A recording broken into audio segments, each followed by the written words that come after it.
Welcome back to Mia Horror Stories. Tonight's tale, I monitor security cameras for a mall. One store opens after midnight is best experienced in the dark, which is why the screen will stay black. No distractions, no flashing images, just you, your imagination, and the story. So sit back, relax, and listen all the way to the end if you dare. The first thing I notice is the light. Not the big ones, not the sodium floodlights that wash the parking lot in a tired orange and make every puddle look like old tea. This is a cleaner light, whiter, the kind stores use to make cheap jewelry look expensive, and white t-shirts look like they were never touched by human hands. It's coming from inside the mall. I lean forward so fast my chair wheels click on the tile. My knee bumps the underside of the desk. Monitor bank jitters for a second because the ancient mount is loose on the left side, and I have to steady it with my palm like I'm holding a wobbly picture frame. Camera 14, East Corridor, mid-level. The mall is supposed to be dark right now, except for emergency strips, and whatever glow leaks from the vending machines. But halfway down the corridor, one storefront is lit up like it's midday. For a beat, my brain offers the first boring answer it can find. Timers. Cleaning crew. An electrician forgot. Then I see the gate. The store's metal roll-down gate is up. Not all the way, maybe 3 feet off the floor, just enough for a person to duck under. The bottom edge hangs like a mouth half open, and behind it, movement. A figure crosses the bright rectangle of the doorway and disappears back into the store. They're not running, not even hurrying, just moving like they belong there. I glance down at the logbook open beside the keyboard. It's the kind of thick binder nobody has written in with enthusiasm since 2011. But if a manager sees an empty page, you'll hear about protocol until your ears ring. I thumb the page. Tonight's entries are mine. Routine patrols, doors checked, a spilled coffee in the food court cleaned up. Nothing about any store opening. The time in the corner of the monitor reads 12:17 a.m. The mall closes at 9 p.m. Cleaning crew is usually out by 11. I click the radio mic with my thumb before I can talk myself out of it.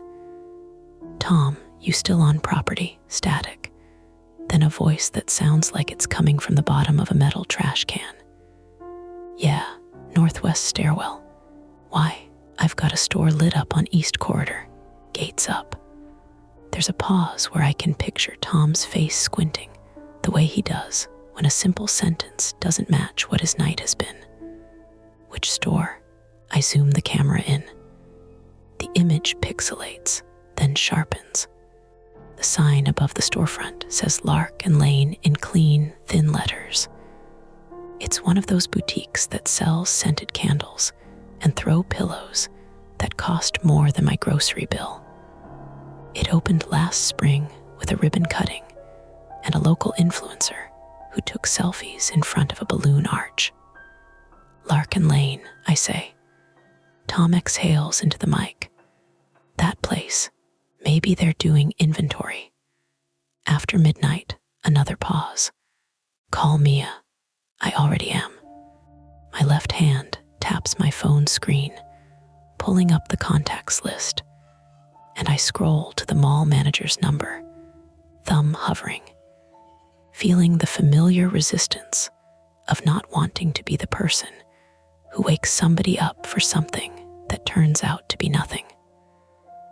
There's a particular kind of embarrassment in apologizing to someone in charge while you're sitting alone in a windowless room that smells like burnt coffee and disinfectant.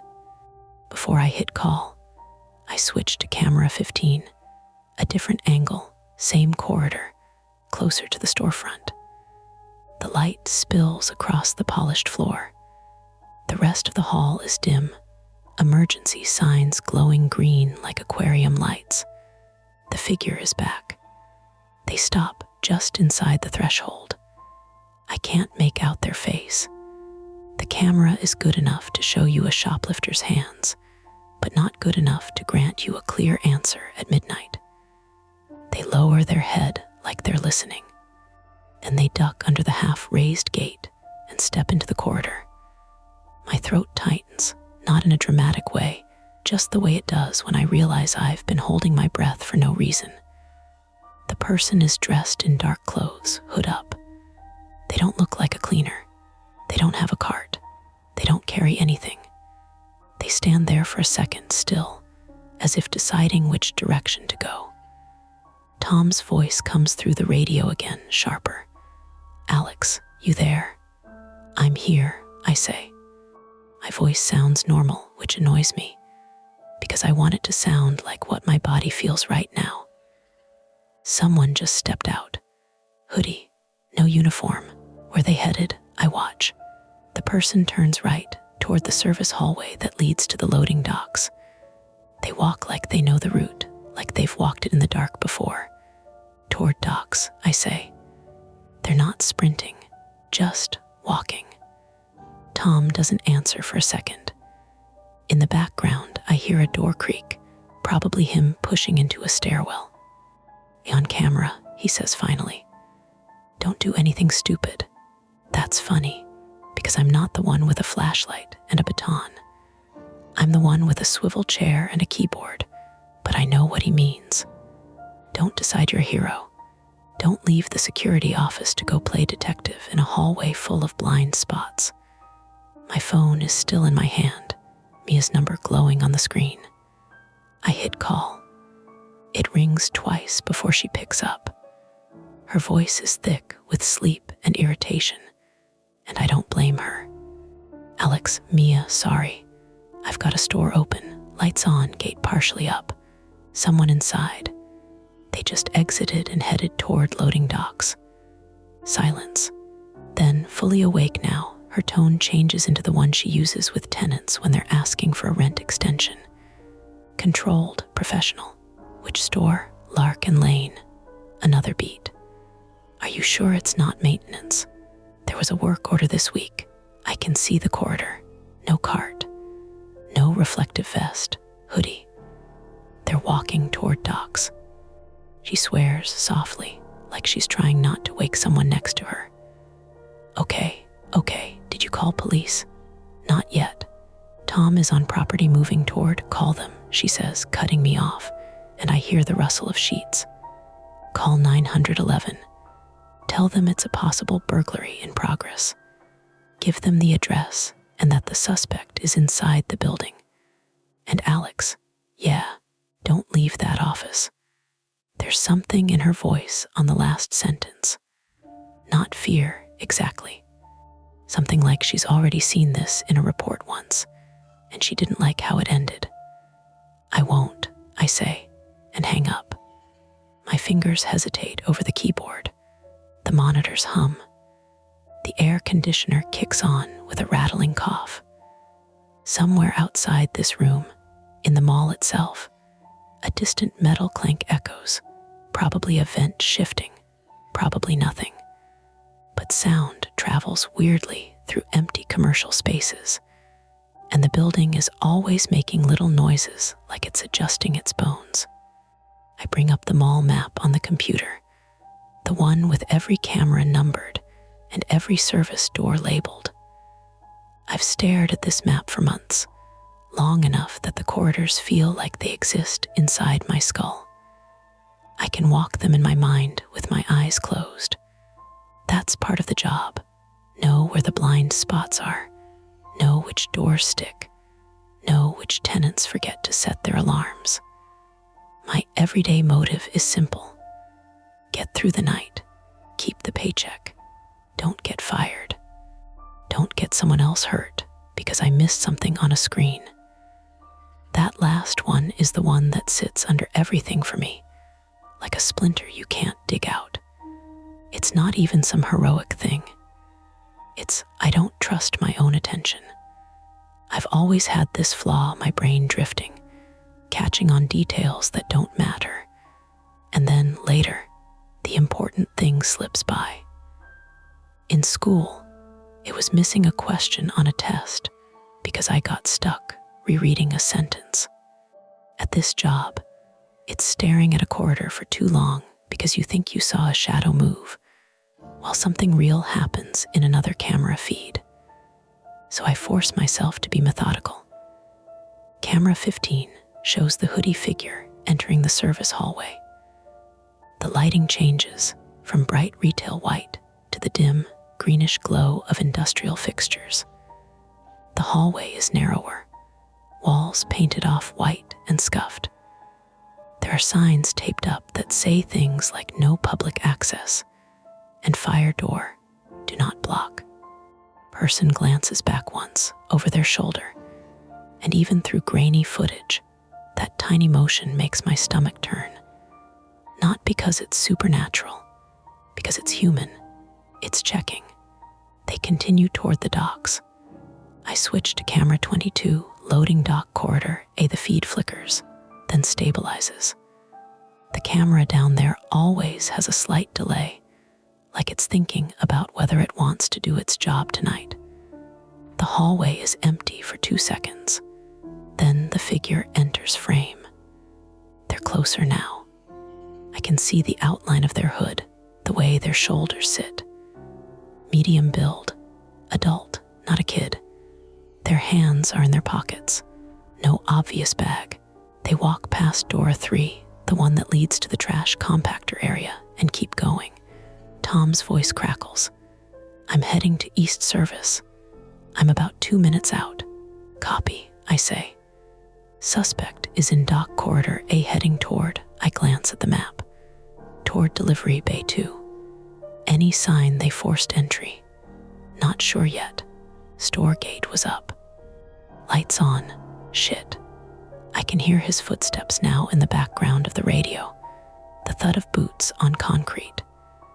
Tom is older than me, late 40s maybe, and he moves with this steady stubbornness, like a man who has replaced speed with certainty.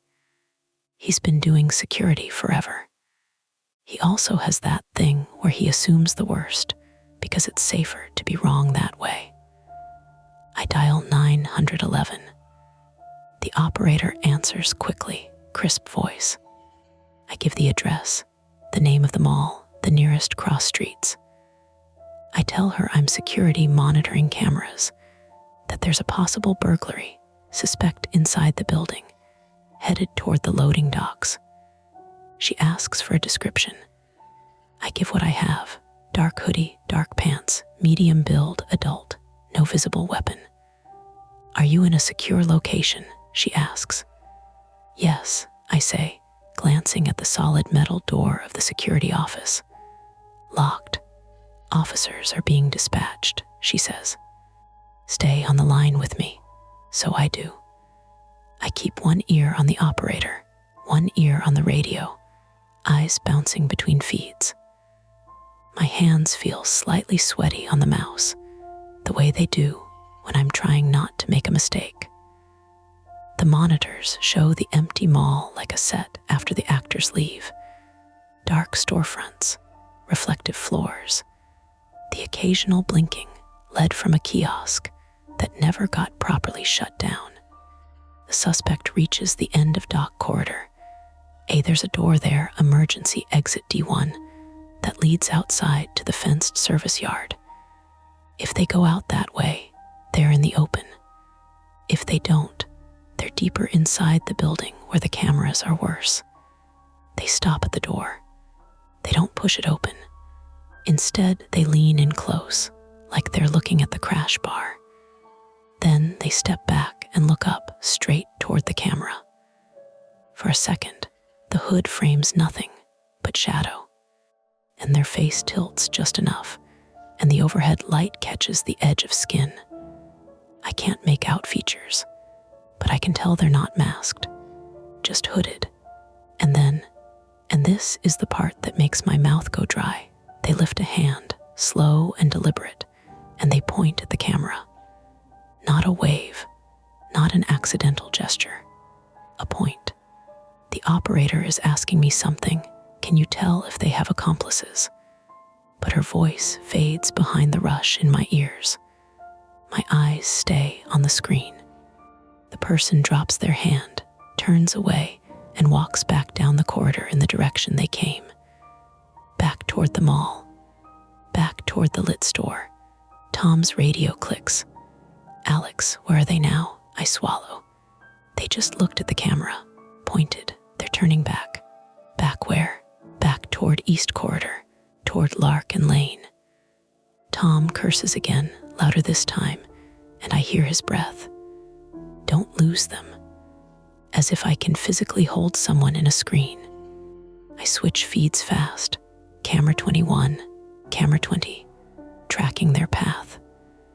The building's layout means they'll pass through a blind corner near the maintenance closet. There's always that gap, that spot where the camera angles don't overlap. And every time I've pointed it out, someone higher up has said, "We'll put it in next quarter's budget." The figure enters the blind spot and disappears. Stare at the empty frame, the corridor humming with fluorescent light. And for the first time tonight, I feel genuinely, cleanly afraid, not of ghosts or monsters, but of the simple fact that a person who shouldn't be here is inside a building I'm responsible for. And for the next few seconds, I don't know where they are. Tom's voice comes again, tight. "Alex, talk to me." "I lost them in the blind spot near Maintenance 3, I say, forcing each word out. They were heading back toward the main corridor. Okay, his breathing is heavier now. I'm at East Service Door. I can go in alone or wait for PD. What's your call? It's such a stupid thing being asked that. I'm not a supervisor. I'm a night monitor. I'm the guy who gets told not to eat at the desk. But Tom is on the ground, and I'm the eyes. I look at the map. I look at the cameras. I imagine Tom rounding a corner and meeting someone who already knows where the cameras are, who already knows the routes, who maybe chose Lark and Lane because it backs onto the service hallway like a private entrance. The operator says, "Sir, are you still with me?" I press the phone closer. "Yes, police are on the way, right?" "Yes," she says. "They're en route. Stay where you are." Tom waits on the radio, and in that waiting, I can feel the choice settling on my shoulders like a heavy jacket. Push him to go in now and risk him alone in a maze, or tell him to hold and risk the suspect slipping away deeper into the mall where we can't see. Camera 14 still shows Lark and Lane glowing bright in the distance, gate half raised like a jaw that hasn't decided whether to bite or speak. I take a breath and make myself answer. "Tom," I say, "hold at the door. Don't go in alone. PD is coming. We keep eyes and lock it down." There's a long beat, then his voice, reluctant but steady. "Copy, holding on the monitors. The corridor remains empty. The store stays lit. And somewhere in the space between the cameras, someone is moving. The corridor stays empty for 12 full seconds. I count them because I don't know what else to do.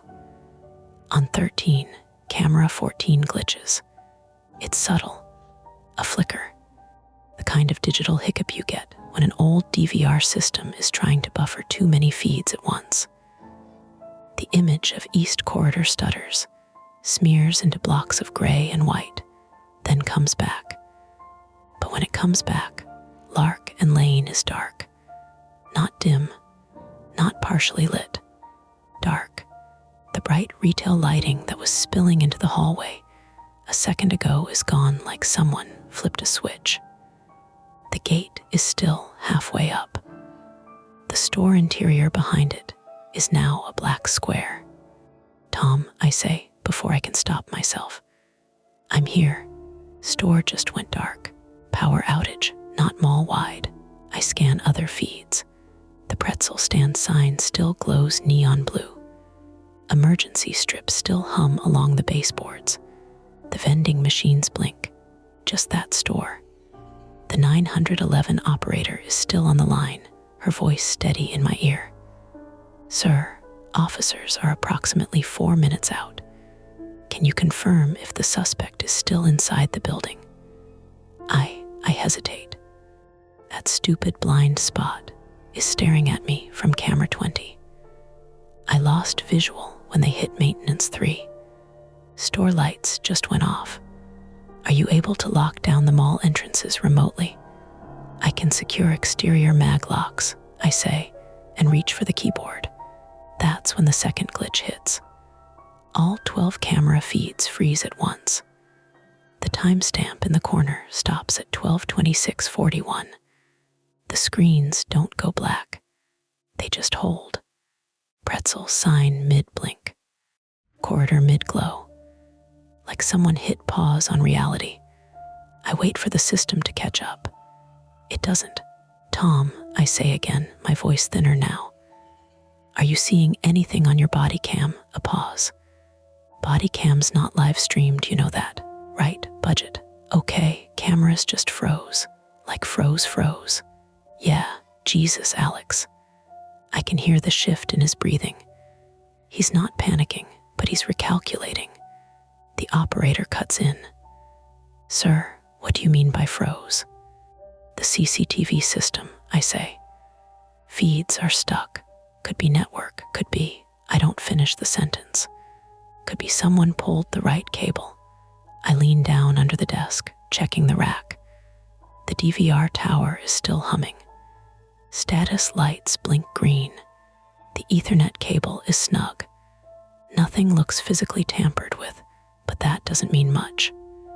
The server closet for the mall network isn't in here. It's down the hall, near the leasing office. The leasing office is in East Corridor, closer to Lark and Lane. Tom speaks again, lower now. You want me to move? The question hangs there. My private flaw picks this exact moment to flare up like it's been waiting. The fear of missing something obvious, of staring at frozen screens while the real problem walks past me. If the cameras are down because of a random network issue, then fine. But if they're down because someone knows exactly where to cut access, then we've got a person inside the building who understands infrastructure. Hold position, I say automatically. But even as I say it, my eyes drift to the analog monitor in the far corner, the one nobody remembers exists. It's hooked up to a single older camera that points at the exterior parking lot near Delivery Bay 2. It's separate from the digital system because it was installed in the 90s and never upgraded. The image is grainy, washed out, but it's live. And in that washed out frame, I see something move. A vehicle. Headlights off, rolling slowly along the edge of the fenced service yard. Tom, I say, heart thudding harder now. Do you see a vehicle in the service yard? No, I'm inside. Check through the window in East Service. I watch the analog feed as the vehicle, a dark SUV, hard to make out the make, creeps closer to Bay 2. It's moving with intention, hugging the shadows near the dumpsters. Alex, Tom says after a second. Yeah, I see something. Dark SUV. No lights. 911 operator's tone shifts a degree. Sir, are you reporting a second suspect? I don't know yet, I say. There's a vehicle outside the loading docks. Headlights off. How many occupants? I can't see. The SUV stops near Bay 2. Bay 2 is directly connected to dock corridor A where the hooded person was. My brain starts building a simple timeline, and I hate how neat it looks. Person inside disables cameras. Vehicle pulls up to loading dock. Store gate is up. Lights off now to avoid drawing attention. Not random. planned. Tom swears again, quieter this time. If they pop that dock door, I'm 30 feet away. Don't engage, I say quickly. PD is coming. Yeah, but if they load something and go, they're boxed in, I insist, though I'm not entirely sure. The service yard has one main vehicle exit, a sliding gate that locks at night. But I don't know if it's actually engaged. I don't check that lock every shift. That's maintenance. My stomach drops. I pull up the access control panel on the computer. It's still responsive, separate from CCTV. The list of exterior doors populates: main north, main south, cinema entrance, service gate. Service gate status, unlocked. What? I mutter. Alex, Tom says. Service yard gates unlocked. You're kidding. I wish I was. The operator asks. Can you secure it remotely? Yes. My fingers hover over the command. If the SUV is past the sensor, it might not close properly. Try, she says. I hit lock. The system thinks for a second, then the status flips to locked. On the analog feed, the SUV doesn't move. For now, Tom's voice lowers. They're trying to load something.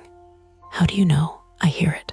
What? A metal rattle, like a dock plate shifting. My chest tightens. That means the dock door between Bay 2 and the interior is open, which means the person inside made it to the loading area, which means they knew exactly where to go. Alex, Tom says, and there's something new in his voice. I can't see them from here. If they're between me and Bay 2, I'm blind. Officers are 2 minutes out, the operator says. 2 minutes can be forever. I stare at the frozen digital feeds, willing them to blink back to life. Nothing. Then my phone buzzes. Not the landline, my personal cell. Unknown number. I stare at it for half a second, then answer. Hello, silence. Not static. Not breathing. Just open air. Who is this? I ask. In the background of the call, faintly, I hear something metallic slam. Through the radio, at the exact same moment, Tom says, they just shut something hard. My skin prickles. The call is still open. I can hear my own breathing echoing faintly back at me, like the person on the other end is in a large space. Listen, I say into the phone, trying to keep my voice steady.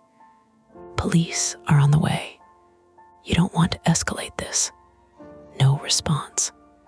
Then the line goes dead. I lower the phone slowly. Alex, Tom asks. Got a call, I say. Unknown.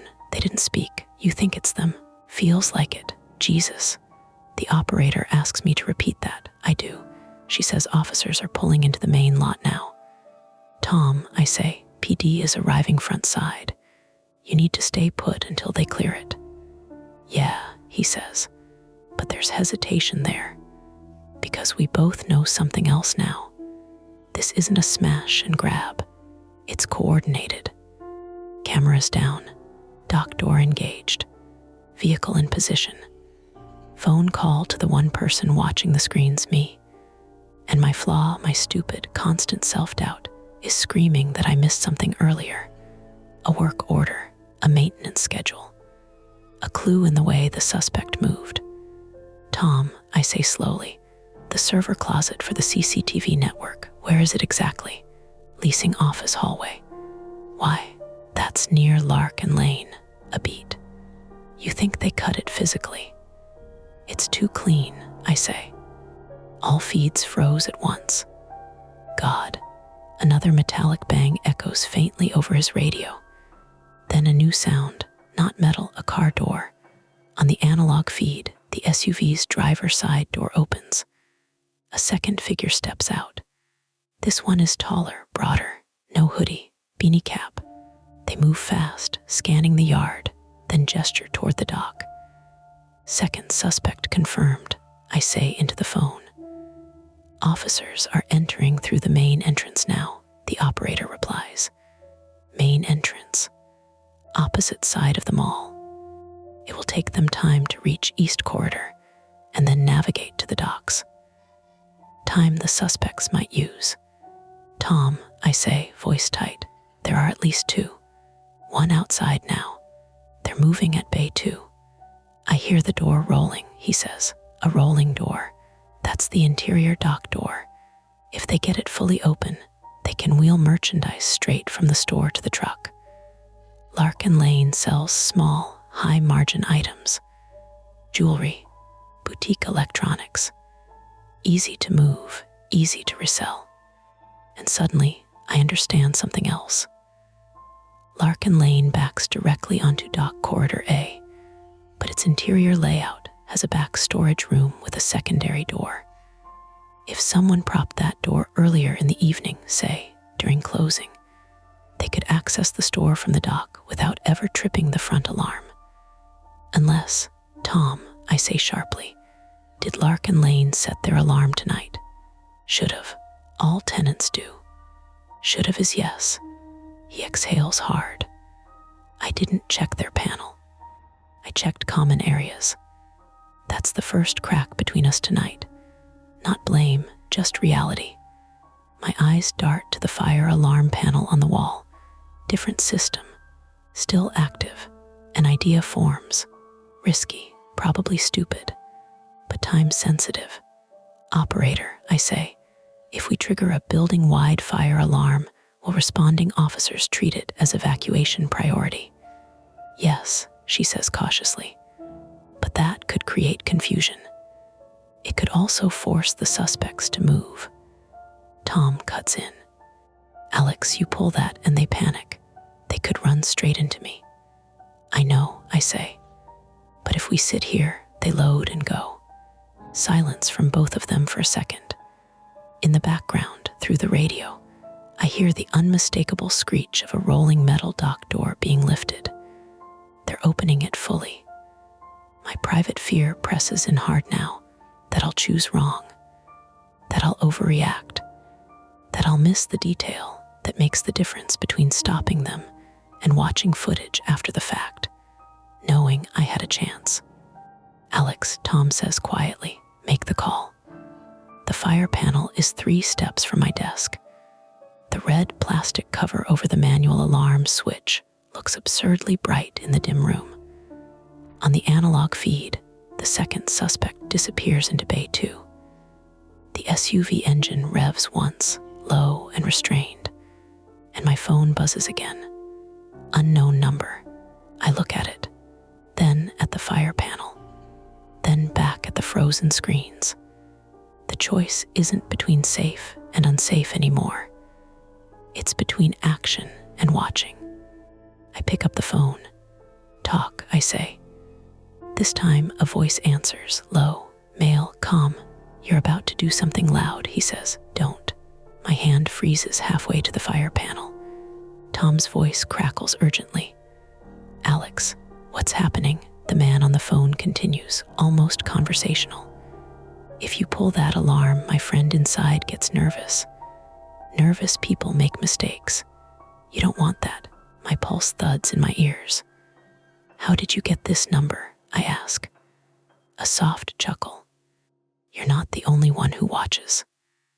Behind him, faintly, I hear the echo of a large, empty space. Inside the mall. Tom, I whisper into the radio. They're listening.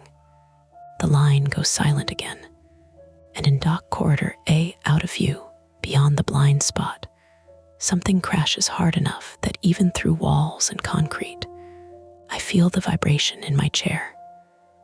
The voice on the phone hangs in my ear for half a second after the line goes dead, like the air itself is slow to accept that it's over.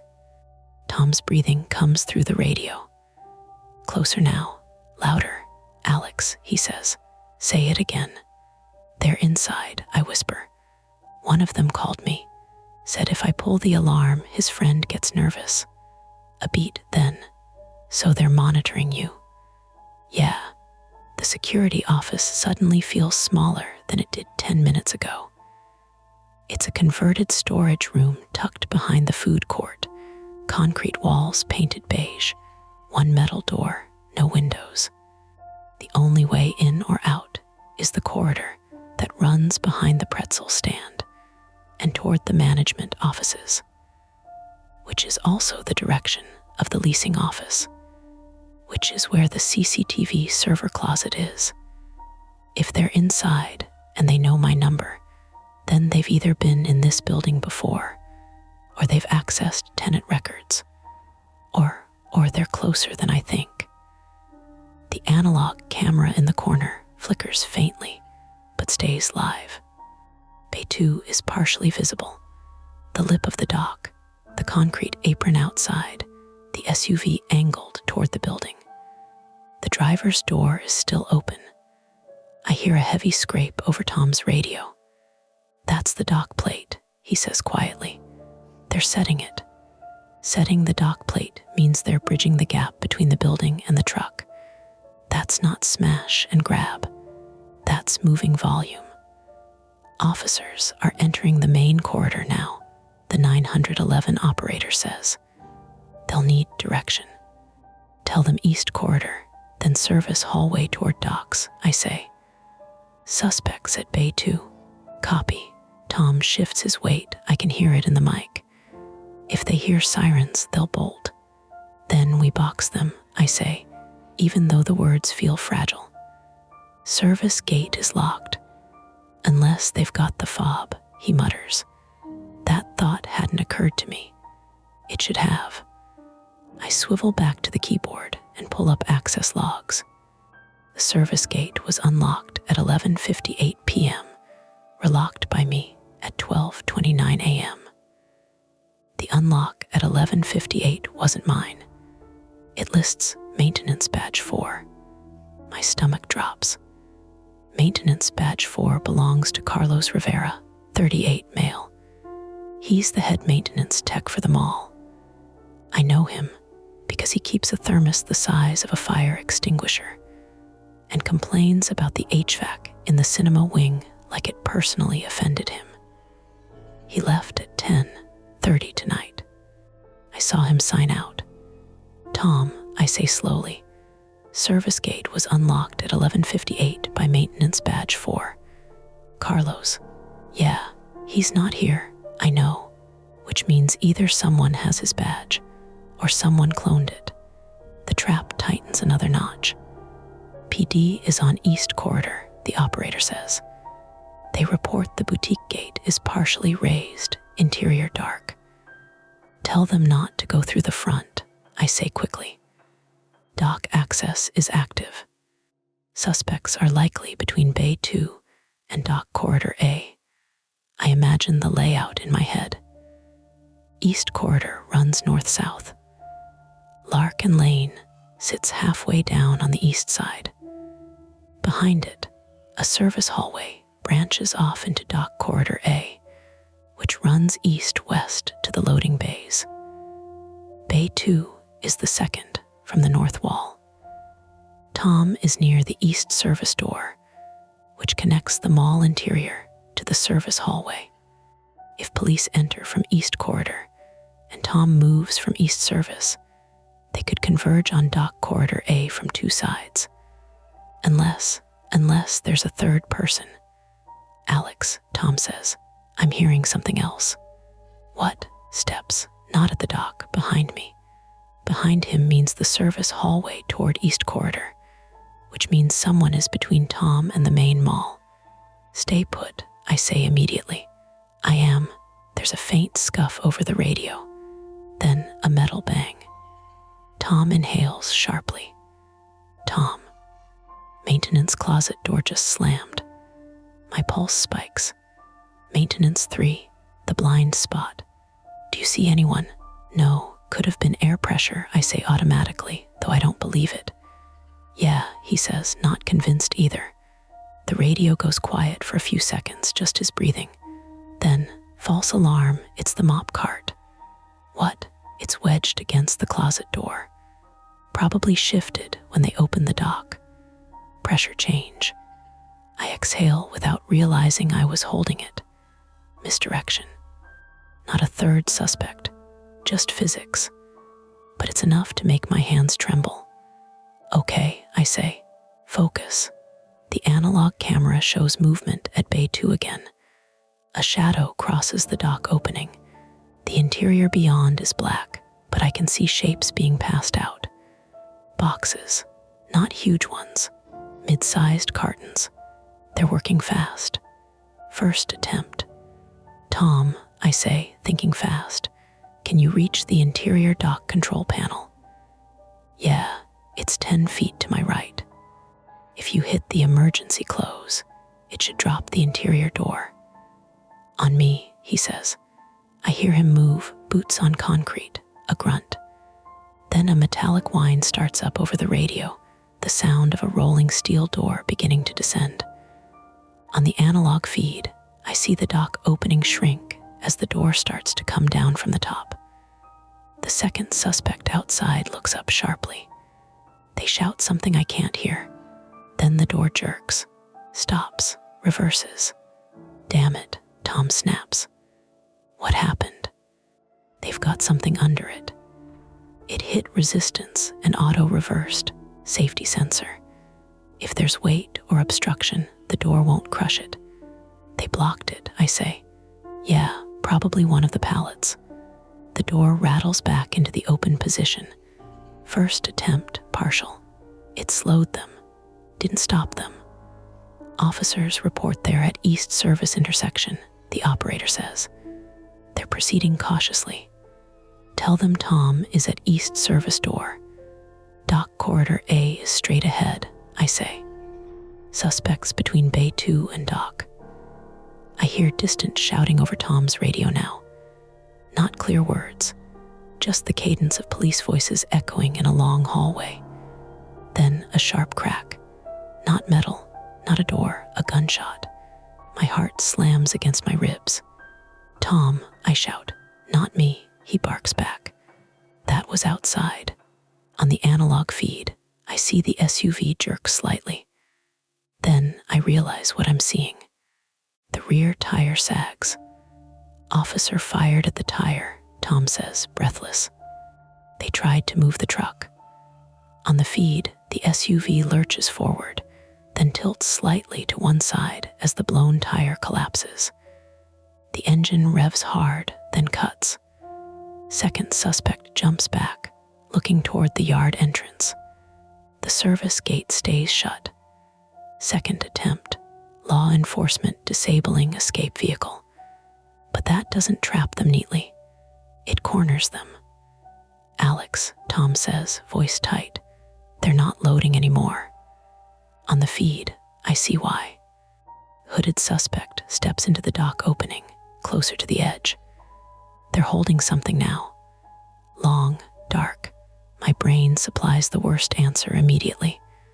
But when they shift it under the yard light, I see it clearly. A metal pry bar, not a gun, still dangerous, still close range, but not a firearm. I feel a flicker of relief that shames me a little. Police shout again. I can't make out the words, but the tone is command. The hooded suspect retreats into the dock interior, and everything goes quiet. Too quiet. Alex, Tom whispers. They're moving. Where? Back inside, toward the corridor, which means toward him, and toward the police. Dock corridor A is about 60 feet long. No side exits except the maintenance closet and the fire stairwell at the far end. If they abandon the dock and move into the corridor, they're boxed between Tom at East Service and two officers coming from East Corridor. Unless they know another route. I flip through the frozen feeds again out of habit, even though they're still stuck at 12:26:41. Then I remember something. There's a fire stairwell at the north end of dock corridor A that leads up to the roof access and down to the basement utility level. Tom, I say sharply, check the fire stairwell door, north end. Shit, he mutters. You're right. I hear him start moving again, faster now. Officers, he shouts, voice no longer contained by the radio alone. Stairwell, north end. The analog feed can't see inside the corridor, but I can hear more movement over the radio. Running footsteps, a door banging open, then silence. A long, awful stretch of silence. "Tom," I say, no answer. Tom, finally, breathless, there in the stairwell, heading up. "Roof?" I ask. "Looks like it." The roof access door leads to the flat expanse above the mall. HVAC units, vents, gravel surface. From there, you can reach the cinema wing and even the skylight area above the food court. If they get to the roof, they're not trapped. They're mobile. And if they have Carlos's maintenance badge, they might have roof access fobs too. "Officers are pursuing," the operator says. I can hear boots pounding on concrete steps through Tom's mic now. I stand up without thinking. "Stay where you are," the operator says immediately. But I'm already moving toward the door of the security office. "Alex," she says sharply, "you are safer in that room." Safer, yes. Useless, also yes. My flaw tightens around me again, the fear of missing the critical moment, of watching everything happen secondhand. "I need eyes," I say. "Cameras are down. There are officers on scene," she insists, "and they don't know this building like I do." I open the metal door. The corridor outside is dim, lit only by emergency strips. The smell of stale popcorn and floor cleaner hangs in the air. The mall feels cavernous now, every sound amplified. "Tom," I say into the radio, stepping out. I'm heading toward leasing. "I want to check the server closet." "Don't," he snaps, breathless between steps. "You'll cross East Corridor. Police are there." Still, but I'm already halfway down the hallway behind the food court, shoes squeaking slightly on polished tile. The geography runs in my head like a blueprint. From the security office, I turn left, past the closed arcade, then right toward the management wing. The leasing office is at the end of that wing. The server closet is just past it. If the CCTV feeds froze because someone physically cut the network, the damage will be there. If I can get cameras back up, we regain advantage. That's the logic. I round the corner toward East Corridor and freeze. Lark and Lane's gate is still half raised, but now faint light flickers inside. Not the bright retail white from before. Something lower, warmer, like a phone flashlight. The officers are not in view. I hear pounding footsteps overhead, likely the stairwell chase. The mall around me feels suddenly huge and hollow. I edge closer to the boutique, staying near the wall. "Alex, report," Tom pants over the radio. "I'm at East Corridor," I whisper. "Lark and Lane has light inside." "What kind?" "Flashlight." Silence from him for a second, then they split. My stomach sinks. "One went up," he says. "We've got one unaccounted for." Inside the store, something shifts. A shadow passes behind a display rack. I realize, with a clarity that makes my knees weak, that the suspects didn't both go to the dock. One disabled cameras, one coordinated outside, and at least one might have stayed in the retail space, behind the half-raised gate, between me and the server closet. The point of no return arrives quietly, because I'm already too far from the security office to retreat unseen. And if I turn back now, I'd have to cross the open corridor in full view of that darkened storefront. The gate rattles slightly, not from wind, from a hand lifting it a few inches higher. And a voice from inside the store says, calm and conversational, "Hey, Alex. Hey, Alex." My name coming from inside a closed store does something primitive to my body. Not a movie jump, just a quiet, immediate recalibration. Lungs stop, shoulders lock, fingers go cold around the radio. The gate lifts another inch. Metal on metal, a slow rasp. I take one step back, heels sliding on the polished tile. "Don't," the voice says, still calm. "You'll make it weird."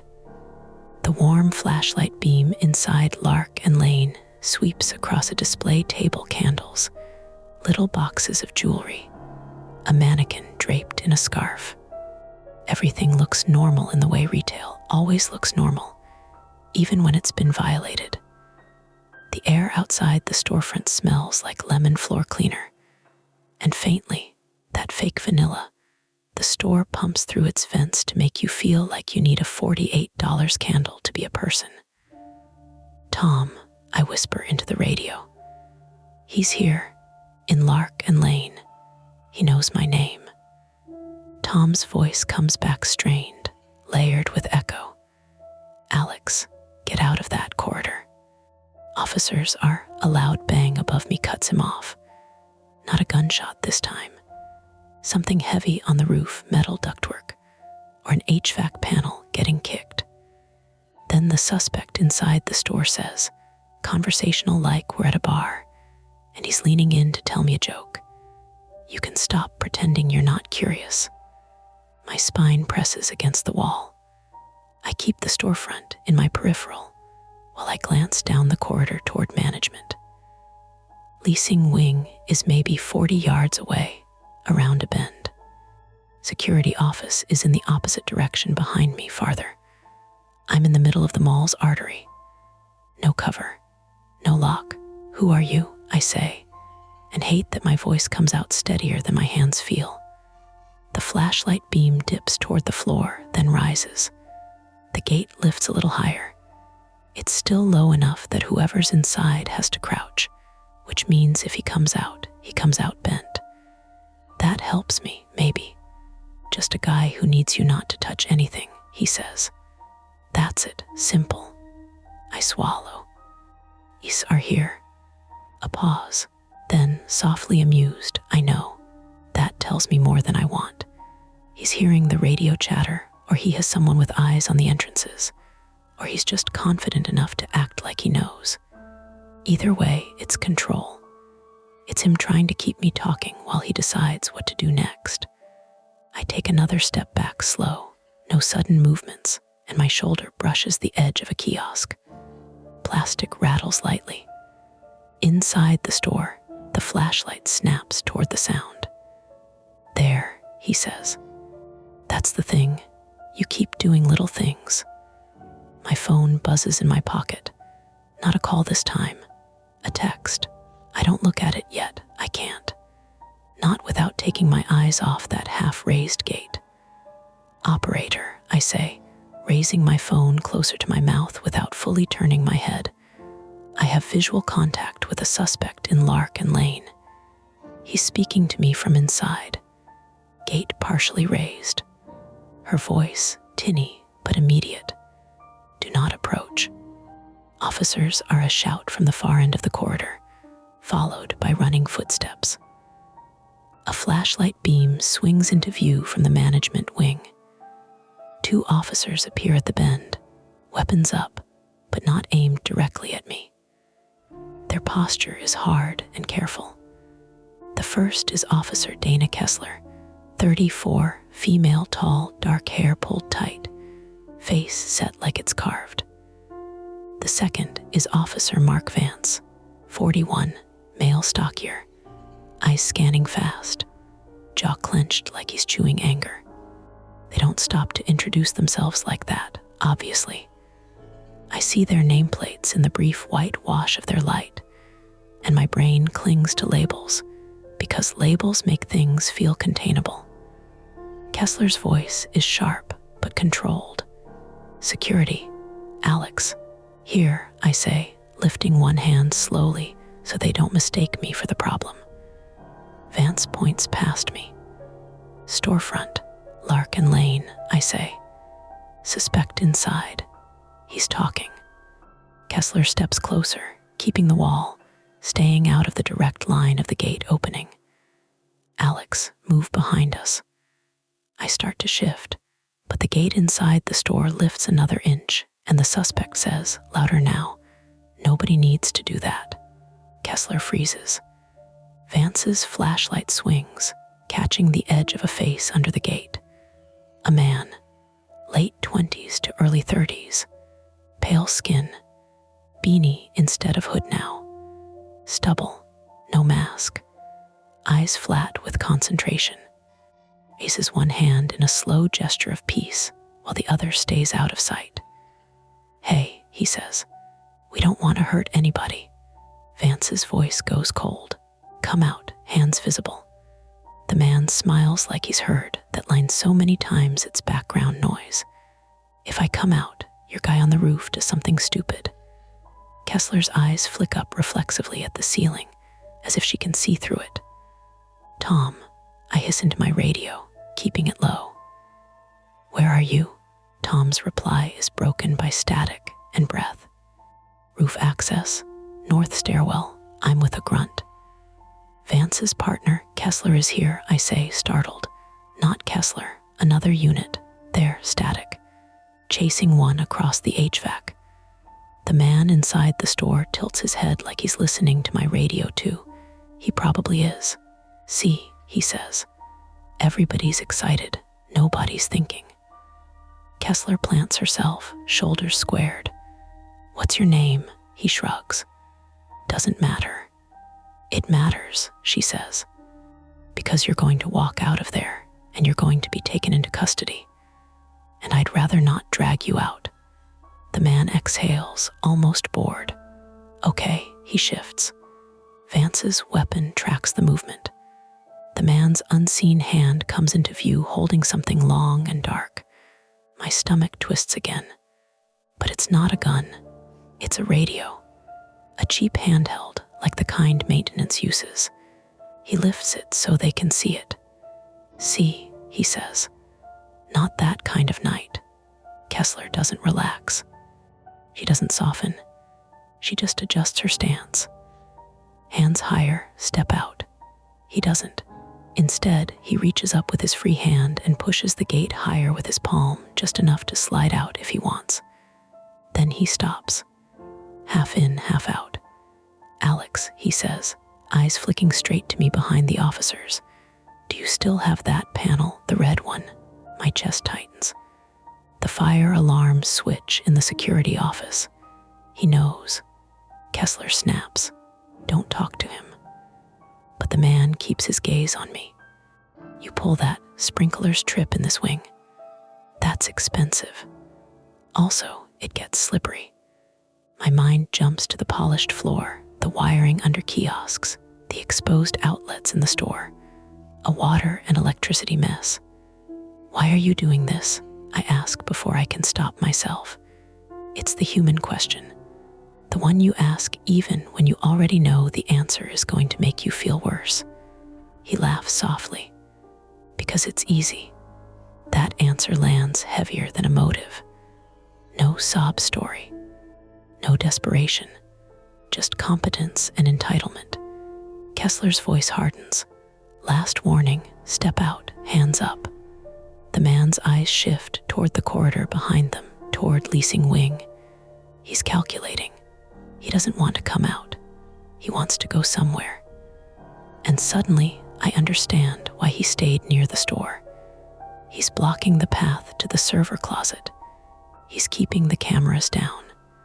Because as long as the cameras are dead, it's harder to coordinate a search. Harder to prove what happened. Harder to know where the other suspect is going. Kessler nods at Vance, subtle. Vance moves left, widening their angle, trying to get a clearer line into the store. The man sees it, and in the same motion, steps backward fast into the store. Kessler lunges toward the gate, not to go in, but to keep it from dropping. Too late. The man yanks something inside. A latch, a chain. The gate slams down with a violent rattle, metal teeth hitting tile. The sound punches the air out of me. For 1 second, the corridor is all echoes. Then, from inside the store, I hear another sound. A hard click. Not a gun, not a supernatural thing. A lock, Kessler swears. Vance jerks toward the gate and grabs the bottom bar, trying to lift. It doesn't budge. He locked it, Vance spits. Kessler's radio is already up. We have suspect barricaded inside Lark and Lane, requesting mall keys or cut tools to breach gate. I blurt, "There's a manual override for those gates." Both officers glance at me. "In the ceiling," I say, pointing. "A crank port behind the sign. Maintenance uses it when the motor dies. But you need the key." Vance's eyes narrow. "Do you have it?" "No," I say, and feel stupid immediately. "Maintenance does. Carlos Rivera. Maintenance badge 4. The one that unlocked the service yard gate at 11:58. The man inside picked the perfect tool to take." Kessler's jaw tightens. Then we cut. A muffled thud comes from inside the store, deeper, farther back. Not near the gate. A second thud. Something heavy being dragged. Vance presses his ear close to the metal slats. He's moving something. Kessler turns to me. "Alex, leasing wing. Server closet. Where exactly?" "Past leasing office, left wall," I say. "Steel door, keypad." Her eyes flick to Vance. "We need cameras back. We need to know where the other one is." I shake my head. If he has that closet, he can keep them down. Kessler makes a decision quickly. "Vance, stay. Cover this. Don't let him out." "Alex, you're with me." My mouth opens. You know the building," she says. "And you're already in it." That's not comforting. That's just true. We move fast down East Corridor toward Management Wing, keeping close to storefronts, past closed kiosks, and a bench with a forgotten shopping bag on it, someone's normal life left behind. Legs feel heavy now, adrenaline giving way to that shaky fatigue that comes when your body realizes the night is no longer routine. "Keep your hands where I can see them," Kessler says without looking at me. "They're right here," I say, palms half raised, feeling ridiculous and exposed. We reach the bend into the Management Wing. The lighting changes, more fluorescent, more clinical. The smell shifts too. Paper, old carpet, stale air from offices that haven't been truly cleaned since the mall first opened. The leasing office door is shut.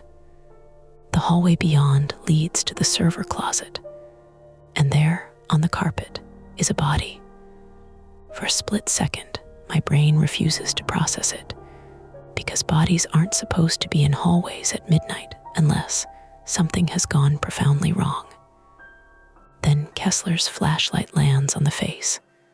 Carlos Rivera, 38, male, maintenance supervisor.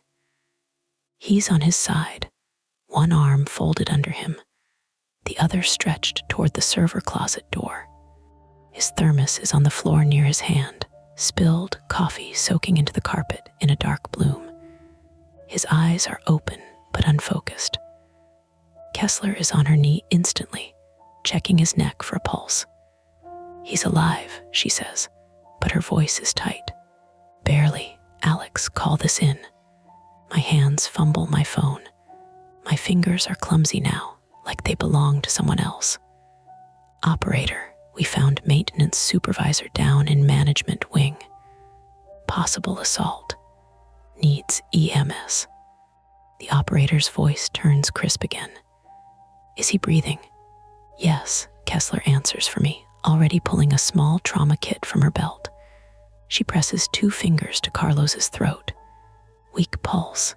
He has swelling at the head, could be blunt force. We're not moving him. That answers one question. Maintenance badge 4 wasn't cloned. It was taken. Kessler's eyes flick to the server closet keypad. The door is slightly ajar, not wide open, just not fully latched. She rises slowly, weapon up, and nudges it with her boot. The door swings in an inch, dark inside, the hum of equipment, the faint blink of indicator lights, then movement, a figure inside, low to the ground. Kessler snaps her light in, weapon steady. Police, show me your hands, the figure bolts. Not toward the back, there is no back. It's a closet, toward the door, toward us. Kessler sidesteps hard and drives her shoulder into the doorframe to keep the doorway narrow. The person hits the gap and tries to force through anyway. A man different from the beanie guy. Taller, broader, hood up again. He's carrying something heavy, wrapped in a dark cloth. Kessler shoves him back with her forearm. Hands. He swings the wrapped object like a club. It connects with her shoulder with a dull thump that makes my teeth click. She grunts, but doesn't go down. She jams her baton into his thigh hard, and he staggers, cursing, the sound raw and real. My body moves before my brain approves it. I grab the edge of the server closet door and slam it inward with all my weight. The door hits the man's shoulder and drives him back into the closet. It doesn't close cleanly. His foot is still in the gap. He kicks. The metal door shakes. Kessler yells, "Alex, back." But I can't back because my hands are on the door, and if I let go, he comes through. He yanks his leg free, and the door swings wide again. Kessler fires her taser. The darts hit his chest through the hoodie with a snapping sound. His body locks rigid, and he falls hard onto the closet floor. The heavy wrapped object thuds beside him. For half a second, the hallway is only breath and the high whine of the taser current. Kessler moves in, swift, practiced, knee to his back, cuffing his wrists. "Stay down," she says through clenched teeth. "Stay down." He groans, face pressed to the tile. I step back, dizzy. The wrapped object is on the floor between us. It's not a bag of candles, not merchandise. It's a bundle of cables. Thick, cut network cables, coiled like a dead snake. He was carrying the severed lines. Maybe to relocate, maybe to destroy, maybe to keep us blind. And suddenly, behind us, from East Corridor, a scream of metal. A rolling gate being lifted from the outside. Vance, or the beanie guy trying to force his way out, or both. Kessler's head snaps up, eyes blazing with pain and focus. Her shoulder is already swelling under her uniform where he struck her. "Alex," she says, breath sharp, "get that closet open. Find the main switch. Restore the feeds if you can." "I don't know how. You know more than I do," she says. "Try." My flaw floods back fear of missing, fear of doing it wrong, only now it has a new weight. If I fail, someone else bleeds. I step into the server closet. It's cramped, hot, smelling of dust and warm plastic. Racks of equipment. A patch panel with cables, some neatly arranged, others yanked out and dangling. I see the main network switch blinking, but with several ports dark. I grab a loose bundle, and my fingers come away sticky. Blood, Carlos's blood maybe, or the suspects from the baton strike. I don't know. My hands shake as I trace the cable routes, looking for anything labeled CCTV DVR. The DVR itself is back in the security office, but the network route runs through here. I find a cable labeled DVR SEC1. It's cut, clean, no connector, just severed. I can't magically repair a cut cable, not in seconds, not without tools. But then I remember the analog camera. Separate line, separate feed, and the access control panel on my computer still live earlier. Not everything is down, just the IP camera network. I look at the patch panel again and see something else. A spare cable run labeled spare, East 2 looped and unused. It's long enough to bridge temporarily. Improvisation, not perfection. I yank it free, hands clumsy, and jam one end into the DVR port on the switch. The other end needs to go where the DVR cable was. There's a stub of connector still in place, meaning the cut was likely made farther down the line, not here. Which means if I rerouted the closet, I might bypass the cut segment. I plug the spare into the port that routes toward the security office, praying the line is intact. The switch lights blink. One port flickers, then steadies green. Outside, Kessler's radio crackles. Vance, status. Vance's voice breathless. Gate S up, he tried to run, got him. He's down, a grunt, a scuffle sound. He bit me, real injuries, ugly ones. No clean hero wins. Kessler curses and keys her mic. Hold him, don't lose him. Then to me low, Alex, did you? A beep from somewhere in the closet answers her. Not the switch, my phone. Another text. Unknown number. I stare at it because I can't not. You fixed IT. Nice. My stomach turns. They're still watching in some way. Or the beanie guy is still free long enough to send messages. Or there's someone else. Kessler sees my face and follows my gaze. Show me. I hold the phone out. Her expression doesn't change much, but her eyes sharpen. Central threat isn't just theft, she says quietly, more to herself than me. It's control. They like control. My hands return to the cables. I glance toward the open doorway of the closet, where Carlos lies still on the carpet, Kessler's trauma dressing at his head, slowly darkening. I force myself to focus. The green light holds. Back in the security office, if the DVR is still running, the cameras might come back, at least some. But I'm not there to see it. And then my radio, which has been mostly chaos and breath, suddenly pops with a new sound. My own voice, delayed, from the security office speaker. A feedback loop, which means the system is partially back online somewhere. A thin thread of victory. And then, from down the hall, rapid footsteps. Not officers, too light, too fast. Kessler pivots instantly, weapon up, and I step back into the closet without thinking, heart hammering. A figure appears at the far end of the management wing. Not beanie guy, not hooded guy. A third silhouette, slender, moving with a limp, one hand pressed to their side. They stop when Kessler's light hits them. Hands lift slowly. A woman's voice shaking. Don't shoot. Don't, I work here. She's wearing a mall cleaning uniform, reflective strip catching the light, face pale with fear.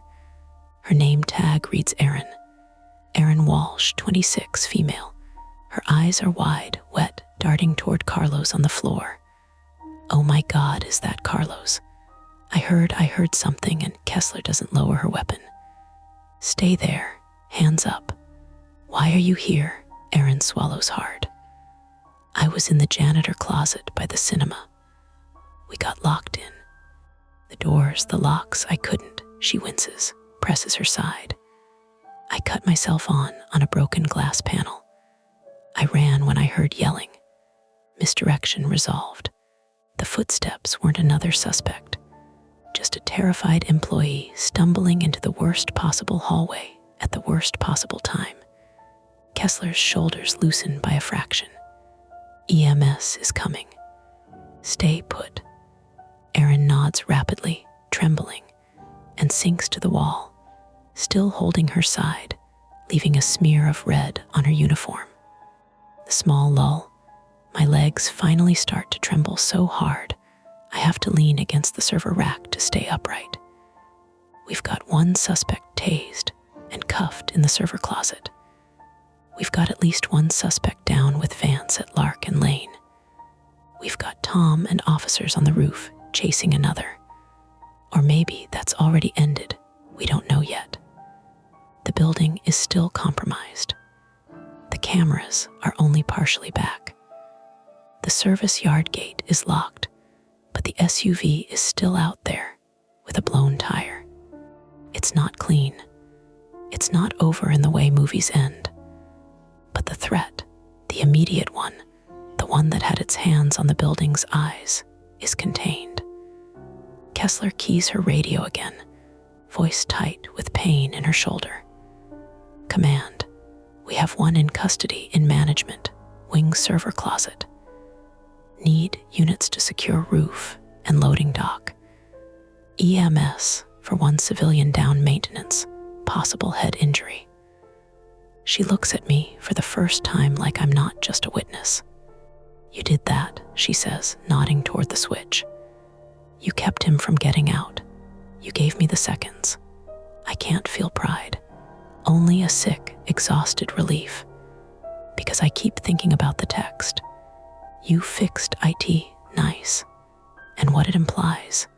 Even when the cameras come back, even when the suspects are cuffed, someone out there already knows the shape of this building the way I do. Maybe better. When it's over, it doesn't feel like a finish. It feels like the building finally exhales, and everything that was held up by adrenaline starts to sag people, rules, even the air. I'm sitting on the carpet outside the server closet because my legs decide for me that they're done. The fluorescent lights in the management wing hum with a faint vibration that I suddenly can't ignore. My hands keep opening and closing like I'm trying to remember how they work. Officer Kessler is leaning against the wall opposite me, her shoulder cradled in a way that makes her look smaller than she did 10 minutes ago. Her jaw is set. Her eyes are still doing that scanning thing, even though the hallway is full of uniforms now, and the immediate threat has been folded into handcuffs and procedure. Carlos lies on his back, stabilized, an EMS tech holding his head in place while another checks pupils and calls out numbers I don't understand. His face is waxy, lips slightly blue at the edges. It hits me then that he could have died in that hallway without anyone noticing until morning. If I hadn't decided to be useful. If Kessler hadn't rounded that bend when she did.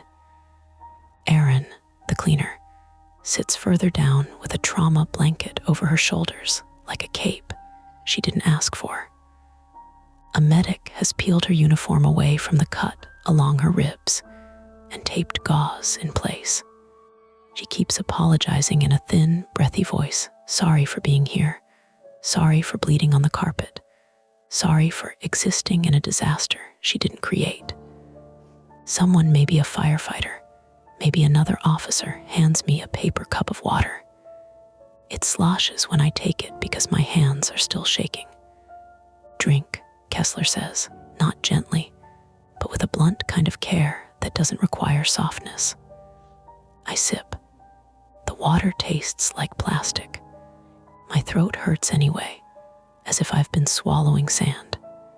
Down the hall, I can hear the faint rattle of the store gate at Lark and lane being cut. A high whining noise, then the crisp snap of metal. The sound echoes and makes me flinch, because the gate slamming down is now filed in my body as danger. A man in a dark jacket steps into the management wing and looks around as if he's entering a courtroom. He's tall, early 50s, hair combed back too neatly for midnight. He carries a clipboard like a shield. Mall Security Director. Greg Holloway, 52, male. He isn't introduced to me. He introduces himself to the scene by existing in it, by taking up space and asking questions like the building is already his again. What happened? He asks Kessler. Why are we in the leasing wing? Who authorized? Kessler looks at him the way you look at someone who tries to argue about parking tickets during a fire. Your maintenance supervisor is down, she says. We have 2 suspects in custody. We're clearing the roof and the dock. Step back. Greg's face tightens at in custody. Relief and fear fighting for the same muscle groups. 2. I heard. I don't care what you heard, she says, and the irritation in her voice is like a warning shot. Step back. Greg's eyes find me then. Alex. I hate how familiar it sounds, because it's exactly what the suspect said. You left the security office, he says, like he's reading it off a list of infractions. I open my mouth.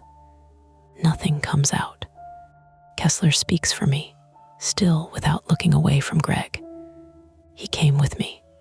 He helped restore partial network connectivity and prevented a suspect from forcing his way out of the server closet. Greg's expression flickers, calculating. He wants to be angry and grateful at the same time and can't decide which one is safer for him. He settles on something in between. We'll talk later. Not, are you okay? Not, good job. Just the corporate version of a bruise. Tom appears from the stairwell a moment later, limping slightly. His face is pale under the harsh lights, and one side of his knuckles is scraped raw, the skin gone in wet patches like he punched something abrasive. Tom Wilson, 47 male. He spots me and his shoulders drop as if he's been holding them up for hours. He crosses the hallway and crouches next to me. Up close, he smells like sweat and concrete dust. You all right? He asks. I nod, then realize nodding makes my head swim. I'm here, he snorts once, short and humorless. Yeah, you are. Kessler's radio crackles, and she raises it one-handed. Kessler, roof is clear, a voice says. One male detained up there, minor injuries. He tried to hop to the cinema wing. We got him at the HVAC trench. 3, not 2. Kessler's eyes close for a second, the smallest release. Copy. Tom's jaw tightens. So there were 3. I feel the sentence settle between us like a weight. It means the coordination we sensed wasn't paranoia. It also means the text, you fixed it. Nice. Could have come from any of them, or from a phone tossed to another. Or my mind tries to skate toward worse conclusions, and I shove it back. Not now. The 911 operator ends the call finally. I realize I've been on with her so long, I can't remember what silence sounds like without a voice telling me what to do. A younger officer approaches me with a small notebook.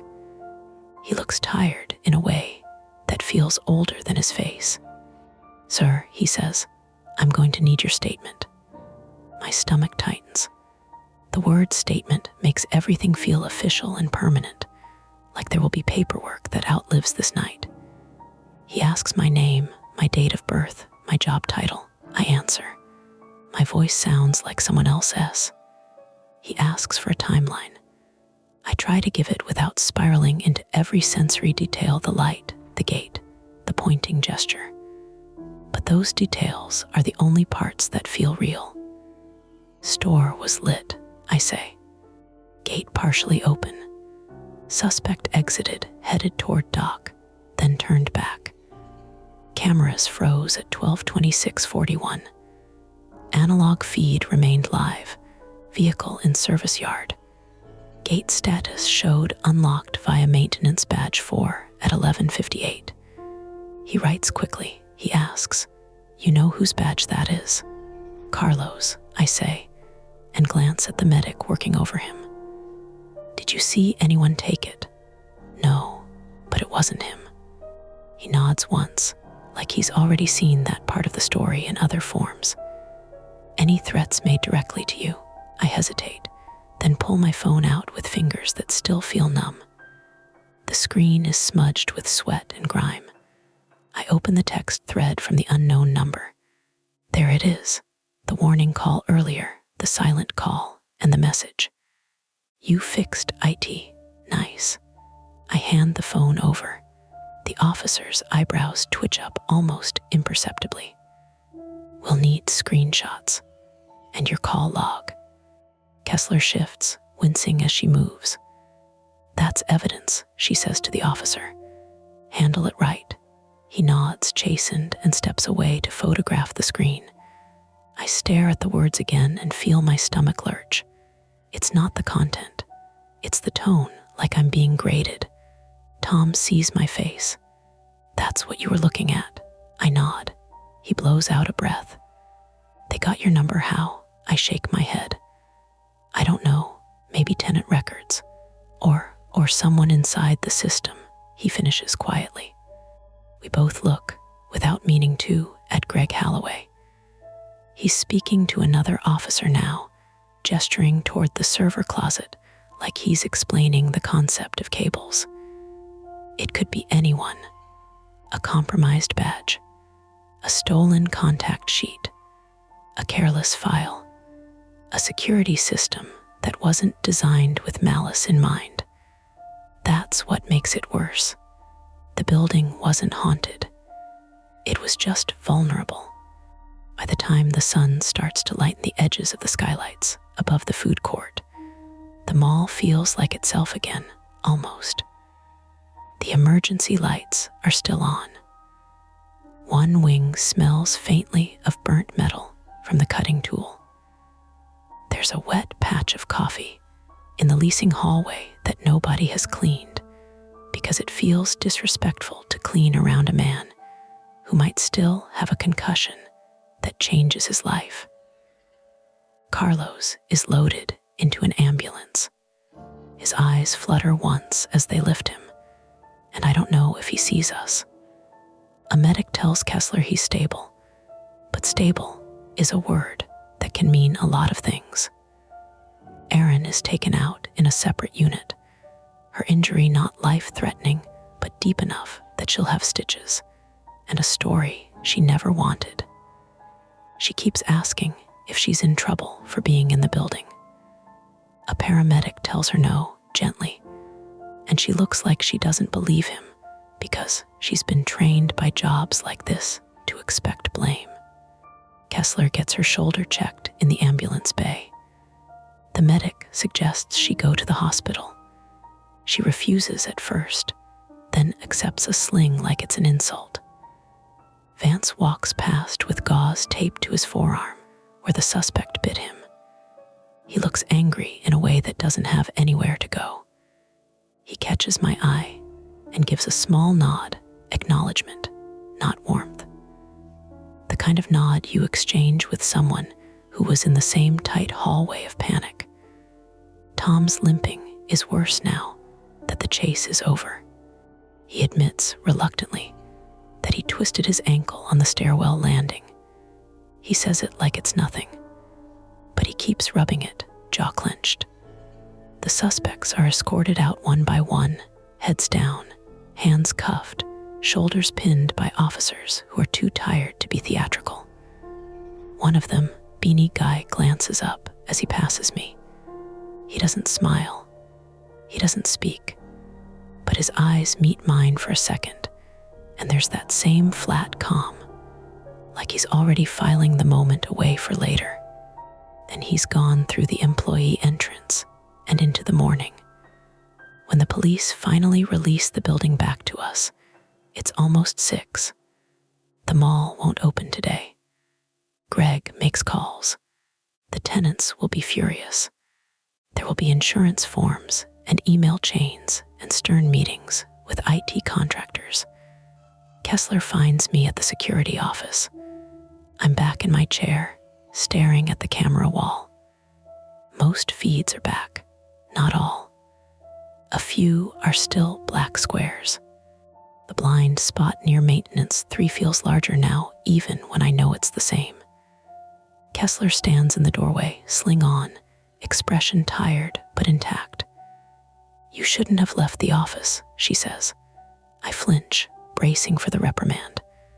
Then she continues, but I get why you did. I don't know what to do with that. I nod once. Your director will probably chew you out, she says, then adds, tell him I'll testify you acted under my direction. Thanks, I manage. She hesitates, then points at the camera bank. Get someone to audit those access logs, especially that maintenance badge. If they took his credential, they might have taken others. Yeah, I say. We will. She looks at me for a long second. And Alex, change your number today. I swallow. How did they? Doesn't matter, she says. Don't let them have it. Then she leaves, and the hallway swallows her footsteps. Tom comes in after, slower, holding an ice pack wrapped in a towel against his ankle. He lowers himself into the chair beside mine with a groan that sounds older than he is. So, he says, staring at the monitors. Back to normal. I almost laugh. On camera 14, East Corridor, Larkin Lane is dark again. The gate is fully down now, new padlock shining silver on the bottom slat. Yellow police tape is still strung across the storefront like a cheap ribbon. Normal, I echo. Tom watches the feeds for a minute. Then he says, quietly, you did good. I don't answer right away because my brain wants to argue, wants to list what I did wrong. Leaving the office, hesitating, missing that the service gate was unlocked by Carlos's badge earlier, assuming 2 suspects, not 3. My flaw is a reflex. It's always ready to point out the gap. But then I think of the moment in the server closet, the suspect kicking against the door, the taser crack, Kessler's grunt of pain, and my hands on the metal, holding the line because there wasn't time to be unsure. Thanks, I say finally. Tom nods, then winces as he shifts his ankle. Still, he adds, voice dry, next time you get a call from a guy in a closed store, maybe don't answer with talk. Despite everything, a small, real laugh slips out of me. It doesn't feel good. It feels like something breaking loose. Tom stands slowly. I'm gonna grab my stuff. You coming? In a minute, I say. He leaves, and I'm alone again with the hum of machines and the glow of screens. I open the access control panel. The service yard gate is locked. All exterior doors show secured. The system looks clean, orderly, like it always does after something chaotic. I open the camera timeline for 12/26/41. The frozen moment. Pretzel sign mid-blink. Corridor empty. A false calm trapped in pixels. Then my phone buzzes. My heart drops before my brain can catch up. It's not the unknown number.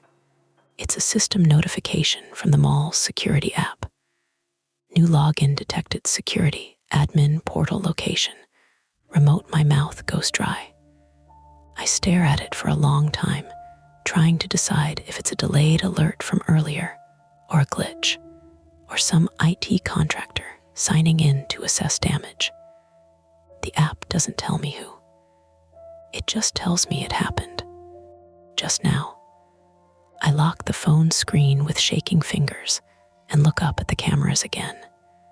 Everything is still. The mall is quiet. The ordinary morning light is starting to filter in through skylights and make the tile look like tile again, not a battlefield. But the feeling doesn't leave. Not fear of a ghost. Fear of a person who understands systems, who treats buildings like puzzles, who knows how to make you feel watched even when you're sitting in a room full of screens. I sit there until Tom knocks on the doorframe again and says, Alex, come on, let's go. I stand. My legs protest, stiff and sore. On my way out, I glance one last time at camera 14. East Corridor, Larkin Lane, gate down, tape up, still. And for a second, just a second, I think I see a light flicker behind the slats. Not bright, not impossible, just a small, warm pulse, like a phone screen turning on in the dark.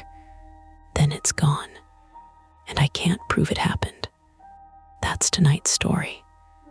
If it gives you chills, make sure to like, subscribe to Mia Horror Stories, and tap the bell so you never miss what's coming next. And if you're still brave enough, there are more dark tales waiting for you right here on the channel. Go watch another, if you dare.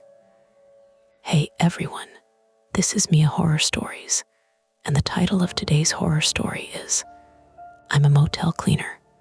One room is always warm even when no one checks in.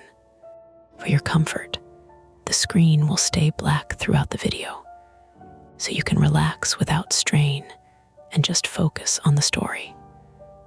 Make sure you stick around until the end. Sometimes the last few moments are the ones that stay with you the longest. The hallway carpet always smelled like damp pennies this time of year. Cleaned, dried, walked on, cleaned again. Like the building itself couldn't decide if it wanted to be a place people passed through or a place that held onto them. I had my cart angled sideways because the vacuum cord loved to snag on the corner of the ice machine. I'd done that little dance 1,000 times. Tug, curse under my breath, lift the cord, pretend it didn't irritate me. The motel's old fluorescent lights hummed overhead with that thin, insect-like whine. And somewhere behind a closed door, a TV was on loud enough to leak laughter into the hallway in bursts. I was halfway down the second floor exterior corridor when I felt it again. Not a draft, the opposite. A soft push of warmth against my shins, like someone had opened an oven door an inch and forgotten about it. I stopped with my hand still on the cart handle. The air outside was late March cold enough that the metal rail had been biting my palm all morning. Yet right here, in front of 217, the corridor air had a gentle, steady heat to it. It wasn't dramatic. It wasn't a blast. It was just wrong. Explainable, though. It always was. Heater stuck on. Pipes. A vent. Some lazy wiring. I glanced at the window across the way, parking lot below, gray sky reflected off windshields. A lone crow walking the median strip like it owned the place. The motel sat just off US 101, outside a small coastal Oregon town that lived on fishing seasons and weekend getaways. The kind of place where every building seemed perpetually wet. The sign out front still said vacancy in one half-dead red neon eye. 217 had a D&D tag on the handle. No one had checked into 217 in 3 weeks. I knew because I had a running tally in my head. You learn to count empty rooms the way you learn to count bruises. The front desk system said vacant. The maintenance log said heater reset, 229, and then nothing. And yet the paper tag swayed softly against the door, as if someone had brushed past it recently. My phone buzzed in my apron pocket. I pulled it out, thumbed the screen. Lena, GM, you on second floor. I stared at the warmth leaking under 217's threshold. My fingertips felt cold. My knees felt warm, like my body couldn't agree on where it was. I typed back, me, yeah, starting west side. Almost immediately, Lena, when you're done, swing by laundry, need you. Laundry meant something was wrong with laundry. Laundry was always wrong. I slipped the phone away and tried to focus on my list. 221 checkout, 219 stayover, 218 checkout, 217 not on the list. Never on the list. The warmth pressed on my calves again, patient as breath. I leaned in close enough that my cheek almost touched the door. I didn't put my ear to it because I didn't want to look like someone who did that. But I listened anyway. At first, nothing. Then faintly, like the after-image of sound, a low mechanical thrumming. Not music, not voices. A steady vibration like a small motor running behind a wall. Could be the HVAC fan. Could be a mini fridge compressor. Could be a space heater plugged in and forgotten. The DND tag tapped once against the door. Just once. That could have been the breeze, except there wasn't any breeze. There was only the warm, slow exhale at the bottom seam. I forced myself to move. I pushed the cart toward 221 and got to work. Cleaning is a kind of hypnosis when you do it long enough. It has rules. It has an order. It has a rhythm you can hide inside when you don't want to think about things that don't fit. Knock, announce, key, door wedge. Housekeeping, I called into 221. Hello, no answer. I stepped in, keeping my cart half blocking the doorway the way we were taught. Don't fully enter a room that might have someone in it. Don't let the door click shut behind you. 221 smelled like wet towels and coconut shampoo. A family had stayed here. You could tell by the handprints on the mirror and the crushed goldfish crackers ground into the carpet like orange confetti. The heater was off, thermostat set to 60, and the room was cool. Normal. I stripped the beds fast, flipping pillows, checking under sheets for anything sharp. You don't learn that from training videos. You learn it from the time someone left a used razor in a tangle of blankets, and you didn't see it until it bit you. I didn't like blood, not in the squeamish, fainting way, in the practical way where I knew exactly how quickly it made everything complicated. Paperwork, questions, the smell of iron on fabric, the way people look at you when you've gotten hurt at work like it's your fault for having skin. My private fear, if I said it out loud, it would sound stupid, was that one day I'd find something in a bed that didn't belong to any normal life. Not a condom wrapper or a forgotten phone charger. Something heavy. Something that needed to be reported. Something that would stick to me long after the shift ended. So I kept my hands moving. I kept my eyes scanning. I kept my brain in the safe grooves. By the time I finished 221, my shoulders were starting to ache. I pushed the cart to 219 for a stayover, where I just swapped towels and empty trash. As I passed 217 again, the warmth kissed my legs. It wasn't subtle anymore because I was paying attention. And now there was another smell mixed into it, stale heat and plastic, like the inside of a hairdryer, like an appliance that had been running longer than it should. I paused again. I told myself I was only checking because of fire safety. That was reasonable. That was responsible. That was what Lena would want if the building caught on fire and corporate asked why nobody noticed.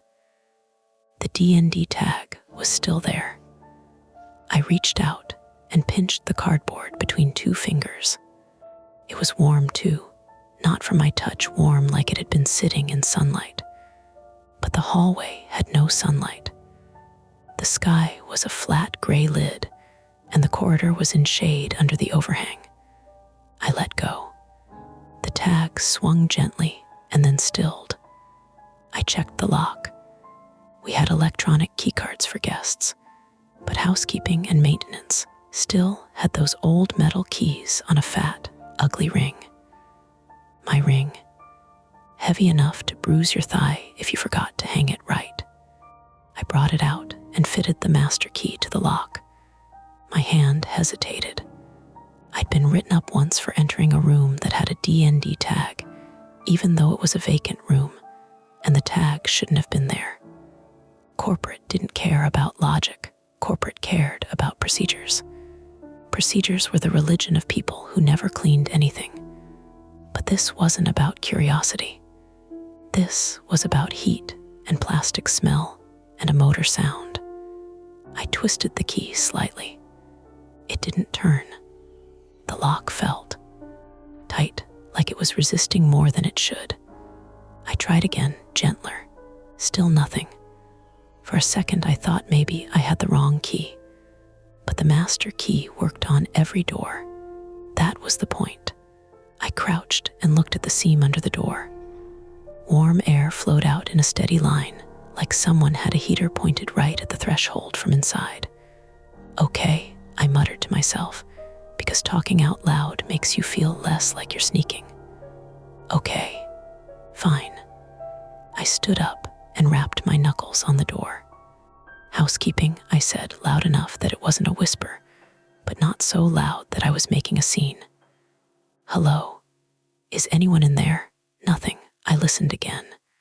The mechanical thrumming was still there, the same low vibration, like a fan that never stopped. My phone buzzed again. Lena, seriously, where are you? I typed with my thumb while staring at the door. Me, on second. Be down soon. I wanted to ask her if anyone had checked into 217. I wanted to ask if maintenance had been in there. But if I texted that, it would become real. It would become a thing that belonged to more than just my body standing here noticing warmth. And I didn't want attention on it. Attention meant responsibility. Responsibility meant being the one who had to explain later why you didn't do something sooner. I slid the phone away and moved on to 219, because routine is a rope you can hold when the ground feels strange. 219 was occupied. I knocked, announced, waited. A man's voice called, "Yeah, give me a sec." And then a toilet flushed. I pushed the cart to the side and stood with my hands folded, staring at the faded landscape print on the door like it might tell me the future. The door opened a crack, and a man peered out, hair wet, t-shirt rumpled. Elliot Grady, 47, male, appeared in the doorway of 219, blinking like the hallway light bothered him. He looked like someone who spent his life in rental cars and windowless conference rooms, balding at the crown. A cheap Bluetooth earpiece still hooked over one ear, even though he wasn't on a call. He kept the chain on the door while he talked to me, not rude exactly, just practiced. "Hey," he said, "can I get extra towels?" "2, sure," I said. "I can swap what you have now." "Nah," he said quickly. "Just extras." That was normal. People like their own mess to stay their own. I handed him 2 folded towels and a little bar of soap, because it was easier than arguing about inventory.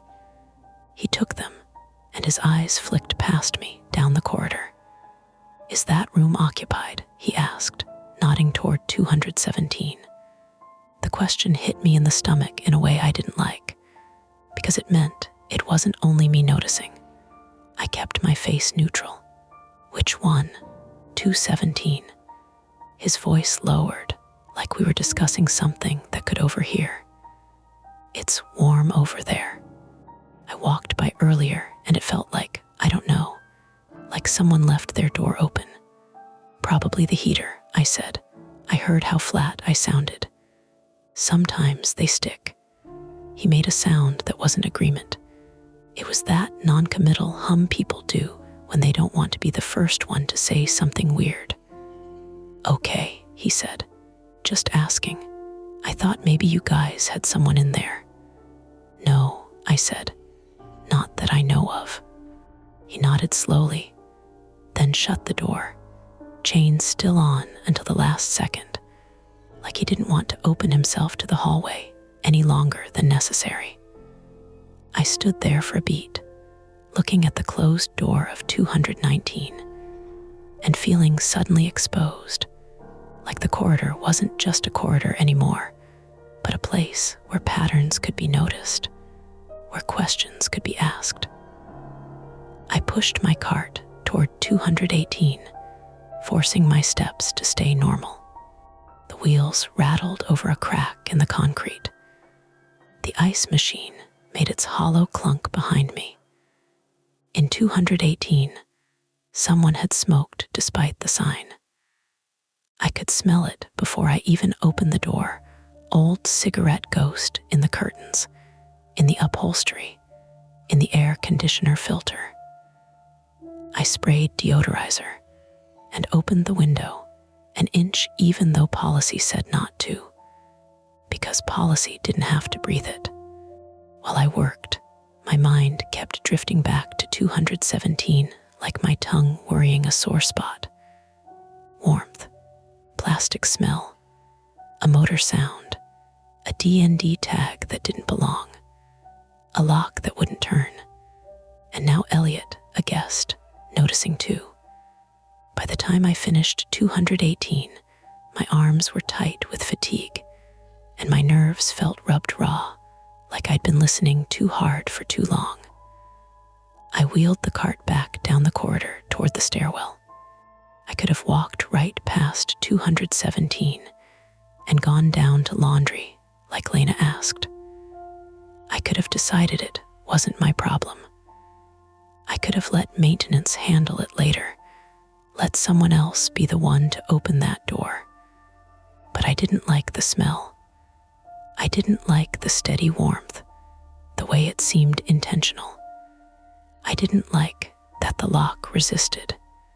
I didn't like that a guest asked about it, because if he complained to the desk about a hot room or weird heat, it would become a bigger issue. And then it would matter that I'd noticed first. The choice wasn't dramatic. It was the kind of choice people make every day without thinking, whether to follow the rule or follow the feeling. I stopped in front of 217 again. The warmth met me, constant and calm.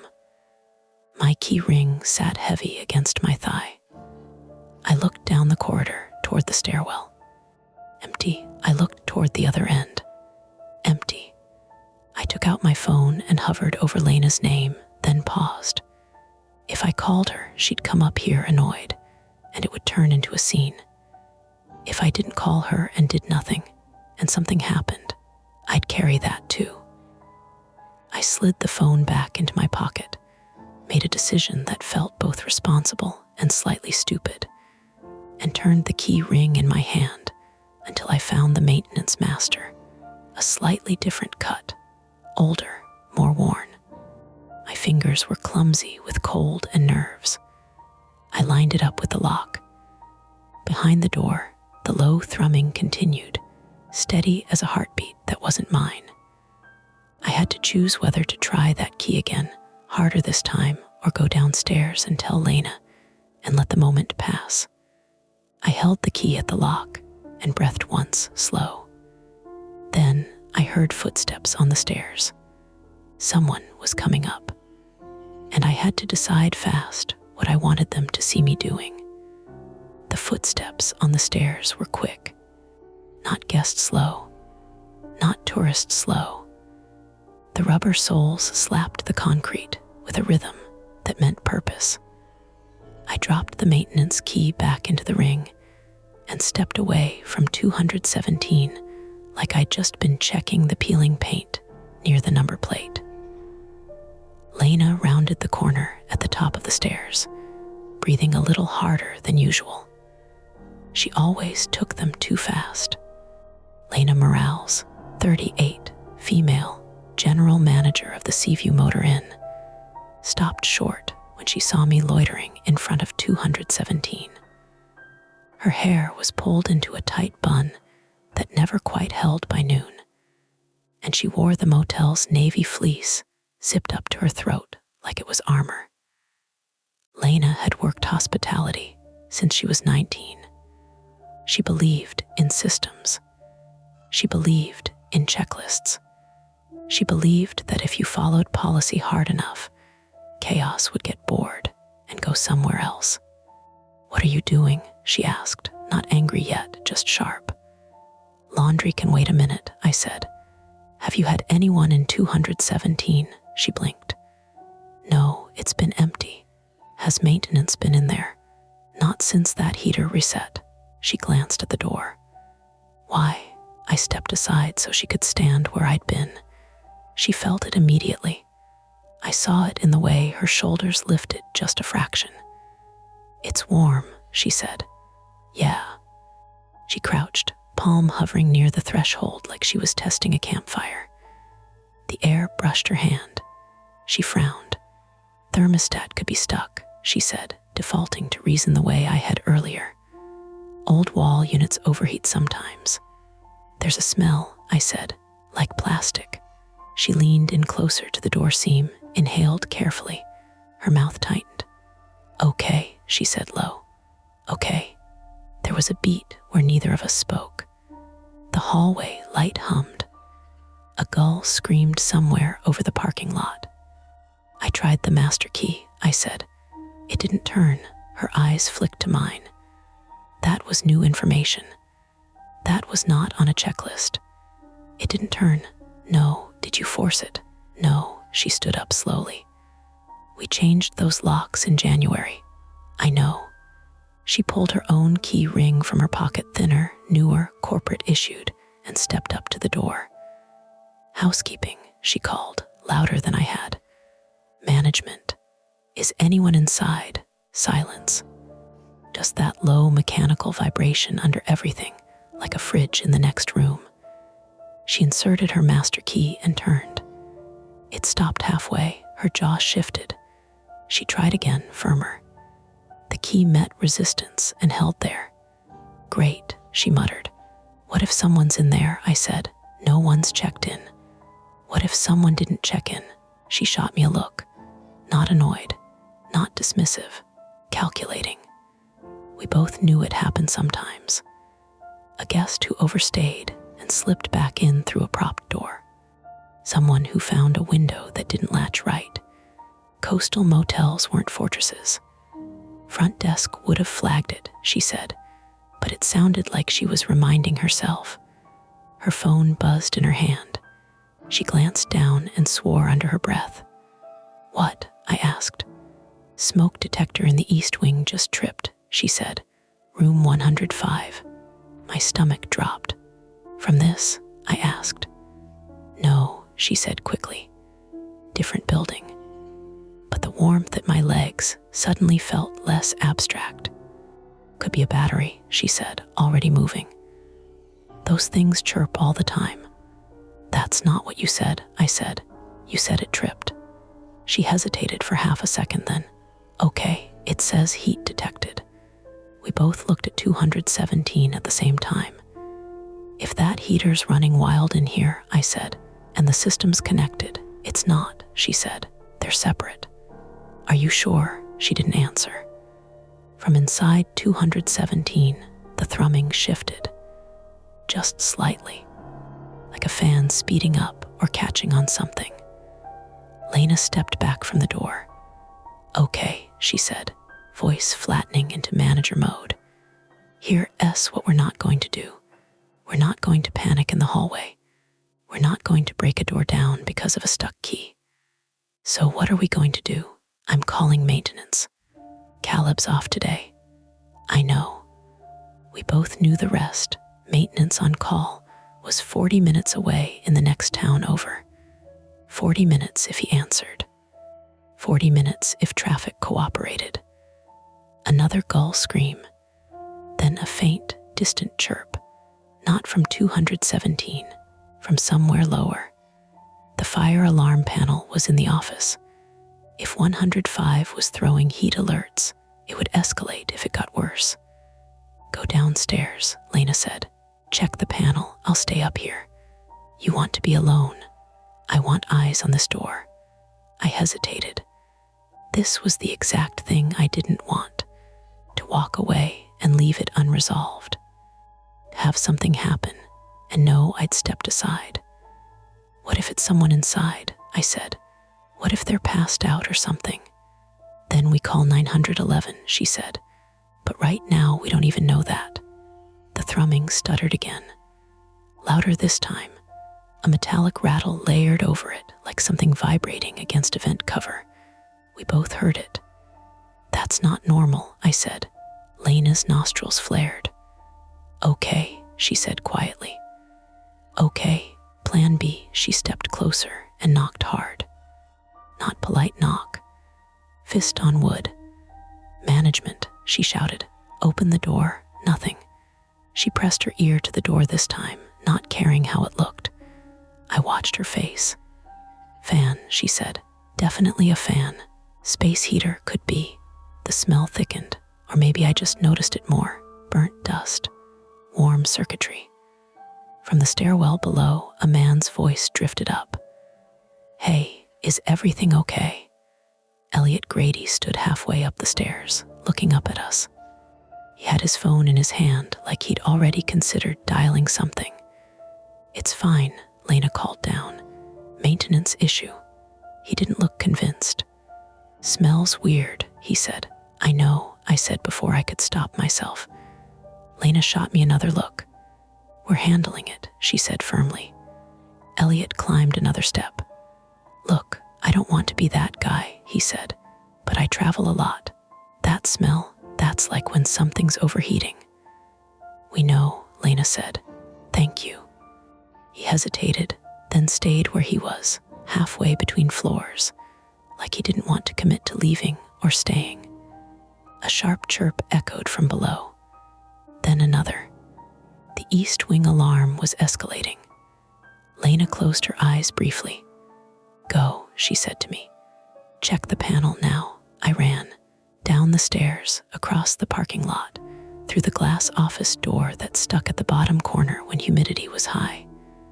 The alarm panel blinked red over 105. Heat detected. No smoke yet. No sprinkler activation. Room 105 was on the opposite side of the property. Different building. Different electrical line.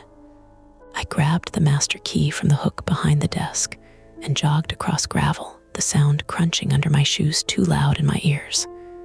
105's door was closed. No DND tag. No visible smoke. I knocked. Housekeeping, management, no answer. The heat didn't hit me here. The air felt normal. I opened the door carefully. The room was empty. Beds made, curtains drawn, thermostat set to 62. Cool. I stepped in, scanned quickly. No obvious source of heat. No smell. The bathroom light was on. I checked. Nothing. The alarm panel must have misread something. Or my phone buzzed again. "Lena, come back, now." I didn't like the way that sounded. I locked 105 behind me and hurried back across the lot. As I reached the stairs, I saw smoke. Not thick, not billowing. A faint gray ribbon slipping from the top edge of 217's door. My legs went weak for a second. Lena stood in front of the door with a fire extinguisher in her hands. She de-pulled it from the wall mount by the ice machine. "It just started," she said, 5 seconds ago.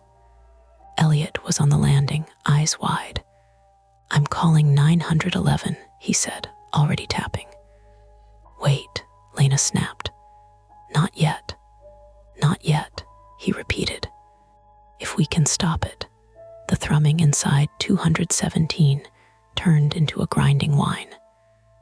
Something metallic clanged against something else. The smoke thickened by a shade. My private fear, finding something that forced police, forced reports, forced the day to split open, pressed hard against my ribs.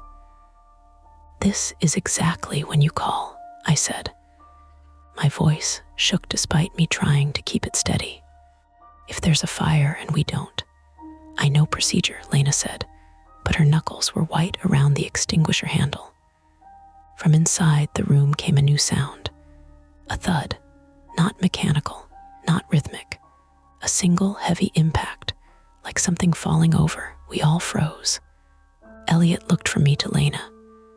"That wasn't a heater," he said. "No, it was." Lena swallowed. "Okay," she said, voice thin now. "Call." Elliot hit the screen and put the phone to his ear. "Yeah," he said, pacing. This is the Seaview motor in off 101 in Harbor Point. We've got smoke coming from a room. Possibly someone inside. Possibly someone inside. The words rearranged everything. Lena stepped back from the door. We have to open it, she said. The key won't turn, I said. Then we break it. With what? She looked around. The corridor offered nothing but plastic chairs and an ice machine bolted to concrete. Another thud from inside. Softer this time, followed by a dragging sound. My skin prickled. That is not a heater, Elliot said into the phone.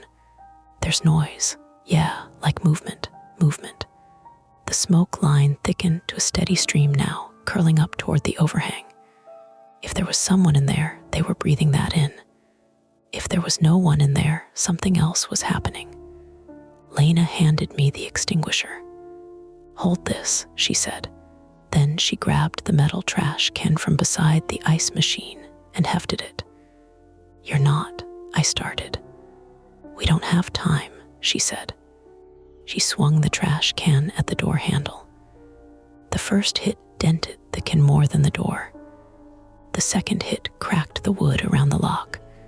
From inside, the dragging sound stopped. Silence, except for the grinding whine, now higher pitched. Fire department S on the way, Elliot called. How long? I asked. 6 minutes. 6 minutes is a lifetime when smoke is coming under a door. Lena raised the trash can again. Move back, she said. I stepped aside, heart hammering so hard it felt like it was pushing against my throat. She brought the can down hard against the lock. The wood splintered. The door shifted in its frame, and from the gap that opened barely an inch came a blast of hot air and the unmistakable smell of burning insulation. And something else, not plastic, not wood, something heavier. Lena coughed and staggered back. Get down, she shouted. I dropped instinctively, dragging the extinguisher with me. Through the cracked door, I saw a flicker of orange light. Not a full blaze, just a pulse. And then, from inside the room, a voice, hoarse, strained. Help. All three of us looked at each other. There was someone in 217, and the door was barely holding together. Help. It wasn't loud.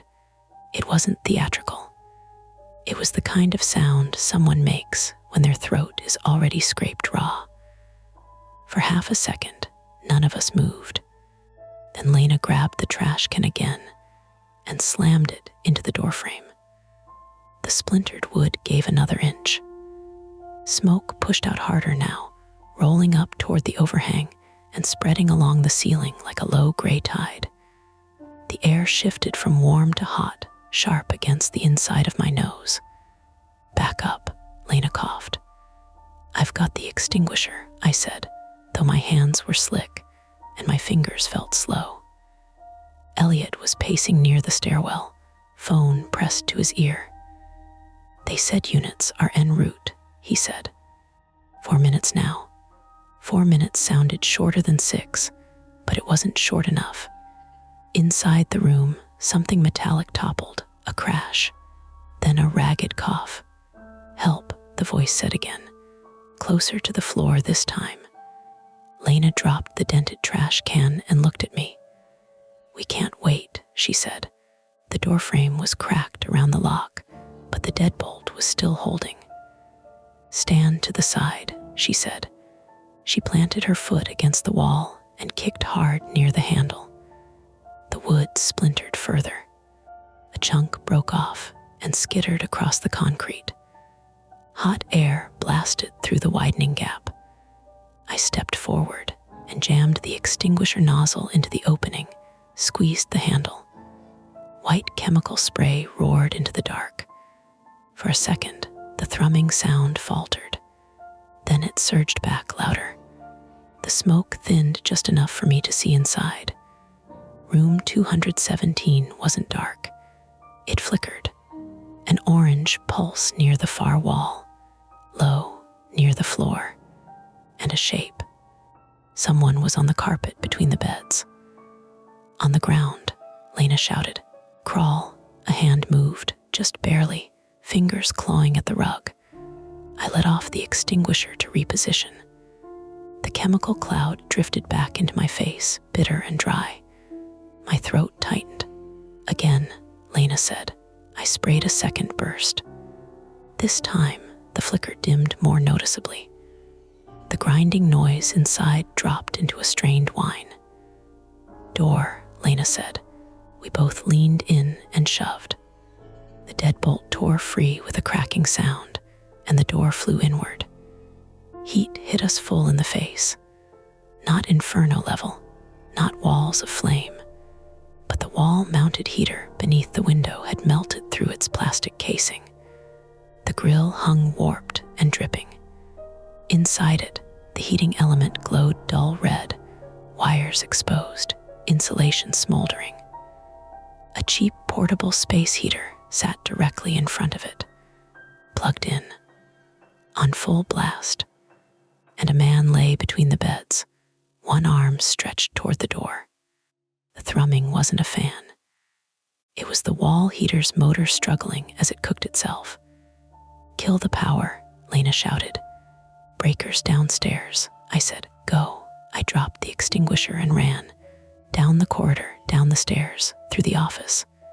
The breaker panel for the second floor was in a locked closet behind the desk. My hands shook as I fumbled the key from the hook. The panel was labeled in fading marker. To ND West. I flipped the main switch. The humming in my ears wasn't the building. It was me. I ran back outside.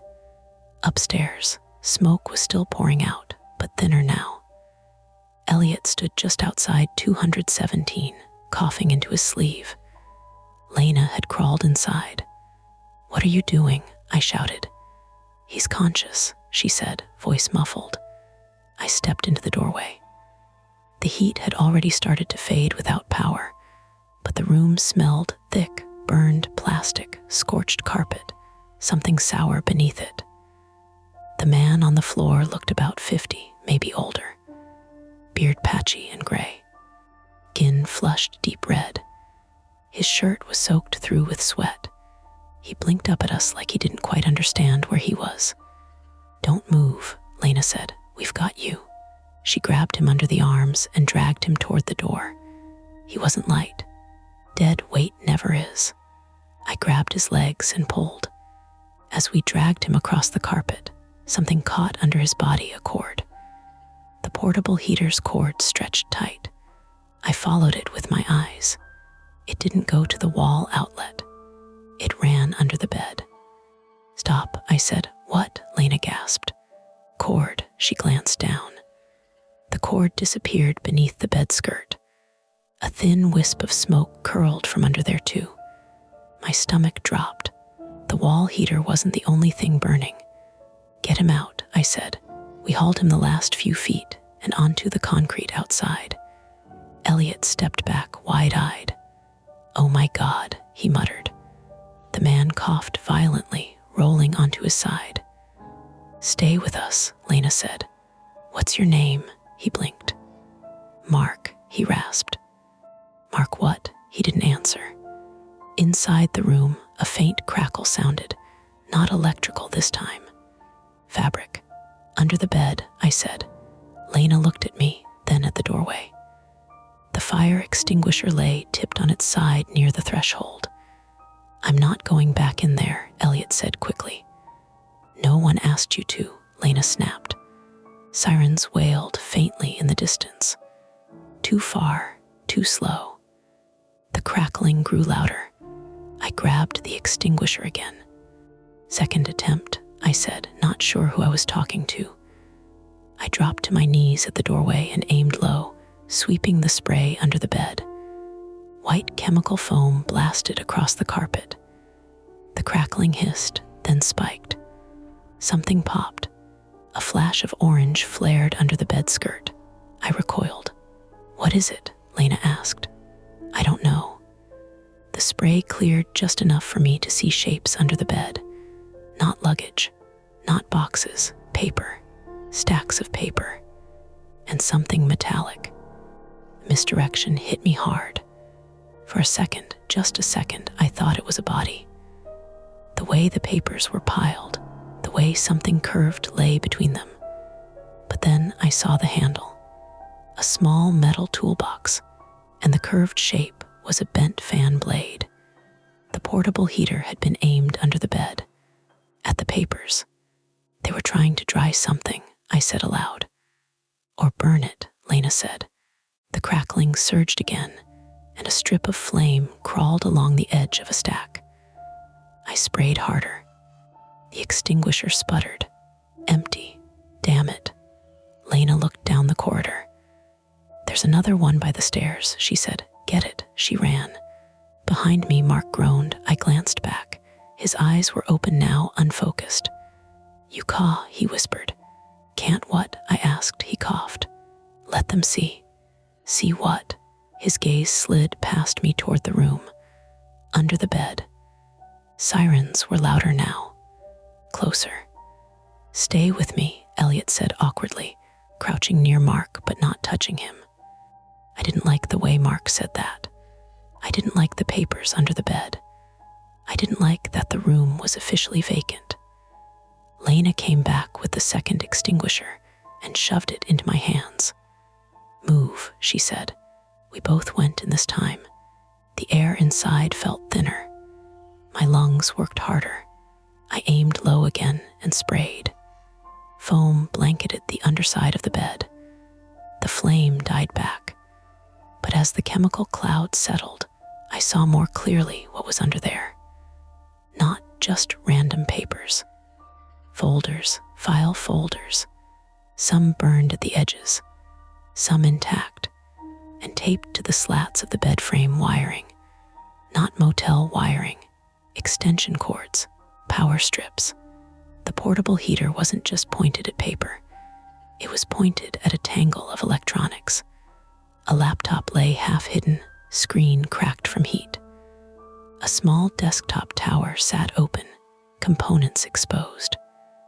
The wall heater had likely overheated first. Then the portable one compounded it. Or maybe it was the other way around. Is this a setup? Lena breathed. I didn't answer. Because in the corner of the room near the bathroom door, something else glinted. A small camera mounted low, facing the door. The misdirection had been fire. The real problem was something else entirely. From outside, a shout. Fire department. Heavy boots pounded up the stairs. We backed out as two firefighters in full gear pushed past us into 217. Anyone else inside? One barked. No, Lena said. Just him. They moved fast, efficient, pulling the bed away from the wall, dousing hot spots, cutting through the remaining smoke with a fan. The hallway filled with noise, radios, boots, orders. Paramedics rushed up behind them and knelt beside Mark. What happened? One asked. Mark shook his head weakly. Space heater, Lena said, overheated. The paramedic's eyes flicked to the open door, to the mess inside. That's a lot more than a space heater, he said. I stepped back against the railing, suddenly lightheaded. My hands were coated in extinguisher residue. My throat burned. Below us, guests had started to gather in the parking lot, phones out. Elliot stood near the top of the stairs, watching everything like he was memorizing it. One of the firefighters came back out, visor lifted. Whose management? He asked. Lena stepped forward. That room's been modified, he said bluntly. That's not standard. I know, she said. You got cameras. In the office, not the corridors.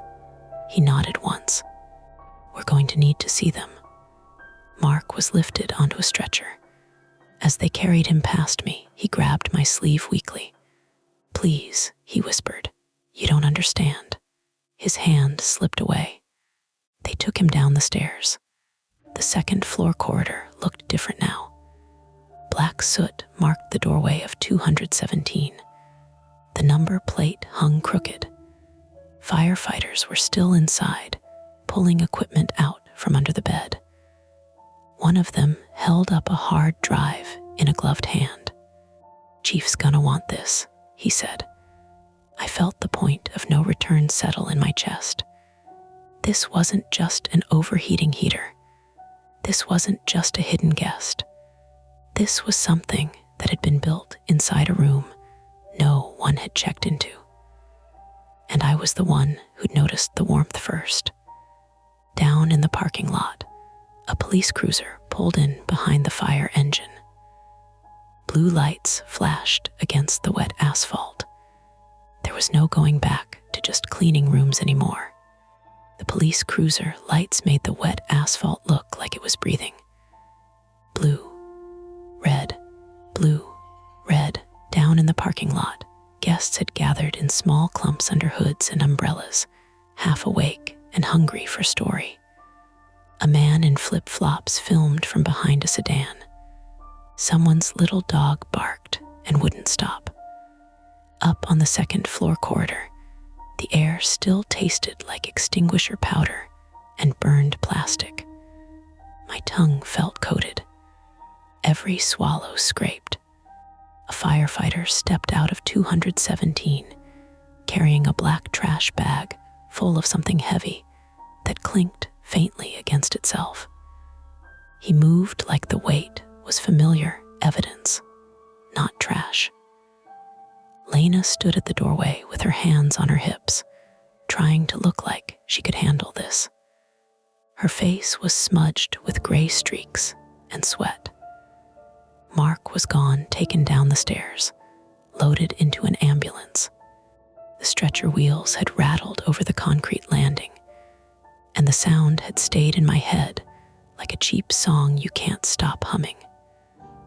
Before they closed the doors, I'd caught a last glimpse of his hand on the blanket, curled like he was still holding onto something that wasn't there anymore. A police officer climbed the stairs, one hand on the rail. He paused when he hit the landing, took in the soot and the warped doorframe, then looked at us like we were part of the fire. Officer Daniel Reeves, 33. Male introduced himself as he approached, calm voice, alert eyes. He had the damp look everyone had in this town, jacket darkened at the shoulders, hair beaded with mist. He wasn't a movie cop. He was a guy who'd probably been called to domestic arguments and fender benders all week and was now trying to decide how big this was. "Who found it?" he asked. Lena opened her mouth. "I did," I said, and felt my stomach tighten as soon as the words left. Officer Reeves nodded once. "You work here?" "Housekeeping," I said. "I'm the cleaner." He studied me for a beat, hands, posture, soot on my sleeves like I'd been hugging a chimney. "Walk me through it," he said. I started at the beginning because that's what you do when someone in authority asks. Warm hallway, D&D tag, smell, key resistance, the heat alarm across the property, smoke, the voice. As I talked, my voice sounded too loud in the corridor, like I was narrating my own mistake. Behind Reeves, another officer appeared at the top of the stairs. Officer Marissa Cole, 41, female, stood on the landing and scanned the corridor, one hand resting lightly on her duty belt. Her hair was pulled back tight, and her gaze moved like it was counting exits. She didn't look at us much. She looked past us, as if the building itself might twitch. "What about the guest?" Reeves asked, nodding toward Elliot. Elliot stepped forward reluctantly, eyes still wide. "I just noticed the heat," he said. "Smell? I called 911 when I saw smoke. That's it." Officer Cole's eyes flicked to Elliot's phone. "You record anything?" Elliot hesitated. "I may be a little, for safety." "Hold on to it," she said. "Don't delete anything." A firefighter came out again, this time carrying something rectangular in a clear evidence bag. a hard drive. He handed it down to someone off frame on the stairs. The exchange was careful, practiced. Officer Reeves's attention snapped to it. "What they pull?" he asked. Lena's jaw tightened. "Electronics under the bed," she said. "Wires, a laptop, a camera." Reeves looked at the soot-stained doorway like it offended him personally. "A camera facing the door," he repeated. Lena nodded. Cole shifted her stance. "You have security cameras. In the office," Lena said. "Front desk area. Parking lot, not the corridors." "DVR on site?" Cole asked. "Yes," Lena said. And then, because Lena couldn't help herself, added, "Corporate requires it." Cole's eyes held on Lena. "We'll want to see that," Lena nodded, but her throat worked like she was swallowing something sharp. The sirens had quieted. The engines idled. It should have felt like the emergency was over. It didn't, because my brain kept returning to the cord under the bed, the way it ran somewhere it shouldn't. The way Mark had whispered, "You can't let them see." And the false alarm in 105. Heat detected in a room that was cold and empty. It had been a misdirection. Not supernatural. Not a glitch. A pull on our attention. "Room 105 alarm," I blurted before I could talk myself out of it. The panel flagged 105, but 105 was empty. Cool, nothing in there. Officer Reeves's eyebrows lifted. "You checked it?" "Yes," I said. "Because Lena asked me to." Cole's eyes narrowed. Heat detected can trigger from more than one source. Could be wiring. Could be a faulty sensor. Or, I said, and my voice dropped without permission, it could have been on purpose, to get us away from 217. Lena shot me a look like, "Stop saying things like that out loud." But Reeves didn't dismiss it. He just stared at the corridor for a beat, like he was placing a chess piece. "You said the lock resisted your master key," he said. "Yeah," I said. "It stopped halfway." Cole stepped closer to the doorframe and examined the splintered wood around the lock. "That's not just wear," she said quietly. "That looks like it was jammed." Lena's fingers clenched and unclenched at her sides. "We changed those locks in January." Reeves nodded. "Who has keys?" "Staff," Lena said. "Me, maintenance, housekeeping." "Any contractors?" Cole asked. Lena hesitated. It was brief, but it was there. "We had a guy out last month to check the water heater," she said. "And a pest company, that's it." Cole made a small note on a pad. Reeves looked back at me. "Any chance you've seen that man in 217 before?" he asked. "No," I said then, because truth has a way of dragging more truth behind it. "He said his name was Mark. That's all." Reeves's radio crackled. He tilted his head, listening. A voice said something clipped and urgent that I couldn't make out. Reeves's eyes lifted to the far end of the corridor. Cole turned at the same time, and I felt it too, something small and wrong. Not heat, not smoke. Movement. At the other end of the second floor walkway, near the stairwell that led down toward the laundry building, a man in a fluorescent safety vest stepped into view. He wasn't a firefighter. No turnout gear. No helmet. He wore a baseball cap and carried a canvas tool bag at his side like it was heavy with metal. He stopped when he saw the cluster of uniforms near 217. For a second, no one moved. Then the man lifted his hand in a casual half wave, like he belonged here, and kept walking toward us. Lena frowned. "That's not," she started. Her voice trailed off, because she recognized what my body had already realized. We hadn't called any contractors. Maintenance was off. Fire department was here. Police were here. So why was someone in a safety vest walking the staff corridor like he owned it? Officer Cole's hand moved to her radio. Anne adjusted his tool bag higher on his shoulder and smiled too wide, too quick. "Morning," he called.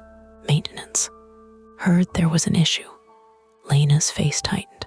"Who are you?" The man's smile didn't change, but it turned hard at the edges. "Just here to help," he said. Officer Reeves stepped forward, voice firm. "Sir, stop right there." The man stopped, but his eyes flicked past Reeves to the open doorway of 217, to the soot, to the activity inside, to the evidence moving down the stairs. Something in his expression shifted tiny, fast, like calculation. Then he bolted. He didn't run toward the stairs back down. He ran past us, straight toward 217. Everything happened at once. Cole lunged after him. Reeves shouted, "Stop." Lena swore and grabbed my sleeve like she could anchor herself with me. The man shoulder-checked Reeves, hard enough that Reeves stumbled into the railing with a metallic clang. Cole reached for the man's arm, but he twisted free like he'd practiced slipping holds. He slammed into the broken doorway of 217 and disappeared inside. "Hey," a firefighter yelled from within. There was a crash, a grunt, the sound of something being knocked over. Officer Cole drew her weapon and moved to the threshold, keeping her body to the side. "Police," she shouted. "Hands where I can see them." Inside, a firefighter shouted again, angrier this time, followed by a choking cough. The man's voice snapped back, close and urgent.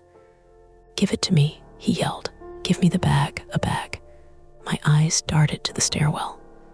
The hard drive bag had already been passed down, but there had been other things, trash bags, electronics.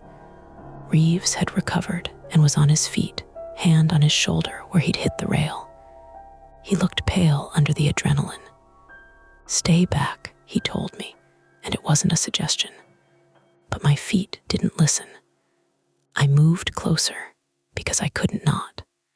Because I'd been the one who opened this. Because my private fear had turned into reality. And now it felt like if I looked away, the world would rearrange itself behind my back. From inside 217 came another crash. A sharp metallic bang like a tool hitting tile. Then a sudden, terrifying sound, the high-pitched screech of a smoke alarm.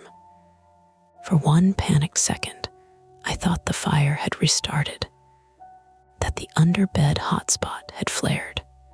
But then I realized explainable, stupidly simple. The alarm was reacting to the lingering smoke and chemical haze, now stirred up by the struggle. Cole flinched, but didn't break position. Reeves moved in behind her, weapon drawn but low, trying not to shoot a firefighter by mistake. A firefighter stumbled out of the room, coughing, visor up. "He's got something," the firefighter rasped. He grabbed. The man burst out right after him. He wasn't carrying a hard drive bag. He was carrying Lena's key ring. Somehow, in the chaos, he'd snatched it from her pocket or off the cart or off the wall, doesn't matter how. He had it now, keys clattering, metal flashing in his hand. And in his other hand, held low against his thigh, was a small canister. Not a gun. A can of bear spray. The kind hikers carried on the coastal trails because cougars existed in the stories people told around campfires, even if nobody saw them. The man's eyes were wild now, the friendly mask gone. "Back up," he shouted. "Back the hell up," Cole shouted. "Drop it." He swung the bear spray up. I didn't think. I moved. I grabbed the fire extinguisher lying on its side by the threshold, the empty one, the one that had bought us minutes earlier, and lunged forward, using it like a bat. My arms weren't strong. Not like that. Not in a heroic way. But the extinguisher was heavy. It connected with his forearm. canister flew from his hand and clattered across the concrete, spinning. The pain in my wrists was immediate and sharp. It felt like lightening up both arms. The man screamed, not from the pain exactly, but from rage. He turned, keys still in his fist, and shoved me hard. My back hit the railing. For a second, the world tipped, parking lot below, wet cars, flashing lights. My stomach lurched. I grabbed the metal rail with numb fingers and barely kept myself from going over. I heard Lena scream my name. I didn't have time to find my footing. The man lunged again, and this time he wasn't aiming to get past. He was aiming to finish the shove. Officer Reeves tackled him. It wasn't clean. It wasn't a perfect takedown. Reeves's shoulder was already hurt, and the man fought like an animal, twisting and slamming, and scrabbling for purchase on the gritty concrete. They hit the ground hard. The sound of skulls nearly meeting concrete made my mouth fill with a metallic taste of fear. Cole moved in fast, weapons still pointed but controlled, and shouted commands that the man ignored. Reeves grunted, face tight, trying to pin the man's arms. The man kicked, heel clipping my shin. Pain shot up my leg. My knee buckled. Lena darted forward and grabbed the key ring that had fallen from the man's hand in the struggle. Keys clinked like wind chimes. Elliot, who had hung back until now, suddenly stepped in hesitant, then committed and kicked the bear spray canister farther down the corridor, away from everyone. "I got it," he yelled, voice cracked. "Don't touch it." Cole snapped automatically, then softer. "Okay, good, just back up." The man thrashed again and managed to roll Reeves onto his injured shoulder. Reeves gasped raw, involuntary. The man tried to scramble toward the stairwell, toward the laundry building, toward a way out. I saw it in his eyes. He didn't care about 217 anymore. He cared about leaving with keys, with whatever he thought he could still salvage. I limped forward, shins screaming, and hooked my foot around his ankle the way you do without thinking when something tries to run and you can't let it. He went down hard, face first. Cole was on him in a second, cuffing him with a snap that echoed down the corridor. For a moment, there was only heavy breathing. My breathing. Lena S. Reeves's. The man's, now choked with fury. A firefighter leaned against the wall, coughing into his elbow. Elliot stood with his hands up like he'd wandered into a bank robbery. The smoke alarm inside 217 continued to shriek. Reeves sat up slowly, holding his shoulder. His face was slick with sweat and rain. "You okay?" Lena asked him, voice shaking now that it was safe to shake. Reeves didn't answer right away.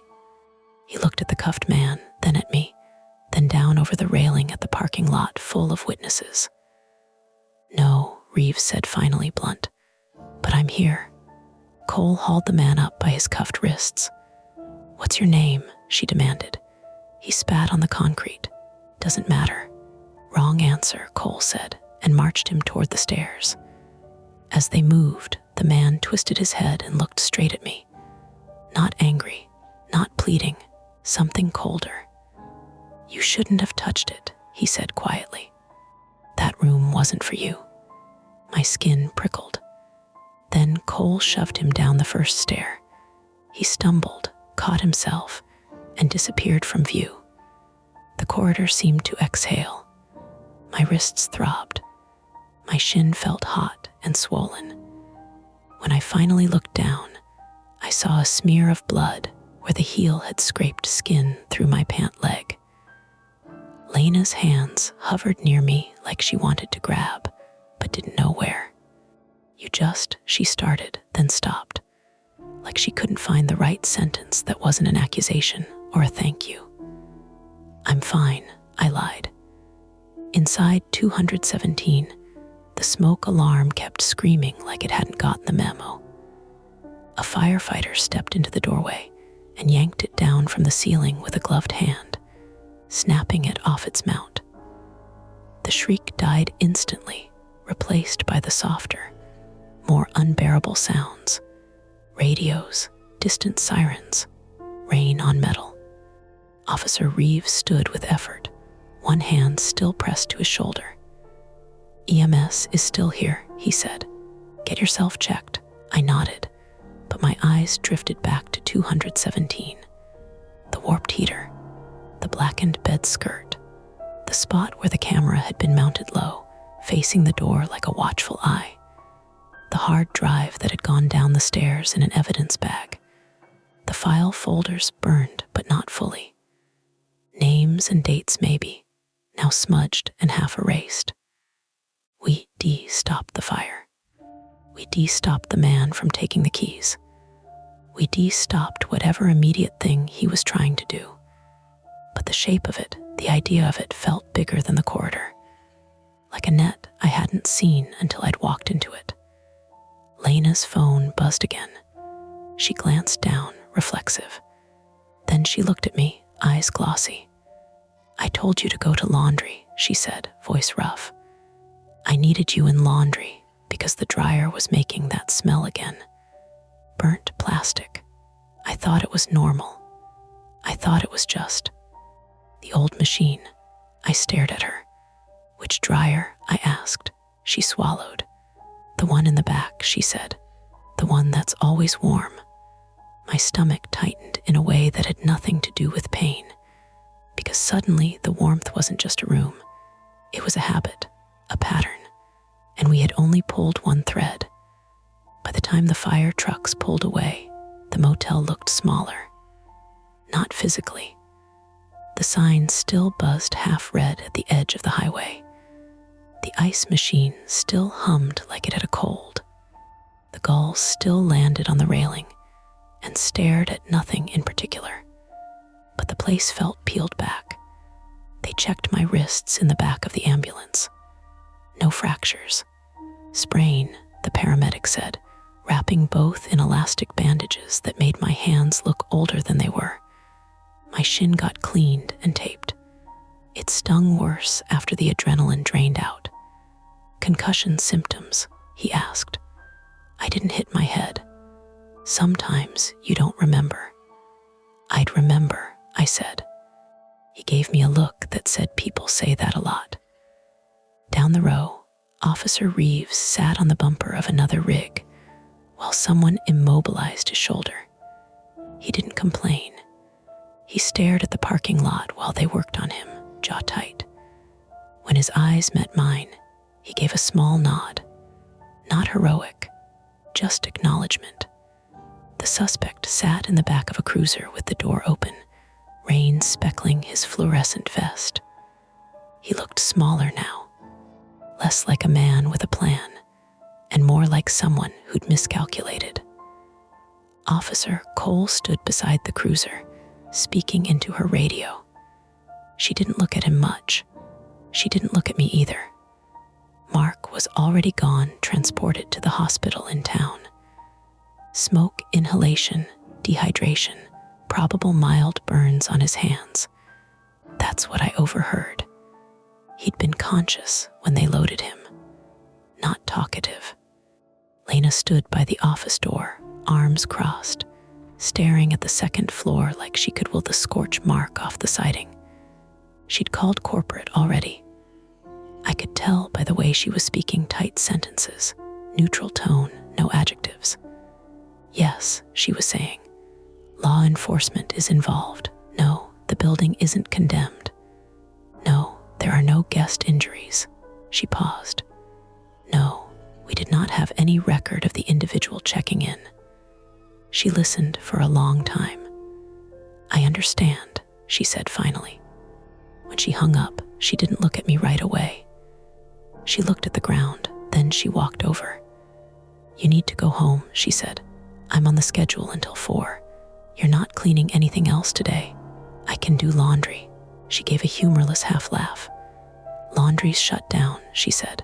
Fire department wants to inspect wiring, all of it. The back of my neck prickled. Because of the dryer? I asked. Because of everything, she said. We stood there a second too long. I'm sorry, she said quietly. For what? For not listening when you first mentioned the heat. I shrugged, and immediately regretted it because my wrists screamed. I almost didn't mention it, I said. I almost just went downstairs. She nodded like she knew that about me, like she'd seen that hesitation before. That's how this kind of thing works, she said. Everyone assumes someone else will deal with it. The rain picked up briefly, tapping against the office windows. Guests started drifting back to their rooms. Phones lowered. Dogs stopped barking. Elliot lingered near his door on the second floor, watching the activity taper off. When he saw me looking up, he gave a small, uncertain wave. I walked over to the base of the stairs and looked up at him. You okay? He called down. Yeah, I said. Thanks for Don't thank me, I said. You kicked the spray. He nodded. Guess I travel too much. You see something off, you react. Yeah, I said. He hesitated. They asked for my footage, he added. From my phone. Good, they said it might take a while to sort out what was on those drives. I swallowed. Yeah. He looked toward 217, now taped off with yellow plastic that fluttered against the railing. Feels weird, he said, sleeping one door down. You don't have to, I said. He considered that, then shook his head. I've got a meeting in Portland tomorrow, he said. Life keeps going. Life keeps going. He went back inside. By early afternoon, the corridor was almost quiet again. Firefighters had packed up. Police had taken statements and left one cruiser parked out front. A forensic tech in plain clothes had spent an hour inside 217, moving carefully around the burned carpet and the underbed tangle. They carried out more than just the hard drive. File folders in sealed bags, the camera, the open desktop tower. One of the techs mentioned the word network. Another mentioned external storage. I tried not to listen, but you can't unhear certain words once they pass your ears. When Officer Cole came down to take my formal statement inside the office, she was all business. Recorder on the desk between us. You noticed heat before smoke, she said. Yes. You attempted entry with a master key that did not fully turn. Yes. You and Ms. Morales forced entry due to perceived fire risk. Yes. She clicked her pen. The suspect who attempted to enter the room, had you seen him before? No, you're sure? Yes. She watched my face like she expected something else to float up. It wasn't random, she said, not as a question. No, I said. She nodded. Mark is not giving much at the hospital, she added. Claims he rented the room online. No confirmation of that yet. He didn't check in, I said. We know. She leaned back slightly. You understand, she said, that this may not end with just a fire report. I figured. There may be victims, she said carefully, depending on what's recovered. The word hung there. Victims. Of what? I didn't ask. I didn't want a shape yet. The burned folders were enough. When she left, the office felt smaller than the corridor had. Lena locked the door behind her and turned the sign to temporarily closed. We're closing the second floor for a few days, she said. Maybe longer. Corporate let you. They don't have a choice, she said. Not with police tape on the door. She sank into the desk chair and rubbed her face. You know what kills me, she said. What? That we've been chasing that burnt plastic smell in laundry for months. Replaced the lint trap. Cleaned the vent. Thought it was just old equipment. I leaned against the counter. And maybe it was nothing, she said. Or maybe it was. The fire inspector had already told her they'd test every circuit, every breaker. The second floor west line had been drawing more load than it should have, according to the preliminary readout. Not enough to trip constantly, enough to stay warm, enough to make a corridor feel slightly wrong. "Do you think he wired into it?" I asked. She didn't answer, because we both knew it was possible. Back feed into an outlet, extension cords hidden behind drywall, a splice no one noticed because no one was looking. Or maybe it was simpler than that. Maybe the warmth in the hallway had always just been that heater, stuck on, cycling. Maybe we were about to make patterns where none existed. By 5 o'clock, the motel was quiet again. The ambulance bay was empty. The cruiser was gone. The tape on 217 fluttered against a calm sky. I stood alone on the second floor walkway and looked at the door. The scorch mark above the handle was dark against the beige siding. The door frame was cracked and raw where we'd kicked it. I stepped closer. Without the heater running, without the power, the air felt normal, cool. I crouched and placed my hand near the threshold. Nothing. No warmth. Just damp concrete. I let out a breath I didn't realize I'd been holding all day. Footsteps behind me. "Lena, they'll be back tomorrow," she said. "Investigators, maybe media." "Great," I said. She stood beside me, staring at the door. "I keep thinking about that key," she said. "What about it?" "He didn't grab a hard drive," she said. "He didn't grab a folder. He went for my keys."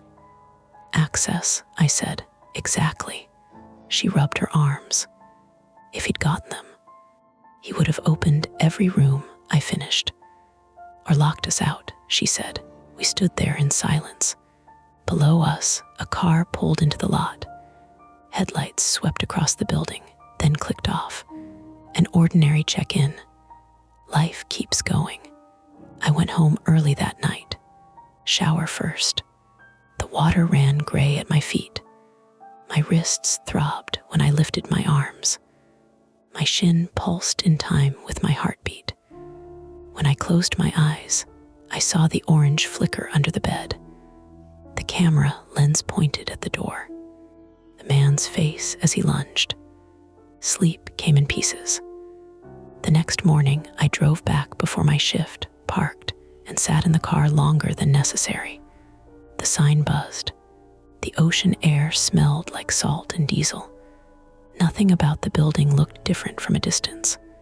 I walked up the stairs slowly. 217 was still taped off. I didn't crouch this time. I didn't need to. As I passed, I felt it. A faint warmth against my ankle. So subtle, I almost laughed at myself. I stopped, held my breath. The air was cool. Then the warmth shifted, not from the door, from the wall, from the direction of the laundry building behind it. I stood there, listening. No thrumming, no smoke, just the distant hum of dryers cycling on and off. Explainable, old wiring, shared circuits, equipment that never fully cools. I told myself that.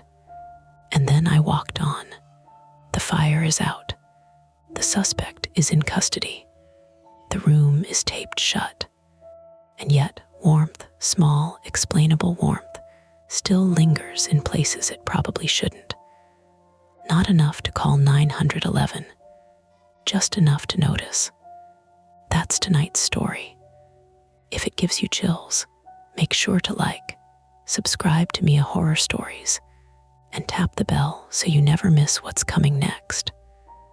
And if you're still brave enough, there are more dark tales waiting for you right here on the channel. Go watch another if you dare. Welcome to Mia Horror Stories. To make it easier on your eyes, this video plays against a black screen, so you can close your eyes, get comfortable, and let the story take over. But don't relax too much, the ending might just catch you off guard. Stay with me until the very last word. The first thing that felt wrong was the receipt, not the order itself. Late night burrito bowl, extra guac, 2 churros, like someone was trying to bribe their own insomnia. That part was normal. It was the address line that made my thumb pause on the screen. Delivery. 14.5 Larchmont Spur. My app did that little spinning wheel like it was thinking hard, then dropped a pin in the middle of a river. I was already rolling, because you don't sit in a running car at 11:47 p.m. in February and let indecision eat your gas. The heater was half working. The fan had a click in it like a playing card in bike spokes, and my phone was clamped to the dash mount at an angle that always made maps look slightly judgmental. Outside the windshield, the city had that wet glass look, streetlights smeared on the asphalt, taillights stretched into red commas. It had been raining earlier, and now the air smelled like cold stone and exhaust. I tapped the address, copy, paste into Google Maps. Nothing. I tried Apple Maps. Nothing. I tried the app's built-in navigation again, and watched it stubbornly insist the customer wanted dinner delivered to a moving patch of dark water. A glitch, I told myself. The app occasionally did stupid things.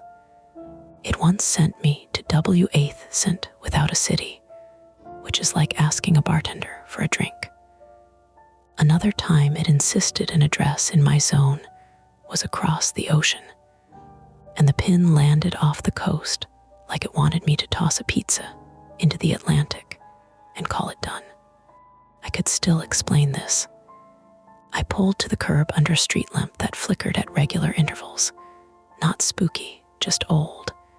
And the light made my dashboard look like a cheap aquarium, green digits, wet reflections, my hands pale on the wheel. I zoomed out, zoomed in. The pin jittered like it was trying to snap onto a grid line that didn't exist. The order notification chirped again. Leave AT door. Do not knock. A normal request. People didn't want their roommates waking up. People didn't want their dogs exploding into noise. People didn't want to see the face attached to their hunger. Still, do not knock always carried a faint edge, like a whisper in a hallway. I took a breath and hit the call button. The phone rang twice, then went to voicemail. No personalized greeting, just the automated voice. The person you are calling is not available. I tried the in-app message. Hey, I can't locate the address on my maps. Can you confirm cross streets? 3 dots appeared, then disappeared. My stomach did that tiny sinking thing it did whenever I saw an order that might turn into wasted time. Time was money, and night deliveries were a string of small decisions that either kept you afloat or didn't. Take the long drive for a bigger tip. Skip the confusing apartment complex. Gamble on the customer who never answers. Behind me, a car hissed through a puddle. Far off, a siren rose and fell, not close enough to care about me, just part of the city's background music. Somewhere, a metal gate slammed, the sound echoing between buildings. I checked the name on the order. Avery, no last initial. No profile photo. That wasn't unusual, but it didn't help. The app timer ticked. Deliver by 12:06 a.m. A small break from normalcy, I reminded myself. Explainable. Address formatting error.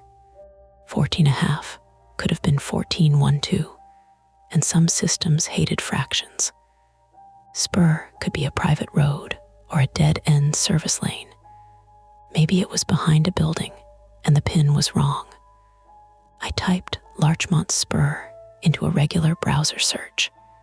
It suggested Larchmont Avenue, Larchmont Boulevard, Larchmont Station. No spur. I stared at the receipt again. The restaurant had printed it without flinching, which meant the address had passed through at least one system without anyone's eyes catching. Or maybe it had caught and they didn't care, because their job ended at the counter. A horn beeped behind me. Not angry, just the quick polite tap that meant I was blocking a spot someone wanted. I eased forward, found a gap, and slid in behind a parked SUV with a baby ON board sticker that looked sun-bleached and tired. I opened the insulated bag and checked the food, more out of habit than suspicion. The paper bag was warm against my fingers. It smelled like cilantro, lime, and fried sugar. The churros were in a small box with cinnamon dust on the seams. Everything normal. And then there was the other thing. Tucked under the handle, stapled to the paper bag like an afterthought, was a second slip of paper, not the restaurant receipt.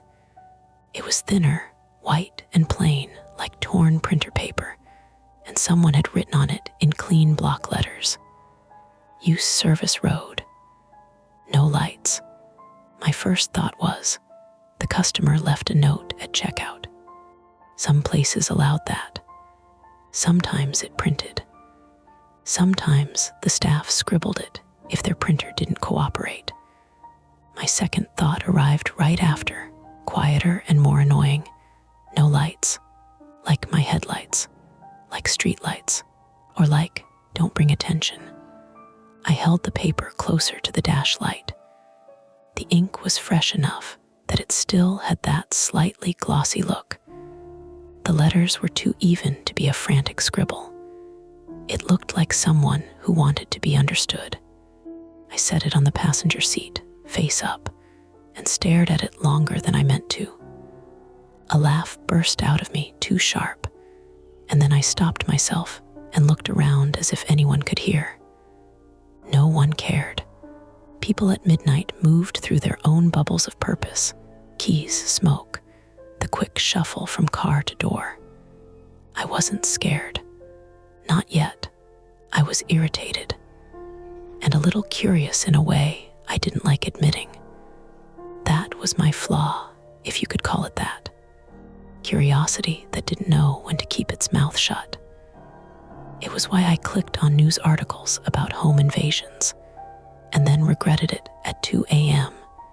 It was why I said yes to dares as a kid, and then acted surprised when I got hurt. It was why I kept doing night deliveries, even after my mother asked me, more than once, in that careful tone of hers, if I couldn't just do it during the day. My private fear wasn't ghosts or monsters. It was simpler and more embarrassing. It was being stuck somewhere with a dead phone and no one answering. Not dramatic stranded in the desert stuff, just modern helplessness. The kind where you're on the side of a road with a flat tire and you realize you don't remember any numbers because your brain outsourced that to a glass rectangle. The kind where your location is shared, but the blue dot is wrong. The kind where you can see houses and lights and people and still feel invisible because you can't make the system connect you to help. I checked my battery. 23%. I had meant to bring my charger in from the apartment. I had left it plugged into the wall next to my bed like a bad habit. My car charger had died 2 weeks ago, and I kept forgetting to replace it because I kept thinking, it'll be fine for one more shift. The app buzzed again with a message. Avery, you're close. Take the service road. That was it. No cross street. No clarification. Like service road was an obvious choice the way the highway was obvious. I typed back, can you send a pin or nearest intersection? My maps aren't finding Larchmont Spur. 3 dots. Then nothing. I looked at the map again, and now that I was paying attention, the pin wasn't just in the river. It sat at the edge of a dark strip that ran parallel to the water, like a maintenance path. A line of nothing between a rail yard and the riverbank. The kind of road you didn't drive unless you had a reason. My app offered an estimated route anyway. It highlighted streets I recognized, then ended with a pale gray line that wasn't labeled, just a suggestion of asphalt. The city on either side of me felt suddenly more present. The hum of my engine, the faint rattle in my door, a bus sighing at a stop somewhere, kneeling down, its hydraulics complaining. A couple laughing too loudly as they crossed a street, their voices bouncing off storefront glass.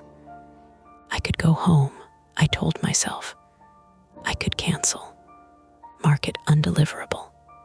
The app had a button for that, buried under menus like it wanted you to feel guilty for using it. But I also pictured the order total and the potential tip. Late night orders were sometimes generous, and if I didn't deliver it, I'd still smell cilantro in my car for hours, like a reminder. My phone vibrated again. Avery, do not call. Just drop it at the door. Use the service road. You'll see the gate. A gate. Okay. That was at least a concrete thing. I swallowed, suddenly aware of the dry taste in my mouth. I hadn't eaten since late afternoon. I lived off gas station coffee and the occasional fries someone forgot to pick up, which was sad and also true. A car pulled up beside me and idled. The driver glanced over, not aggressive, just a quick check on why someone was sitting with their interior light on. Their face was lit blue by their own phone. When they looked away, I felt weirdly alone again. I started the car properly, shifted into drive, then paused with my foot on the brake. In my rearview mirror, my eyes looked tired. I'd been doing deliveries on and off for almost a year, ever since my day job at an event company started cutting hours, and then cut me entirely. My name is Mason Reed, 28, male, and I'd gotten good at the small rituals that kept night work feeling normal. Lock the doors, keep the bag zipped, don't step inside anyone's house, even if they insist. Trust your gut, but also don't be dramatic.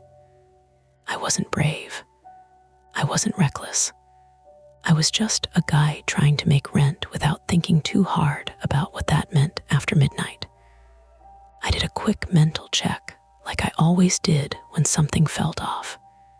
Keys, in ignition, lit back pocket, pepper spray, center console. Legal, cheap, and probably useless if it came to it, but it made my hand feel less empty. Phone, 22% now. Food, warm.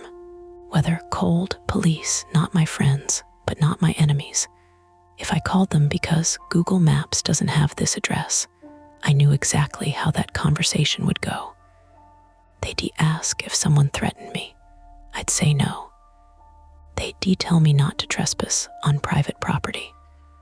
They'd suggest I cancel the order. End of story. Which left the decision exactly where it started, with me. I turned the volume up on the radio, not because I needed music, but because I needed another sound in the car that wasn't my thoughts. Some late-night host was talking about sports in a voice that made everything feel routine and dumb. I pulled away from the curb and followed the route the app suggested. The streets near downtown were still awake, bars spilling noise, clusters of smokers under awnings, delivery vans double, parked with hazard lights blinking like slow heartbeats. I drove through familiar intersections, past the same mural of a giant orange cat I'd passed 100 times, past a convenience store where the clerk always nodded like we shared a secret. Then the buildings thinned. The lights spaced out. Warehouses replaced apartments. The river smell came back, mud and metal and old water. Streetlights here were taller and fewer, their pools of light separated by long stretches of dimness that made the road feel like it was being revealed to me in pieces. The app told me to turn left onto a road I'd never noticed before. There was no sign that said Larchmont Spur, just a narrow entrance between a chain-link fence and a concrete barrier. A small reflective marker that might have once had a number, but now just shone blankly when my headlights hit it. A service road. My phone screen dimmed briefly, then brightened again. 20%, like it was counting down for my attention. I slowed, looking for a reason to not do this. A no trespassing sign, a locked gate, a clear dead end. Something that would let me tell myself honestly that I tried. Instead, I saw what Avery had promised. A gate, metal, sliding, half open like someone had left it that way on purpose. No padlock visible. No security booth. Just an opening wide enough for my car. Beyond it, the road continued, hugging the dark line of the river on one side and the rail yard on the other. The yard lights were far off, orange and industrial, and I could hear, faintly, the clank of something shifting, train cars settling, or maybe just my imagination pulling sound out of the air. My hands tightened on the wheel. I stopped at the gate, engine idling, headlights washing the gravel and weeds in front of me. My car's beams made the world ahead look like a narrow tunnel. If I drove through, I was committing. Not to danger necessarily, but to being somewhere I couldn't easily explain if something went wrong. If I didn't, I'd cancel and go back to the bright streets and tell myself I was smart. My phone buzzed one more time. Avery, please. I'm watching the road. Don't waste time. I stared at the message until the screen went dark and my reflection stared back. The choice sat there with me in the idling car, reverse and leave, or roll forward through the half-open gate and deliver food to an address that didn't exist on any map. I put my foot on the gas, just enough to feel the car lean forward, and held it there. I eased the car forward. The tires rolled over loose gravel with a soft crunch that sounded louder than it should have. The gate didn't creak. It just stood there, half open, patient. I didn't turn off my headlights. No lights could mean a lot of things. It could mean don't flash your brights into someone's bedroom window. It could mean the streetlights were out and I shouldn't rely on them. It could mean something more specific and more ridiculous, and I wasn't ready to interpret it that way. The service road narrowed almost immediately. On my left, the river moved slow and black, the surface broken in places by pale reflections from distant lamps. On my right, chain-link fence stretched along the rail yard, topped with coiled wire. Every few seconds, there was a metallic knock from somewhere deep in the yard, like someone tapping a wrench against steel. The app still showed a route, but the gray line floated in empty space. No street name, no nearby businesses, just the blue dot of my car inching forward. I checked my battery. 18%. The radio crackled and lost signal, dissolving into static. I turned it off.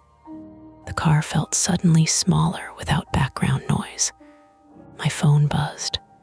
Avery, you kept your lights on. I stared at the message.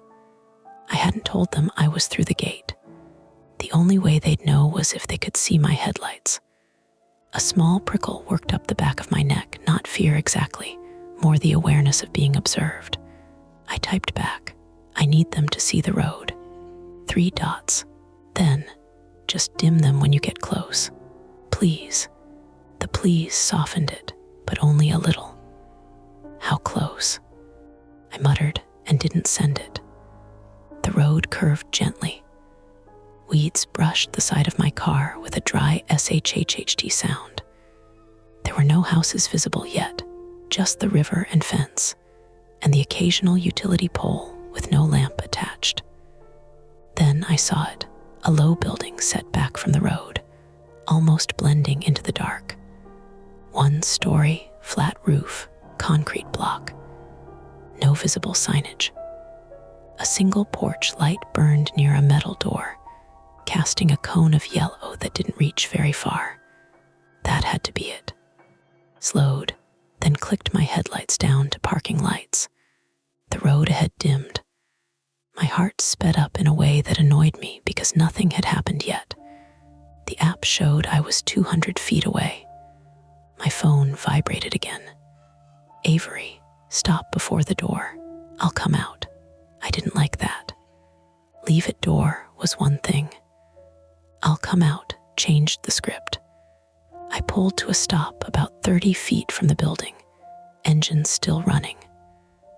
My lights were low enough that the building looked like a shape cut out of the dark. For a few seconds, nothing moved. Then the metal door opened and a figure stepped into the porch light. A man, tall but thin in a way that made his jacket hang loose. He lifted a hand, palm out, not waving, just signaling. He walked toward my car at an easy pace, not hurried. I cracked the window before he reached me.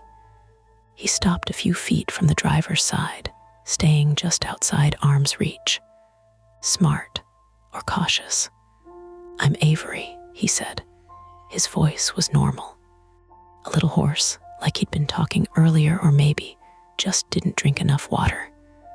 He looked about 35. Pale, dark hair pushed back with his fingers, clean shaven, no visible injuries, no obvious signs of anything. I'm Mason, I said automatically. He nodded. Thanks for coming.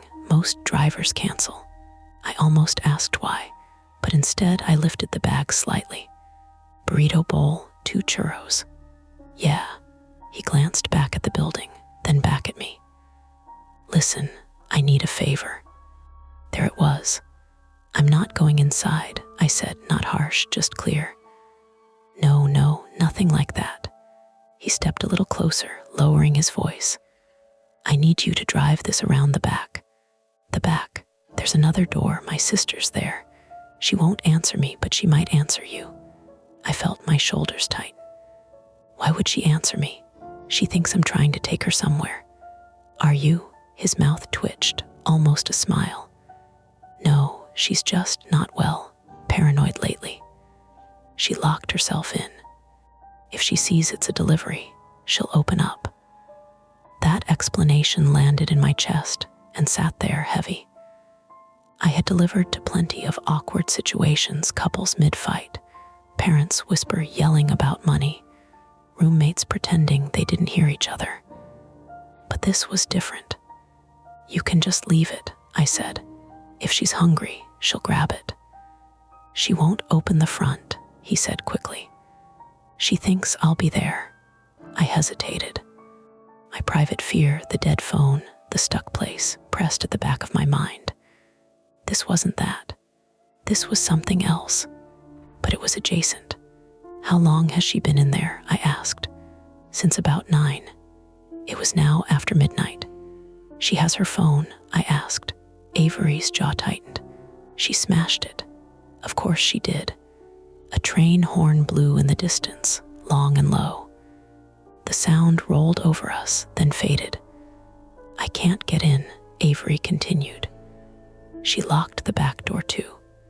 The windows are reinforced, long story. She's had episodes before. If she doesn't take her meds tonight, it's going to get worse. I studied his face. No wild eyes, no sweating. He seemed tired more than anything. Why not call for help? I asked. I did. He gestured vaguely toward the city. They said if she's not actively harming herself or anyone, they won't break in. And if I push it, they'll escalate and she'll never trust me again.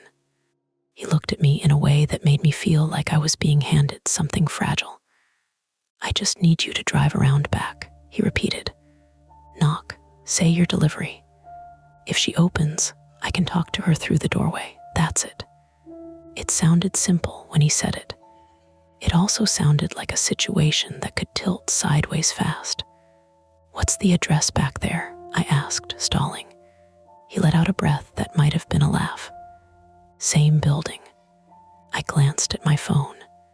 15%. If I drove around back and something happened, if my car got blocked in, if my phone died, if she panicked and thought I was part of something, I would be exactly where I hated being. Off map, low battery, no clean exit. Avery seemed to read something in my face. I'll stay where you can see me, he said. I won't come near you unless you ask. Why not just text her from my phone? I said. Let her see a different number. She won't trust that either. We stood in that strange in-between. The river moved. The rail yard clanked. Somewhere behind the building, a loose piece of metal rattled in the wind. I don't want trouble, I said finally. I don't either. Is she violent? No, he said quickly. Then slower, not usually. That usually hung there. And if she does open, then you leave. I'll tip you extra for trying. There it was, the transactional solution. I looked at the building again. No other cars visible. No other lights. Okay, I said before I could talk myself out of it. I'll drive around. You stay here. Relief flashed across his face, quick and unguarded. Thank you. He stepped back, raising his hands slightly like he was showing he meant no harm. I rolled up the window and put the car in drive. The service road narrowed further as it curved behind the building. The gravel gave way to cracked asphalt. There was a dumpster tipped slightly on one side and a stack of wooden pallets leaning against the wall. No streetlights here, just my parking lights and the faint glow from the rail yard bleeding over the fence. The back of the building had a metal door identical to the front. No porch light. I stopped about 10 feet away and killed the engine. Instant quiet. The kind that makes every small sound feel intentional. I grabbed the bag, stepped out, and shut the door gently. The air was colder back here, less shielded from the river.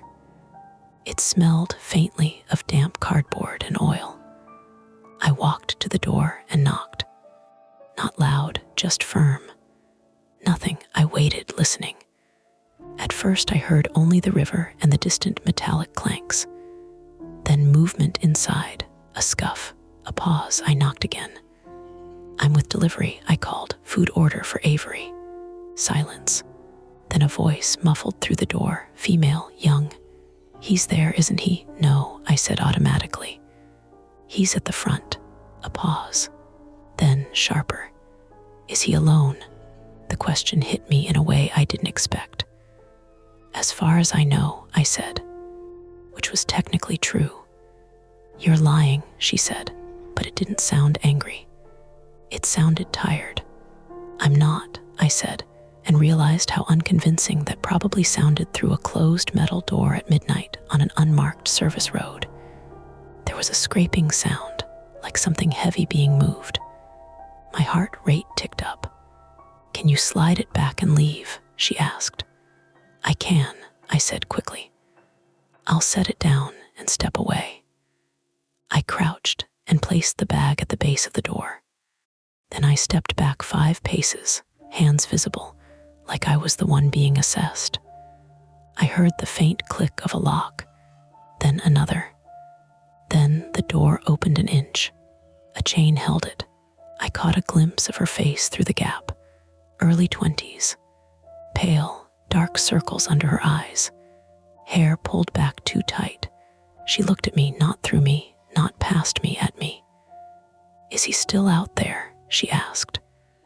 At the front, I said. He said you haven't taken your meds. Her expression changed instantly, anger flashing across her face.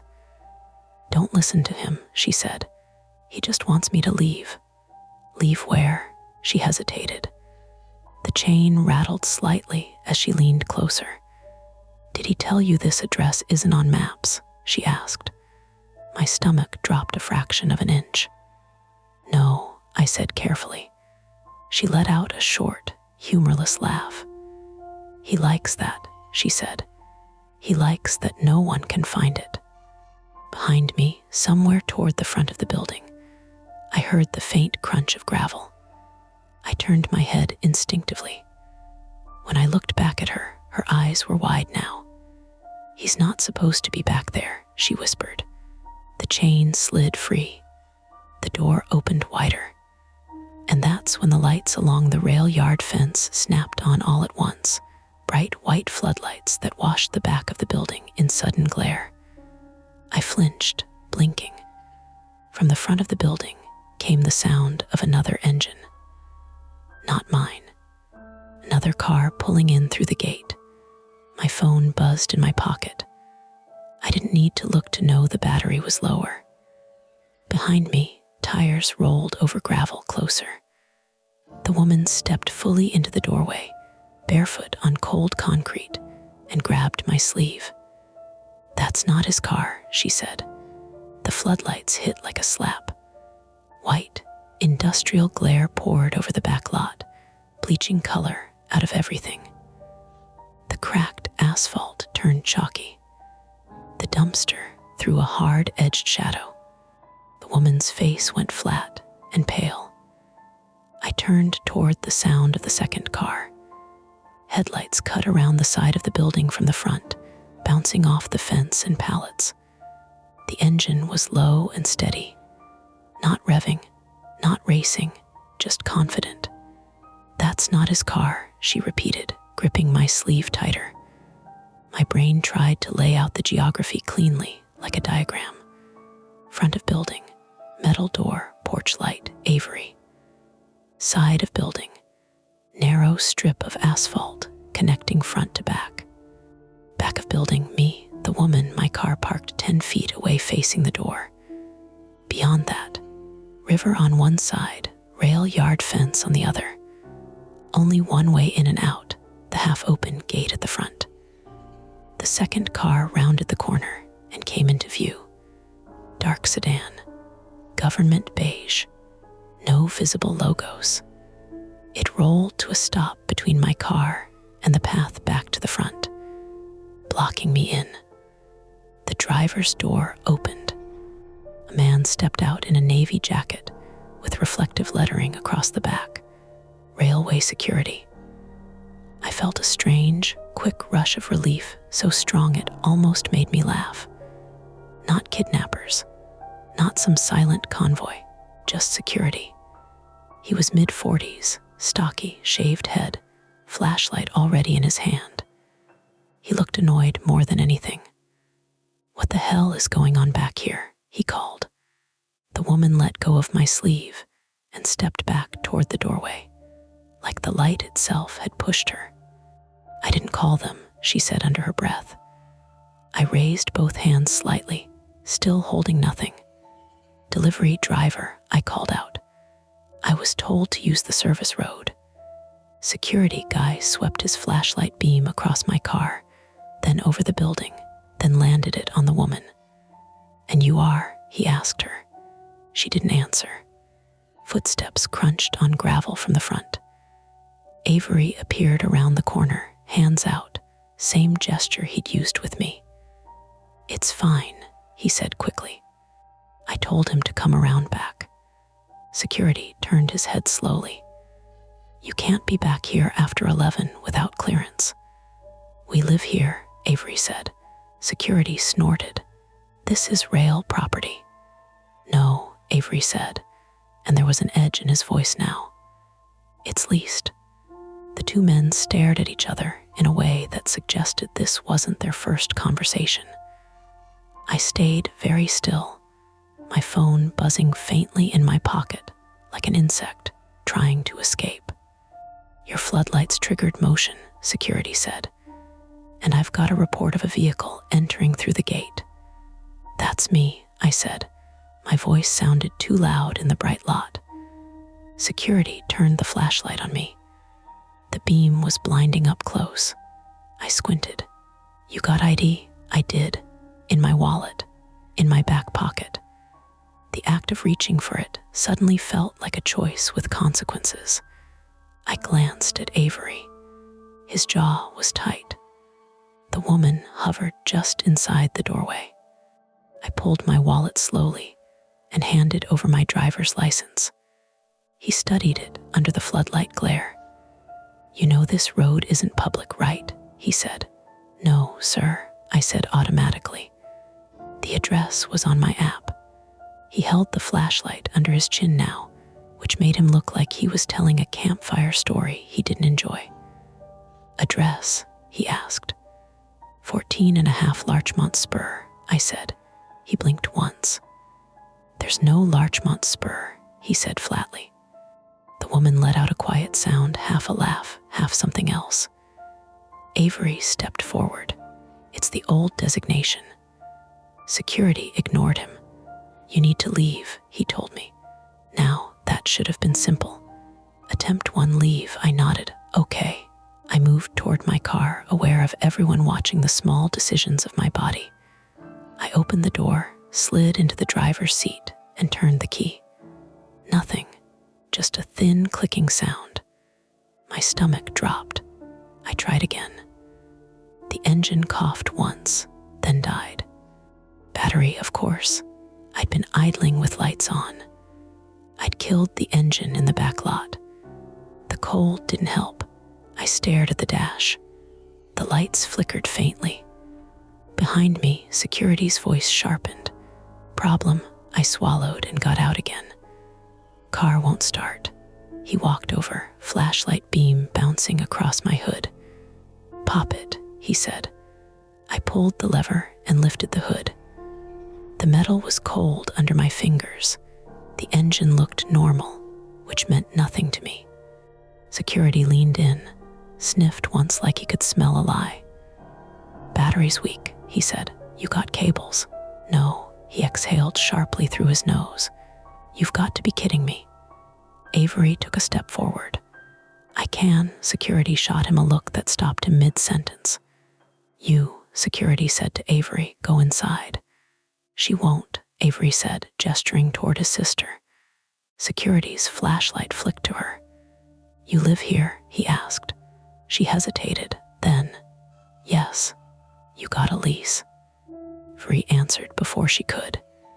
Yes. Security looked unconvinced. My phone buzzed again. I slipped it out. 10%.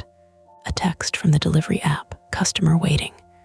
Complete order soon to avoid penalty. I almost laughed. Can you jump me? I asked security. He hesitated just long enough to make it uncomfortable. I'm not supposed to, he said. Liability. I'll sign something, I said. Or you can just watch me sit here until my phone dies and your floodlights stay on all night. He stared at me for a long moment. Then he walked back to his sedan. Attempt 2, get a jump and leave. He popped his trunk, pulled out cables with the resigned air of someone who's done this too many times. We hooked them up. His engine idled steady. Give it a minute, he said. The floodlights hummed overhead.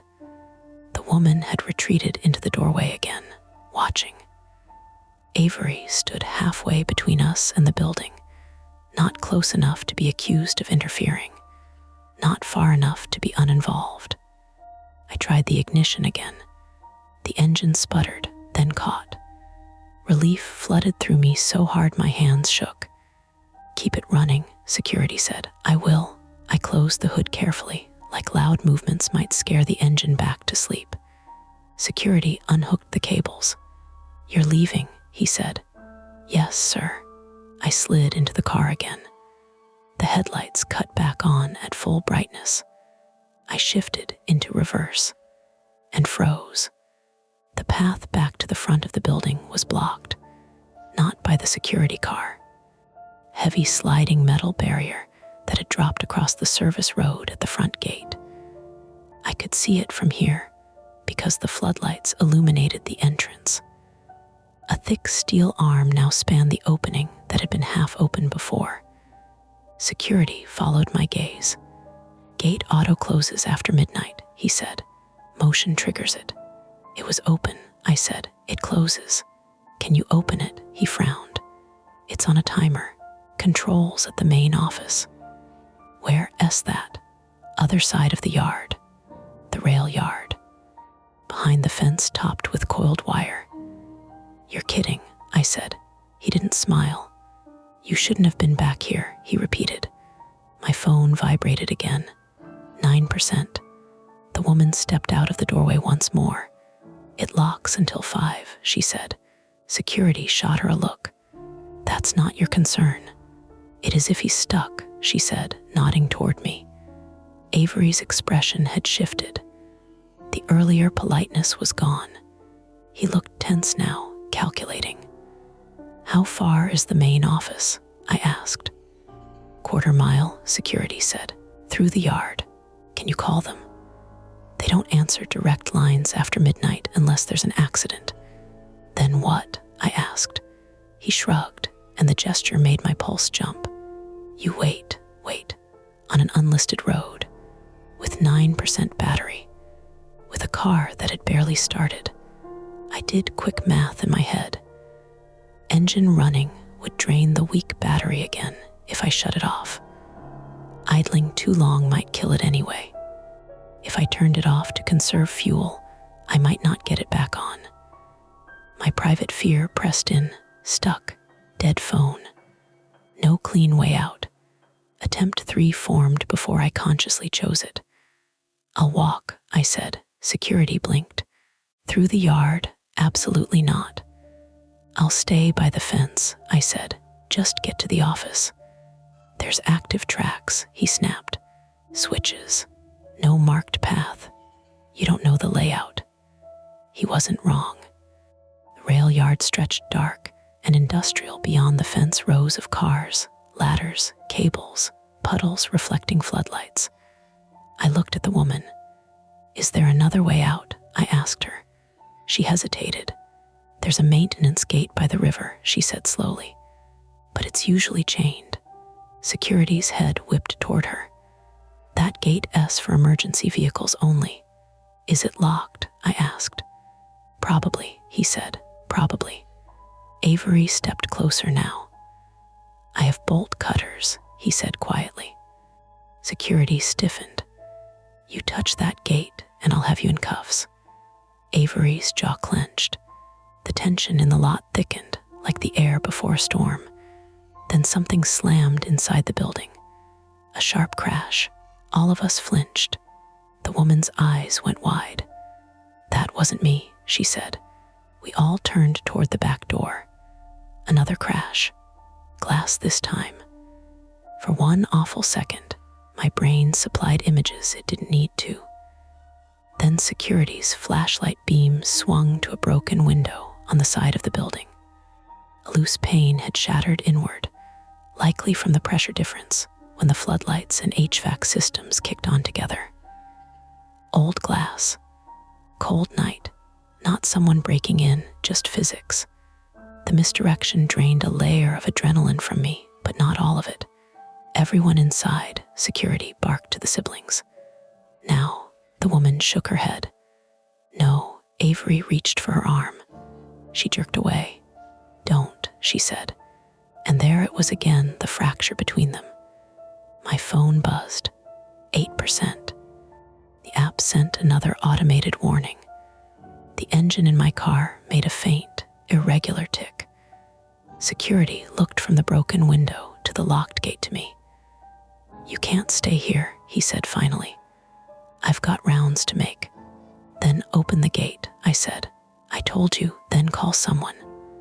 I told you, the woman stepped forward suddenly, moving past all of us toward the river side of the lot. There's a path, she said. If you hug the bank, you can reach the street 2 blocks down. Security swore under his breath. There's no path, he said. It's mud and riprap. I've walked it, she said, at night, She didn't answer. I looked at the riverbank. It sloped down sharply, lined with large gray rocks placed to prevent erosion. Beyond that, a narrow strip of dirt ran between the rocks and the water. If the gate was locked until morning, that might be the only physical exit not blocked by steel.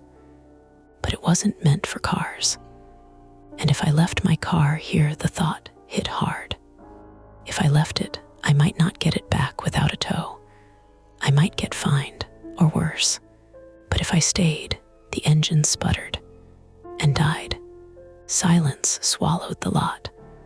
All dashboard lights went dark. My phone screen dimmed in my hand. 7%.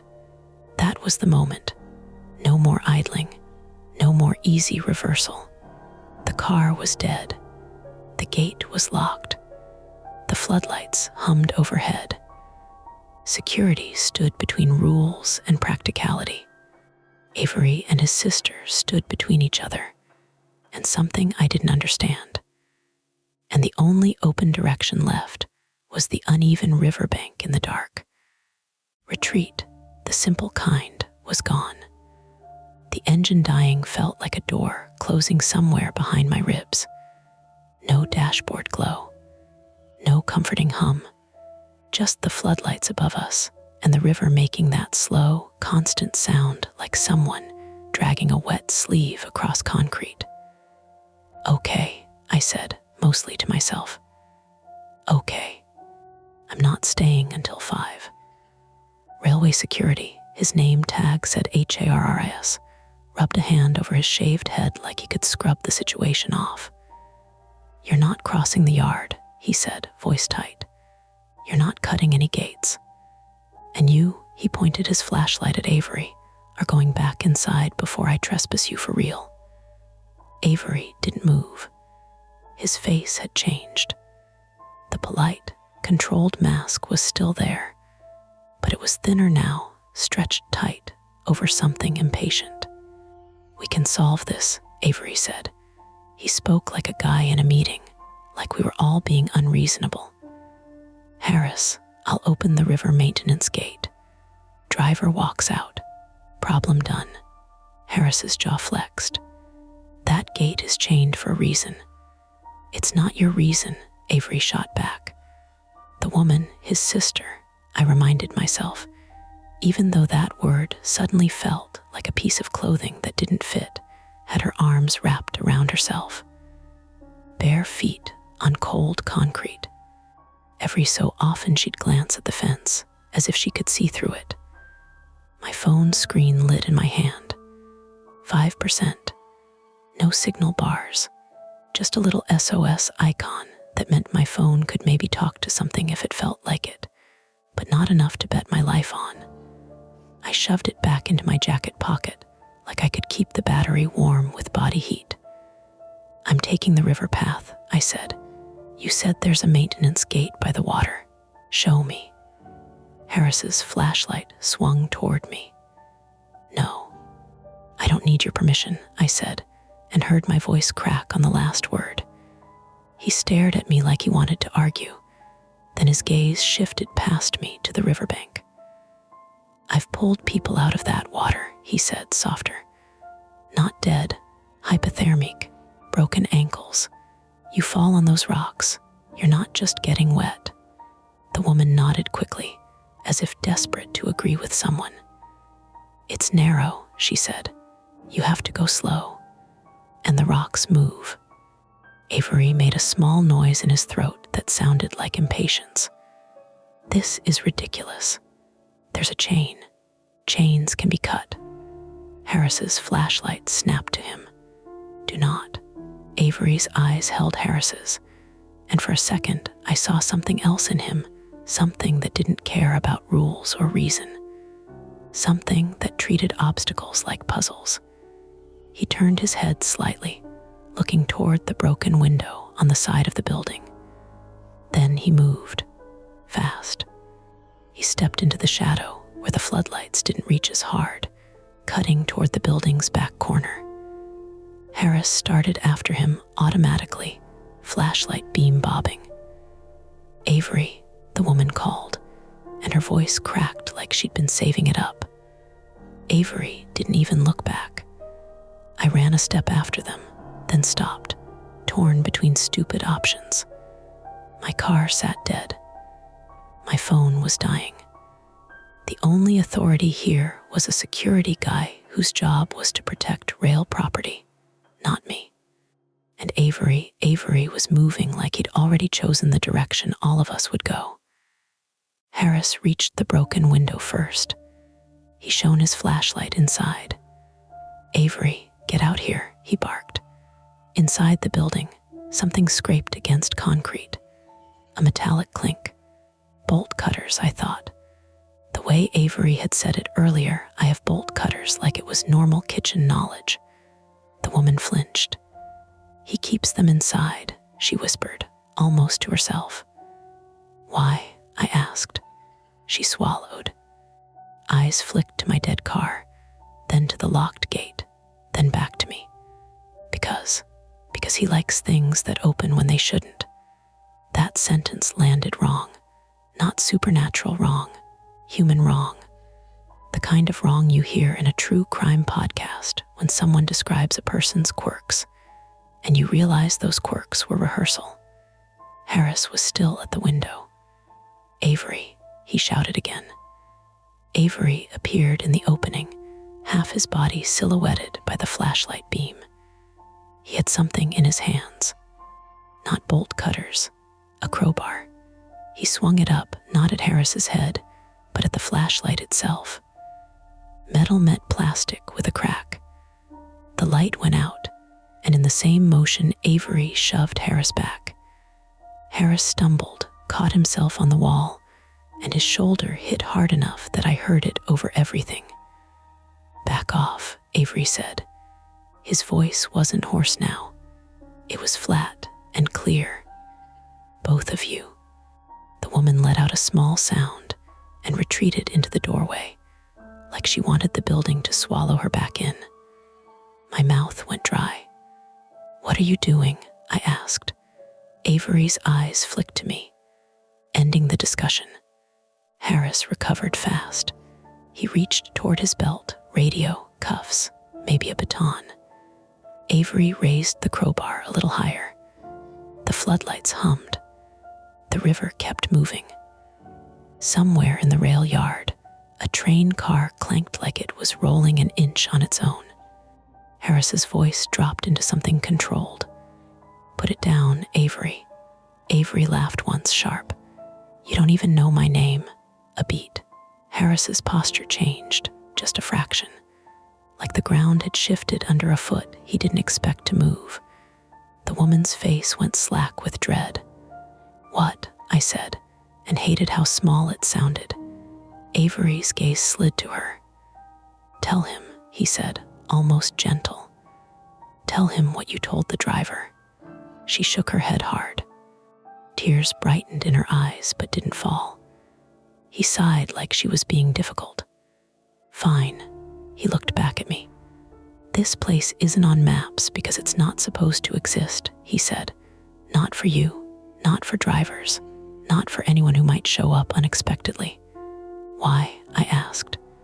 Harris took a careful step sideways, keeping distance. "Because it's a service corridor.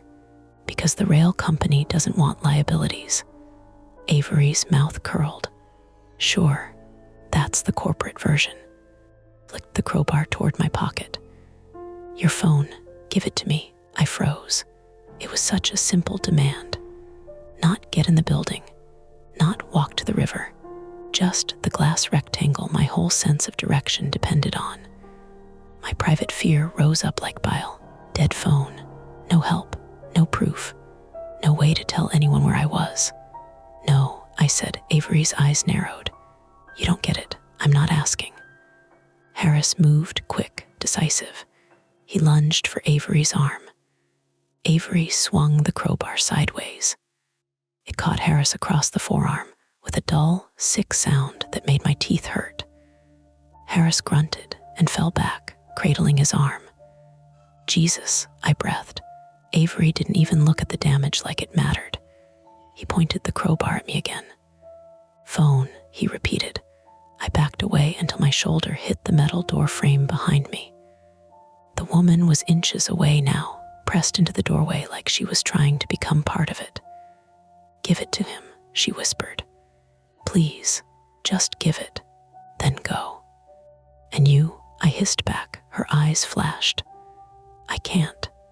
Avery heard that, and something flickered in his face, annoyance, then a tight smile. Harris, hunched and pale, forced his radio up with his good hand. Unit, he tried. Static. He tried again, voice louder. Only static answered, like the air itself was shrugging. Avery's smile widened a fraction. Dead zone, he said, like he was proud of the word. I felt my hand move almost on its own toward the center console of my dead car, pepper spray, a cheap plastic cylinder that had always felt like a toy. Avery noticed. Don't, he said, and stepped forward fast. My fingers closed on the pepper spray, and I spun, arm up. I pressed the trigger. A thin stream shot out, and the wind off the river caught it. It blew back into my own face. My eyes lit on fire. Instant burning. Throat clamping. Breath turning into a cough that felt like it scraped my airway. Ah, I choked, staggering. The woman grabbed my sleeve again, pulling me sideways into the doorway to keep me from falling backward onto the asphalt. Avery cursed, wiping at his own eyes too, but less affected. He'd been just out of the main mist. Harris made a sound between pain and triumph. Nice.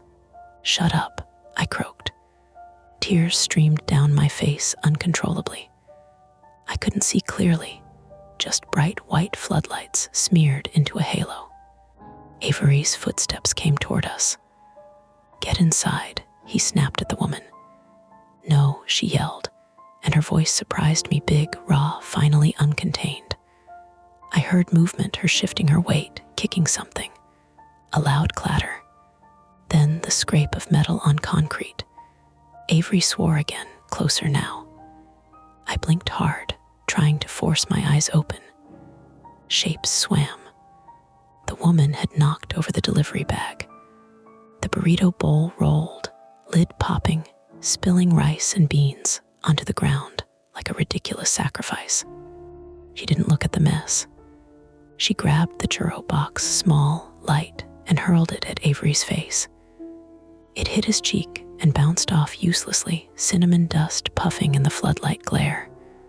Not effective, but it bought a half second. Move, she hissed at me. She yanked me out of the doorway and toward the river side of the lot. My feet slipped on spilled food. I caught myself awkwardly and felt a hot sting in my palm, skin scraped against gritty asphalt. I stumbled after her. Stop, Avery shouted behind us. Harris, breathing hard, lurched forward to intercept. He used his shoulder instead of his injured arm, slamming into Avery's chest. They went down in a tangle. Avery's crowbar clanged to the ground. For a moment, it was just bodies and grunts, and the ugly sound of someone's breath getting knocked out. Harris was heavier. Avery was faster. Avery drove a knee up into Harris's ribs. Harris made a choking sound and rolled, protecting his arm instinctively. Avery scrambled toward the crowbar. I forced my burning eyes open enough to see the crowbar glint on the ground. I ran for it. My sneakers slapped wet asphalt. My lungs felt tight from pepper spray. Every breath was a shallow scrape. I got one hand on the crowbar. Avery's hand clamped over mine. His grip was strong. Nails bit into my skin. He yanked, and I went with it, losing balance. My knee hit the ground hard. Pain shot up my leg. Give it, he hissed in my face, close enough that I could smell stale coffee and something metallic, like old pennies. No, I choked and shoved upward with my free hand. I hit him in the throat, not a clean punch, more a desperate shove. He gagged and recoiled half a step, and I ripped the crowbar free. I swung. I didn't aim for his head. I wasn't trying to kill him. I was trying to make space. Metal hit his shoulder with a heavy thud. He yelled, real pain, real surprise. The sound made my stomach twist. The woman grabbed my arm. "Now," she said. "River." We ran. The riverbank was worse up close. The riprap rocks were slick with algae and rain. Some shifted underfoot. The slope down was steeper than it looked from the lot. The floodlights behind us made our shadows stretch long and distorted ahead, like they belonged to taller bodies. "Slow," she said, but her voice shook. I tried. My right knee screamed when I stepped wrong. My scraped palms stung every time my fingers flexed. My eyes still burned and watered, making the rocks blur. Behind us, Avery's footsteps pounded toward the edge of the lot. "Harris," he shouted, furious now. "Harris, stop them." Harris wheezed something that might have been no, or might have been go. We reached the narrow dirt strip by the water. The river was right there, dark, cold, moving, indifferent. The dirt was mud in places. My foot slid, and I windmilled my arms, nearly going over. The woman caught my jacket and hauled me back with surprising strength. "Don't look down," she said. "Look at the rocks." We edged along the bank, 10 feet, 20. The maintenance gate came into view, 2 metal posts with a chain looped through, exactly as she'd said. Chained, thick, rusted. "No," I whispered. She rattled it anyway, like the chain might give out if we insulted it hard enough. It didn't. Behind us, Avery appeared at the top of the rocks, floodlight glare behind him. He looked like a cutout against white. He held something now. Bolt cutters.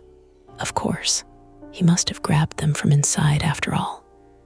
He climbed down onto the rocks with careful steps, like he'd done it before, like he knew which stones wouldn't shift. "End of the line," he called. His voice carried over the water. My phone buzzed one last time in my pocket, then went dead. Screen black. Battery gone. I swallowed, throat raw. The woman stood between me and Avery, without thinking, shoulders squared, bare feet gripping wet stone. "You promised," she said to him, voice shaking. "You said you'd stop." Avery's face hardened. "I said what I needed you to hear." Harris's voice echoed faintly from above, strained. "Avery, don't." Avery didn't even glance back. He stepped closer, bolt cutters in his hands, and I realized the central, ugly truth wasn't complicated. He didn't need the place to be haunted. He just needed it to be hidden. Hidden meant no witnesses. Hidden meant dead zones. Hidden meant gates that locked. Hidden meant drivers who didn't want trouble. He looked at me. "Keys," he said. "Wallet, phone." I lifted the crowbar again. My arm shook from adrenaline and fatigue. "I don't have a phone anymore," I said, voice ragged. "Battery's dead." Avery's eyes flicked to my pocket anyway, like he didn't believe anything that didn't benefit him. The woman's breath hitched. "Please," she said again, softer. "Just let him go." Avery smiled without warmth. "And you?" Her eyes hardened. "I'll go with him." Avery laughed, a single bark. "No, you won't." He stepped forward. I swung the crowbar. He blocked with the bolt cutters. Metal on metal rang out sharp, sparking in the floodlight. The shock traveled up my arm. Pain lit my wrist. Avery drove forward with his body weight, forcing me back. The dirt under my heel gave, and I slid toward the edge of the water. For one awful moment, I saw myself going in cold shock, heavy clothes, rocks, the current. The woman lunged, grabbing my jacket and yanking me back. Avery took the opening. He shoved past the crowbar and grabbed my collar with his free hand, dragging me toward him. His other hand raised the bolt cutters like a club. I jammed the crowbar between us, pushing. My scraped palm screamed. My knee buckled. I fell to one knee on the mud, still holding the crowbar with both hands like it was a lifeline. Avery raised the bolt cutters again, and Harris tackled him from the side. Harris came down hard on the rocks, using his body like a weapon because his arm was useless. They both slid, stones scraping, and Avery's bolt cutters flew from his hand and clattered down toward the water. Harris wrapped Avery from behind, locking him in a desperate bear hug. Avery thrashed, elbowing backward. Harris grunted with each hit, but didn't let go. "Run," Harris rasped. "Run now." The woman didn't hesitate. She grabbed the fallen bolt cutters before they could go into the river and yanked them toward the chain. Her hands shook so badly, the jaws slipped twice. "Come on," she whispered. I grabbed the chain with my scraped hand and held it steady, teeth clenched against the sting. She repositioned the cutters, braced her bare foot against the post, and squeezed. Metal groaned. The cutters bit. The chain snapped with a harsh pop. The gate swung open.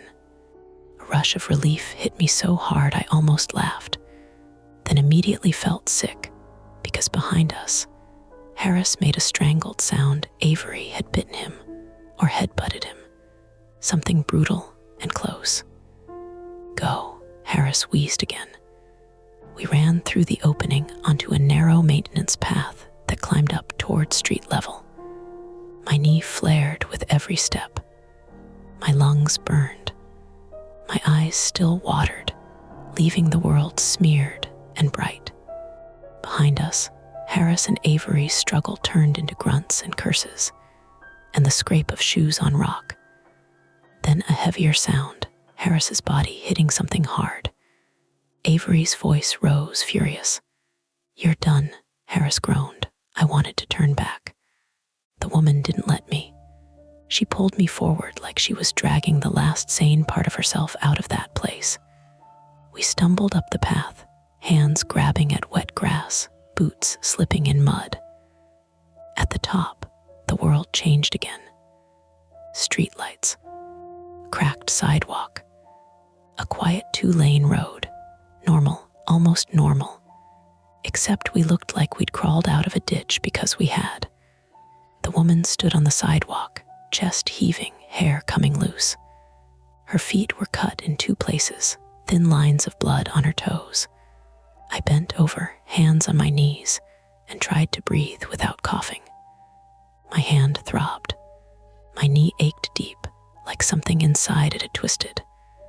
Pepper spray still burned in my sinuses. We didn't have a phone. We didn't have my car. We didn't have Harris, down there on the rocks with a man who'd just shown us exactly what he was. The woman looked back toward the dark corridor where the service road ran. "You think he'll come out?" she whispered. I swallowed. My throat tasted like chemicals and river air. "I don't know," I said honestly. But the gate behind us, this gate, had swung shut with a heavy, self-closing hinge. And in that moment, I understood the cost. We were out, but we'd left a man behind. And the place that wasn't on maps was still there, hidden in plain infrastructure, waiting for the next person to trust an address and a please. We stood under a streetlight that buzzed softly, the kind of light you stop noticing until you're grateful for it. My chest hurt when I tried to pull in a full breath. Pepper spray does that, makes your lungs feel like they've been wrapped in rough cloth. Every inhale was a shallow, careful negotiation. My eyes kept watering, even though the cold air was trying to dry them out, and the tears made the street lamp halo into a smeared white coin. The woman, barefoot, shaking, kept glancing back toward the maintenance path like she expected Avery to climb out behind us any second. He didn't. Not right then, anyway. Cars passed us. 2, 3. Each one slowed just a little, then rolled on. No one wants to stop for a guy with a scraped hand and a woman with bloody feet at 1 in the morning. No one wants a story. I tried my phone again out of reflex. Black screen, dead. I need a phone, I rasped. She stared at me as if I'd asked for a miracle. Then she touched her pocket and flinched, like she'd forgotten it was there. A cheap flip phone, plastic. The kind that exists for one job, call and text, nothing else. The screen was cracked. I hid it, she said. From him. Does it work? I asked. She pressed the power button. The screen lit dimly. 2 bars of signal. I didn't know whether to laugh or cry. What's your name? I asked, because I realized I still didn't have it, and everything about that made me feel stupid. She hesitated. Nora, she said, then, quieter, Nora Vance. Nora, I repeated, grounding it in my mouth. Okay, Nora, call 911. Her hands shook. She hit a wrong button, swore under her breath, hit another, then held the phone to her ear like it might burn her. While it rang, I stared up and down the street, mapping where we were with the limited landmarks I could see. A corner store 2 blocks away with a glowing sign. A row of closed storefronts. A bridge over the river somewhere to our right, the faint outline visible against the low clouds. The city was doing what it always did, moving on. 911, what's your emergency? Came a voice from the phone, tinny and calm. Nora's eyes flicked to me. You tell them, I said. Just tell them what happened. She swallowed hard. We need police and an ambulance, she said. There's a man, security, he's hurt, and there's another man with a crowbar. We're by the maintenance path off the river. It's its rail property. The dispatcher asked for an address. Nora froze. I felt my stomach twist. Tell them the cross street, I said quickly. The closest one, anything. Nora looked around, panicked, then pointed at a street sign across the road. Easton End and Barlow, she said, near the river. The dispatcher's questions came steadily. Nora answered in fragments. I leaned in and filled gaps when I could. Dead car battery, gate locked, security guard named Harris, a man named Avery who demanded my phone and keys. The dispatcher asked for a description of Avery. I gave it. Tall, thin, dark hair, mid-30s, navy jacket. I left out the part about him smiling when things went wrong because that sounded like a movie detail, and I couldn't stand the idea of being dismissed. While Nora spoke, I noticed the tremor in my hands wasn't just adrenaline anymore. It was cold and shock settling in, choosing its spots. My right knee had stiffened. Every time I shifted weight, it sent a dull, deep ache through the joint, like something had been stretched in a way it wasn't meant to go. Nora's feet were worse than they looked at first glance. Small cuts, yes, but also bruising already blooming, toes swelling where she'd slammed them against rocks. She kept curling them without meaning to, like her body was trying to protect itself. Sirens arrived in the distance. Not close at first, then closer. Nora held the phone tighter, knuckles whitening. I think I hear them, she whispered, like it might change things if she said it out loud. Stay right here, I told her. Don't move, don't go back, don't. I'm not going back, she snapped, and the sharpness in her voice startled both of us. It wasn't anger at me. It was anger at the whole idea. The first police cruiser pulled up and stopped hard at the curb, lights washing the street in red and blue. 2 officers got out, hands near their belts, eyes scanning. I lifted both hands again, palms out. I'd done it earlier with Avery, and it felt sick that it was instinct now. "Delivery driver," I called. My voice sounded wrecked. "We called." The officers approached, keeping space. One asked my name. I gave it. The other took Nora's flip phone and spoke to dispatch while watching our faces. An ambulance arrived right after. EMTs in dark uniforms, moving briskly, asking questions in that practiced tone that makes you feel both cared for and processed. They looked at my hand abrasion, embedded grit. They flushed my eyes with saline, which felt like relief and humiliation at the same time. They wrapped my palm and made me flex my fingers. Then they tested my knee. I tried to play it off until I stepped, and my leg wobbled slightly, betraying me. "Likely a strain, possibly ligament involvement," the EMT said. "We should get you checked." Nora refused to sit at first. She stood rigid, eyes fixed on the maintenance path. One of the EMTs coaxed her onto the ambulance bench and cleaned her feet. Nora flinched and hissed, then went quiet, jaw clenched, staring past the EMT's shoulder like she was somewhere else. The police asked Nora her relationship to Avery. She looked at me, then away. "Not his sister," she said. The words landed like a stone in my gut. Not because I was surprised, some part of me had already known, but because hearing it made the whole thing sharper, uglier. "What are you to him?" an officer asked. Nora's mouth opened, closed, she swallowed. "He said he'd help me," she said finally, when I didn't have anywhere. "Help how?" the officer pressed. Nora's eyes glistened. He had a place no one could find. There it was again. The map. The unlisted address. The officer's face didn't change much, but something in his eyes hardened, like a puzzle piece sliding into place. They separated us after that. Standard procedure. One officer took me aside while another stayed with Nora. They asked me to tell it from the beginning, and I did as cleanly as I could. The order, the pin in the river, the handwritten note, the half-open gate, the demand for my phone, the blowback from pepper spray, Harris tackling Avery at the river. When I got to Harris, the officer's gaze sharpened. "Railway security officer?" he asked. "Yeah," I said. "Harris, he got hit, arm, ribs maybe. He stayed behind." The officer spoke into his radio, and I caught fragments. Rail corridor, possible assault, need access, gate controls. A second cruiser arrived, then a third.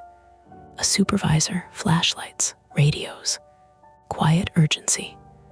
Someone asked if I could show them where the maintenance path entrance was. I pointed. I didn't move. My body had stopped wanting to move. It was like my muscles had a meeting and decided they'd done enough for one night. Nora, bundled in a blanket the EMT had draped over her shoulders, watched the officers with a strange focus. "They'll get stuck at the gate," she said suddenly. An officer glanced at her. "What gate?" "The service road gate," she said. "It locks. It's timed. It doesn't care who you are," the officer frowned. "How do you know that?" Nora's jaw tightened. "Because he timed everything." "Who?" the officer asked, though they all knew. "Avery," Nora said. "He waits until midnight. He likes people panicking." She squeezed her eyes shut after saying it, like she'd tasted something bitter. The police did what police do with infrastructure problems. They called people who could open things. Rail operations, city contacts, someone with a code, someone with a key card. An hour passed in pieces. I sat on the ambulance bumper with a paper cup of water that tasted faintly like plastic. My wrapped hand throbbed. My knee ached every time I shifted. The night felt both too loud and too quiet. Sirens in the distance, a train horn far off, the murmur of voices around radios. At some point, An officer came back with a grim expression. They'd gotten into the service corridor. They'd found my car where I'd left it, dead, sitting under floodlights that made it look like evidence. They'd found Harris, alive, conscious, barely. His forearm was swelling. His face had blood on it from a split lip. He'd been dragged a few feet up the rocks, away from the water, as if someone had started to move him and then changed their mind. They did not find Avery. Not then. The officer didn't say it that way. Police language avoids making promises, but the absence was clear enough. He ran, I asked. The officer's eyes flicked to the river and back. We're searching. My stomach clenched. My mind tried to invent a map of escape routes. Along the bank, through gaps in fence, deeper into the rail yard where everything looked like everything else. Hidden corridors, dark tunnels, places you could slip through if you knew the timing. Nora made a small sound beside me, like she'd been holding her breath for an hour, and finally let it out. He always runs, she whispered. They took us to the hospital. Not together, separate ambulances, separate paperwork, separate statements. It wasn't punishment, it was procedure. But it felt like the night wanted to keep isolating us, even after we'd escaped. The ER was fluorescent and ordinary. A kid with a skateboard injury. An older man with a cough that rattled like a loose bolt. A woman arguing quietly into her phone about childcare. I sat in a plastic chair with my knee elevated, an ice pack melting slowly on my skin. A nurse cleaned my palm more thoroughly, digging grit out with tweezers that made me wince. They took X-rays of my knee. No fracture. Likely sprain, the doctor said. Follow up with ortho. Use crutches for a few days. Don't be stubborn. It was said kindly, like he'd met my type 1,000 times. They asked again for my statement. I gave it again. When the adrenaline fully drained, what remained was a cold, exhausted anger that made me feel ashamed because it wasn't directed anywhere useful. Angry at Avery for turning a burrito bowl into a crime scene. Angry at myself for going through the gate. Angry at a system that let an address exist in an app without existing anywhere else. At around 4 a.m, an officer returned to tell me my car would be towed out and impounded temporarily as part of an investigation. He said it like it was routine, which it probably was, but it made my throat tighten anyway. How do I get home? I asked. The officer blinked, then said something about a ride-share voucher. He handed me a form, a small kindness in a stack of consequences. By sunrise, the sky had that washed-out winter look, pale and undecided. The streets were slick but drying. People in puffy jackets walked dogs. A guy carried a coffee like it was the only thing keeping him vertical. Almost ordinary. I stood outside the hospital entrance, leaning on crutches, my breath making faint clouds. My eyes still felt gritty. My nose still had a ghost of pepper spray burn. Nora came out a few minutes later, shoes on now hospital-issued slip-ons that looked absurd on her, like she'd been dressed for someone else's life. Her feet were bandaged. She held a paper bag with discharge instructions and a list of local shelters and victim services. She stopped a few feet away from me, like she didn't know what distance was safe anymore. They said he wasn't there when they searched, she said quietly. I know, I said. She stared across the parking lot. Her face looked older in the daylight, not because she aged overnight, but because the night had rearranged something in her. She was trying to look composed and failing in a way that felt honest. I didn't lie about everything, she said suddenly. I know, I said again, though I wasn't sure I did. He called himself Avery, she said. Sometimes he is Avery. Sometimes he's someone else. He has papers, different cards. He told me it's easy if you know where to look. I felt a slow chill that had nothing to do with the cold air. Why did he order food? I asked. Why involve me? Nora's mouth tightened. He likes to see if people will come, she said. He says it tells you what kind of world it is, who follows directions, who asks questions, who cancels. My stomach turned. He picked you, she continued, then corrected herself quickly, as if the word felt wrong. Not you specifically, just whoever didn't cancel. The implications sat between us like a heavy object.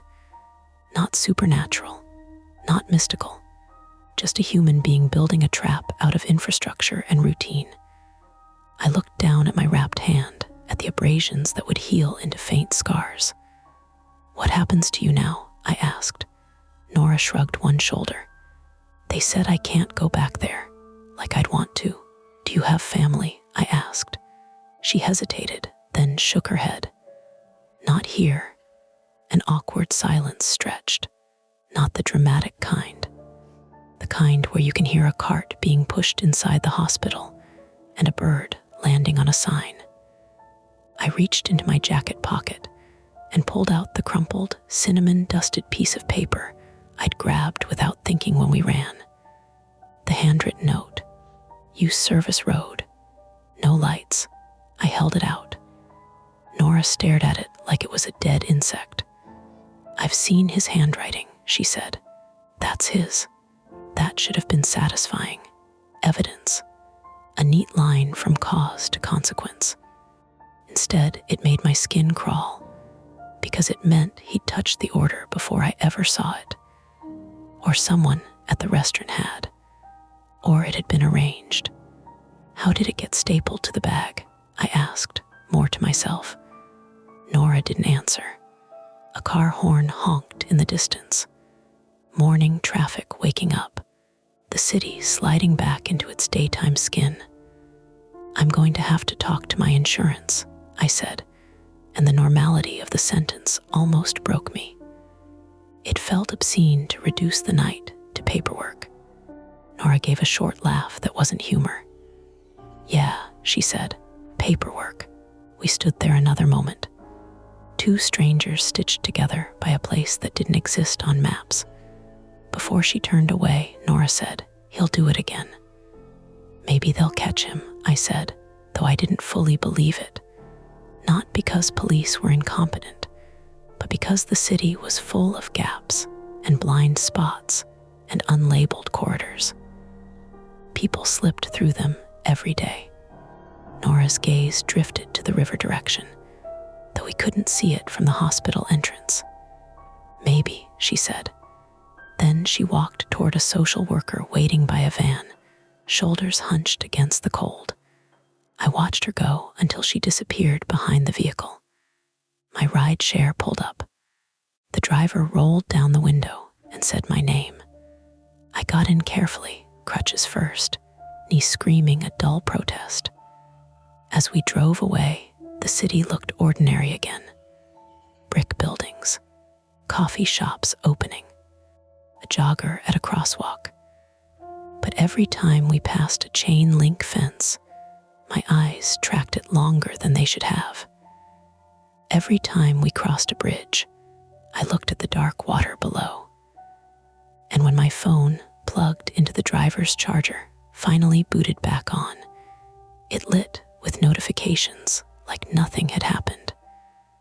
The delivery app showed the order as canceled, unable to complete. No mention of why. No acknowledgement that a pin had been in a river, that a gate had closed, that a note had instructed me to dim my lights. Just a canceled order. I stared at the screen until it blurred again. Then, without thinking, I opened Google Maps and typed it. 14.5 Larchmont Spur. For a second, the search bar spun. And then, very briefly, autofill suggested it, like it had been there all along. My thumb hovered, heart thumping stupidly. The suggestion vanished. The app returned.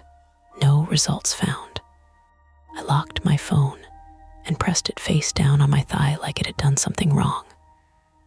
Outside the window, the city kept moving.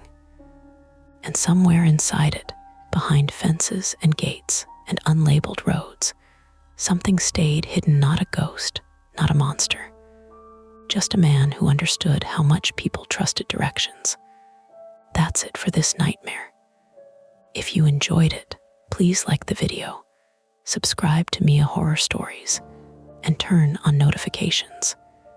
It really helps keep the stories alive. And don't stop here. Dive into another one of our videos and keep the fear going. You're listening to Mia Horror Stories, and today's story is The Emergency Alert on My Phone Used My Name. The screen will stay completely black, letting your imagination do all the work. No visuals, no noise, just a story that creeps under your skin. Don't skip a second, because every detail builds to the chilling end you won't want to miss. The first thing that felt wrong was the tone. Not the loud, brassy shriek you expect from an emergency alert, the one that makes everyone in a cafe flinch at the same time, and then pretend they didn't. This one was softer, almost polite, like the first half second of a ringtone that gets cut off. My phone buzzed against the cheap metal table and skated a few inches, leaving a crescent-shaped smear through the condensation. I caught it before it could tumble into my coffee. The screen lit up with that familiar government gray banner. Emergency alert for a beat. My brain did the lazy thing brains do and tried to file it under weather, amber, silver. That weird one about a boil water advisory that showed up 3 days late. Then I saw the first line, and my thumb stopped mid-scroll like it hit a snag in fabric. Shelter in place, Emma. My name. Not residence of, not people in, not even the stiff. This is a test, language.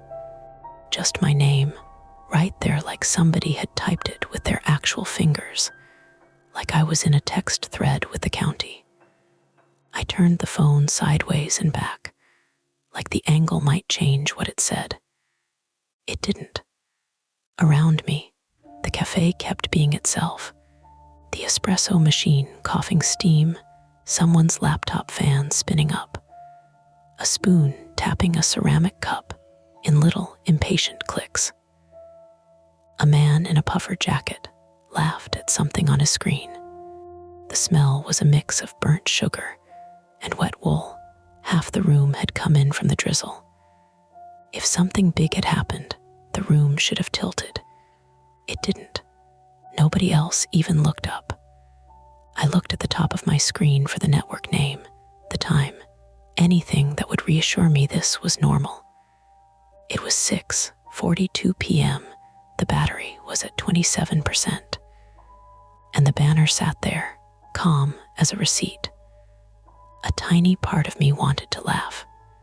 Private joke, the universe finally acknowledging me. The bigger part felt heat climb my neck, the way it does when you realize you've said your own name too loudly in a quiet room. I tapped. The alert expanded, and the longer text made it worse, not better. Shelter in place, Emma Larkin. Do not leave your current location. Do not open your door to anyone. If you are with someone you do not trust, move to a locked room and call 911. The letters were crisp. The punctuation was right. It read like something drafted by a committee who'd sat in a room with coffee and said, "Make it simple, make it actionable." Except the committee shouldn't know my last name. My coffee sat in front of me, half drunk, already cooling. The foam had collapsed into islands, leaving pale rings around the inside of the paper lid.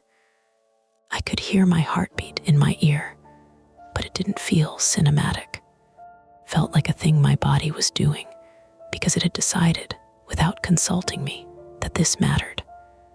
I glanced around and realized with a little jolt that I was the only person at this table. I'd been keeping it for my friend, which was ridiculous because the place wasn't even full. But we're all trained to protect our little squares of territory. I tried to make my face normal. My phone buzzed again. Another alert stacked beneath the first, identical header, different body. This is not a test. Emma Larkin. If you can read this, you have been identified. There was a pause in my breathing where my lungs forgot what to do. Hey, a voice said. I flinched so hard my phone slipped and slapped onto the table. It made a sharp, ugly sound that drew one glance from the barista, and then nothing. My friend slid into the chair across from me, shaking rain off her umbrella in small, controlled flicks, as if she'd been raised by people who hated mess and knew how to show it without saying it. Jules Hart, 29, female.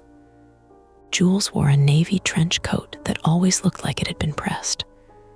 Her hair, even damp at the ends, fell in a neat, blunt cut that made her look like she'd made deliberate choices in her life. She was the kind of person who returned things on time, who had opinions about which grocery store had better produce, who could talk herself out of a speeding ticket without sounding like she was trying. She was also, I knew, terrified of being wrong in public. It made her efficient. It made her sharp. It also made her hold her breath in elevators. She set her tote on the chair beside her and leaned forward. You okay? You look like you just read your own autopsy. I didn't answer. I pushed my phone toward her instead.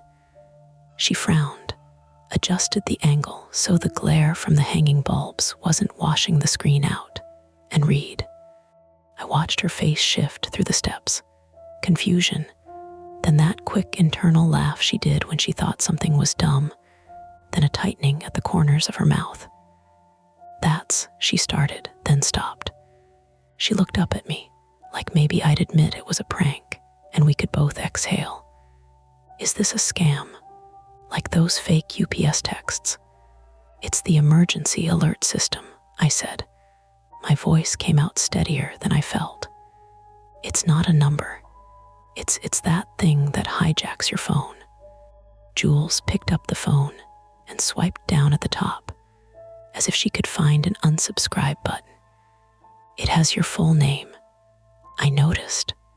A man at the next table was watching a soccer match on his phone without headphones, just low enough that it was technically rude. Every few seconds, the commentator's voice surged and then dropped back into a muffled murmur. Somewhere behind us, milk hissed into a pitcher. The barista called out an order in a voice that made every word sound like it had a smile on it. Normal, normal, normal. Jules's own phone buzzed in her coat pocket. She pulled it out quickly, thumb already unlocking before it was even fully in her hand. Her screen lit up with the same gray banner. She read it, then said my name softly, like it might startle someone else if she said it at full volume. Her alert was addressed to me too. Shelter in place, Emma. Jules looked at me, and the fear in her eyes was real, not performative. Why would mine say your name? A laugh tried to crawl up my throat, one of those useless ones that happens when your body is overwhelmed and decides humor is a life raft. I swallowed it. I don't know, I said. Maybe it's based on location. Like, then it would say the location. She cut in, brisk, almost angry, the way she got when she wanted something to be solvable. It would say downtown or this area. Not you. My phone buzzed again. It did it in that little double pulse, a vibration meant to be felt even through fabric. A third alert. Emma, do not go home. My apartment flashed in my mind like a picture from a listing. The narrow front door with the sticky lock, the dim hallway that always smelled faintly like someone's cooking oil, the second floor window where the blinds never quite closed all the way. I saw it the way you see something when you're trying not to think about it. Jules read over my shoulder. "Okay," she said, very controlled. "Okay, that's specific." My throat felt dry, like I'd just run. "It's probably a mistake," Jules finished, but she didn't sound like she believed it. She looked around again, scanning faces like she might spot the person responsible. Her gaze snagged on a group of college kids by the window, their cheeks flushed, their laughter spilling out in bursts. A guy in a hoodie typed with intense focus. An older woman stirred her tea with slow care. Nobody looked like a threat. Nobody looked like they'd received a message with my name on it. Jules lowered her voice. "Did you sign up for anything? Like some app that shares your location?" "I have like all the apps," I said, and immediately regretted it. It sounded childish. "But this isn't an app. This is," I waved a hand vaguely at the air, at satellites, at infrastructure, at the invisible machinery we all pretend is a simple button. "This is government stuff." "Right," she said, "which makes it worse." I stared at the screen until the words started to blur, then looked away because something about reading them over and over felt like participating. I forced myself to do something rational. I tapped the link icon out of habit, even though emergency alerts never have links. There wasn't one. I tried to screenshot it. The phone made that shutter sound and saved it, which made me feel slightly better, like I could prove later that I hadn't imagined it. I toggled airplane mode on and off. The alert stayed. Jules reached across the table and took my hand, a quick squeeze. Her fingers were cold from outside. "You know what I hate," she said quietly. "When something is scary and also stupid, like you can't even give it the dignity of being a real threat." I nodded because that was exactly it. The message was ridiculous and impossible, and it was also sitting on my screen like a weight. I realized I'd been holding my breath in shallow, careful sips. I let it out slowly. In, out. My name was not a rare name, but my full name wasn't common either. It had a rhythm that felt like it belonged to me alone. Seeing it in that official, blocky alert font made it feel stolen. "Call 911, Jules said. I hesitated, not because I didn't want help, because I could already hear how it would go. "Hello, what's your emergency?" My phone got an alert with my name. "Ma'am, are you in danger right now?" "I don't know." "What is your location?" "A coffee shop." "I'm with my friend."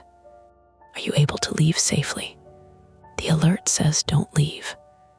"Ma'am, is there a fire?" "Is someone threatening you?" "No." And then you become the person who called emergency services because your phone did something weird. You become a story someone tells later, laughing, in the break room. That fear, being the wrong kind of dramatic, had been my private flaw for as long as I could remember. It lived right next to my actual fear, the one I never said out loud, that something terrible could be happening, and I'd hesitate long enough for it to matter.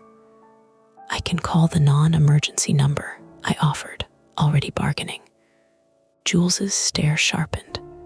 "Emma, there are moments when friendship is not soft. It's a hand on your shoulder that doesn't let you slouch into your habits." I opened the phone app anyway, thumb hovering over the keypad. My hands were just steady enough. I typed 9, then stopped. Because at the same moment, every other phone in the cafe buzzed. Not one or two, all of them. a synchronized tremor across tables, purses, pockets. The sound was like a swarm, a low, vibrating chorus. People looked down in unison. The soccer match commentary cut out. A kid at the window said, "What the?" in a half laugh that died as he read. The barista behind the counter froze with a cup in his hand, eyes flicking to his phone on the register. A woman near the door lifted her screen close to her face. Jules snatched her phone up again and read fast. Her expression went flat in a way I'd never seen, like the emotion had been wiped off and replaced with calculation. "What does yours say?" I asked, and I hated that my voice sounded small. She turned it toward me. "Shelter in place. Do not leave your current location. If you hear knocking, do not answer." No name on hers this time. My phone buzzed again, like it was impatient that I hadn't complied. The banner updated, stacking, crowding the screen. Emma, Larkin. Do not trust anyone who says they are here to help. Jules stared at my phone and then at me, and something passed between us that wasn't panic exactly. It was recognition of a shape we couldn't see yet, but could feel moving under the surface. People in the cafe started talking at once, a messy rising tide. "Is this a drill? Did you get that? It says don't open the door, my kid's at practice." One man stood up too fast and knocked his chair into the table behind him. Someone cursed. A couple near the window argued in tight, furious whispers. The barista said, "Everybody, just stay calm." And it came out high and uncertain, like he didn't believe himself. The front door opened, letting in a slice of gray evening and the smell of wet asphalt. A woman stepped halfway inside, shaking rain off her hood. She paused when she saw the room. Phones, faces, the sudden hush that wasn't quiet but had the pressure of attention. "Is everything okay?" she asked, voice muffled by her scarf. Before anyone could answer, another sound cut through the cafe. A knock, not on the glass of the shop. On the back door behind the counter, the one marked employees only, that led to the alley and the dumpster and the delivery entrance. 3 firm raps, deliberate, like someone knew exactly how loud they needed to be heard over the espresso machine. The barista's eyes went wide. He looked toward the back, as if the door had turned into an animal. Another knock, closer together. Someone in the room laughed nervously, and it came out wrong, like a cough. Jules leaned toward me, voice barely moving her lips. "Okay, we're not doing anything stupid." My phone buzzed one more time, and this time the message was short enough that it felt like a slap. "Emma, choose." There wasn't a menu. No options, no buttons, just the word. And suddenly, it wasn't about whether this was a glitch. It was about what we did next. Jules's fingers tightened around her phone until her knuckles went pale. "We can stay here," she whispered. "Public place. Cameras, people." The knock came again, harder. The door behind the counter shuddered slightly in its frame. Or we could leave, I thought, because the front door was still open, and the street was right there, wet and ordinary, with headlights sliding past like nothing was happening. Or we could move to the back, to a locked room like the first alert said, and call the police from behind a door that might or might not hold. Jules looked at me like she was waiting for my decision, and I realized with a strange clarity that the message had done something simple and cruel. It had made me the center of the room without anyone else knowing it. My name was on the screen. My choice was next, and the knocking didn't sound like it was going to stop. The knocking came again. 3 hits, a pause, then two more closer together. Not frantic, not pounding, just steady, controlled. The cafe had gone from noisy to tight. Not silent, never silent, but compressed, like the air had thickened. Phones were still lighting up across tables, little gray banners sliding down. A man near the window said, "This has to be some kind of test," too loudly, like he wanted the room to agree with him. The barista, early 20s, thin beard name tag that said Marco, set the cup he was holding down with a soft clack and looked toward the back door again. "Marco," someone called, half joking. "You expecting someone?" He didn't answer. Jules leaned in. "Emma, we need to decide." I looked at the front door. The woman who had stepped inside was still there, halfway between leaving and committing. Rain traced thin lines down the glass behind her. Headlights slid by outside in the normal rhythm of a Tuesday evening. My phone vibrated again in my hand. The screen flashed. "Emma, Larkin. Do not exit through the front." My stomach tightened, not in a dramatic way, just a muscle drawing in. Jules saw it in my face. "What?" "As not to use the front." Her jaw flexed. "Okay, so it wants to control where you go." The alert," she snapped, and then immediately softened. "Sorry, I mean whoever is behind it." Another knock, louder this time. The back door shuddered in its frame. Marco swallowed and took a step toward it. "Don't," Jules and I said at the same time. He froze, hand halfway up. "Why?" he asked, and there was an edge there now, defensive.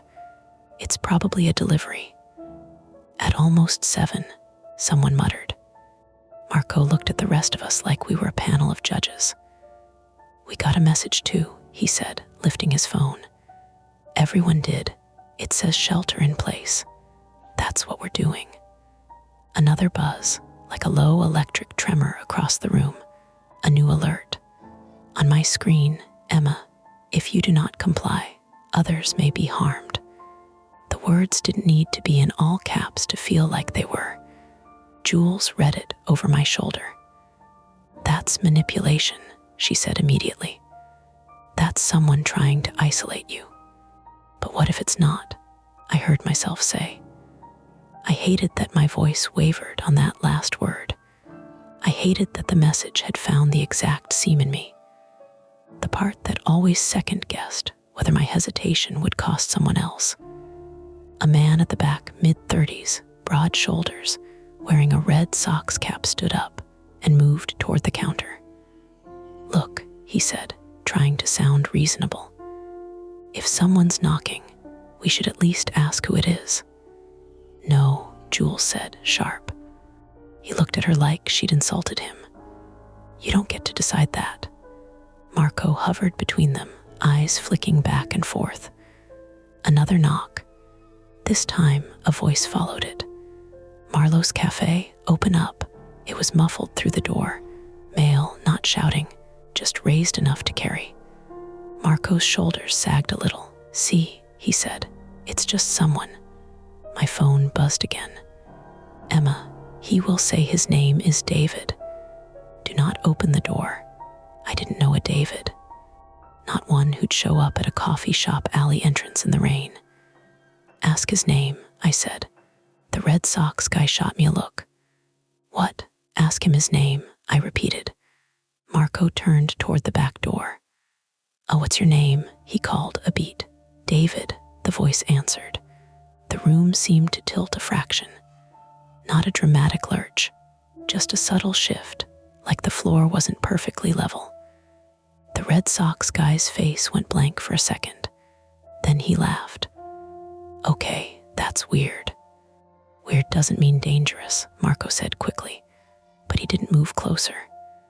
Jules's hand found mine under the table and squeezed hard enough to hurt.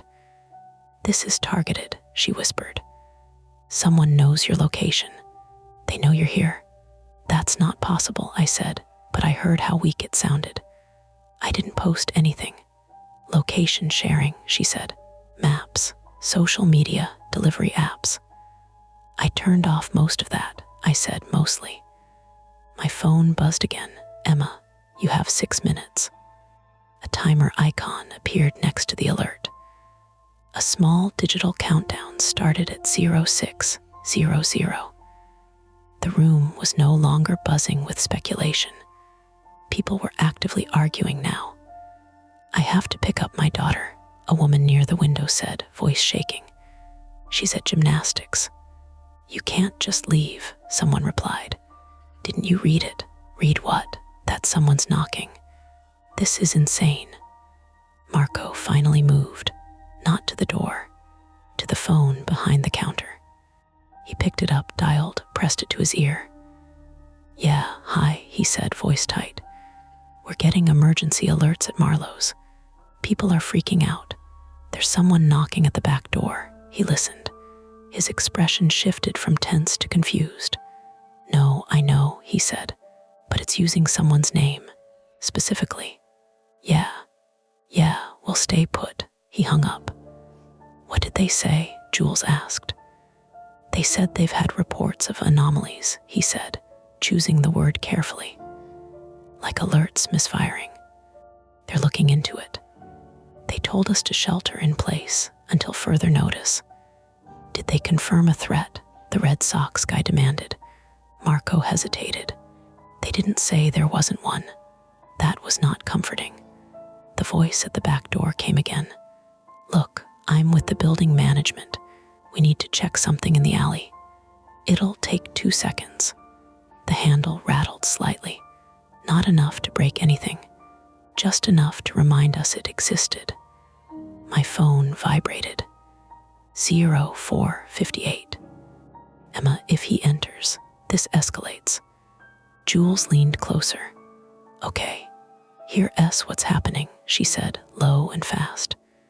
Either this is some kind of coordinated hack targeting you, which is terrifying but contained, or it's tied to something real, which means someone out there thinks you're in danger. I'm not in danger, I said automatically. She held my gaze. Are you sure? The question hung there.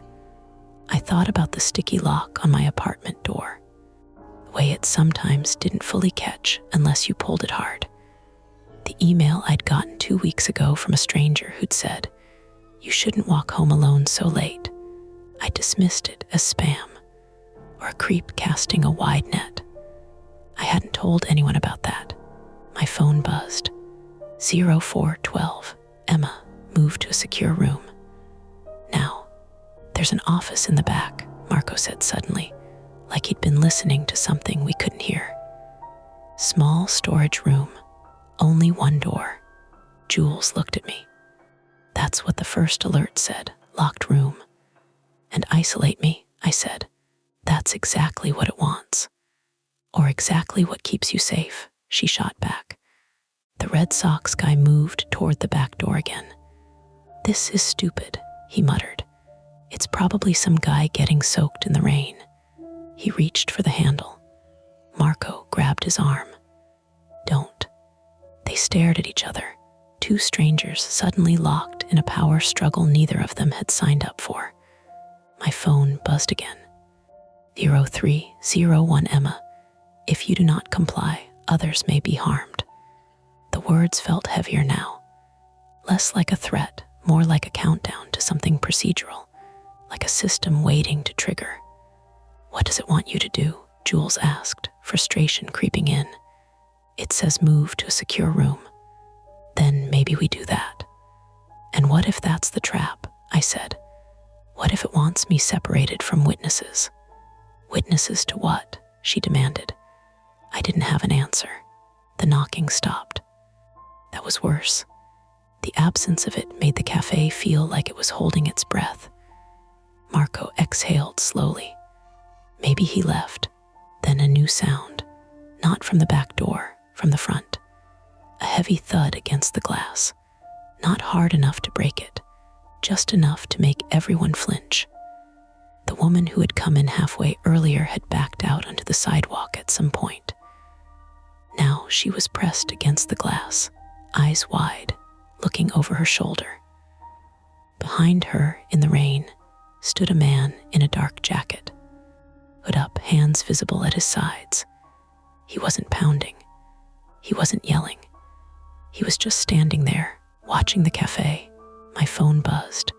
0217 Emma, he is not alone. Call the police, Jules said, no hesitation now. I thought Marco did. Call again. My fingers felt thick, clumsy. I hit 911 before I could talk myself out of it. The line rang once. 911, what's your emergency? I swallowed. We're at Marlowe's Cafe on. I glanced at the window. On West Elm and 3rd. We've received emergency alerts telling us to shelter in place. Someone's knocking at the back door claiming to be building management. There's a man outside the front watching us. Are you in immediate danger? The dispatcher asked, calm, professional. I don't know, I said, hating the answer. How many people are inside? About 15. Stay inside. Do not open the doors. Officers are en route. My phone buzzed mid-call. 0132. The dispatcher kept talking, asking for descriptions. I gave what I could. Dark jacket, hood, average height, rain making everything indistinct. As I spoke, the man outside shifted slightly. He raised one hand, not to wave, to hold up his phone. Its screen glowed faintly through the rain. My phone buzzed again. 0100 Emma, last chance. The man outside tapped something on his screen. Every light in the cafe flickered, not off. Just a quick stutter, like a skipped heartbeat. Gasps rippled through the room. The espresso machine powered down with a low whine. The overhead bulbs dimmed, then steadied. Power surge, Marco said quickly, but his voice had lost its confidence. The dispatcher's voice crackled in my ear. Ma'am, are you still there? Yes, I said, but my eyes were locked on the man outside. He took one step closer to the glass, and behind the counter, from the direction of the back door, came the unmistakable sound of metal giving way. A sharp, splintering crack. Not the door bursting open. Not yet, but something in its frame failing. The timer on my phone hit 0027. Jules grabbed my arm. We're going to the storage room. Now, another crack from the back. The Red Sox guy swore under his breath. The dispatcher's voice sharpened. Ma'am, what was that? Someone's forcing the back door, I said, and the words felt solid in a way nothing else had. The man outside didn't move. He just watched. The timer hit 0010. And for the first time, I realized the worst possibility wasn't that the alert was wrong. It was that it was right. Jules didn't wait for consensus. She stood, grabbed my sleeve, and pulled me out of my chair so fast the metal legs screeched against the tile. Coffee sloshed, warm and bitter, over my knuckles. I barely felt it. Storage, she said, like she was announcing a destination on a train platform. Now, Marco was already moving, darting behind the counter with the jittery efficiency of someone trying to be useful so he doesn't freeze. This way. He pointed with his chin toward the narrow gap between the pastry case and the register, behind the prep area. The cafe wasn't big, but it had that classic long rectangle layout, front windows and door facing West Elm, a row of two tops on the left, a longer communal table down the center, the counter, and espresso station along the right wall. Beyond the counter, a short hallway ran back toward the employee spaces, restroom, a small office, storage, and at the very back, the solid metal service door that opened into the alley behind the building. That back door was where the splintering sound had come from. Still came from, now in shorter, impatient bursts. A shoulder hitting metal, a tool biting wood, something working at a latch. Jules steered me toward the counter gap. People shifted away from us, eyes tracking, like we carried a contagion. "Where are you going?" the Red Sox guy demanded. Jules didn't look at him. "Away from the doors." "Hey," he called, voice rising. "We should stick together." I didn't have the energy to argue. My phone vibrated again in my palm, but I couldn't bring myself to look at it. The screen felt like it might burn me. Marco lifted the little swinging half gate behind the counter and hustled us through. The smell changed instantly. Less cinnamon, more sanitizer, and wet grounds. The back of house lighting was harsher and cooler. A narrow strip of floor behind the espresso machine was slick with water and milk splatter. The first attempt at solving anything was instinctive. Make ourselves smaller, find a lock, call for help. So we did. We moved like we were following a script. Marco led us down the short hallway. The restroom door was on the left, the office door on the right. At the end, the storage closet, a plain door with a keypad lock, and a little staff-only sign that had been scratched with a key. "Keypad," Marco said, fingers trembling as he punched numbers. It's the first try beeped red. Marco's face went blank with panic. He jabbed again. "Red, Marco," Jules hissed. "What is it?" He swallowed. "It's changed. We changed it last month." I don't," another crack from the back door. Louder, closer through the hallway now, not muffled by cafe noise. The back door was only 10 feet past the end of the hall, separated by a narrow service area and a shelf stacked with syrup boxes and paper towels. Jules grabbed Marco's wrist and forced his hand still. "Think who changed it? When?" "I wasn't." He looked like he might vomit. "Our manager did. After we had a theft issue." The 911 dispatcher's voice still echoed in my ear from memory. But the call had ended when Jules yanked the phone away and shoved it into my coat pocket so I'd keep both hands free. "Officers en route. Stay inside. Don't open doors." The alert hadn't said, "Don't go into the back hallway." It had said, "Secure room." "Office," I said. Marco flicked his gaze to the office door. "It locks," but Jules was already reaching for it. The office was tiny, basically a closet that pretended to be a workspace.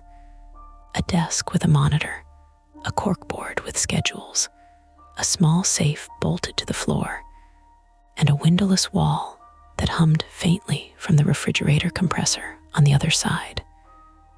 The door had a simple lock with a turn bolt. Jules shoved us in, slammed it, and turned the bolt. The sound, metal sliding into place, was so satisfying it almost made me dizzy. We stood there in the cramped room with our breathing loud in our ears. Marco leaned against the desk, eyes wide, hands hovering as if he wasn't sure where to put them. Jules pressed her palm flat against the door, like her body could reinforce it. I finally looked at my phone. 0000. The timer had ended. Nothing exploded. No siren, no new message. Just my lock screen, smudged with sweat. For half a second, relief rushed through me so hard my knees softened. Then buzz. A new alert. "Emma Larkin. You made it worse." My stomach dropped through the floor. Jules saw it and made a sound like a breath being punched out of her. "Okay," she said, voice tight. "Okay. That's again manipulation. It's trying to make you panic." Marco let out a shaky laugh that turned into a sob and then got swallowed. "What is happening?" he whispered. Another crash from the back door, followed by a dull metallic scraping sound that made my teeth itch. The attacker, if that's what they were, wasn't in the hallway yet, but they were close enough that we could hear effort in it. I put the phone to my ear and hit redial. 911 answered quickly this time, and I talked fast, giving the dispatcher our location inside the cafe. Back office, behind the counter, near the alley door. Someone's breaking in through the back. The dispatcher told us to stay put. Units were a few minutes out. Few minutes in this moment felt like an entire separate lifetime. That was attempt 1. Secure room, call police, wait. It failed immediately because secure was relative and wait was an action you paid for with nerves. The second attempt was Jules being Jules. She scanned the office as if it were a puzzle room. Any camera feed? She asked Marco. He blinked. There's cameras in the cafe. The monitor, he gestured to the screen on the desk. It's usually on. Jules slapped the mouse. The screen lit up with a grid of black and white feeds. The front windows. The counter, the seating area. The hallway, our hallway, with a warped fisheye view that made the narrow corridor look like a tunnel. And then the backdoor feed. The alley camera was mounted high, angled down toward the service entrance. The picture was grainy, rain streaking the lens, but you could see the metal door, and in front of it, a man with his hood up. Not the one outside the front. Different jacket, different build. This guy was shorter, stockier, moving with irritated purpose. Wasn't using a crowbar. He had a small tool in his hand, maybe a pry bar, maybe a heavy screwdriver, and he was working the frame with fast, practiced jabs. The kind of motion that said, not his first time. Is that David? Marco whispered. I stared at the feed. Hood, obscured face. No way to tell. The man paused, turned his head like he could hear something inside. Then he did something that made Jules curse. He stepped back and lifted his phone toward the camera, like he wanted us to see it. The screen glow was visible even on the feed. The man held it up for a beat, then lowered it and went back to the door. Jules leaned closer to the monitor. He's signaling, she said, or he's checking if the camera's working. Marco's hands were shaking. I can trigger the alarm. Do it, Jules said instantly. Marco hesitated. It goes to the security company first. They call the manager. Then, Marco, Jules snapped. And there was no softness now, only urgency. Do it. He fumbled for the keyboard, typed something, clicked. For a second, nothing happened. Then a tiny speaker somewhere in the hallway emitted a high, thin chirp like a smoke detector low battery warning. Not the blaring alarm we'd imagined, just a repeated electronic beep. The man on the alley feed froze. His head lifted. He looked at the door. Then he did something that made my stomach turn in a different way.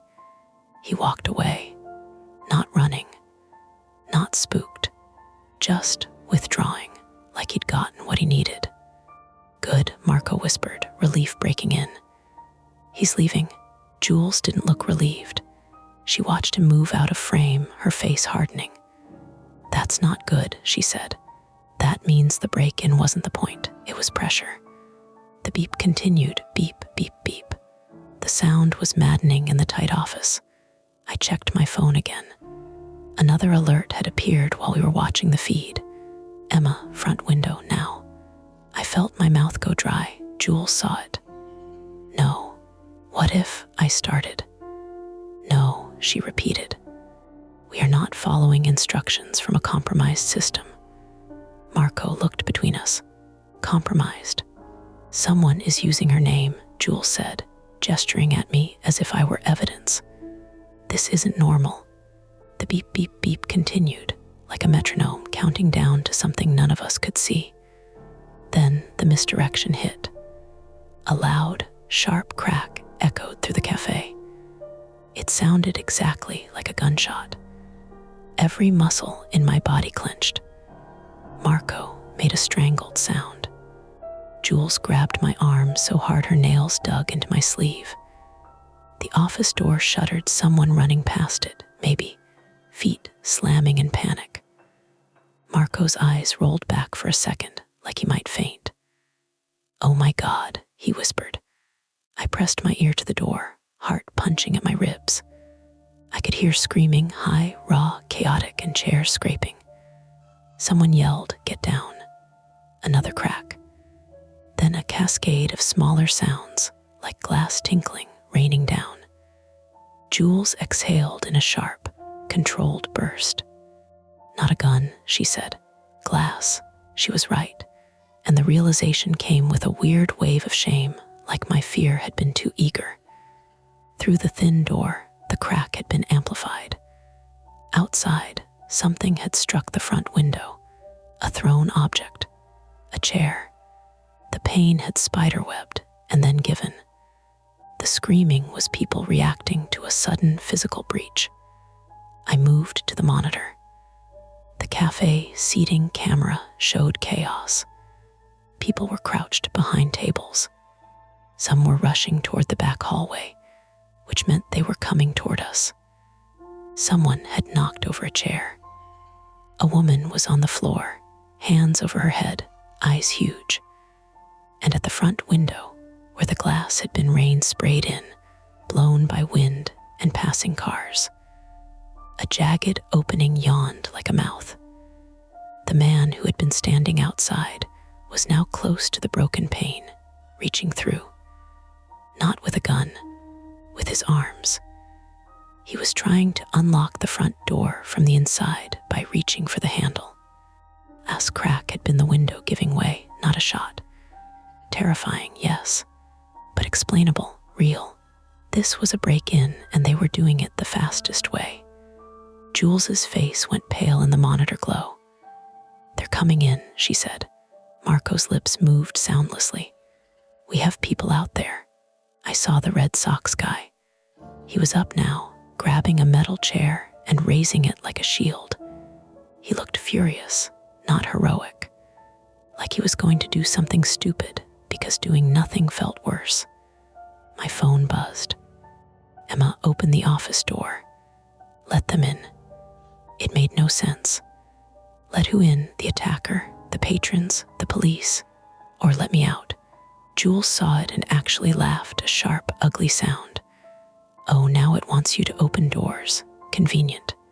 The alarm beep in the hallway suddenly stopped, and in that sudden quiet, we heard something else.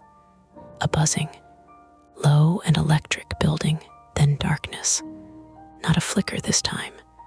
The office lights cut out completely. The monitor went black. The cafe went black. The only light left was the glow of our phones, bright rectangles hovering in our hands like tiny stages. Marco made a panicked sound. "The power, backup," Jules asked, already moving. She tapped her phone flashlight on, a harsh cone of white. It hit the door, the desk, Marco's face. "No," Marco said, voice rising. "We don't have backup." Outside the office, someone pounded on the hallway wall. A voice yelled, "Let us in." Another voice, closer, shouted, "The front's broken." "They're inside." Jules's flashlight beam cut under the door. Shadows moved, feet. A hard thump hit the office door. "Open," someone screamed. "Please." Marco took a step toward the door instinctively, like he couldn't stand the sound of begging. Jules blocked him with her body. "We don't know who that is," she said, but her voice cracked on the last word. She wasn't immune. She was choosing. A second thump. The bolt rattled. "Please," the voice sobbed.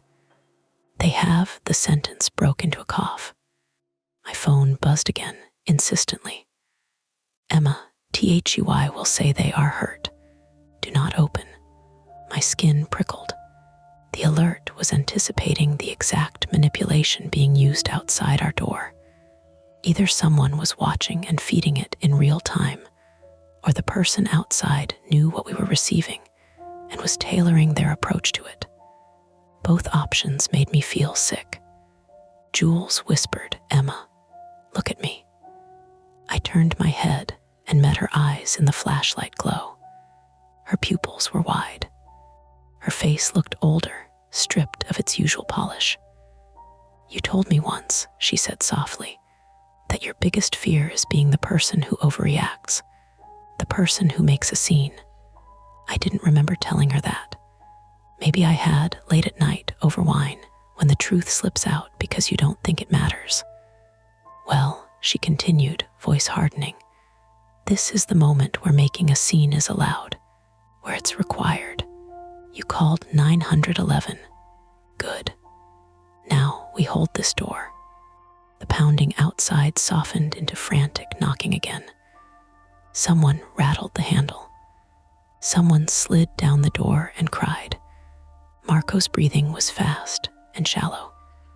"They're going to break the glass, and what if they get everyone?" I found the safe bolted to the floor and yanked it open. It was locked, of course. I slammed it with frustration. Jules scanned the room again and grabbed the office chair. She wedged it under the doorknob at an angle, bracing it against the desk leg.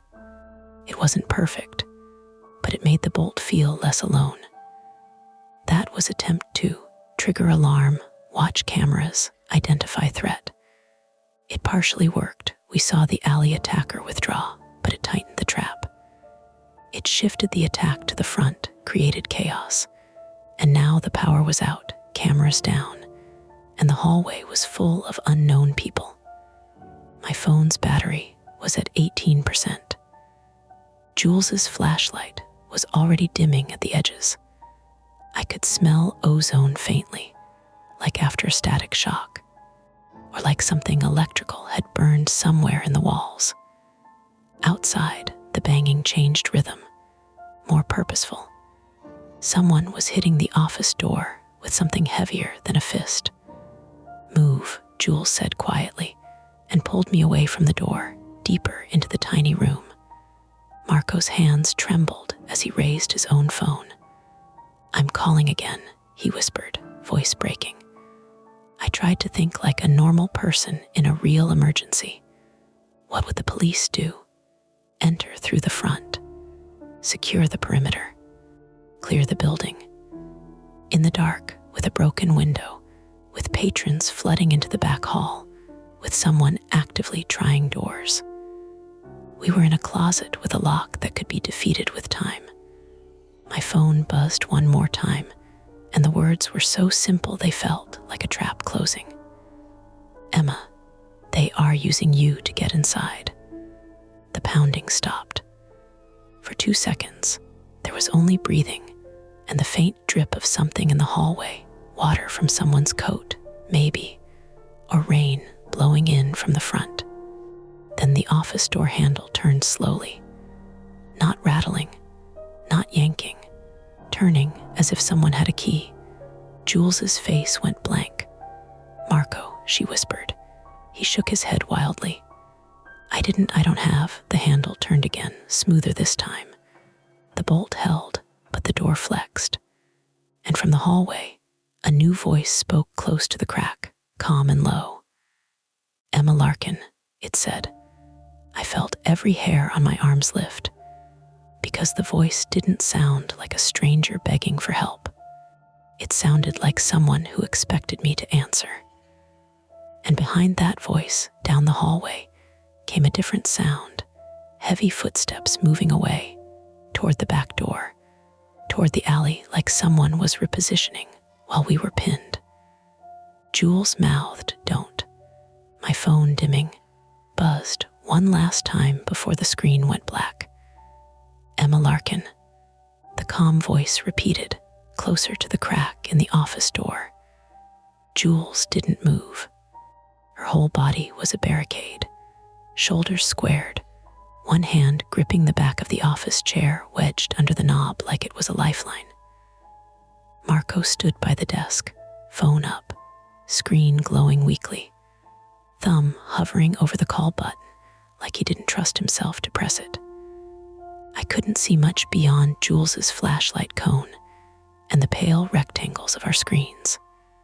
The office felt smaller than it had a minute ago. The air was warm and stale, with a faint burnt metal smell that kept tugging at my attention. Outside the door, whoever it was didn't knock again. They didn't pound. They just waited, as if patience was part of the plan. "Who is this?" Jules called, voice hard. A pause, then, "Police, we need you to open up." Marco made a sound of relief that was almost a laugh. Jules didn't. "What's your badge number?" she fired back. Another pause, like the person outside hadn't expected pushback. "Ma'am, open the door. It's unsafe back there." I felt my pulse climb. It wasn't the words. It was the tone, too smooth, too practiced, like someone doing an impression of authority from a movie. Jules lowered her voice, barely moving her lips. "Emma, do you trust this?" I shook my head. "Marco," Jules whispered, "did you hear sirens? Anything?" "No," he mouthed. His eyes were wet. "Nothing." Outside, the voice sighed an audible, theatrical exhale. "Emma," it said, and now it dropped the act. "You can make this quick, or you can make it messy." My name again, used like a key. Jules's nails dug into my wrist. "Back away from the door," she whispered. I did, bumping the desk. Something on it rattled a stapler, a cup of pens, tiny domestic sounds that felt obscene right now. Then the office doorknob turned. Slow, steady, not testing, not guessing, turning like the person had all the time in the world. The bolt held, the chair held, but the door flexed under pressure. "Marco," Jules snapped.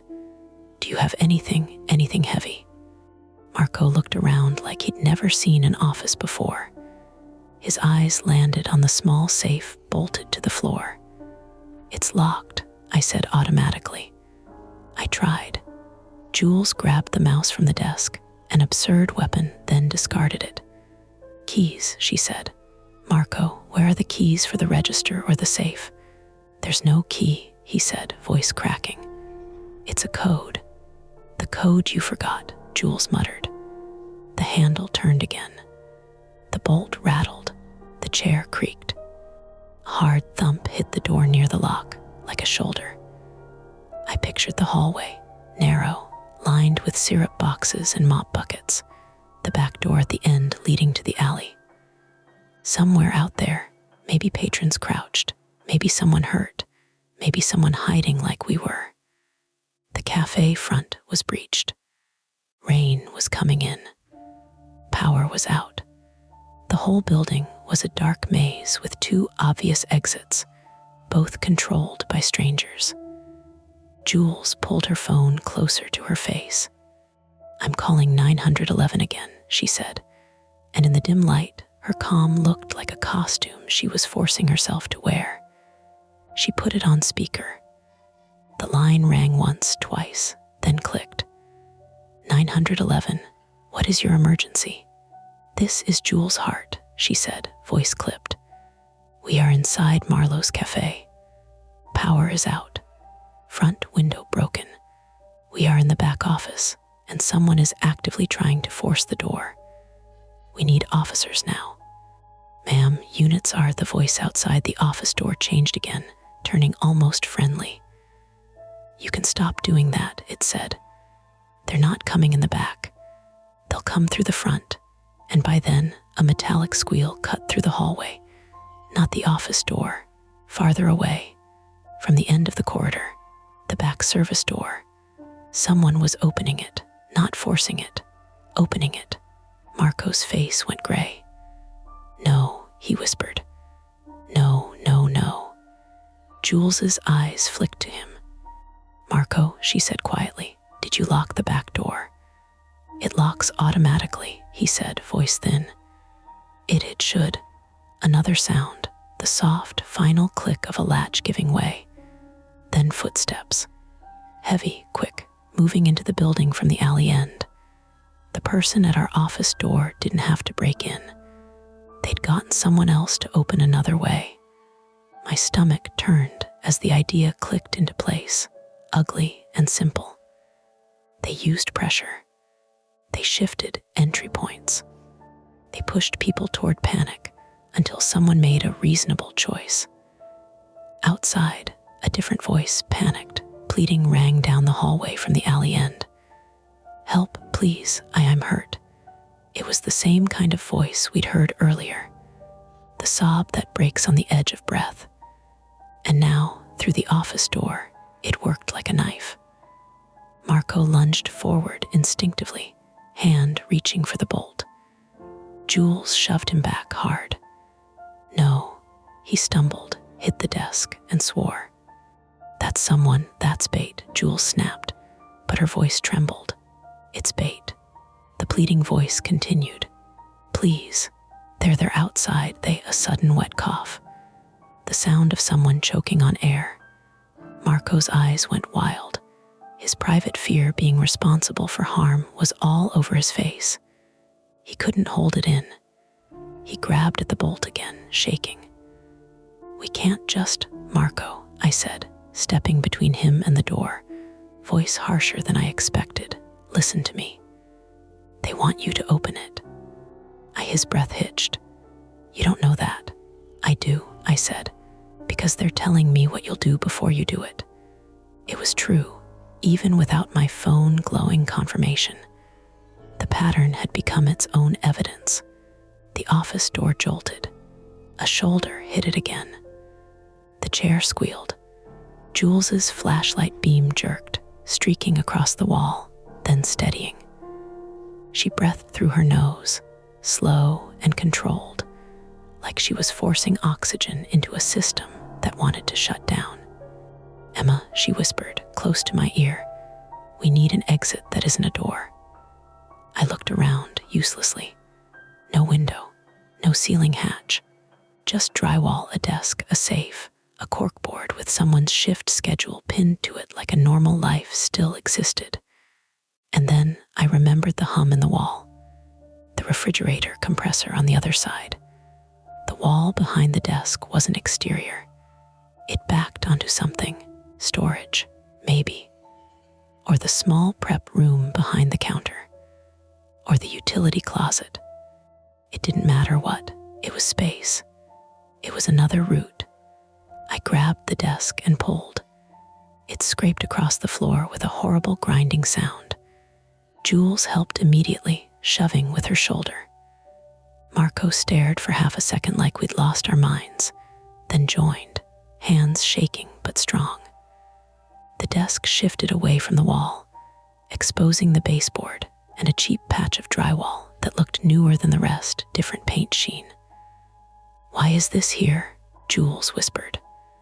Marco blinked hard. His voice broke. "It's where the old cable ran. They patched it." A patch meant a weak point. I grabbed the metal stapler from the desk and used it like a hammer, smashing the drywall at the edge of the patch. It dented, then cracked. Powder puffed into the air. Jules coughed, kept hitting. We weren't strong. Drywall isn't either. Within seconds, we had a ragged hole big enough to see through. On the other side, darkness and shelves. Storage. The storage room we tried to enter first. Boxes of cups, syrups, paper products stacked high.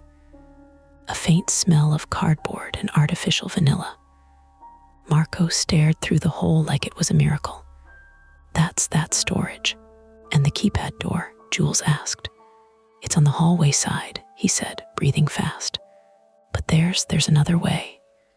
There's a vent panel that opens into the alley stairwell if you. Another slam hit the office door. The bolt rattled violently. The chair wedged under the knob shifted a fraction. "No time," Jules said. "We go through now." We tore at the drywall with our hands, widening the opening. I scraped my knuckles raw. It didn't matter. The pain was clean, simple. Behind us, the office door shuttered again. The wood around the lock groaned, and I I realized with a cold clarity, if we stayed, we'd be caught. Not maybe, not probably caught. Jules pushed her phone through the hole first, then wriggled through, coat snagging on jagged drywall. She hissed as it tore fabric. Marco followed, breathing like he'd been running. I went last, and as I swung one leg through, the office door finally gave a loud crack, wood splitting around the bolt. The chair clattered. A rush of colder air hit the office as the door opened just enough for a hand to reach in. I felt that hand swipe the air where my ankle had been a second ago. I yanked myself through and landed hard on my knees among the storage boxes. Pain flared up my shin. I bit down on a sound. Jules grabbed my arm and hauled me up, not gentle, not kind effective. We were in the storage room, crouched between shelves. It was pitch black except for Jules's flashlight and Marco's trembling phone glow. Behind the ragged hole, the office door opened wider. A silhouette filled the frame. Someone stepped inside the office, their outline cutting through Jules's light spill. "Emma," the voice said again, close now. Calm, almost disappointed. "You really want to do this the hard way." We backed deeper into storage, careful not to knock over stacks that would announce us. My knee throbbed. My breath came too loud. Jules whispered, "Where's the vent?"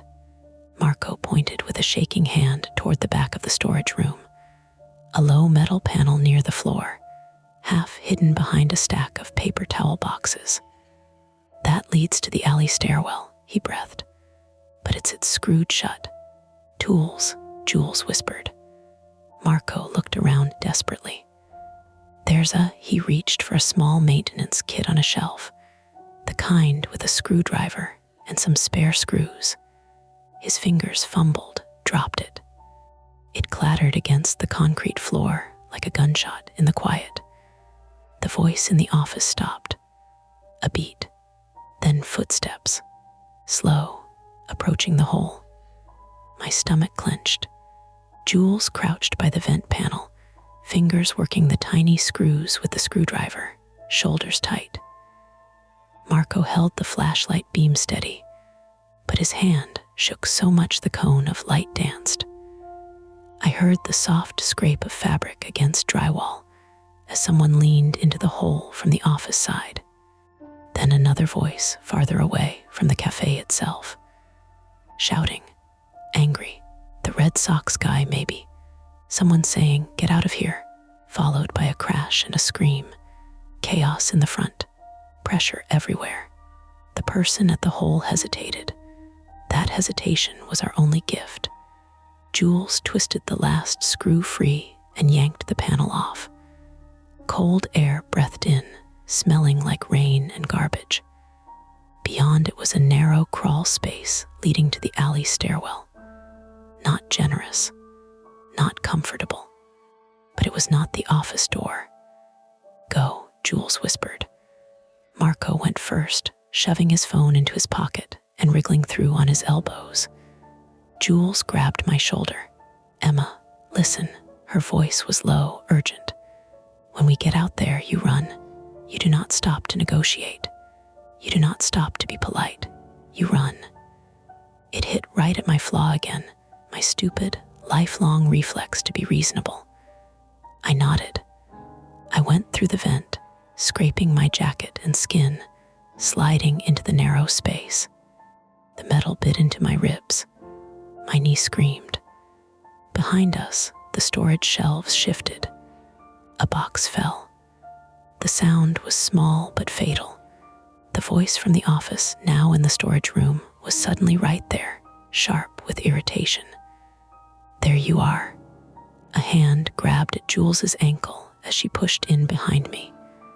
She kicked hard, heel slamming into something solid. A grunt. The hand let go.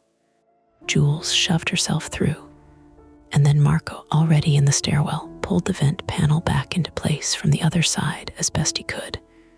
It didn't seal. It didn't lock. It It just hit us for one more second. We spilled into the alley stairwell like animals. It was a concrete chute between buildings, slick with rain, lit by a single buzzing security light halfway up. The alley itself ran behind the cafe, parallel to West Elm. Dumpster smell, wet cardboard, the sour tang of old coffee grounds, and there 2 people. One at the base of the stairs near the back door, hood up, tool in hand. Another farther down the alley, near the mouth that opened onto 3rd, holding a phone up like a beacon. They saw us immediately. Of course they did. Emma, the nearer one said, and hearing my name in the open air made my skin crawl. Don't run. We just need to talk. Jules didn't pause. She grabbed my sleeve and yanked me sideways down the alley, away from the back door, toward 3rd. Marco stumbled behind us, making a broken sound between a sob and a gasp. The nearer man lunged. Jules turned at the last second and slammed her shoulder into a stack of flattened cardboard leaning against the wall, sending it avalanching into his path. It wasn't heroic. It was desperate. It bought half a second. We ran. My knee buckled. Pain shot up my leg. I almost went down. Jules hauled me, teeth clenched. Move, she hissed. Move. The man down the alley stepped forward, blocking the way to 3rd. His phone screen glowed, reflecting rain, and for a split second I saw what was on it, a gray banner like the emergency alert interface. He wasn't just watching it, he was using it. It made my throat tighten with sudden nausea. Not supernatural worse. Human hands, human intent. A system cracked open. Emma, he said, as if we were in a normal conversation. We can end this without anyone else getting hurt. Marco made a sound and swung wide, trying to dart around him. The man moved fast, grabbed Marco's hoodie, yanked him back hard. Marco hit the wet pavement with a sickening slap. His head cracked against the concrete edge of the stair base. He went still for a fraction of a second that felt like a year. Marco, Jules shouted. Marco blinked, eyes unfocusing, then tried to sit up, one hand going to the back of his head. Blood glistened in the alley light, dark and immediate. The cost landed right there. Not theoretical, not a lesson. A man bleeding because he worked a shift at the wrong time. Jules's face twisted with horror and rage, but she didn't move toward him. She couldn't. If she did, we'd all be grabbed. Leave him, she yelled, voice breaking. He's not her. The man holding the phone smiled slightly, and it wasn't cinematic evil. It was the thin satisfaction of someone who thinks they're in control. It's the point, he said. Sirens wailed in the distance, finally, but they were still too far, muffled by buildings and rain. The nearer attacker closed in, tool raised like he might use it, not as a weapon exactly, but as a threat, a promise of pain.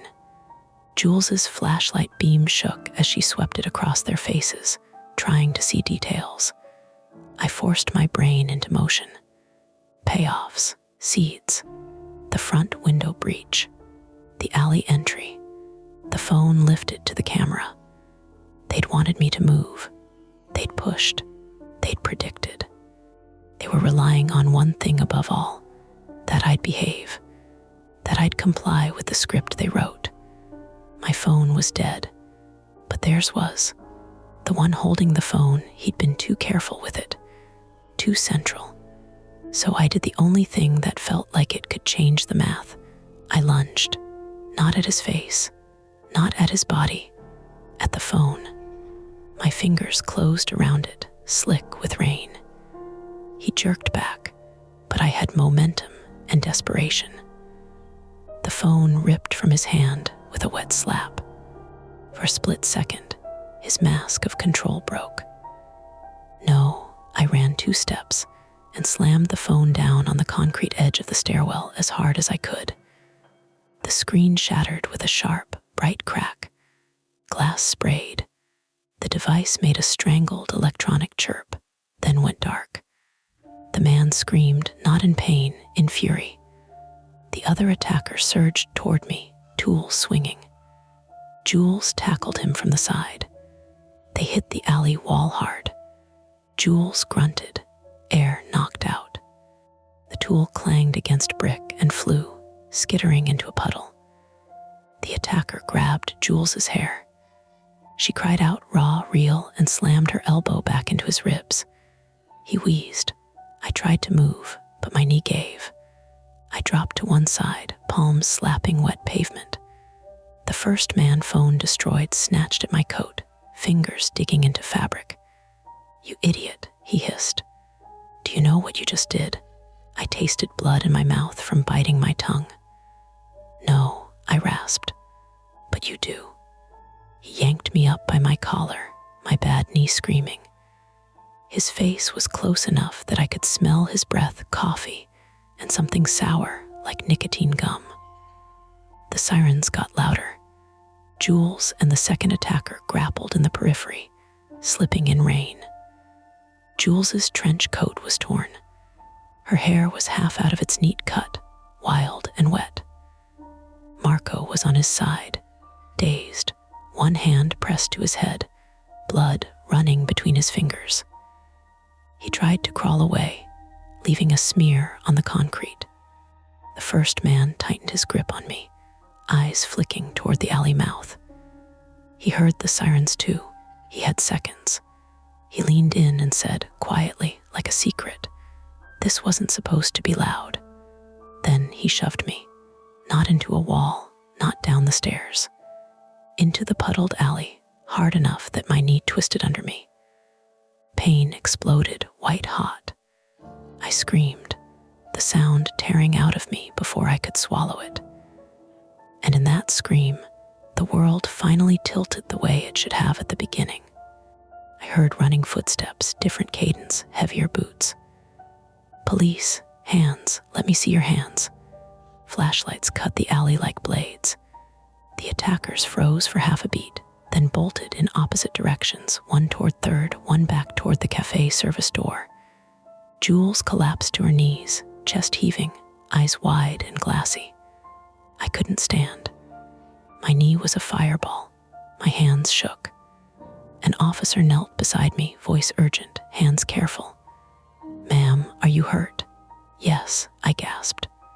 "My knee." My friend Marco, he hit his head. Another officer moved toward Marco, calling for EMS.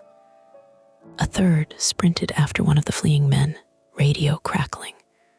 The rain kept falling. The alley smelled like wet brick and garbage and adrenaline. In the harsh white of the police flashlight, the shattered phone I'd smashed lay in pieces near the stairwell edge. The screen was spiderwebbed into glittering shards. For a second, in that broken glass, I saw my own face reflected back at me, warped, terrified, alive. And then, as if the system had one last cruel joke left, a distant chorus rose from inside the cafe. Multiple phones buzzing again, muffled through walls. A wave of alerts going out, not to me, to everyone. Even with my phone dead, I could imagine the gray banner sliding down, calm and official, telling people what to do. Using someone's name. I lay on the wet ground, shaking, and realized the conflict was resolved, only in the narrowest sense. We were not in their hands. But I couldn't stop thinking about the phone I'd broken, about how close the whole thing had been to working, about how easily a voice could claim authority in the dark, and how my own name could be turned into a lever. Jules crawled over and grabbed my hand with both of hers, squeezing like she could anchor me to the pavement. "I'm here," she said, voice wrecked. "I'm here." I nodded, tears mixing with rain. And somewhere beyond the alley, the sirens kept screaming too late for what had already happened, still necessary for what might come next. They didn't let me stand up. Not at first, anyway. The officer, his name tag said eerie, kept one hand hovering near my shoulder like he was afraid I'd bolt and hurt myself worse, and the other held a flashlight steady on my knee, as if light could stop swelling. "Don't try to move it," he said, voice not unkind. "Just breathe. EMS is coming in from Elm. You're okay." I wanted to tell him I wasn't okay. Not really. But my mouth only produced a thin sound, like my vocal cords were still stuck in the alley with the rain. Jules knelt beside me, both knees on the slick concrete, trench coat soaked through, hair plastered to her cheeks. She kept one hand on my wrist, like she was taking my pulse the old-fashioned way. Her fingers shook. Marco was sitting against the stairwell wall, legs splayed, head tipped forward with his palm pressed hard to the back of his skull. Blood ran in thin streams between his knuckles and down his wrist, diluted by rain. An EMT had already gotten to him, someone quick, maybe from a nearby station, holding gauze to his scalp and talking in that soft, practiced cadence that makes you feel like a child being guided out of a burning building. "Hey, Marco," the EMT said. "Stay with me. Tell me your full name." Marco blinked slowly. "Marco Ruiz." Good. What day is it?" "Tuesday," Marco whispered, and for a moment I felt a strange, irrational relief that he knew. Like his brain had stayed attached to the world. Behind us, inside the cafe, there was an uneven chorus of voices. People crying, people arguing, someone shouting, "I didn't open anything." Someone else insisting they'd seen 2 men, or 3. The broken front window had turned the cafe into a shallow aquarium. Light and sound spilling out into the rain, drawing everyone's attention like a scene that didn't belong on the street. A female officer with a tight bun came down the alley in a brisk walk that wasn't quite a run. Her radio crackled. She stopped near Hernandez, looked down at me, then at Jules. "Which one is Emma Larkin?" she asked.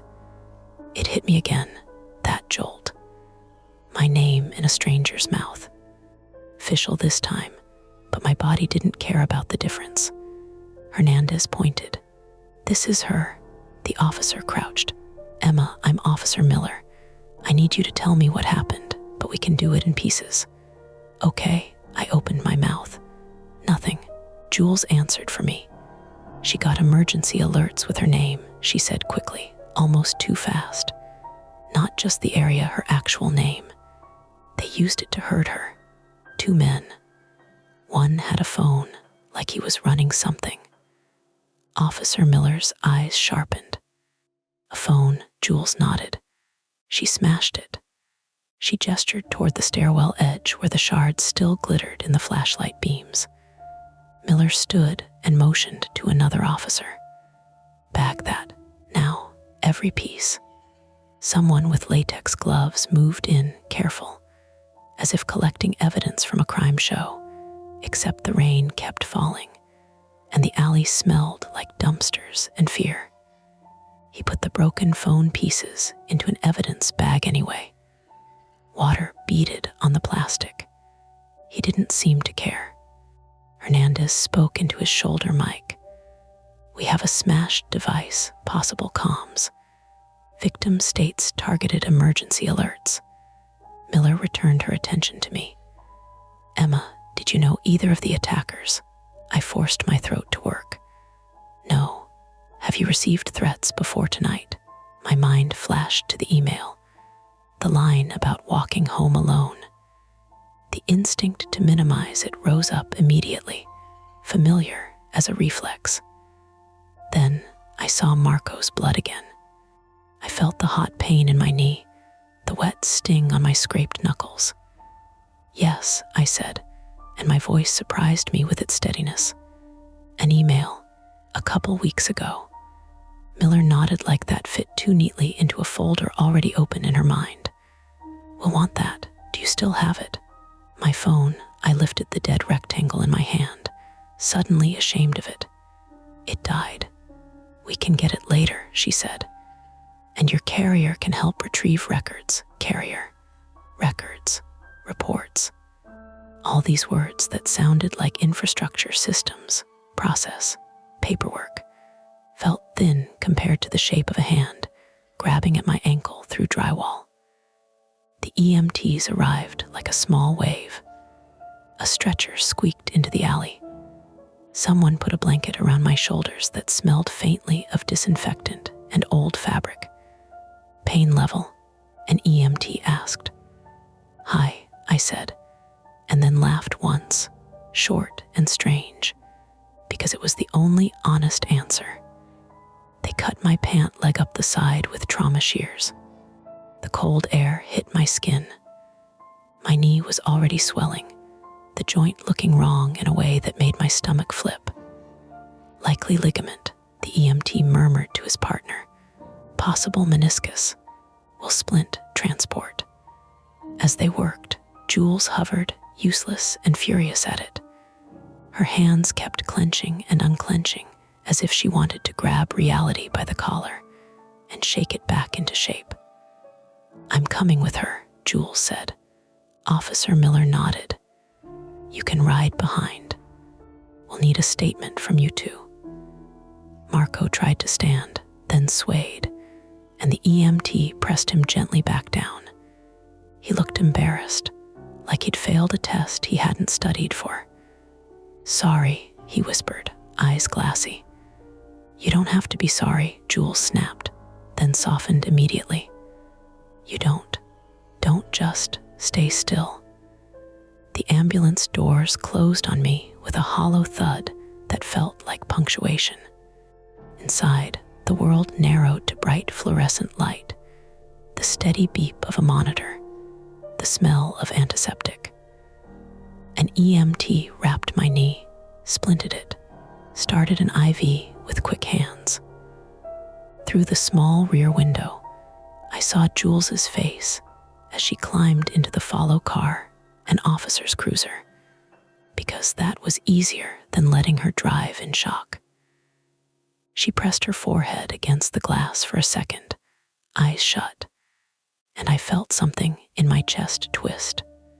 The ride to the hospital wasn't long, but my mind kept trying to replay everything and failing at the same place every time. The moment the alert used my name. Like my brain wanted to find the first wrong step and step around it, as if the world could be navigated like that. At the ER, time turned into a collage. A triage nurse asking my date of birth. A wristband snapped on. Someone poking my knee and asking me to rate pain again. A doctor saying ACL and MRI, and we'll know more soon. A police officer standing at the foot of my bed, waiting politely like I was a client. When Officer Miller came in, her uniform smelled faintly of rain and something metallic. Emma, she said, softer now. We caught one. The sentence didn't land cleanly. My brain snagged on it. What? One suspect, she clarified. The one who fled back toward the service door. Patrol got him 2 blocks over. He was carrying a set of lockpicks and a small pry tool. Jules, sitting rigid in the corner chair, made a sound that was half relief, half anger. And the other, Miller shook her head once. Not yet. We have units canvassing. We've got witnesses from inside the cafe, and we're pulling nearby camera footage from street-facing businesses. The broken device you smashed is interesting. Our tech guys are looking at it. Was it actually sending the alerts? Jules asked, as if saying it plainly might make it less insane. Miller chose her words with care. It's too early to say. But I can tell you we've had a handful of similar reports in the last month. Not this specific names like yours, but unusual emergency alert messages in a few neighborhoods. We're working with state and federal partners. It felt like someone had slipped a thin sheet of ice under my ribs. A handful, I repeated. Miller nodded. A handful. I stared at my dead phone on the tray table. It looked harmless, just glass and plastic and a little metal, like it had never screamed my name at me. Can you tell me why? I asked.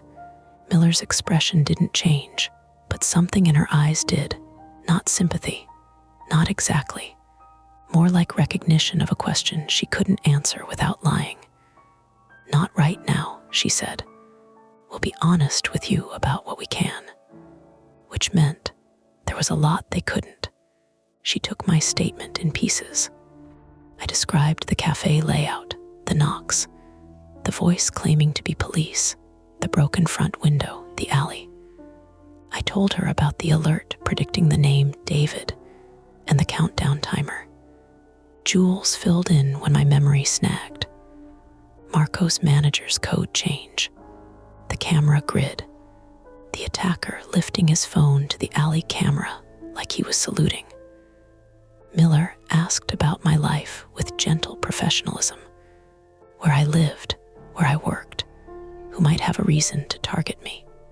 She asked if I'd recently broken up with anyone, if I'd had conflicts at work, if I'd argued online. The questions were normal, procedural. It made the story sound almost normal. I had no tidy enemy, no ex, no stalker I could name, just a vague email and the ordinary vulnerability of existing as a person in a city with too many data pipes and not enough locks. After Miller left, a doctor came back and confirmed what the pain had already told me. Likely an ACL tear, maybe more. I'd need imaging, possibly surgery, weeks of rehab. The words were calm, clinical. They sounded like someone else's future. Jules sat in the chair and stared at the wall for a long time. The adrenaline had burned off, leaving behind a raw, hollow exhaustion that made her look unfamiliar. I keep thinking, she said finally, voice barely above a whisper, about that first moment. The first alert. Yeah, I said. I've gotten weather alerts, she continued, eyes unfocused. Amber alerts. That weird one about a missing elderly man. None of them have ever, she swallowed. None of them have ever felt like someone was in the room with me. I nodded. My hands were still trembling, but now it wasn't fear. It was the aftershock of my body coming down from high alert with nowhere to put itself. A nurse came in and asked if I wanted to call someone. Family, partner. I said no, because the idea of turning this into a phone call with my mother made me feel like I'd stopped breathing. Later, Marco's manager showed up, frantic and pale, and apologized to everyone like apologies were currency. Marco, in a different bay, had a concussion. He was awake. He kept trying to sit up and ask if the cafe was okay. He looked like a person who'd spent his whole life being the responsible one and was now learning what responsible couldn't prevent. By midnight, the hospital quieted into its strange, fluorescent night. The hallway lights dimmed slightly. The air smelled like hand sanitizer and stale coffee. Jules dozed in the chair, head tilted back, mouth slightly open. Her phone lay face up on her lap. Every time it lit up with a notification, an email, a news alert, a text from someone asking, "Are you okay?" She flinched awake. I couldn't sleep. Every time I closed my eyes, I heard the calm voice in the office door, Emma Larkin, the sound of my own name used like a lever. At 2:13 a.m., my replacement phone arrived, an old spare Jules had brought from her apartment. because she couldn't stand me lying there without a way to call someone if I needed to. She plugged it into the wall, and I watched the battery icon fill with a kind of grim gratitude. The screen lit. It was clean, empty, innocent. I opened my email and searched for the message I'd ignored. It was there, from a throwaway address. No subject line, just one sentence. "You shouldn't walk home alone so late." I stared at it until the words lost meaning. It wasn't proof of anything. It wasn't even a clear threat. It was the kind of sentence that could be sent to 100 people and still hit one at the wrong moment. Jules watched me from the chair, awake now, eyes heavy. "Send it to Miller," she said. I forwarded it to the address Miller had given us. It felt like dropping a pebble into a lake and waiting for it to change the shoreline. A nurse came in around 3 to check my vitals. She moved softly, the way night staff does, like they're trying not to wake the building. When she left, the door clicked shut with a quiet finality. I lay there listening to the hospital sounds, the distant squeak of a cartwheel, the muted beep from a monitor, the hush of a vent. Ordinary, almost soothing. Then Jules's spare phone buzzed on her lap. We both stiffened. Not a text ping, not a social media flutter. A heavier vibration that felt official. Jules's eyes met mine. We didn't speak. She lifted the phone slowly, as if sudden motion might trigger something. The screen showed a gray banner. Emergency alert. My throat went dry so fast it hurt. Jules tapped it with a shaking thumb. The alert expanded. Shelter in place. This is a test. No name. No personalization. Just the bland, statewide language you'd expect from a monthly system check. Jules let out a breath that sounded like it had been trapped in her lungs for hours. "Okay," she whispered, almost laughing with relief. It's a test." But my body didn't accept that. Because beneath the test alert, beneath the gray block of official comm, was another notification. Not an emergency banner, just a regular message notification from an unknown number. No contact name, no photo, just the short preview line, "You chose." Jules's thumb hovered. She didn't open it. She didn't have to. The preview was enough. A subtle thread, thin as fishing line, pulling tight. We looked at each other in the hospital's quiet glow, and I realized the scariest part wasn't the message itself. It was the timing. The way it arrived right after the test alert, as if someone had been waiting for the system to speak again so they could ride in its shadow. Jules locked the phone and slid it face down on the tray table like it was a live insect. "Show it to Miller," she said, voice flat. "Yeah," I whispered. Outside my curtained bay, the hospital kept breathing. A cart squeaked by. Someone murmured in a hallway. Somewhere a phone rang and was answered in a sleepy voice. Almost ordinary. Except now every vibration, every banner, every buzz felt like it could be my name again. And I knew, with a cold, quiet certainty, that even if the police caught both men, even if they explained the exploit in a neat press conference with careful nouns, the damage was already done. My name had been used as a weapon, and I would hear it differently forever. The shadows fade for now, but the stories never end. Don't forget to hit like, subscribe to Mia Horror Stories, and join our community of horror lovers. If you're hungry for more, check out the next video. Just remember, the scariest part is often the one you don't see coming. You're listening to Mia Horror Stories, and today's story is I'm a park ranger. There's a trail that doesn't appear during the day. The screen will stay completely black, letting your imagination do all the work. No visuals, no noise, just a story that creeps under your skin. Don't skip a second, because every detail builds to the chilling end you won't want to miss. The first time I noticed it, I blamed my headlamp. That's what you do out here. You blame your gear before you blame your brain. The beam jittered across the dirt like a nervous finger. A scatter of pale rocks, a half-buried bottle cap, the waxy underside of a fern. Then the light caught on something that didn't match, straight lines where everything else was messy. A trail marker, not the usual milky blazed rectangle nailed to a tree either. This was a small aluminum diamond, maybe 3 inches across, riveted to a thin steel post. It flashed back at me like a tiny road sign.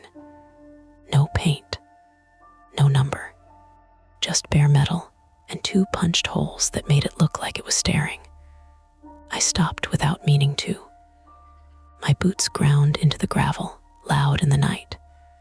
Behind me, something small skittered through brush. Mouse, lizard, whatever, not worth the adrenaline. But the sound still crawled up my spine, because it came from the exact direction the marker seemed to point. I lifted the beam to read it, which was stupid because there was nothing to read. The diamond only reflected my light. Okay, I muttered to myself. Okay, sure, I stepped closer. The post was planted cleanly, straight down through duff and stones like someone had used a driver. No rust, no lichen. It looked recent, which didn't make sense because everything in a park gets old fast. Everything fades and peels and gets chewed on. Even the new stuff looks weathered within a season. My radio squawked, sharp and metallic in my left shoulder. The audio clipped in and out as if someone was keying and releasing too quickly. Unit 3, copy. I pressed the button with my thumb, kept my eyes on the marker. Ranger Station, this is Unit 3, I copy. You're breaking up. A breath, static, then a voice through it, tired but controlled. You still at junction 27? Negative. I glanced down at my GPS clipped to my chest strap. The screen glowed a faint green, too bright for night vision. It showed my breadcrumb trail like a lazy scribble along the ridge. I'm about a quarter mile south of junction 27, near the switchback above Fern Hollow. Copy. Another pause, like the dispatcher was looking at a map. You're out late, Eli. That was Kayla. She wasn't technically dispatch, our communications specialist, which meant she sat in a cinder block room with a coffee maker that never got cleaned and juggled calls that were either bored tourists or real trouble. I could hear the fluorescent lights buzzing behind her voice. It always sounded like she was talking from inside a fish tank. Lost hiker, I said. Same one, the guy from Ohio. Found his car at the south lot. No cell ping. Sheriff called again, Kayla said. His sister is persistent. I exhaled through my nose and watched my breath fog the beam for a second. Yeah, that's one word for it. There was a quiet on the line that wasn't about signal. It was Kayla waiting to see if I'd say the thing I didn't want to say. I didn't.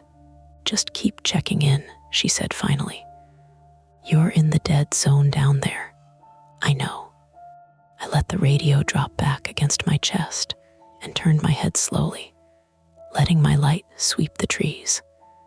The forest at night isn't silent. People who say that haven't listened. There were insects clicking. A thin whine of something winged near my ear, the occasional dry pop of a branch shifting as the temperature dropped. Farther off, a creak that I couldn't see, but could hear like someone tearing paper very slowly. And under all of it, there was the dull, regular thump of my own heart, a metronome I couldn't turn off. I'm Eli Mercer, 34, male. I'm a park ranger, which means some days I'm a social worker with a badge, and some days I'm a janitor with a truck. And once in a while, I'm the only person between someone and a bad ending. Tonight was supposed to be the boring version. Hike a known loop, call a name into the dark, find a guy sitting on a rock with a dead phone, and walk him out while he apologized too much. I'd done this enough times to know how it usually goes. That marker wasn't part of usually. I crouched and ran my fingers along the base of the post. Cold metal. The dirt around it was tamped down, but not naturally. It had that pressed, tidy look you get when someone works with gloves on. No roots torn, no stones scattered. Someone had put it here. The explainable part of my brain grabbed at options like a person grabbing a rail on a slippery stair. Survey crew, volunteer trail workers, a partner agency, a prank, but that would require effort and the kind of attention I wished people put into their own lives. I straightened, rolled my shoulders, and tried to swallow the small sourness at the back of my throat. The flaw I don't tell people about is that I hate being wrong. Not in a petty way, not in a I argue on the internet way, in a quiet, private way that makes me triple check a gate latch and reread a report before I file it, and makes me show up early to everything because the idea of being caught unprepared feels like being caught naked. It's probably why I ended up in this job. The park has rules. The rules have signs. The signs have a logic. Even when things go sideways, there's a procedure, a chain, a checkbox you can tick that says you did what you were supposed to do. A metal marker in the dark with no label. That wasn't a checkbox. I turned my light a little farther in the direction it pointed and saw, for the first time, a gap in the underbrush. Just a narrow break, not the kind of wide, obvious cut you get with an official trail. But it was there. A slight trough in the leaves, like repeated steps had pressed them down. A faint line of exposed dirt. It wasn't dramatic. It was the sort of thing you'd miss in daylight because your eye would glide right over it. In my beam, it looked like a suggestion, and it looked like it led downhill toward that unseen creek. I stood there for a long second, letting my training and my instincts argue it out. If I went down, I might find signs of the lost hiker. People gravitate toward water. They follow sound. They make terrible choices that feel smart when they're scared. If I went down, I might also be committing to terrain that would slow me down and make it harder to get back up fast if I needed to. Steep slopes, loose rock, the kind of slick leaf litter that can turn an ankle without warning. My first aid kit was small. My splint was improvised at best. My SAT phone was back in the truck because the battery had been acting up, and I hadn't wanted to carry extra weight for what should have been a 3-hour loop. If I went down, I would be choosing the unknown over the known. My radio clicked again, just static. Then a voice came through, not Kayla S. A deeper male tone, clipped, impatient. Mercer, you got eyes on anything? That was Deputy Nolan Price, 39, male, county sheriff's office. He was out at the trailhead with the sister, keeping her from marching into the woods with a phone flashlight and a gallon jug of water like this was a movie. Nolan was decent at his job, but he had the kind of confidence that comes from roads and streetlights. He didn't like the park because the park didn't care about his authority. I keyed up. Negative. I'm still searching. Any update from the vehicle? Nothing. Sister says he's in a dark place. Nolan's voice flattened on the words, like he didn't know what to do with them. She's blaming you people. Says the maps aren't clear. Maps are fine, I said, then immediately regretted the edge in my tone. It wasn't her fault she was scared. It was Nolan's fault he was in the middle. It was just late and cold, and there was a shiny marker in the forest that shouldn't be there. Just find him, Nolan said, before we have to start calling in volunteers. I could hear, faintly, another voice behind him, higher, sharp with panic. The sister. I couldn't make out the words, only the rhythm. Her voice rose and fell like a siren that didn't know when to stop. I'm working, I said, and let go. The radio settled back into its harness. The forest pressed in again, immediate, intimate. I could smell wet earth and something else, sap maybe, or the faintly sour scent of decaying leaves. My hands were sweating inside my gloves despite the cold. I took a step toward the gap. A twig snapped under my boot, louder than it had any right to be. I froze, listening. Nothing responded. No bear huff, no deer crashing away. Just the normal night sounds, the creek tear in the distance, the insects doing their small work. My headlamp beam caught on another glint, lower this time, near the ground. I crouched and angled the light. A piece of reflective tape tied around a thin branch, silver like the trail marker, but not our tape. Our survey tape was bright orange or blue. This was the kind you'd buy in a hardware store, the stuff hunters sometimes used to mark their way back to a stand. Except it was clean, not frayed, not sun-bleached. I pinched it between my fingers. The adhesive was new enough to feel tacky when I brushed it. I lifted my eyes and followed the line again. There was definitely a footpath here, not official, not wide, but real. I imagined explaining it in the report later. Observed unmarked path with reflective markers, investigated due to possible relevance to missing person. That sounded reasonable. That sounded like procedure. That sounded like the kind of sentence that kept you from getting chewed out by a supervisor, or worse, being the guy who didn't look. I also imagined the other report. Ranger left designated search route, lost time, subject not found.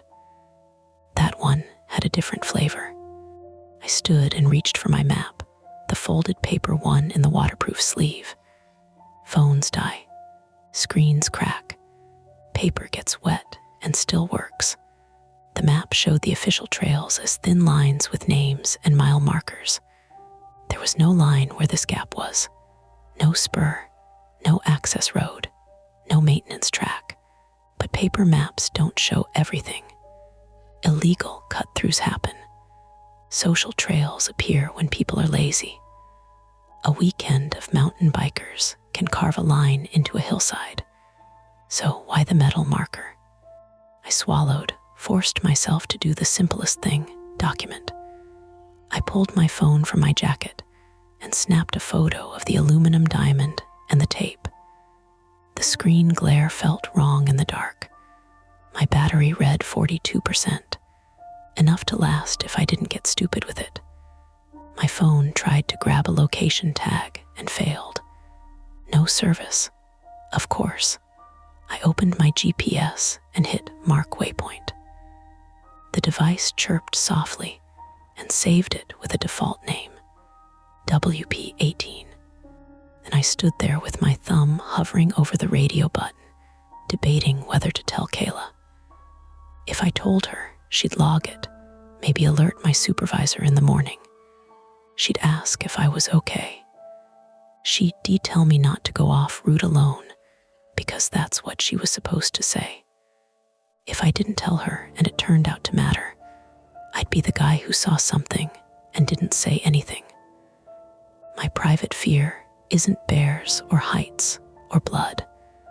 I can handle all of that.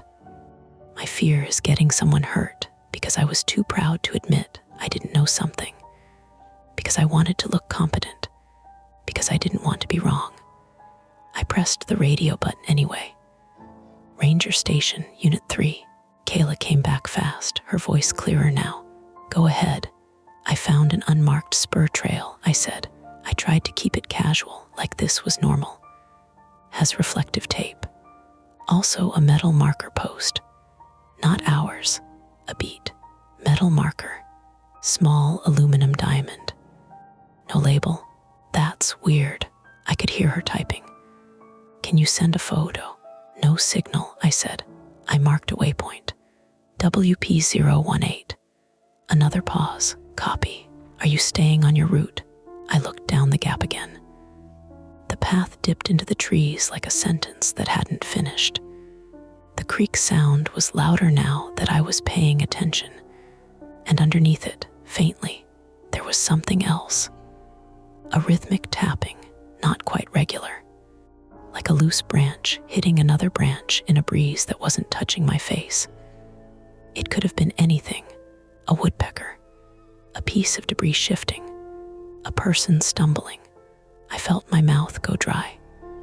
I haven't decided, I said, which was the most honest and least satisfying answer.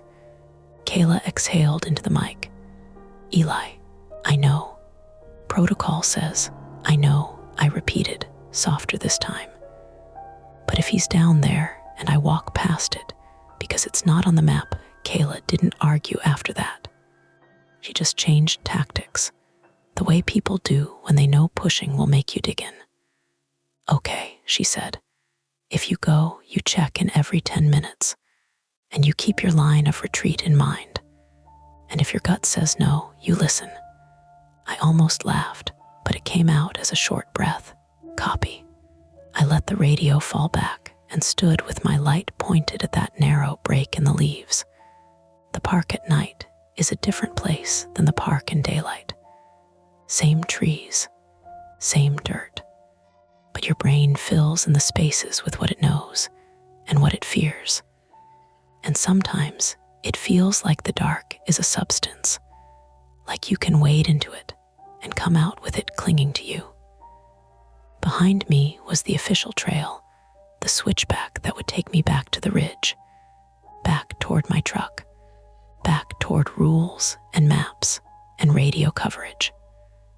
Ahead was an unmarked descent toward water and an unexplainable marker that looked new enough to have been placed yesterday. And somewhere out here, a man who might be cold and embarrassed, or hurt, or not moving at all. I shifted my pack, tightened the chest strap, and clicked my headlamp to a slightly brighter setting even though it would burn my battery faster. My beam widened, washing the gap and the first few feet beyond it. Leaves, dirt, a shallow impression like a boot heel. Another scrap of reflective tape deeper in. I stood there, feeling the choice settle in my bones the way cold does slowly, then all at once. Then I took one step forward, stopped, and looked back over my shoulder at the official trail, disappearing into the night. I didn't move again.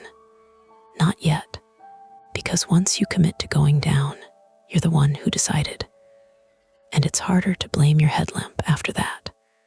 I went down, not fast, not reckless, just one careful step off the official trail and into the narrow break in the brush, like I was testing the temperature of water with my toes.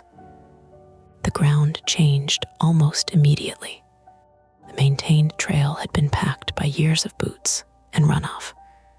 This was softer, looser. Leaves shifted under me in a way that made my footing feel theoretical. I keyed my radio. Unit 3 leaving marked trail at WP018, following unmarked spur downhill toward creek. 10-minute check. Kayla didn't hesitate. Copy, Unit 3. 10-minute check. Be careful. The beam of my headlamp flattened the world into a tunnel. Outside that cone, everything existed only as sound. The creek was louder now, a steady rush with occasional slaps of water against rock.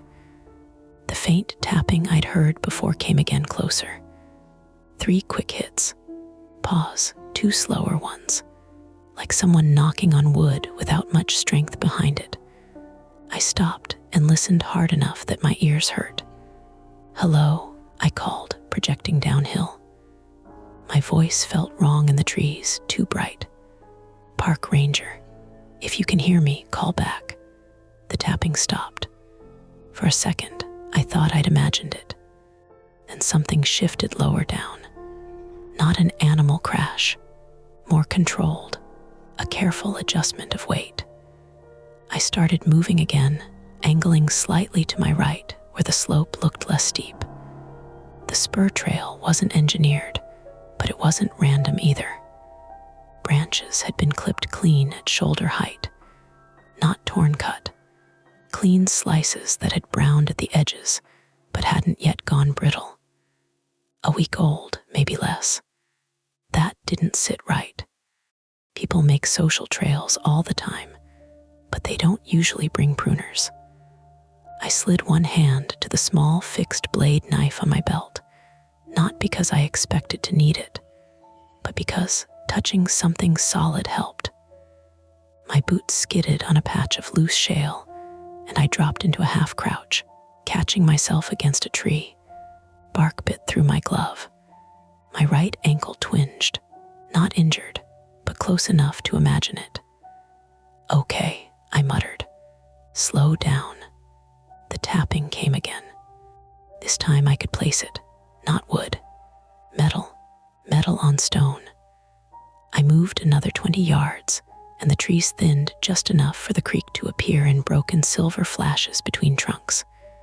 It wasn't wide, maybe 12 feet across, but the banks were steep and undercut in places, the water faster than it sounded from above. My light caught on something upright near the far bank. A post. Another aluminum diamond glinted back at me. "What the hell?" I whispered. There was no official crossing here. The nearest footbridge was half a mile east. But someone had run a narrow line of stepping stones across the creek, flat rocks placed in a staggered path. They weren't perfect, but they were intentional. And on either side of the crossing, more of that silver tape marked a route. I crouched near the water's edge and studied the stones. They were wet, slick with algae in places. One was tilted slightly, not stable. If someone rushed this in the dark, they'd eat it. My radio buzzed. "Unit 3, 10-minute check." "Copy," I said. "I'm at the creek. There's a makeshift crossing." Stones placed, more markers, a pause. Stones placed. Kayla sounded like she was rereading a line she didn't trust. Like intentionally. "Yeah, Eli, that's not maintenance. We don't do that without a permit and signage." "I know." The tapping sound came again, sharper now, from the far side of the creek. 3 quick strikes. Pause. 1. I angled my light across and saw movement low, near the ground. A shape shifting behind a boulder. "Hello," I called again. "Park ranger. If you can hear me, make noise." Silence. Then a voice, thin, hoarse. "Don't." It cut off in a cough that sounded like it hurt. My pulse kicked. "I've got a voice," I said into the radio, already stepping onto the first stone. "Male across the creek." "Eli, wait," Kayla said, too fast. "Let me notify Nolan." "You don't know, I didn't know." She was right, but the voice had been real, not wind, not imagination. "Sir," I called. "Are you injured?" A long pause. Then, faintly, "Yeah," that was enough. I crossed carefully, planting each boot flat before shifting weight. The third stone wobbled, and I felt my ankle protest again. I adjusted, crouched lower, used my hands for balance. The water moved fast enough that if I slipped, it would drag me downstream before I could get footing. Not deadly, maybe, but cold and disorienting. On the far bank, the ground rose sharply. The unmarked path continued, cut into the slope like someone had scraped a shallow trench. My light found him about 30 feet up. He was sitting against a tree, one leg stretched out awkwardly in front of him. Mid-30s, maybe early 40s, white male, beard grown in unevenly, like he hadn't planned to be out overnight. His jacket was a lightweight shell wrong for the temperature. His face was gray under the beam. "I'm Eli," I said, keeping my voice level. "I'm a ranger. What's your name?" "In," he croaked. He swallowed. "I think it's broken." I moved closer, scanning him quickly. No obvious blood. His right pant leg was torn at the shin. The ankle below it was swelling already, boot twisted at an angle that didn't look natural. "Did you hit your head?" "No," he winced as he shifted. "Just slipped." "Okay." I knelt beside him and set my pack down. "Ryan, how long have you been here?" "Since yesterday." His eyes darted past me, down toward the creek. I followed it. Followed what? The trail. His voice shook, not from emotion, but from cold. "It wasn't there before, I swear. I've hiked here before." I felt something tighten behind my ribs. "You came down this way yesterday?" I asked. "Yeah, late. I couldn't sleep, needed air." He closed his eyes briefly. I saw the markers, thought it was new, thought maybe it went somewhere better.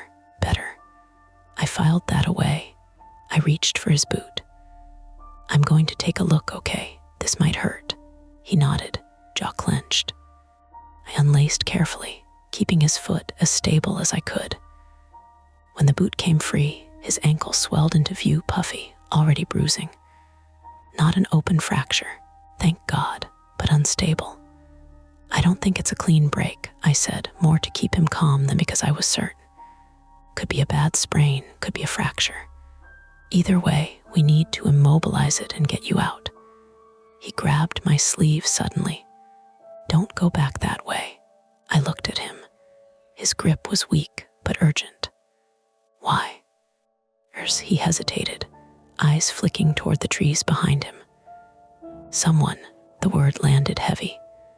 "Someone," I kept my tone neutral. "Like another hiker." He shook his head. "No, I heard them, moving. I thought maybe they were helping. But they didn't answer. They just," he mimed, tapping with 2 fingers against his palm. "Like that, on metal." The tapping. My skin prickled, not with something mystical, just with the simple awareness that another person in a place like this at night could mean trouble. Illegal grow operation. Poachers. Someone who didn't want to be seen. "Did you see them?" I asked. "No," his voice dropped. "But they moved the rocks." I blinked. "The stepping stones. They weren't like that yesterday. I had to wade. It was cold." He swallowed again. "I woke up this morning and they were there." That made no sense. Not practically. Moving rocks in a creek isn't quick work, especially not without tools. "You sure?" I asked. He looked at me like I'd insulted him. "Yeah." I sat back on my heels, brain racing through options. If someone was actively maintaining this path at night, that suggested purpose. And purpose suggested ownership. And ownership in a park, without permits or coordination, often meant something people didn't want found. "Kayla," I said into the radio, keeping my voice steady. "I've located the subject. Name's Ryan. Possible ankle fracture. Stable for now. He's reporting another person in the area." There was a beat of static. "Then another person. Unconfirmed," I said.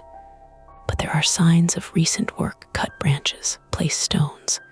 He says stones weren't here yesterday." Silence.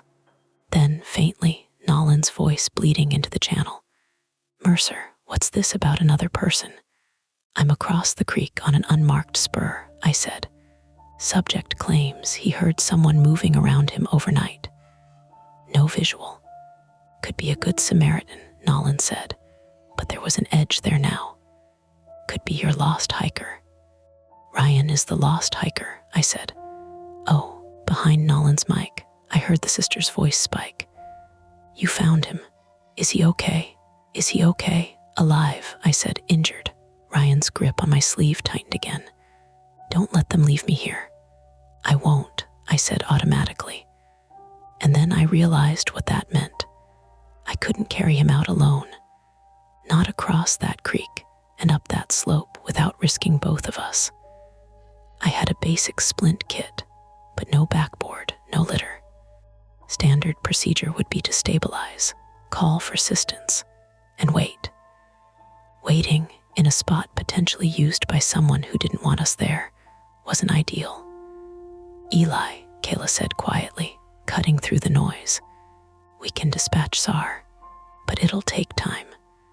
Volunteers are at least 40 minutes out, more in the dark, 40 minutes minimum. Probably more like an hour by the time they reached this point. Ryan's breathing was shallow now, the adrenaline wearing off. The cold would start working on him harder soon. I can try to get him to the creek and reassess, I said, thinking out loud. If I can get him across, I might be able to get him up to the main trail. That's a steep pull, Kayla said. With a compromised ankle, I know. My flaw, sitting there in the leaves, was whispering at me. You found him. You can finish this. You don't need to wait for backup. You don't need Nolan tromping around down here, asking questions you can't answer. Another metallic tap echoed from somewhere uphill, not toward the creek this time, but deeper into the trees. Ryan flinched. I stood slowly and angled my light up the slope behind him. The beam caught trunks, undergrowth, the glint of another aluminum diamond about 20 yards back. There was a line of them, leading farther in. Eli, Nolan's voice said, more serious now. If there's someone else down there, you don't engage alone. I'm not planning to, I said, though that wasn't entirely true. Ryan's eyes were wide. They come at night. The words were simple. The implication was, Ryan, I said carefully, did you tell anyone you were coming here? He shook his head. Just left. Did you follow these markers yesterday too? Yeah. And they were here then? Yes. But the stones weren't. Yes, I exhaled slowly. That meant whoever placed the markers had done so at least a day ago. And someone, maybe the same person, had modified the crossing overnight. That wasn't random. Another sound came, this one unmistakable. The crunch of a footstep on gravel. Not mine, not Ryan's, close. I killed my headlamp instinctively, plunging us into near darkness, except for the faint wash of starlight filtering through the canopy. Why'd you? Ryan started. Quiet, I whispered. The forest didn't go silent. It never does. But I could hear the difference between background noise and something intentional. A slow exhale, the subtle shift of weight. Somewhere beyond the reach of my light, someone else was standing still, just like us. My radio crackled loudly in the dark. Unit 3, do you copy? The voice boomed through the trees like a flare. And from uphill, there was sudden movement, fast this time. Branches whipping back, footsteps retreating. I flicked my headlamp back on and caught a flash of something reflective disappearing between trunks. Not animal eyes. Too high, too linear. Hey, I shouted, scrambling to my feet. This is law enforcement. Stop, the footsteps didn't. Ryan grabbed at the air where I'd been. Don't leave me. I hesitated for half a second too long, my body angled between pursuit and protection. Then the sound of something heavy shifting above us made the choice for me. A rock, dislodged from higher on the slope, came skidding down through the leaves. Not a pebble. A chunk the size of a microwave. It bounced once, twice, and then slammed into a tree less than 10 feet from where Ryan sat. The impact shook the ground under my boots. That wasn't an accident. I swung my light uphill, heart hammering, but all I saw were trunks and the fading sway of disturbed branches. Eli, Kayla's voice blasted through the radio again. We heard that. What was that? Rockfall, I said, breath tight. Ryan's face had gone pale in the beam. They're trying to, I know. The slope above us wasn't stable. If someone was up there, they had the high ground and loose terrain to work with. We couldn't stay where we were, and I couldn't carry Ryan uphill through that without risking another rock coming down on both of us. The creek, slick and cold, suddenly looked like the safer option. I grabbed my pack and slung it over one shoulder. Ryan, we're moving. I need you to lean on me. We're going back across. His eyes flicked toward the uphill markers. What about not that way? I said. We're not going deeper. Another small stone clattered down the slope, not as big as the first, but deliberate enough to make the point. I hauled Ryan to his feet, his weight sagging into me, and turned us toward the creek, knowing that crossing those unstable stones with him half-hopping and someone potentially above us was about the worst combination of choices I could make.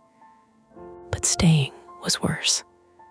And somewhere behind us, out of sight, someone else was still moving. We didn't make it 10 steps before Ryan buckled. His weight sagged hard against me, and for a second we both went sideways, boots sliding in the leaf litter. I caught us against a trunk, bark scraping across my forearm. Sorry, he gasped. Don't apologize, I said, though I was calculating. His right foot couldn't take any weight. Every time it brushed the ground, his breath hitched sharp and high. The creek was maybe 30 feet downhill. The stepping stones were staggered slightly upstream from where we stood. Beyond the creek, the slope rose steeply back toward the official trail I'd left. It wasn't a straight shot up, the switchback cut diagonally across the hillside, and I'd come down about a quarter mile from it. So the geography was simple. Too simple. We were on the far bank. Above us, unstable slope and whoever had sent that rock. Below us, slick stones across fast water. Beyond that, a climb up to safety. In theory, I keyed my radio low, trying to keep my voice from bouncing. Unit 3. Attempting extraction across creek. Possible hostile presence uphill. Nolan answered this time. Hostile how? Rockfall wasn't natural. A breath. You sure? I looked at the fresh gouge in the dirt where the rock had torn through. It had hit with intent. Yeah, I said, I'm sure. Okay, we're moving toward your last waypoint, he said. But I'm not sending volunteers into a potential confrontation. Not yet. Copy, I said, though that wasn't helpful. Ryan leaned heavily into me as we shuffled downhill. Each step was a negotiation. I planted my left foot, then slid his left foot forward. He hopped on the left and let the right hang awkwardly. The slope was steep enough that gravity kept trying to take him faster than we wanted. Halfway down, my own ankle, the one that had twinged earlier, flared. Not sharp, but enough to remind me it was there. I adjusted my stance, tightened my grip under Ryan's arm. Tell me about yesterday, I said quietly, partly to keep him conscious, partly to get more information. You said you've hiked here before. Yeah, his words came in small bursts. I come out when it gets loud at home. What's loud? He didn't answer immediately. My head, he said finally. And sometimes everything else. I filed that away too. Not because I doubted him, but because context matters. Stress can bend perception. Night can stretch it. We reached the creek's edge. The water was louder here, the current pushing against rocks with a steady shove. The stepping stones looked smaller now that I had to move someone across them. Okay, I said, we're going to take this slow. I'll go first, test each stone. You follow exactly where I step. Ryan nodded, jaw tight. I stepped onto the first rock. It held.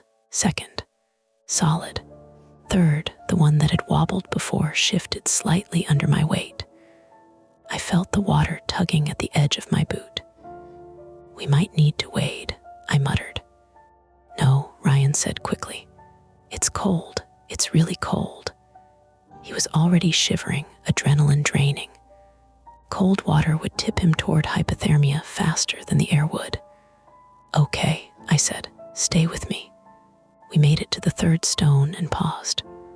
Ryan tried to hop onto it, but his balance faltered. His left foot landed too far forward, and his body pitched. I lunged, grabbing his jacket, and we both slammed down hard onto the rock. My knee cracked against stone. Pain shot up my leg. Water splashed high enough to soak the cuff of my pants. "Damn it," I hissed. Ryan sucked in a breath that sounded like it tore something. "I can't," he said. "I can't do this." "You can," I said automatically, but my confidence had thinned. Up on the slope behind us, something moved again. Not a rock this time, a scrape, slow, deliberate. I twisted, nearly losing balance on the stone, and swept my light uphill. Nothing. Then a flash of white between trunks low, near the ground. My stomach dropped. For half a second, it looked like a face. Pale, watching. "Who's there?" I barked. The white shape jerked and bounded sideways. The beam followed and caught the reflective underside of a deer's tail as it disappeared into brush. I let out a breath I hadn't realized I was holding. Ryan gave a shaky laugh that sounded close to a sob. "That's what I thought yesterday," he said. "That it was animals." "That was an animal," I said, more to steady myself than him. The misdirection did its damage anyway. My heart was still pounding when I turned back to the creek. "Okay," I said. "New plan." First attempt had failed. The stones weren't stable enough for supported crossing with a compromised ankle. "Ryan, we're going to wade the last part," I said. "I'll carry as much of your weight as I can. We go straight through, not on the rocks." He shook his head weakly. "It's fast." "I know." I stepped down into the water first. It hit just below my knee and sucked the heat out of me in one violent rush. The current shoved at my shins, trying to twist me. "Come on," I said, bracing. Ryan slid off the stone into the creek with a choked sound. The water splashed up his legs, and he nearly went under before I caught him around the waist.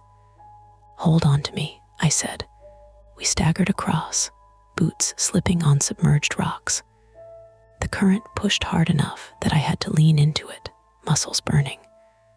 My injured knee screamed every time I shifted. Halfway across, something upstream splashed loudly. I looked up instinctively. A rock hit the water 10 feet ahead of us, sending a spray into my face. "Move," I shouted. That wasn't gravity. That was thrown. We lunged the last few steps, scrambling onto the near bank in a tangle of limbs and soaked fabric. I dragged Ryan clear of the waterline and rolled him onto his back. My own breathing was ragged now. My legs trembled from the cold and exertion. "That was thrown," I said into the radio, not bothering to lower my voice. Confirmed hostile action. Rock thrown from upstream. Nolan's voice came back tight. "Can you see them?" "Negative." "Then get out of there," he said. "We're en route, on it." We were on the near bank now, the side that led back up to the official trail. But the geography had shifted in a way I hadn't accounted for. The slope here was steeper than where I'd come down. The spur trail hadn't lined up directly with my original descent point. We decrossed slightly downstream, maybe 20 yards off. Above us, the hillside rose in a near straight incline, loose shale and exposed roots. No switchback, no clear path. "Damn it," I muttered. "What?" Ryan said. "We're not where I thought we'd be." Second attempt, partial success. We were across the creek, but not in a good position to climb. I hauled him upright again. We're going up anyway, slow. We angle left and try to hit the main trail. The climb was brutal. Every step up sent gravel sliding back under our boots. I dug my fingers into roots and pulled, hauling Ryan with me. He tried to help with his good leg, but his balance was off, and more than once we nearly tipped backward. My arms burned. My lungs felt too small. Halfway up, Ryan stumbled, and I couldn't hold him. He fell back onto his rear with a cry, dragging me down with him. We slid several feet before slamming into a protruding rock. For a second, the world was just the sound of leaves rushing past my ears and the scrape of skin on stone. When we stopped, I tasted blood. I'd bitten my tongue. Ryan's breathing had gone thin and fast. "I can't," he repeated. "You can," I said again, but my voice had lost its authority. Above us, silhouetted against the faint slice of sky through the canopy, I saw it. Another aluminum diamond. Not on the far bank, not marking the spur. On this side, higher up. I felt something cold settle in my stomach. "How many of these did you see yesterday?" I asked Ryan quietly. He blinked. "Just the ones down there." "This one's new," I said, because I would have seen it when I came down. I was sure of that. I replayed the descent in my mind. No marker here, no glint in my beam, which meant someone had crossed the creek after us, or had been on this side already. A faint metallic tap came from somewhere above and to our left. Closer now. "Eli," Kayla said in my ear, "your signal's degrading. Say again your position." "I'm on the north bank," I said, trying to control my breathing. Attempting ascent to main trail. Unknown individual above us. "Deputy is about 5 minutes from WP018, she said. "Can you get back there?" I looked down the slope. The creek churned below, dark and fast. The stepping stones were visible from here, a crooked line in the water. And upstream, on the far bank, I thought I saw movement again. A shape stepping deliberately from one rock to another. They were crossing. "Negative," I said. "They're coming across the stones." "What?" Nolan's voice snapped through. "You have visual, partial," I said, "reflective gear, moving toward our position." "Hold position," Nolan said. "Do not engage. Hold position." On a steep slope with a man who couldn't walk, an unknown person climbing toward us, and loose shale under our boots. "Not an option," I said. Ryan grabbed my arm. "They're not alone," he whispered. "What do you mean?" I heard more than one set of steps. I swallowed. Another rock skittered down from above, smaller this time, but close enough to kick dirt into my face. They weren't just crossing. They were coordinating. My private fear, being wrong, had evaporated. In its place was something simpler. We were being herded. I looked uphill again, searching for a line of retreat. The main trail cut across the ridge, but to reach it we had to crest this slope. There was no lateral escape. The hillside to our right dropped into a ravine choked with thorn brush. To our left, the slope steepened into a rock face. Up was the only way. "Ryan," I said, gripping his jacket. "We're not stopping. You lean on me and you don't look back." He nodded, eyes wide. We climbed. My calves burned. My soaked pant legs slapped against my skin, cold and heavy. My knee throbbed in rhythm with my pulse. Every few seconds, I expected another rock to slam into us. Instead, the sounds above shifted. Not retreating, circling. Branches cracking in two directions now. One set of steps slightly ahead and to the left. Another to the right. They were flanking. "Eli," Kayla said, her voice breaking in and out. "We're losing you. Repeat." The radio cut to static. "Dead zone." "Damn it," I hissed. "No more 10-minute check. No more backup hearing what happened in real time. We were alone on the slope. I dug my boots in and hauled Ryan up the last stretch toward the ridge. The ground leveled slightly near the top, and I saw the familiar packed dirt of the official trail about 15 feet ahead. "Almost there," I said, though my voice was barely a whisper. Behind us, a sudden rush of footsteps accelerated. Not cautious now, committed. I shoved Ryan forward and turned just in time to see a figure crest the lower part of the slope. Dark clothing, headlamp off, something reflective strapped across their chest. "Stop," I shouted. "Law enforcement." They didn't stop. They lunged toward the base of the slope and with a quick, practiced motion, kicked at a loose log wedged between two rocks. I saw what they were doing half a second too late. The log shifted, then rolled. It hit the shale and started a chain reaction. Gravel cascaded. Stones loosened. The slope beneath us began to slide. "Go," I yelled, shoving Ryan toward the main trail. The ground under my feet liquefied into movement. I dropped to my knees instinctively, trying to anchor myself as the hillside gave way. Ryan clawed at the dirt ahead, dragging himself onto the edge of the official trail. I reached for a root to pull myself up and felt it tear free in my hand.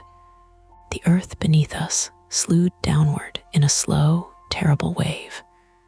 The slope wasn't just unstable, it was collapsing, and we were still on it. The slope went first as a sound, a low, sickening hiss, like sand pouring into a bucket. Then the ground under my knees shifted sideways and down, and the hillside turned into something that behaved more like a slow river than dirt.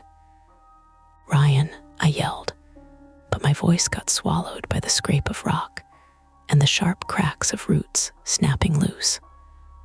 Ryan was half on the official trail, half on the collapsing edge. He dug his fingers into the packed dirt like it was a ledge, his knuckles white in my headlamp beam. I lunged for him. My hand closed around the back of his jacket, and I hauled, trying to drag him fully onto the main trail. The ground under my boots slid again. My knee skated, and a chunk of shale punched into my shin through wet fabric. Pain flared bright. My body wanted to flinch away from it, but there wasn't room for that. I pulled harder. Ryan's good leg kicked, scrabbling. He made a sound that was half gasp, half grunt, and then his hips slid onto stable dirt. "Don't let go," he panted. "Not," I said, though my arms were shaking. Something clattered down past my left side, small stones, then a bigger one, then a whole mat of leaves peeling away like carpet. The collapsing section was widening. The edge of the official trail cracked in a jagged line, splitting like a dry cookie. I got one boot onto the packed trail, then the other. I shoved my shoulder under Ryan's arm and dragged him backward another few feet until we were both on solid ground. For a second, we just lay there, breathing, listening to the hillside finish falling apart behind us. The creek was out of sight now, but I could hear it anyway, louder from all the fresh debris hitting water. The collapse wasn't catastrophic in a Hollywood way. It was worse because it was plausible, an undercut slope giving up when someone pushed the wrong leverage point, a mass of shale and duff sliding into a ravine. And it meant the spur we'd come up was gone. Retreat that way wasn't just hard, it was gone. Ryan rolled onto his side, shaking. "They did that," he whispered. "They wanted us to fall." I sat up, headlamp beam sweeping the torn edge. The gap was now a raw scar of dirt, roots hanging out like exposed tendons. Beyond it, darkness. My radio, clipped to my chest, crackled weakly as if it was trying to remember how to work. I lifted it. Unit 3 to Ranger Station. Kayla, do you copy? Static. Then a thin thread of voice, distorted. Lee, Eli, Kayla, I said louder. I have partial. We made the ridge trail. The slope collapsed. We are on the official trail above Fern Hollow. Copy, her voice broke. Nolan is 2 minutes WP. It faded again. 2 minutes from WP 18. That was useless if the way down was gone. I stared up the ridge trail in both directions. To my right, the trail curved along the spine toward the south lot and my truck. To my left, it climbed toward Junction 27 and the Ranger Access Road. Either way, we had to move. We were exposed here. If those people were still below, they could climb up another way. Or they could already be on the ridge, because the markers had been on both sides of the creek, and Ryan had heard more than one set of steps. I forced myself to stop and think, even as my muscles screamed to run. Procedure, chain, checkbox.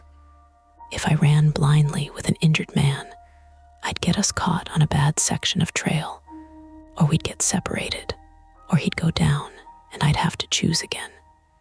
I pulled my pack around, unzipped it with stiff fingers, and yanked out the roll of gauze, the SAM splint, and 2 elastic wraps. My hands shook from cold and adrenaline. Ryan, I said, keeping my voice calm on purpose. I'm going to splint that ankle properly. Then we move. We don't have time, he said, eyes flicking into the trees. We don't have time not to, I said, and it came out harder than I meant. If you collapse again, we're done. He swallowed and nodded. I worked quickly, kneeling on the packed trail. The headlamp cast sharp shadows across his swollen ankle. It was bruising dark now, the swelling pushing against his sock. I'm going to straighten it as much as it'll tolerate, I said. Tell me if you feel numbness. He nodded, teeth clenched. I cradled his heel, stabilized the lower leg, and applied gentle pressure. His breath hitched. He made a low sound through his teeth. Okay, I said. Okay. Slid the splint into place, molded it around the ankle and shin, then wrapped it tight with elastic bandage. It wasn't perfect, but it was better. It gave him a chance to bear some weight without the joint wobbling like wet cardboard. When I finished, I tore open a chemical hand warmer and shoved it into his jacket pocket. Small help, but real. He flexed his hands, then looked at me. Why would someone do that? He asked, voice raw. Over a trail. I didn't answer because I didn't know. But part of me had already built a shape of it. People using the night to move something through the park. People marking a route that didn't exist in the day because it wasn't meant to. People who didn't want a ranger escorting a missing hiker back past their route. The marker posts, the reflective tape, the placed stones. It wasn't a ghost story. It was logistics, and someone was protecting it. Up, I said, getting him to his feet. He leaned into me, but now he could touch his bad foot down lightly without collapsing. We started moving along the ridge toward Junction 27, because uphill meant better radio coverage and a quicker meeting point with Nolan. We didn't speak much. Talking cost breath. The official trail at night felt different than the spur had. Familiar, but now it had teeth. Every shadow looked like a person. Every snapped twig made my spine tighten. After 100 yards, I heard it. That metallic tapping. Not from below this time, from ahead. Ryan froze, hand gripping my sleeve. That, he whispered. I killed my headlamp for a second and listened. 3 quick taps. Pause, 2. The sound carried in a way that made it hard to locate. It bounced off trunks, off the ridge line. But it was forward left, near where the trail narrowed around a cluster of boulders. Someone was on the ridge. I turned my headlamp back on, angled it low. I didn't want to silhouette us. My phone was still in my pocket, but with no signal, it was only useful as a light or camera. My knife was on my belt. My radio was unreliable. Nolan wasn't here yet. This was the moment where all my little private fears tried to rise up and take control, being wrong, looking foolish, overreacting. But the rock thrown into the creek had been real. The slope collapse had been real. So I did something I'd never done on a routine search. I drew my knife and held it down along my thigh, hidden by my jacket. Not because I thought I'd win a fight, because it gave my hands a job. "Ryan," I said softly, "we're going to keep moving.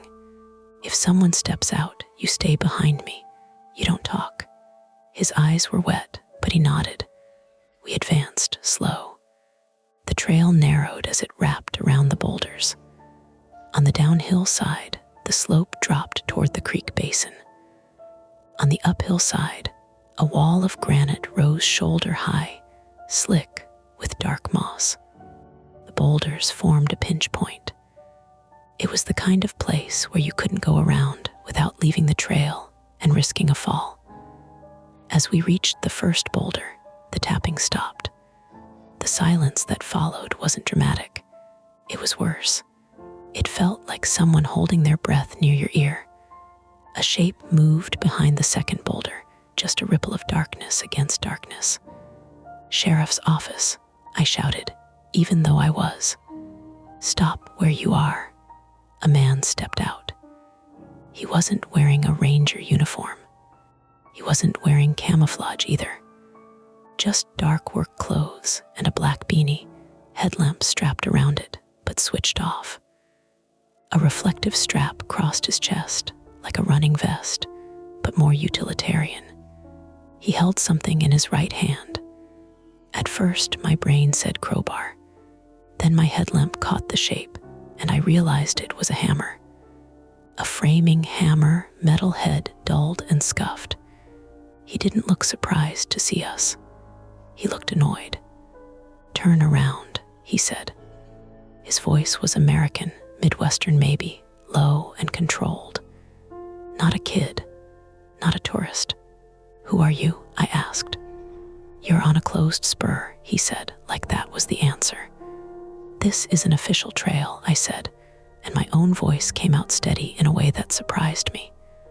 "I'm a ranger. That man is injured. We're leaving." The man's gaze flicked to Ryan's splinted ankle, then back to my face. "You should have left him where you found him," he said. Ryan made a sound behind me, a quick inhale like he was about to speak. I lifted my left hand slightly, silent warning. "I'm not leaving anyone," I said. "Step off the trail. Let us pass." He lifted the hammer slightly, not in a big swing, just enough to make the threat clear. "No." My heart thudded hard enough to make my headlamp beam tremble. I saw now what the metal tapping had been. He had been tapping the hammer against the rock. A signal, a timing cue. My skin crawled. "How many of you are there?" He smiled then, just barely. "Enough." Something moved behind him. Another figure, deeper in the trees to the left. Headlamp off, reflective tape catching my beam in a quick flash. Ryan's grip on my sleeve tightened so hard it hurt. My mind scrambled for the kind of improvisation that doesn't feel heroic, just desperate. Get around, get distance, get noise, get someone else's attention. I took a step forward, like I was going to negotiate. "Listen," I said. "Deputy Price is on his way. You don't want this." The man's expression didn't change. "He won't come down here." "He will," I said, though my radio was still spitting static. I glanced down at my GPS on my chest strap. The screen showed our position roughly on the ridge line, but it wouldn't help me if I needed to explain later where this happened. The man's eyes followed my glance, and in that half second of attention shift, I made a decision. I swung my pack off my shoulder and threw it not at his head, but at his chest, a heavy, awkward object meant to buy time, not win. It hit him square and knocked him back a step. The hammer hand jerked up reflexively. I grabbed Ryan and shoved him hard toward the uphill side into the granite wall. "Move," I hissed. We pressed ourselves against the rock and tried to squeeze past the first boulder, where the trail was just wide enough for one person at a time. The man recovered faster than I wanted. He lunged, grabbing for my jacket. His fingers caught fabric and yanked me back. The knife in my hand, hidden along my thigh, was suddenly real. I twisted and drove my elbow into his forearm, not graceful, just force. He grunted but didn't let go. He swung the hammer then, not at my head, thank God, but at my shoulder. The metal clipped me hard. A blunt shock, a burst of white pain. My arm went numb down to my fingers. I stumbled. Ryan stumbled too, trying to move with his splinted ankle, and his bad foot caught on a root. He went down, hard, face first into dirt. The sound he made was small and awful. "No," I shouted, more anger than fear. I dropped to one knee beside Ryan and grabbed him under the armpit, hauling him up. My shoulder screamed.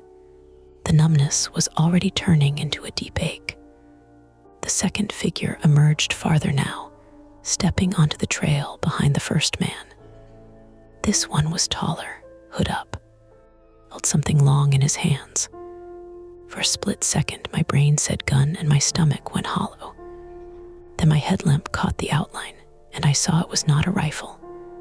It was a long-handled tool, maybe a Pulaski, the kind we use for trail work, or an axe. Still dangerous, still enough. "We just need to get past," I said, breath ragged. "That's all. Not tonight," the first man said. He lifted his hammer again. And then, somewhere uphill, a voice shouted, loud and close, "Sheriff, drop it." It didn't sound like Nolan. It was deeper, older. A flashlight beam punched through the trees from the uphill side of the boulders, so bright it washed out my headlamp. The beam hit the man's face full on. For a second, he froze, startled. Not saved, not magically rescued, but interrupted. The cost came immediately.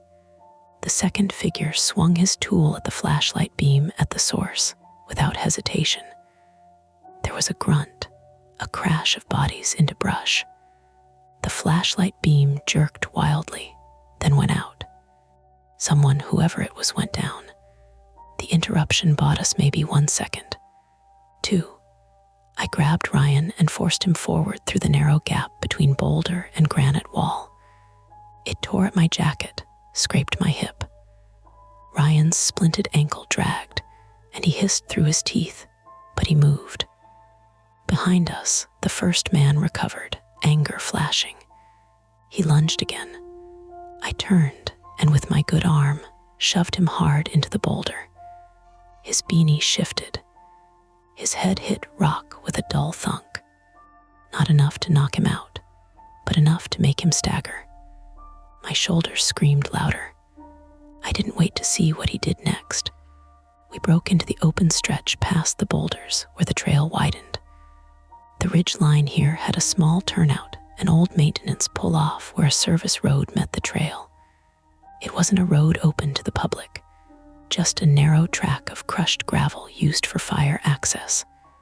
And there, finally, through the trees, I saw headlights bouncing. A vehicle climbing. Not a miracle. Not a helicopter. A truck fighting its way up a rough track. "Here," I yelled, voice shredding. "Here." The truck's lights swung, caught us, and stopped hard enough that gravel sprayed. A door flew open. Deputy Nolan Price jumped out, handgun drawn, flashlight in his offhand. His face was tight, focused, angry. Behind him, Another figure stumbled out of the passenger side, older man, gray hair, jacket too thin for the cold, holding his forearm like it was broken. That must have been the voice. The one who'd yelled, a bystander, a late-night dog walker, a volunteer who'd arrived early. I didn't know. I didn't have time. Nolan shouted into the trees. Sheriff's office, show your hands. The forest didn't comply. Branches thrashed somewhere near the boulders, footsteps retreating fast through underbrush. The tapping was gone. No more signals. Nolan kept his weapon up, scanning.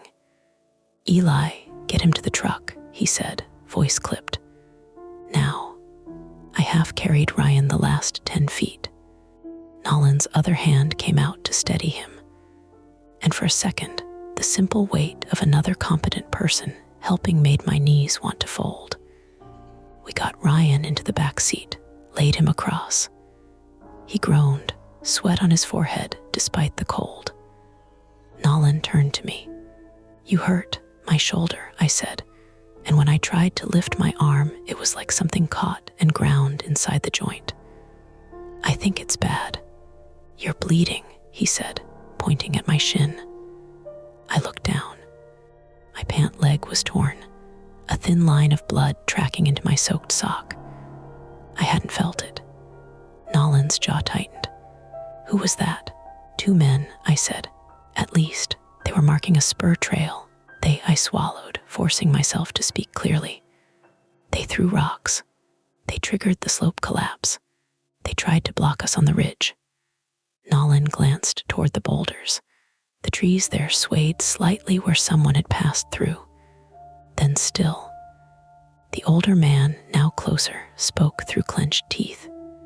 They hit me, he said. I heard you yelling. I thought it was a fight. Nolan swore under his breath and stepped toward him. Sir, sit down. Kayla, call EMS. We've got 2 injured and a potential assault. My radio crackled finally, clear. Kayla's voice came through, tight with relief and fear. Copy. EMS en route. SAR staging at South Lot. Nolan, confirm location. Service track at Ridge Turnout, Nolan said, then looked at me. You can ride down now, or you can help me secure the scene. The question landed like a stone. Part of me wanted to collapse into the truck. Let the cold stop chewing on my bones. Let someone else take over. That was the human part. The ranger part, the part that hated being wrong, that needed to name things and file them, and make them fit into procedure, wanted to go back. Find the markers, document everything. Make sure no one else got led down that invisible spur. But the slope was gone. The spur was gone. And those men had vanished into terrain they clearly knew better than we did. If we went back into those trees tonight, we'd be playing their game. Nolan's eyes met mine. He didn't look like a guy in charge of a neat situation. He looked like a guy trying to keep the situation from getting worse. We're done chasing in the dark, he said quietly, almost to himself. We lock down the trailheads. We bring daylight. Daylight. The title of this whole mess. The trail that doesn't appear during the day. I looked back toward the boulders, where my headlamp beam had caught the aluminum diamonds on the far side, the stepping stones, the cut branches. All the signs that had only seemed to exist when the park was closed and the rules were asleep. In the distance, somewhere down near the creek basin, I heard one last sound, not tapping, metal scraping against metal, like someone pulling a post out of soil. Then nothing. Nolan saw my face change. What? They're erasing it, I said. He stared toward the dark, and for a moment the confidence he'd had earlier roads and streetlights was gone. There was only the reality of a huge park and a few people who knew how to use it wrong. Get in the truck, he said, and this time it wasn't a suggestion. I climbed in, shoulder screaming, shins stinging, clothes soaked and heavy. Ryan lay in the back seat, eyes open, staring at nothing. As Nolan slammed his door and put the truck in gear, the headlights swept the ridge one last time. For a heartbeat, in the brush near the boulders, something reflective flashed, silver, diamond-shaped, then winked out as if it had never been there. We drove away, alive, not okay. And behind us, the park settled back into its night sounds, as if it could swallow anything. By the time the ambulance made it to the south lot, the sun still hadn't done anything useful. The sky had lightened to that early gray that makes everything look like it's been washed too many times. The parking lot was lit by sodium lamps and headlamps, and the harsh white of emergency strobes. A gull kept circling overhead like it had a schedule. Someone's car alarm chirped once, and then stopped, as if it realized nobody cared. I sat on the tailgate of my truck with a foil blanket draped around my shoulders, shivering in a way I couldn't fully control. It wasn't just the cold. My clothes were still damp, and my hands kept remembering the creek and the hillsides slipping away under my knees. I stared at my boots, at the dried mud on the tread, like it might tell me the order of what had happened. A paramedic woman, early 30s, hair in a tight bun, knelt in front of me and cut away the sleeve of my jacket. "Eli, right?" she asked. "Yeah." She pressed 2 fingers gently along the front of my shoulder, and I saw sparks behind my eyes. I sucked in a breath and held it because if I let it out, it was going to come out loud. "Okay," she said, calm like she'd seen worse, which she probably had. "You likely dislocated it, and it reduced partially when you moved. That's why it feels like it's grinding. We're not going to mess with it out here. We'll sling you, give you something for pain, and get you imaged." "I can drive," I said automatically, the part of my brain that hates being helpless trying to take over. She looked up at me with the kind of stare that shuts that down. "No, you can't." I tried to shrug with my good shoulder, and even that made me wince. "Fine." She wrapped my arm in a sling and tightened it until the joint felt locked in place. Relief, then a deeper ache, like my body was finally allowed to admit it was injured. Across the lot, Ryan was on a gurney being loaded into the ambulance. His splinted ankle stuck out at an angle that made my stomach turn all over again. He kept looking around, scanning the tree line beyond the pavement, as if he expected the woods to step forward and speak. Nolan stood near the ambulance doors, talking to a deputy I didn't recognize. He'd taken his jacket off and thrown it over the older man's shoulders, the bystander who'd gotten hit. The man sat on the curb, pale, his forearm now in a temporary splint, jaw clenched like he was holding onto anger because pain would be too vulnerable. The sister was there too. She'd arrived at some point in a blur I barely remembered. She'd run to Ryan the moment she saw him, hands fluttering, voice cracked and frantic. "Ryan, oh my God, why didn't you call?" she'd said. And Ryan, exhausted and embarrassed, had tried to smile and failed. Nolan had pulled her back gently when the paramedics needed space. She decried, then turned on Nolan, then turned on me with the same fear sharpened into accusation. "Why was he down there?" she demanded. "Why are there trails that aren't marked? How does this happen?" I'd wanted to answer with facts, with procedure, with the reassurance that the map was correct, and this was an anomaly, and we would fix it.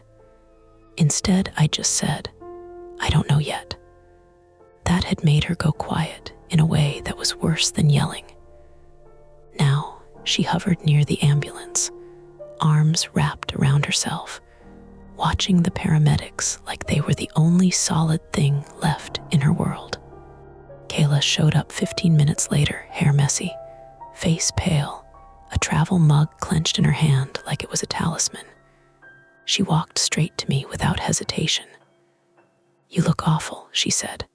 "Feelings mutual," I replied, and the attempt at humor came out thin. She didn't laugh. She reached out and put her hand on my uninjured shoulder. Her palm was warm. That almost made me cry, not because it was emotional, but because it was human and simple. I kept thinking. She began, then stopped, swallowed. "When you went dark on the radio." "I know," I said. "You didn't follow protocol," she said softly, like she was reading from a script she hated.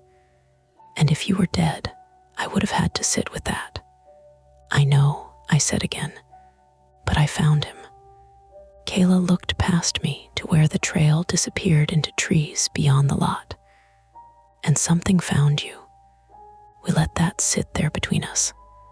Nolan finally walked over, his face set in that controlled way cops get when they're trying not to show they're rattled. "Mercer," he said. "Hospital's going to want a statement." "So am I. I'll give it," I said. He glanced at my sling. "After you're not shaking." "Still shaking," I admitted. He nodded as if that confirmed something he'd already decided. We locked down the south lot and the ridge turnout, 2 deputies on each. I called our SAR coordinator and told him to stand down until daylight. "Daylight won't matter if," I started. "If they pulled their markers," Nolan finished. I stared at him. "You heard that," he grimaced. "I heard you say it. Doesn't mean I believe it. Not yet." "Fair," I said, and meant it. The only thing I had was a sound in the dark, metal scraping against metal, and a flash of silver that could have been my imagination, or could have been a post being yanked out of dirt. Nolan leaned closer. "Tell me exactly where you saw those metal markers." I looked out at the trees and tried to build the map in my head again.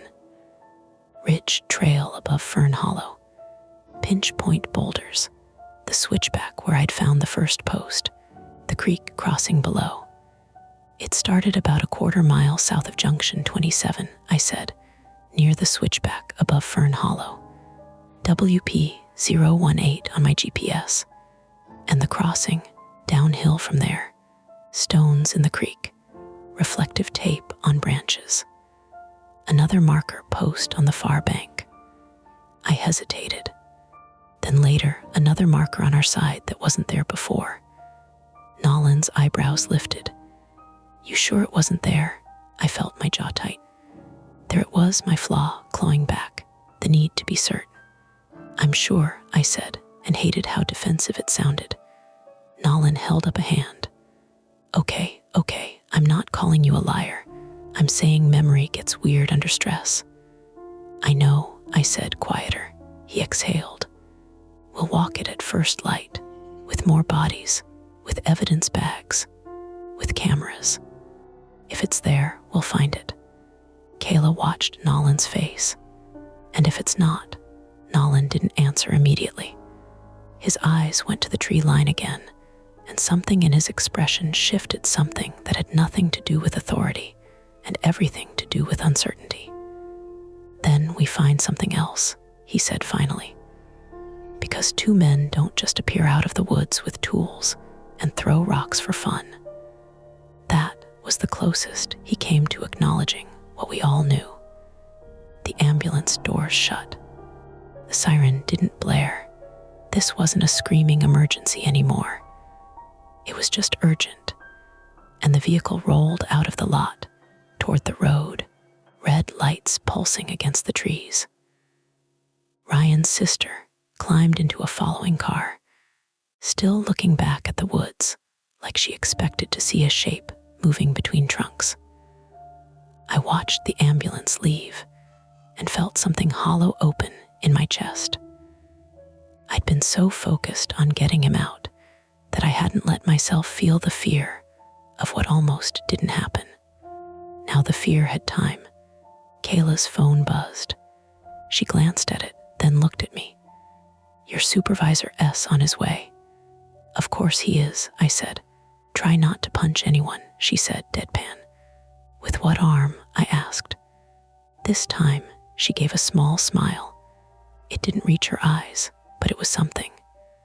They took me to the hospital in the same ambulance that had brought the paramedics. I sat on the bench seat inside with the foil blanket still on me, watching the inside lights vibrate with road bumps.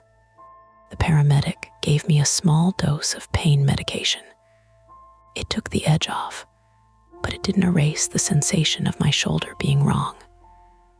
At the hospital, everything became fluorescent and procedural. Wristband, triage questions, any loss of consciousness, any numbness, rate your pain. A nurse cleaned the cut on my shin and taped it. The doctor ordered imaging and explained in calm terms that my shoulder was likely subluxed and I'd probably torn something. "You'll need orthopedic follow-up," he said. "No heavy lifting for a while." I almost laughed at that. Heavy lifting was half my job. I thought of dragging Ryan up that slope, of my hand tearing a root free as the hillside slid. "No kidding," I said. They put my arm in a better sling, gave me discharge paperwork, and told me to rest. As if rest was a switch I could flip. Nolan met me in the lobby with 2 coffees. He handed me one without a word. "Where S. Ryan?" I asked. "Admitted," Nolan said. "Fracture, surgery likely, he's stable." "And the older man, concussion protocol, forearm fracture, he'll be fine." I sipped the coffee. It tasted burned. It was still the best thing I'd had all night. Nolan gestured toward a row of chairs. Statement. We sat. A hospital TV played a morning show at low volume. Bright smiles, weather maps, a segment about a dog that could skateboard. The ordinary world was doing its best to pretend the park didn't exist. Nolan pulled out a notebook. "Start from the moment you found WP018, I told him. I kept it clean. Marker post, reflective tape, spur, creek, Ryan reported sounds, rock thrown, slope collapse, confrontation at the boulders, hammer taps, the second man with the tool, the older man intervening and getting hit, Nolan arriving. I didn't embellish. I didn't add emotion. I tried to keep it a list of facts. But every time I said metal marker, my chest tightened like my body didn't believe I was allowed to call it that without proof. Nolan wrote, then paused. "The tapping," he said. "You're sure it was a signal?" "Yes, and the markers," he said. "You're sure they weren't just old trail hardware?" "No," I said. "They were new, clean, no rust, no paint, no label." Nolan nodded slowly. He wasn't satisfied, but he wasn't dismissing me either. That mattered more than I wanted to admit. He closed the notebook. "Okay, daylight walk." We drove back up to the park together. The sun was higher now, but it wasn't warm yet. The forest in daylight looked normal in a way that was almost insulting. Kids would be here in a few hours, eating snacks and throwing pine cones. Couples would take photos at the overlook. Somebody would complain about a bathroom being out of soap. We met Kayla and my supervisor at the ranger station. My supervisor, Tom Harkins, late 50s male, had the tight-lipped look of a man who'd been woken up and then handed a problem he couldn't solve with a memo. He listened to Nolan's summary, listened to mine, and then said the thing I knew he would say. "Eli, why did you go off route alone?" I looked at him. "Because the missing person was down there." "That's not an answer," Tom said. "It is," I said, and my voice sharpened. "It's just not one you like." Kayla shifted uncomfortably. Nolan watched Tom like he was assessing threat level. Tom pinched the bridge of his nose. We're not doing this here. We're going to the site. We're documenting. Then we're shutting down the area. We hiked out with 4 people, me, Nolan, Tom, and another ranger, Lee Park, 29, female, who'd joined the unit recently and still carried herself like she had something to prove. Lee took photos. Nolan carried evidence tape and a small kit. Tom carried nothing but authority. The ridge trail in daylight looked exactly like it always did. The boulders were just boulders. The pinch point was narrow but passable. The moss was green, not ominous. We reached the switchback above Fern Hollow. I could feel my stomach tightening as we approached WP018, the place where the whole thing had started. I checked my GPS. The waypoint beeped. I pointed. There, right there. Tom and Nolan and Lee looked. At nothing. No post. No aluminum diamond. No reflective tape. Just ferns, duff, and the normal chaos of forest floor. My mouth went dry. Lee crouched, scanning. Any disturbed soil, I stepped forward and immediately saw it 2 small, clean holes in the dirt, perfectly round, like something had been pulled straight up. The soil around them was slightly compressed, newer than the surrounding leaf litter. Here, I said, and my voice sounded strange to my own ears. That's where it was. Nolan crouched beside the holes. He ran a gloved finger around the edge. Recent, he murmured. You see how the dirt hasn't slumped back in yet? Tom's face tightened. He looked up at me. For the first time, he didn't look annoyed. He looked unsettled. We moved downhill, following the line I remembered. And in daylight, without the reflective glints and the headlamp tunnel vision, it was harder to see the spur trail. It blended into the undergrowth. It wasn't gone, exactly. It was just subtle, like a thought you can't hold onto. But there were signs if you knew where to look. Clean-cut branch stubs, slight depressions in leaf litter, a faint trough where feet had passed recently. We reached the creek. The stepping stones were still there. Nolan stared at them. So somebody did this. Lee snapped photos, careful, methodical. Tom looked upstream, jaw working. They didn't remove everything. No, I said quietly, but they removed enough. We searched both banks. We found a scrap of silver tape, torn and thrown into brush, like someone had ripped it down in a hurry. Nolan bagged it. We found 1 small aluminum diamond half buried near a tree root, as if it had been dropped and kicked aside. Not nothing. Enough. The collapsed slope on the north bank was obvious in daylight, a raw gash of dirt and rock, fresh and ugly. It had dumped into the creek basin, choking part of the water flow. The park's maintenance crew would have a nightmare dealing with it. Tom stared at the collapse and said, very softly, Jesus. Nolan turned to me. That collapse didn't just happen on its own, he said. No, I agreed. We kept walking, searching the ridge trail pinch point. We found scuffed dirt where boots had slid. We found a smear of dark on the boulder, maybe from a glove, maybe from hair, maybe nothing. Nolan bagged it anyway. We didn't find the men. We didn't find a stash. We didn't find a smoking gun. We found the shape of something, and the fact that someone had tried to erase it. Back at the station, the day became paperwork. Reports with boxes and timestamps. Nolan called in a detective. Tom called the regional office. Lee uploaded photos. Kayla listened to recorded radio traffic and winced every time my callouts went quiet.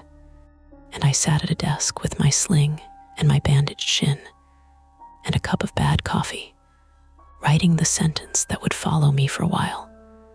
Unmarked route indicated by non-standard reflective markers and metal posts. Evidence suggests intentional placement and partial removal prior to daylight. I wrote it, then paused, and wrote a second sentence beneath it. Recommend temporary closure of Fern Hollow Spur area and increased night patrols. Tom read my report and didn't argue. That night, I went home to my small rental house 10 minutes from the park boundary. The living room smelled like old wood and detergent. My cat, an orange idiot named Misa, rubbed against my legs and then looked offended that I didn't immediately scoop him up. I couldn't scoop him. My shoulder wouldn't allow it. I fed him with one hand. I sat on my couch and stared at the dark window, listening to the normal sounds of a neighborhood. A distant TV, a car passing, someone's dog barking once and then stopping. Normal. My phone buzzed. A text from Kayla, "You good?" I stared at it for a long second, then typed back, "Alive. Not good, but alive." She replied almost immediately, "Same." I set the phone down and tried to rest, but every time I closed my eyes, I saw the aluminum diamond flashing back at my headlamp like an eye. I heard the hammer tapping on rock. I felt the slope sliding away, the root tearing out in my hand. Around midnight, I got up and walked to the kitchen for water. The house creaked the way houses do. I tried to tell myself that was all it was. On the counter, my keys sat beside my GPS unit. I'd plugged it in to charge. The screen was dark, charging quietly, obedient. I picked it up and scrolled through the waypoints with my thumb. WP18. Still there. A little dot in a digital memory that didn't care if a post was removed or tape was torn down. A dot that said I was here. I zoomed out and looked at the breadcrumb trail from the night. The official ridge line, the deviation downhill, the creek crossing, and then something I hadn't noticed before because I hadn't zoomed out enough. A second breadcrumb track, not mine, thin, fainter, running parallel to my spur for a short distance, then looping up toward the ridge pinch point ahead of us, then back down toward the creek again. At first, I thought it was an old saved track from some previous hike, but my device only stored my own unless I imported others. I hadn't imported anything. My thumb hovered over the screen. My skin prickled. The GPS unit wasn't supposed to do that. Not without data I didn't have. I stared at the faint line. It wasn't perfectly clean, more like a series of pings, as if someone had walked with a device that occasionally recorded, not continuously. Maybe it was interference, a glitch, a ghost track from a satellite error. Maybe, or maybe in the scramble when I threw my pack, when I wrestled with the man at the boulders, when my radio screamed into the trees, someone's device had been close enough, connected long enough, to handshake something I didn't understand. I turned the unit off and set it back down like it was hot. I drank my water. Then I went back to the couch and sat with my shoulder throbbing and my cat purring against my calf. And I did what I always do when the park refuses to fit into procedure. I tried to make it ordinary. I told myself daylight had brought evidence, that the sheriff was involved, that the park would close the area, that we would patrol, that the trail didn't appear at night. It was built, marked, used, and then erased. But even as I repeated those facts like a prayer, I couldn't stop thinking about one thing Ryan had said, voice thin with cold.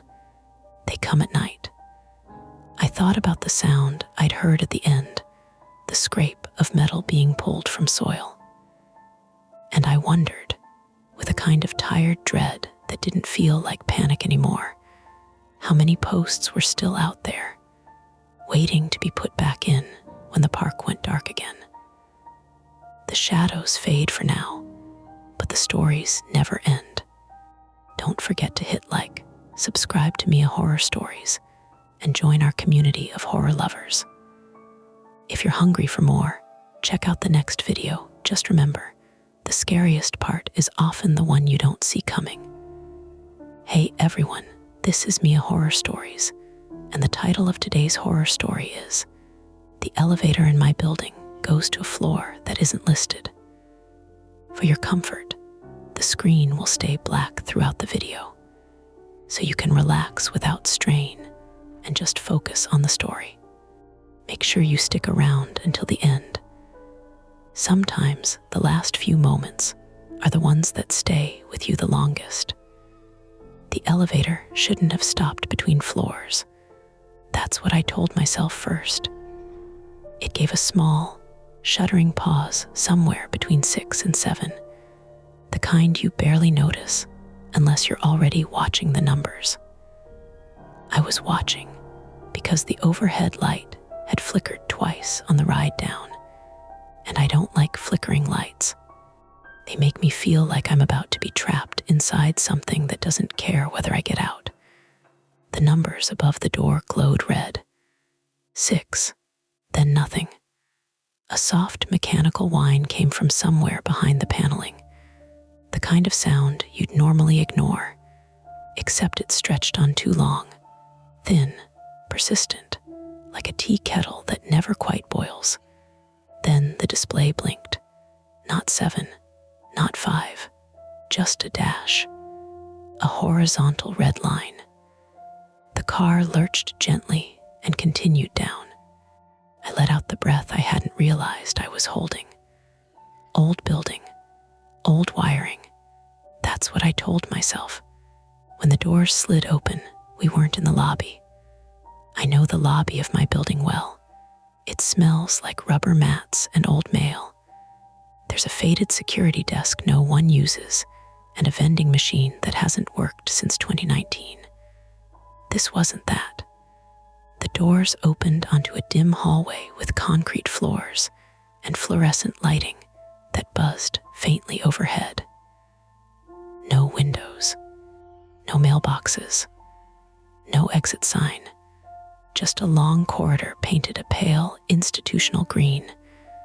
There was no floor number on the wall. I stood there for a moment, waiting for something to click into place in my brain. Basement, maintenance level. I'd lived here 3 years. There's no basement. The laundry is on too. Behind me, someone cleared their throat. A voice said, uncertain. I turned. Daniel Mercer, 32 male, stood near the back corner of the elevator, holding a canvas grocery bag against his chest. He works remote for a marketing firm, always in soft sweaters, always polite, always slightly apologetic for taking up space. We've shared the elevator dozens of times, but never much more than nods. Now he was staring at the hallway like it had personally offended him. Is this new? He asked. It's not the lobby, I said. The doors remained open. No one moved. The fluorescent lights in the hallway hummed. Somewhere down the corridor, a metal door clanged shut with a hollow echo. Daniel shifted his weight. Maybe they're renovating. I mean, this building's ancient. It's not that ancient. It feels ancient. He wasn't wrong. Our building sits in Milwaukee's Lower East Side, brick facade from the 70s, balconies bolted on later like afterthoughts. It creaks in winter. The pipes complain every time someone showers upstairs, but I know every floor. I'm Claire Donovan, 29, female, freelance graphic designer. I work from home more than I should. I've always been hyper-aware of my surroundings. It's not paranoia. At least that's what I tell myself. It's preparation. I like knowing exits. I like knowing what's normal so I can feel when something is. This wasn't normal. Daniel leaned forward slightly, peering past the threshold without stepping out. Maybe it's the basement level for utilities. Sometimes they keep it unmarked. There's no basement, I said again. The elevator gave a small warning chime. Doors closing. We both instinctively stepped forward, as if afraid of being carried somewhere worse. I put a hand out, blocking the sensor. The doors slid back open. The hallway didn't change. Same green paint. Same faint buzz. The air smelled like dust and something metallic like coins. Daniel let out a soft laugh that didn't sound convinced. Okay, so either we step out and figure out where we are, or we let it close and hope it takes us somewhere familiar. Or we hit lobby again. He pressed the L button. Nothing. He pressed it harder. Still nothing. The dash remained on the display. That thin mechanical whine returned, vibrating faintly through the floor beneath our shoes. My phone buzzed in my pocket, and I nearly jumped. A text from my sister, Emily. Unrelated, completely ordinary. I held up the screen.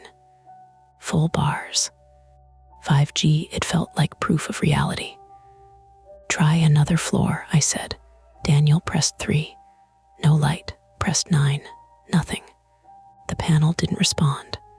Okay, he muttered. That's not great. The elevator chimed again. Doors closing. This time I didn't block it. We stepped out. The air in the hallway felt cooler than the elevator car. Not cold, just slightly damp, like the inside of a storage unit. The doors slid shut behind us with a solid, final click. Turned immediately and pressed the call button. No indicator light. No sound of the mechanism responding. Just the hum of fluorescent bulbs overhead. Daniel exhaled slowly. All right, so not the lobby. He set his grocery bag down at his feet and rubbed the back of his neck, a nervous habit I'd noticed before. You ever been down here? He asked. No, maybe we just missed it on the floor list. There are 12 floors, I said. They're all labeled. We both looked up and down the corridor. The floor was smooth concrete, slightly scuffed. On the right side of the hallway, about 30 feet down, there was a heavy metal door with a small rectangular window wired with safety glass. On the left, a series of what looked like storage units or utility closets, plain gray doors with no numbers. No signage. No cameras that I could see. Just the hum. Daniel picked up his bag again. We should probably check for stairs. Yeah, we started walking. Our footsteps echoed more than they should have. The ceiling felt lower than in the rest of the building. I became hyper-aware of the rhythm of the lights overhead, one flickering faintly near the far end. There was a faint smell here I couldn't place. Not mold, not sewage, just stale air. We passed the first gray door. No handle, just a recessed pull. Daniel hesitated. Should we? I shook my head. Let's find stairs first. He nodded quickly, relieved. About halfway down the corridor, a sound carried faintly toward us. Not mechanical. Not from the building. Voices, low, indistinct. Daniel stopped walking. Do you hear that? Yes. We both stood still, listening. 2 voices, maybe 3, muffled. The words blurred together by distance and concrete. That, more than anything else, grounded me. If people were talking, then this was just another part of the building. Maybe we'd stumbled into some maintenance-level tenants weren't meant to access. Maybe the elevator malfunctioned and brought us here by accident. I felt the tension in my shoulders loosen slightly. Daniel gave a small, relieved smile. Okay, good, that's good. We're not, he stopped himself. We're not what? I asked. Nothing. He doesn't like sounding dramatic. I know that about him. We continued walking toward the metal door at the end. The The closer we got, the clearer the voices became, but still indistinct, like they were behind another wall or around a corner beyond that door. I noticed something else then. There were no fire sprinklers on the ceiling, no exit signs, no posted safety maps. Every other floor in the building has at least 2 laminated evacuation diagrams near the elevators. There was nothing here. Daniel reached the metal door first. He leaned forward, peering through the small wired window. "I can't see much," he said. "Just another hallway. Can you hear them?" "Yeah, louder now." He hesitated before reaching for the handle.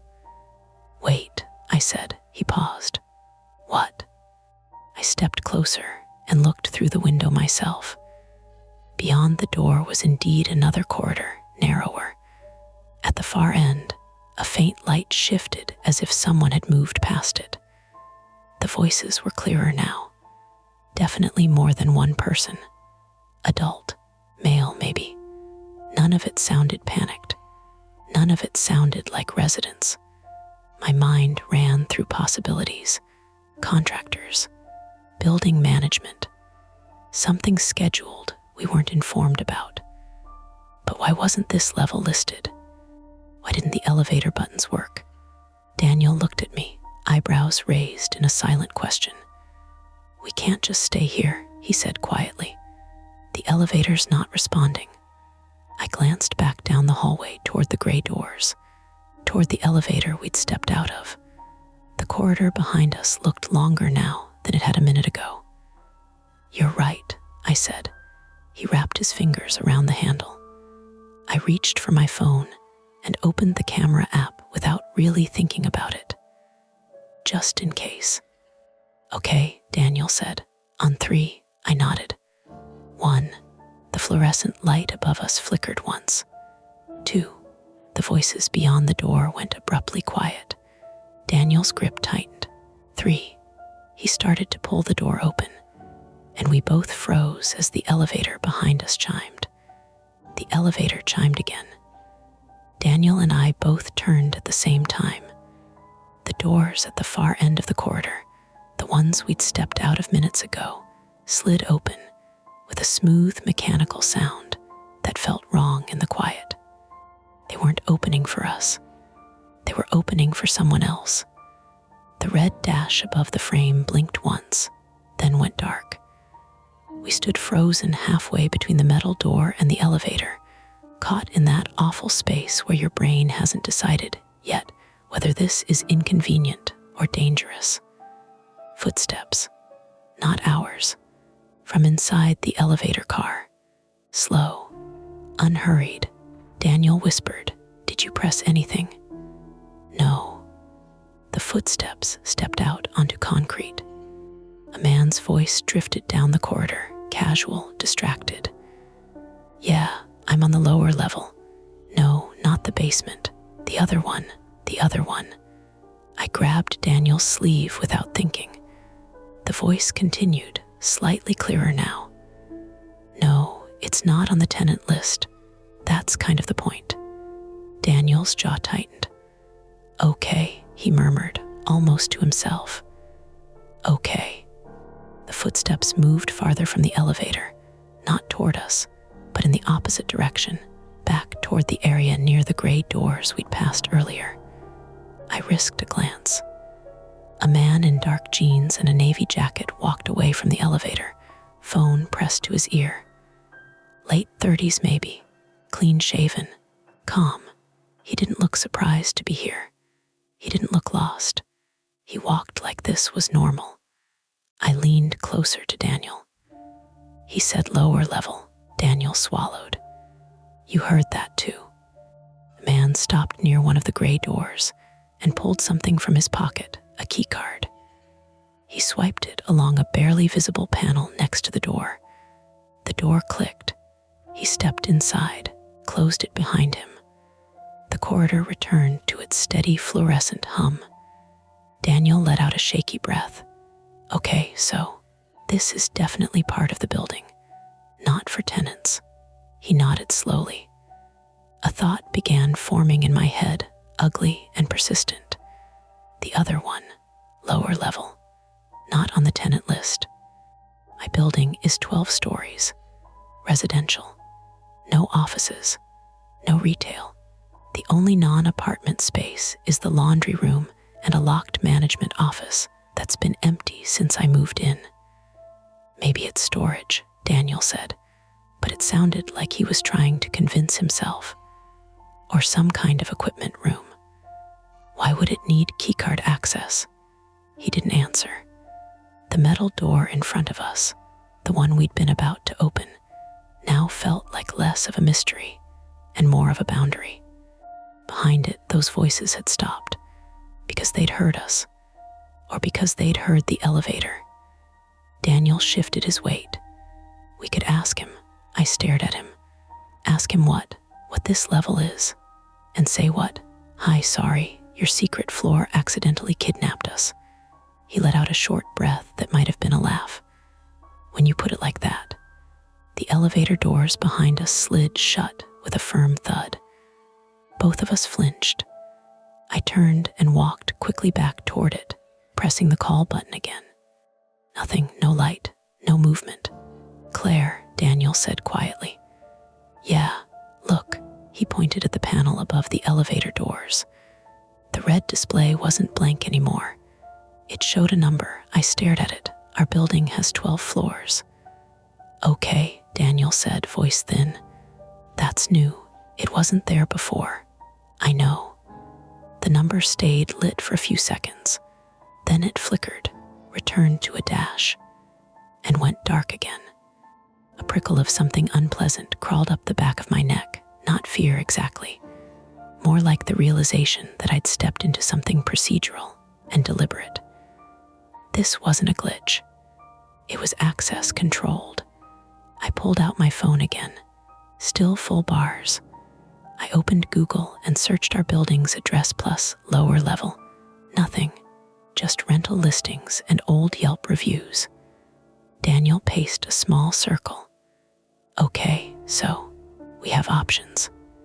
Do we? We can knock on that gray door where the guy went in and explain how we got here. He hesitated. Or we can try the metal door. Maybe that leads to stairs. Or we can call someone. Who? Building management. I scrolled through my contacts and found the number for the property management company. It rang 4 times before going to voicemail. Of course it did. It was Thursday evening. I tried 911, not because I thought this was an emergency yet, but because I wanted to know if it would go through. It rang once. I hung up before it connected. Daniel stared at me. You were going to call the cops. I wanted to see if I could. He nodded slowly. He has this thing about police. He's mentioned it once or twice, in passing, an overreaction to being questioned years ago about something he didn't do. He hates the idea of looking suspicious. This isn't illegal, he said quickly, as if defending himself from a thought I hadn't spoken. I didn't say it was. Silence stretched between us. I could hear something faint now, like a ventilation system turning on somewhere deeper in the level. A low, steady rush of air. Daniel rubbed his face. Okay, let's think. He does that when he's anxious, tries to impose structure. The guy had a key card, he continued, which means this is controlled access, which means it's intentional, which means it's not an accident, he nodded. And if it's intentional, I said slowly, then the elevator bringing us here wasn't random. The thought settled heavily between us. He stared at the floor. You think someone sent it here? I don't know. But the idea wouldn't leave. The elevator chimed again. This time softer. We both turned. The doors didn't open, but the display flickered back to life. Then 12, then 11, counting down. Daniel stepped closer. It's moving. The elevator was moving, without us inside. The numbers descended steadily, Until they reached L, the doors opened. This time, it was the lobby. We could see it clearly through the frame, rubber mats, mailboxes, the dead vending machine. Daniel's face lit up. Okay, good, let's go. He grabbed his grocery bag and started walking. I didn't move. Claire, I stared at the open elevator. It was empty, waiting. Why now? I asked quietly. What? It didn't respond before. Now it does. Because it finished whatever cycle it was on. I shook my head. The doors remained open, too long. Daniel looked between me and the elevator. We can stand here and theorize, or we can leave. He was right. The practical choice was obvious, but something gnawed at me. If we stepped inside and the doors closed, we'd be in a box controlled by whatever system had just taken us to 13. And now that we knew 13 existed, the idea of stepping back and felt different. Personal. Giving permission. Daniel noticed my hesitation. You're afraid it'll take us somewhere else? I met his eyes. Yes, he nodded slowly. Me too. The fluorescent light above us flickered again, longer this time. From down the corridor, one of the gray doors clicked. Opened. The man with the navy jacket stepped back out, phone no longer at his ear. He saw us immediately. His expression didn't change, but something in his posture did, straightened, alert. Can I help you? He called down the hallway. His tone wasn't aggressive. It wasn't friendly either. Daniel glanced at me. I stepped forward slightly, forcing my voice steady. The elevator brought us here by mistake. The man's eyes shifted briefly to the open elevator behind us, then back to us. That shouldn't happen, he said evenly. Well, Daniel said, attempting a half smile. It did. The man started walking toward us. His footsteps were unhurried, but direct. As he got closer, I noticed a small badge clipped to his belt. Not a police badge, something corporate. No logo I recognized. You residents? He asked. Yes, I said. What floor? 8. He nodded slowly, as if filing that away. This level is restricted, he said. You shouldn't be here. We figured that out, Daniel said. The man stopped a few feet away. Up close, he looked ordinary, mid-30s. Slight stubble, clear eyes. You said the elevator brought you, he asked. Yes. He glanced back at it again. The doors were still open to the lobby. Then, without warning, they began to close. Daniel moved instinctively, lunging forward and jamming his hand between them. They slid back open. The man's gaze sharpened. You don't want to miss it, he said calmly. Something about that phrasing tightened my chest. We'd like to leave, I said, then step inside. Daniel hesitated. The man's eyes moved between us. Look, he continued, voice still level. This is a secure facility. There are procedures. The elevator shouldn't have stopped here, but it did. That's a technical issue. It's resolved now. Resolved how? I asked. He gave a small, patient smile. The system corrected itself. The ventilation sound grew louder for a moment, then steadied. Daniel looked at me again. This was the choice. Step into the elevator and trust the correction. Or stay on 13 and push further into something clearly controlled and not meant for us. My phone buzzed again. A text from Emily. You home? Tried calling. I hadn't heard it ring. Signal bars flickered. 4 bars, then 3. The man noticed my glance at the phone. You don't have clearance down here, he said quietly. The signal won't hold. As if on cue, the bars dropped to 1. Daniel inhaled sharply. Okay. The elevator doors began to close again. This time faster. Daniel grabbed my wrist. Claire.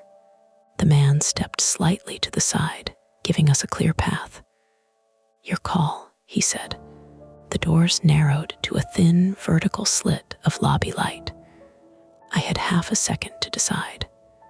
And that's when the hallway lights behind us went out. Total darkness swallowed the corridor in a single, abrupt snap. The elevator interior remained lit. The man's face was half illuminated by the glow from inside the car. The hum of ventilation cut off. Silence pressed in. Daniel pulled me toward the elevator, and from somewhere in the dark corridor behind us, a heavy door slammed shut. Daniel yanked me forward. We crossed the threshold just as the elevator doors snapped shut behind us. For half a second, everything felt normal again. Bright overhead light, mirrored walls, the faint smell of cleaning solution. The number panel glowed. L was lit. The elevator began to rise. Behind the closing doors, I caught one last glimpse of the man's face in the darkness of the corridor. Calm, almost patient. Then metal sealed over him. The car hummed upward. Daniel exhaled loudly. Okay, that's done. I didn't answer. The ascent felt slower than usual. The digital display ticked upward. The hum beneath our feet shifted in pitch slightly, as if the system were adjusting. Daniel leaned back against the mirrored wall and laughed weakly. I don't care what that floor is. I don't want to know. I stared at the ceiling panel light. He said it was a secure facility, probably storage or building equipment. He said we didn't have clearance. Corporate nonsense. The elevator shuddered, harder this time. It didn't stop between floors. It jolted. The lights flickered once, then went out. Total darkness. Daniel swore softly. The elevator continued moving. The motor sound was still there, but different, less steady, like something straining. Emergency lights kicked on after a second, dim red strips along the floor. The air felt closer immediately. Okay, Daniel said, breathing faster. This is still fine. Power flicker. Backup system. The car slowed, then stopped. The display above the door glowed faintly. We both looked at each other. It's my floor, I said. Then we're good. The doors did not open. The motor hummed briefly, then cut out. Silence. The red emergency strips cast long, distorted shadows against the mirrored walls. Daniel stepped forward and pressed door open. Nothing. He pressed 8 again. The button did not light. Claire, he said, voice thinner now. It's not responding. I moved beside him and hit the alarm button. A sharp, metallic bell rang inside the car, shrill, close to the ear. No voice came over the speaker. No automated message. Just the bell echoing in the small space. Daniel hit it again. Nothing changed. I pulled out my phone. No signal, not even 1 bar. That's not possible, I muttered. We were between floors now, probably aligned with 8. Signal should have been fine. Daniel wiped his palms on his jeans. We're stuck. The word settled heavily. Stuck is manageable, I told myself. Elevator stall. You call emergency services. They fix it. But the emergency system wasn't responding. I pressed the call button again. Silence. The air began to feel warmer. Daniel shifted, restless. Maybe it's just misaligned. Maybe if he stopped. We both heard it. A faint scraping sound above us, like something dragged across metal, slow, deliberate. We both tilted our heads upward. Probably cables, Daniel said quickly. I nodded, even though it didn't sound like cables. It sounded like something moving. A long scrape, then a thud, directly above the car. Daniel's breath hitched. Maintenance, he whispered. Could be maintenance. He grabbed his grocery bag and set it on the floor, rummaging inside like the answer might be between the milk and cereal. What are you looking for? I don't know. He pulled out a metal water bottle. I can wedge the doors, he said. They're sealed. Yeah, but if we can pry them even a little. He jammed the bottle into the seam between the two metal doors and pushed. It didn't budge. He grunted, leaning his weight into it. The bottle bent slightly. Nothing else did. He let go, breathing harder. The scraping above us resumed, then stopped abruptly. A mechanical clank echoed down the shaft. The elevator dropped, not far, maybe half a foot, but enough to send both of us stumbling. Daniel hit the wall. I grabbed the rail and steadied myself. "Okay," he said, voice trembling. "Okay, that's not maintenance." I swallowed. My heart was pounding hard enough that I could feel it in my throat. "Emergency services," I said. "We call again." No signal. We try. I moved to the corner of the car, holding the phone high, then low, then near the floor. Nothing. Daniel stared at the ceiling panel. "What if he did this?" he said suddenly. "The guy. He knew we didn't have clearance. He told us the system corrected itself." I didn't like where his thoughts were going. "You think he sent us somewhere?" "I don't know." But he didn't seem surprised. Another metallic bang above us. This time followed by a dull vibration through the car. Dust trickled down from the ceiling seam. Daniel coughed. "Okay," he said. "Okay, we need to get out, not wait." "How?" "The top hatch." I looked up. There's a small square emergency hatch in most elevators. It's not meant for passengers to use, but it exists. Daniel dragged himself up onto the railing, gripping the edge of the ceiling panel. "Be careful," I said. He pushed at the square outline. It didn't move. He pushed harder. It shifted slightly, then stuck. He dropped back down, wincing. "What?" I asked. "My shoulder." I pulled something. He rotated it cautiously. That drop didn't help. Great. First physical toll. The air felt thicker now. No ventilation. Sweat prickled along my spine. I stepped forward and tried the hatch myself. I'm not strong. I've never been strong. But I hate feeling powerless. I dug my fingers into the seam and pulled. The panel shifted an inch. Light filtered through from above, white harsh. And then a shadow moved across it. I froze. Daniel stared up with me. The shadow lingered, then resolved into something familiar. A boot. Someone was standing on top of the elevator car. Daniel's face drained of color. "Maintenance," he whispered again, but it sounded more like a plea. The boot shifted.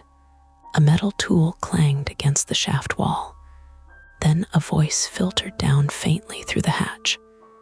Jammed between 8 and 9, the words were muffled, but real, human. Daniel let out a shaky laugh.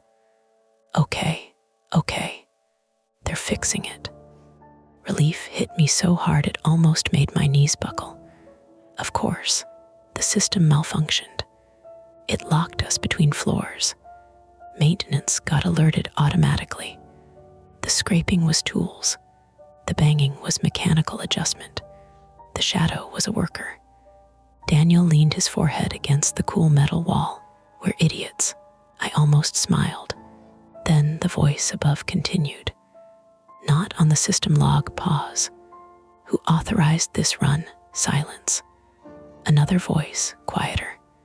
It came from 13. Daniel and I locked eyes. The boot shifted again. A heavy metallic thud echoed as something above the car was adjusted. Then, without warning, the emergency light strips flickered and went out. Darkness swallowed us again. Total. No red glow, no display, nothing. Daniel inhaled sharply. "Claire, I'm here."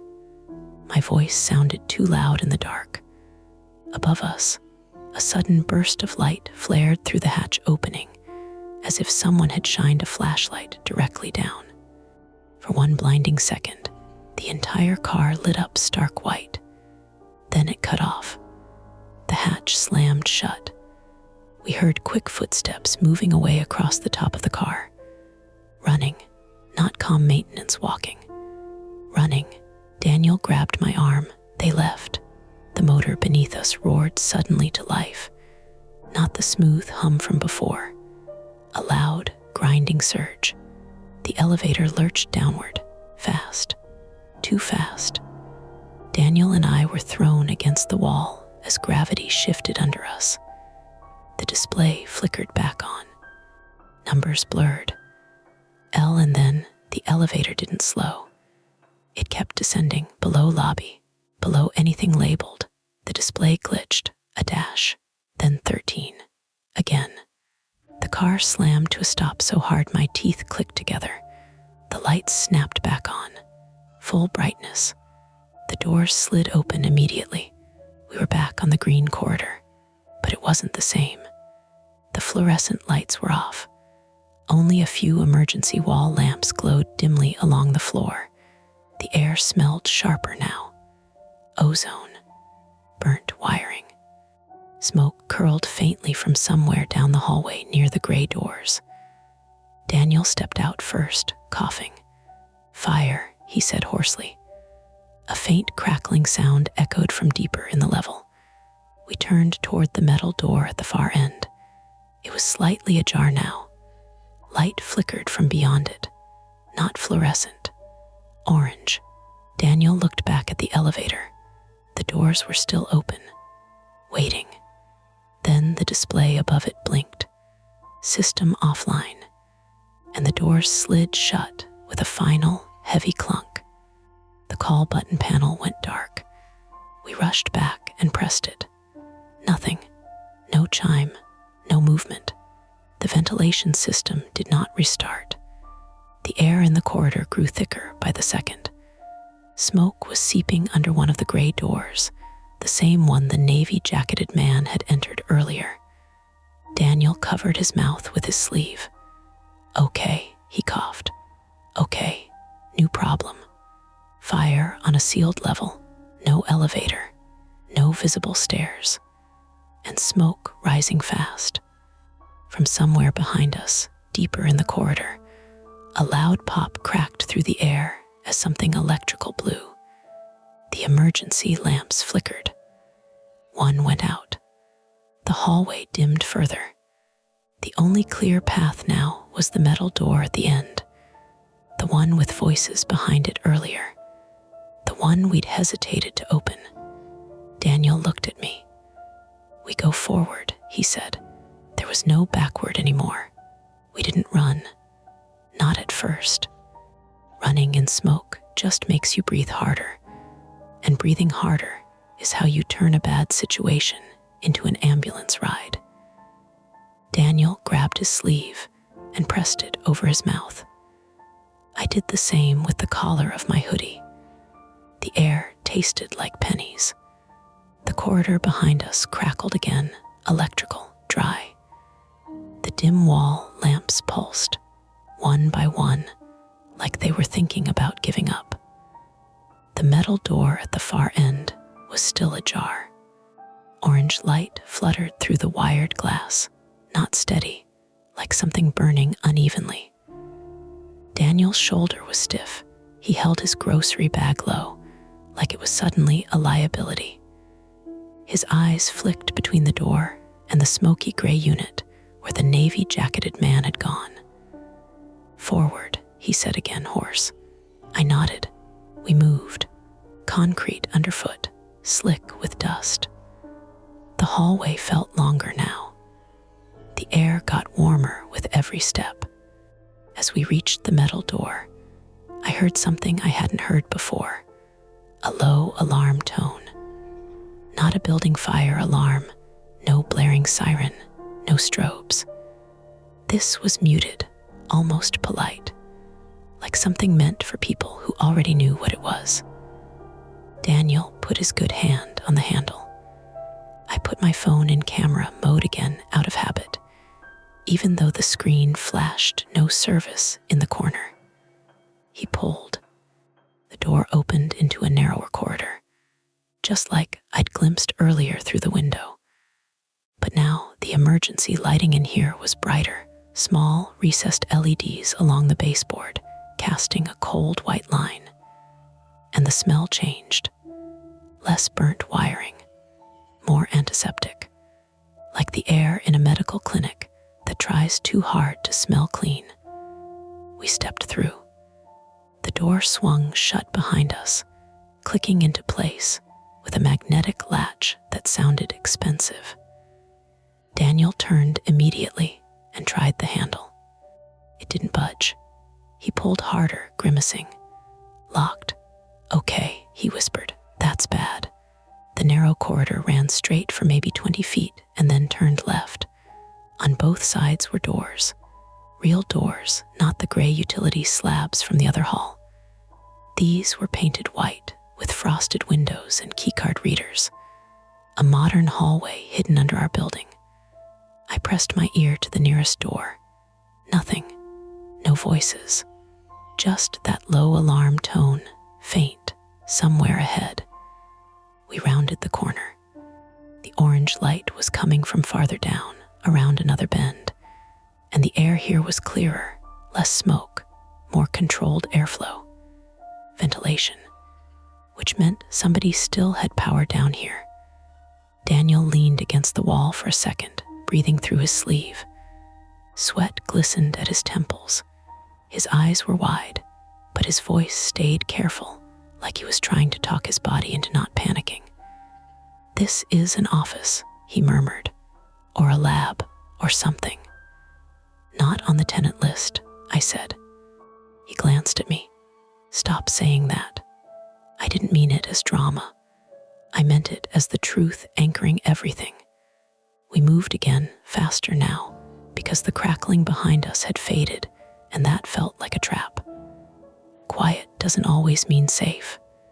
Sometimes it means the fire found something it liked. We turned the next corner and stopped. Ahead was a small vestibule area, 2 doors facing each other like an airlock. On the right, a door stood open, and that's where the orange light came from. Inside that room, something was burning. Not a whole room on fire, not yet. It looked like an electrical cabinet or server rack had shorted, blackened paneling, small flames licking at insulated wires. Smoke curled upward in steady ribbons, pulled toward a vent in the ceiling that struggled to keep up. And standing a few feet away from it, staring at the rack like it was a math problem, was the man from earlier, navy jacket. Badge. Keycard clipped to his belt. He turned when he heard us. His face didn't show surprise. If anything, he looked tired.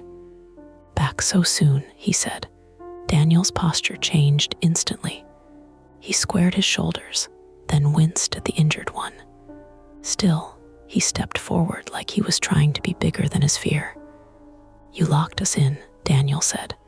The man's gaze flicked to the closed door behind us, then back. "I didn't." "You were there," I said. My voice came out sharper than I expected. The lights went out. The elevator dropped. Now there's a fire and we can't get out. The man exhaled slowly through his nose, like he'd heard 1,000 versions of this complaint.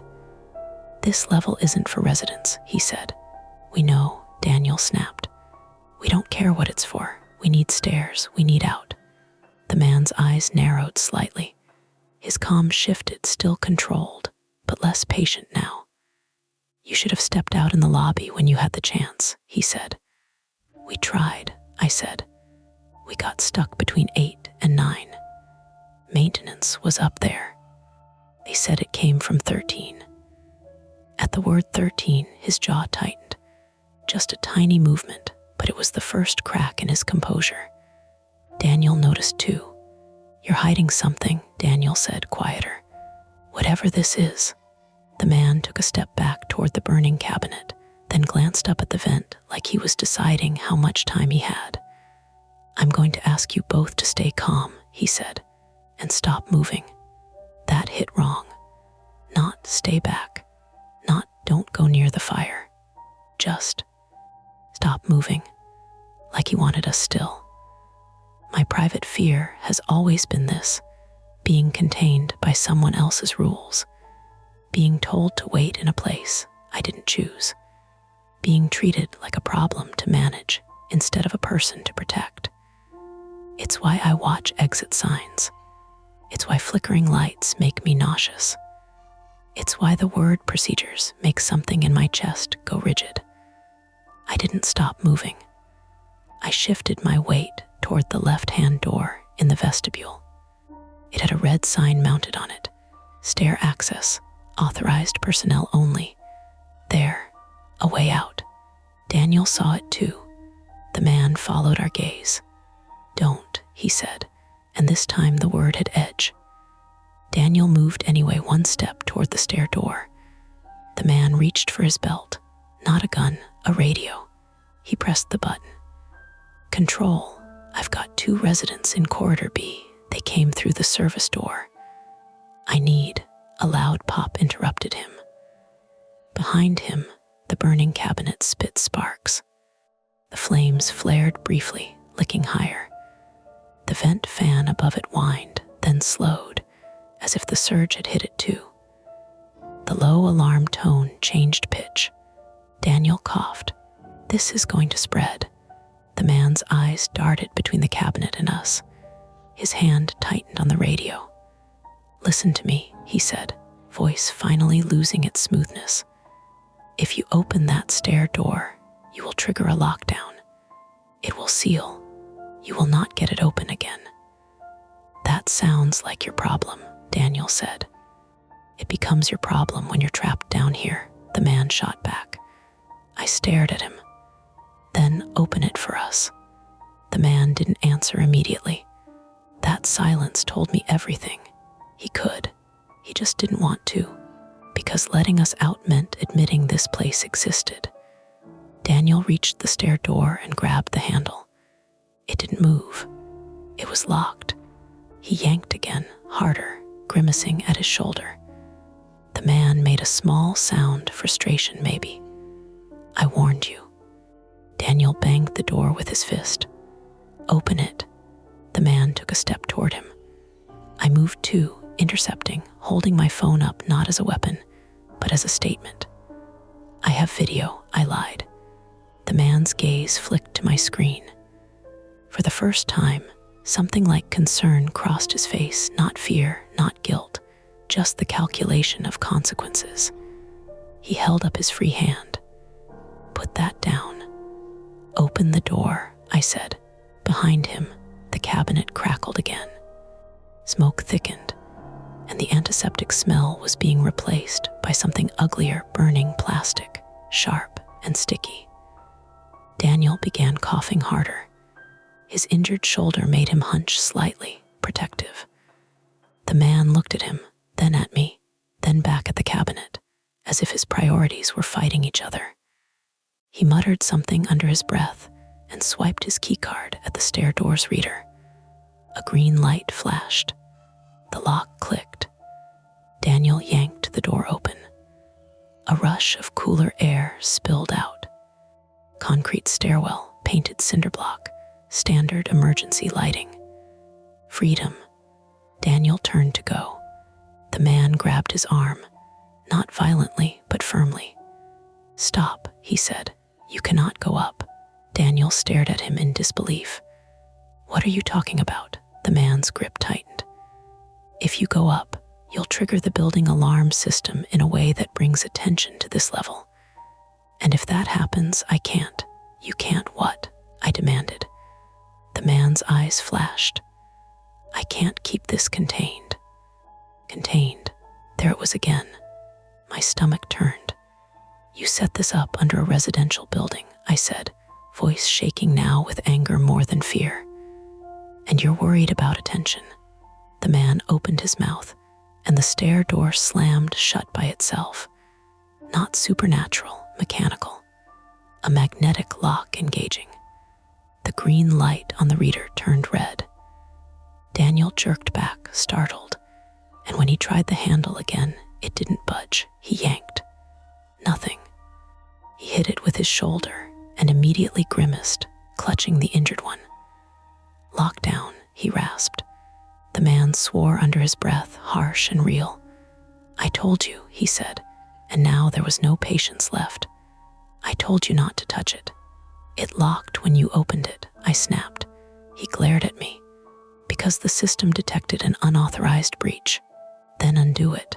He turned back to the reader, swiping his card again. Red again. Red. He tried a code on the keypad. The keypad beeped angrily. Denied. The low alarm tone in the hallway rose in volume, now unmistakably urgent. Daniel's eyes darted toward the burning cabinet. "We're wasting time." The man looked at the flames, then at the ventilation vent.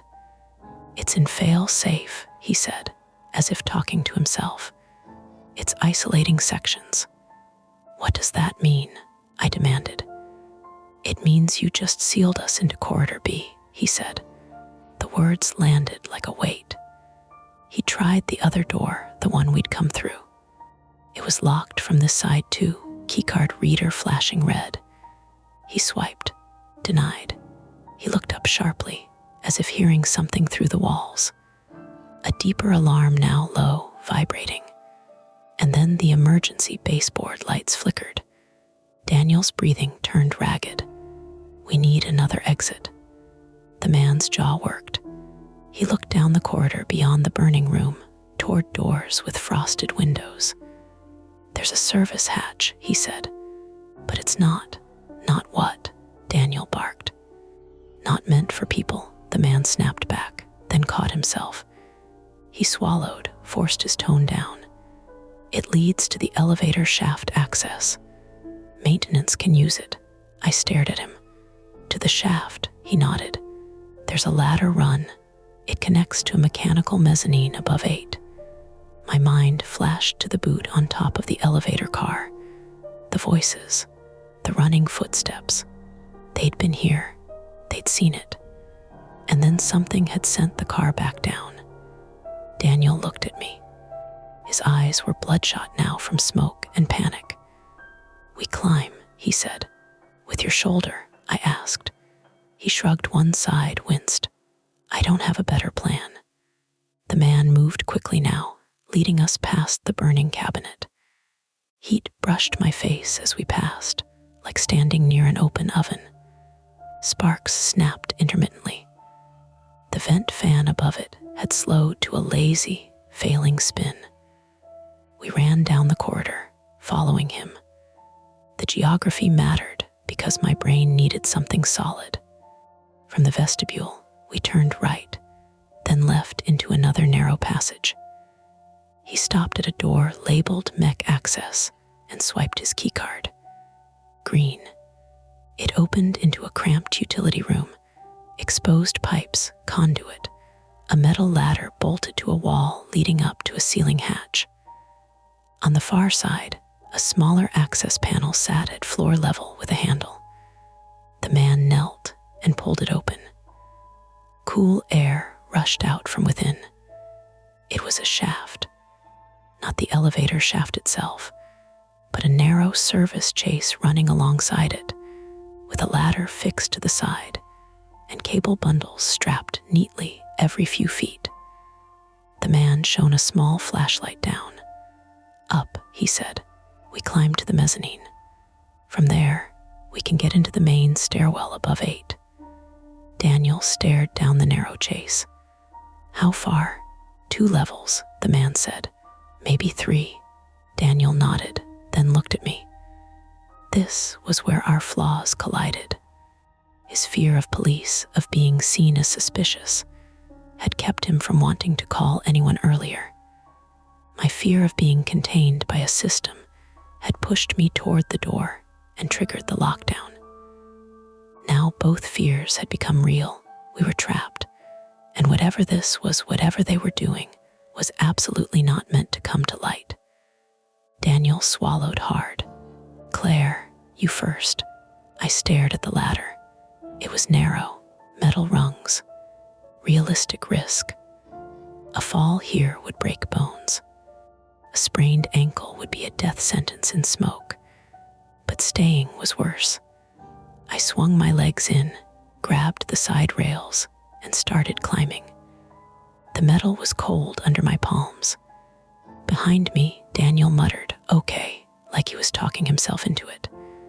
The man followed last, closing the panel behind him. The shaft swallowed sound. Our breathing grew loud.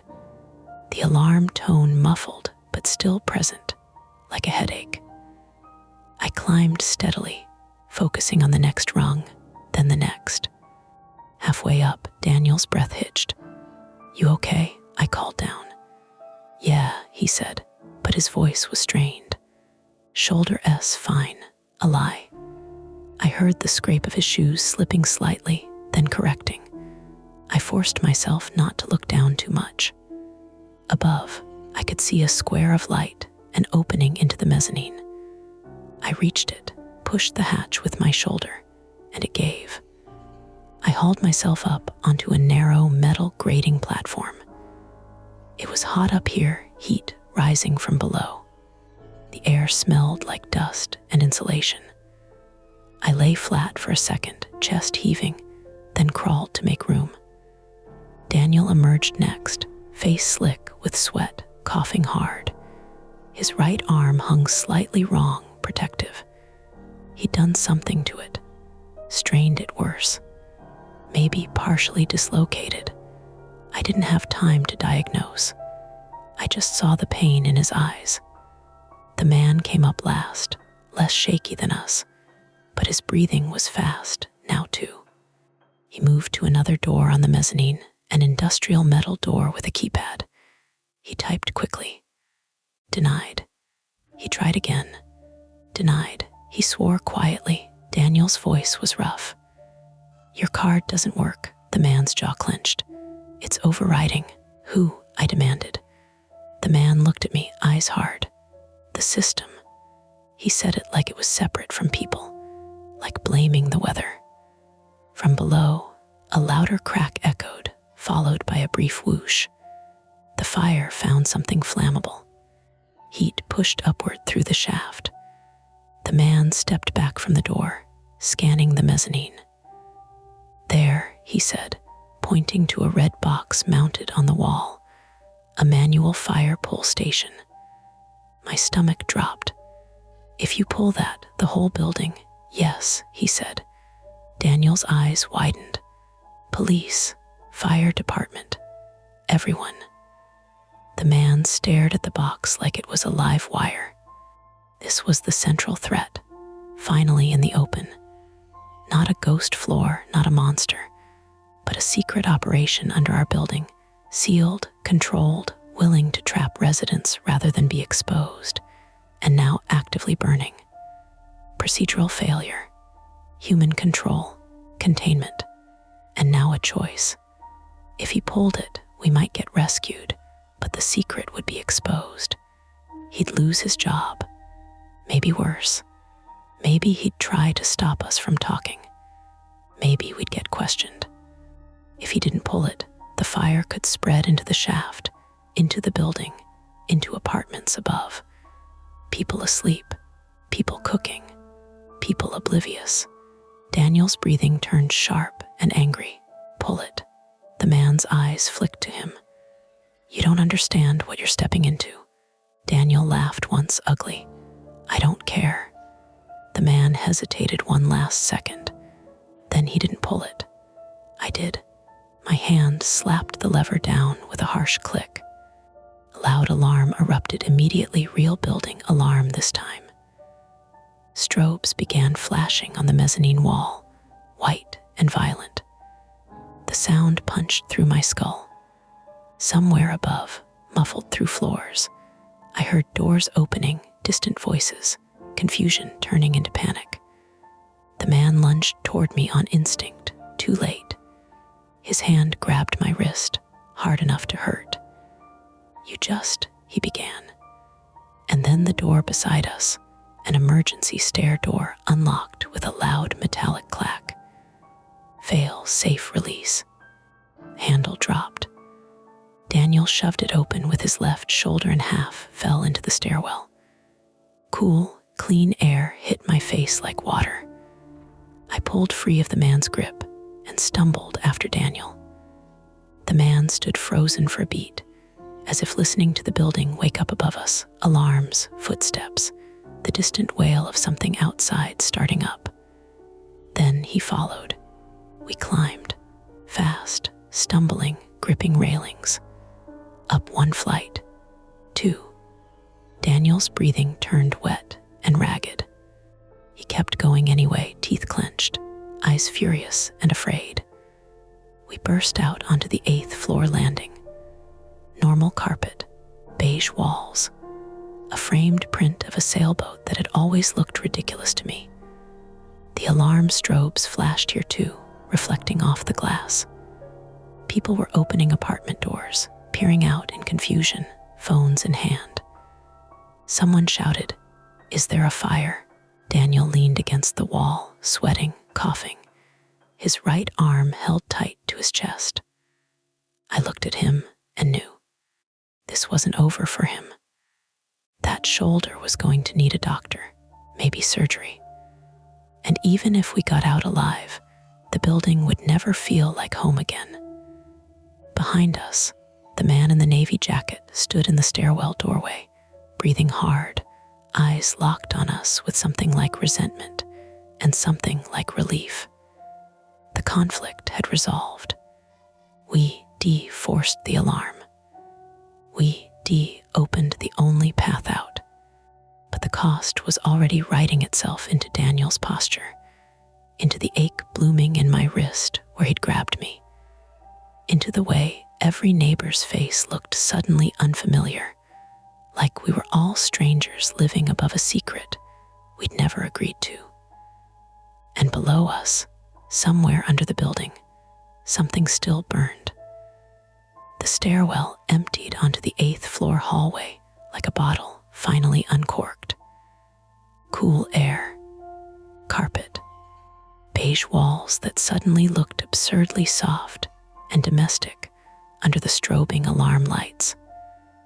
The sailboat print hung slightly crooked, as if it had shifted during some past earthquake that never made the news. Doors opened along the hall. Someone's dog barked, high and frantic. A woman in pajama pants stood with a toddler on her hip and shouted, "Is it real?" Daniel leaned his left shoulder into the wall, coughing into his sleeve. His right arm stayed clamped to his chest like it belonged to someone else now. The whites of his eyes were pink. I looked past him, down the stairwell doorway. The man in the navy jacket was still there. He'd made it up behind us, breathing hard, his badge catching the strobe light in quick flashes. He wasn't trying to run. He wasn't trying to explain.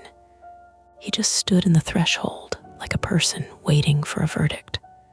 A neighbor on our floor, older guy, always in basketball shorts, even in winter, poked his head out and called down the hall, "Everybody okay? You two look like you've been through it."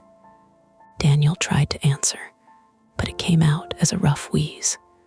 I stepped in because my voice still worked. "There's a fire below. Get out. Use the stairs." The older guy's expression shifted from annoyance to something sharper.